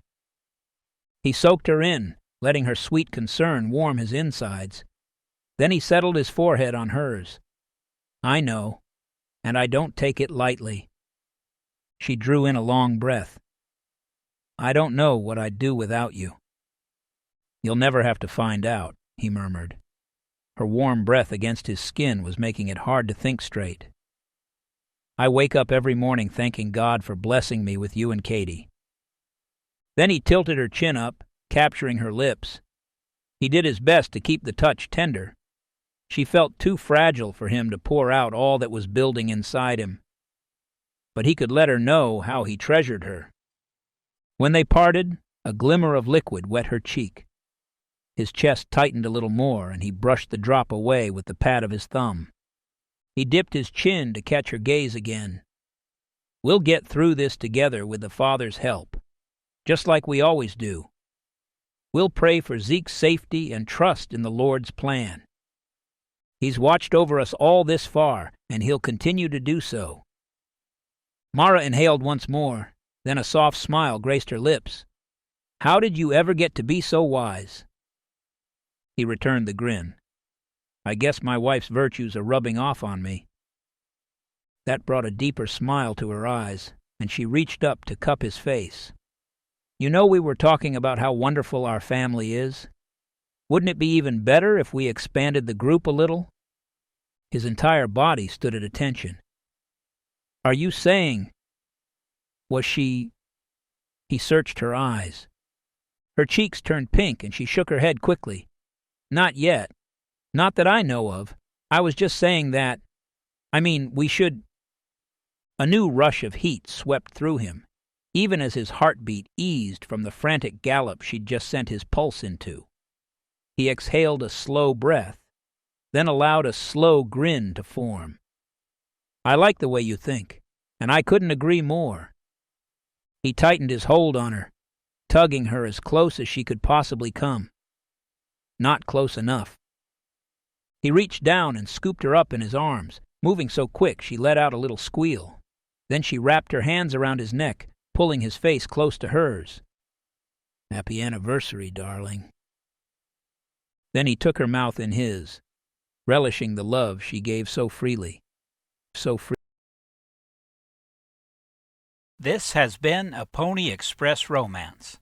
Wyoming Mountain Tales, Book 1. Written by Misty M. Beller. Narrated by Paul Curtis. Copyright 2016 by Misty M. Beller. Production copyright 2017 by Misty M. Beller.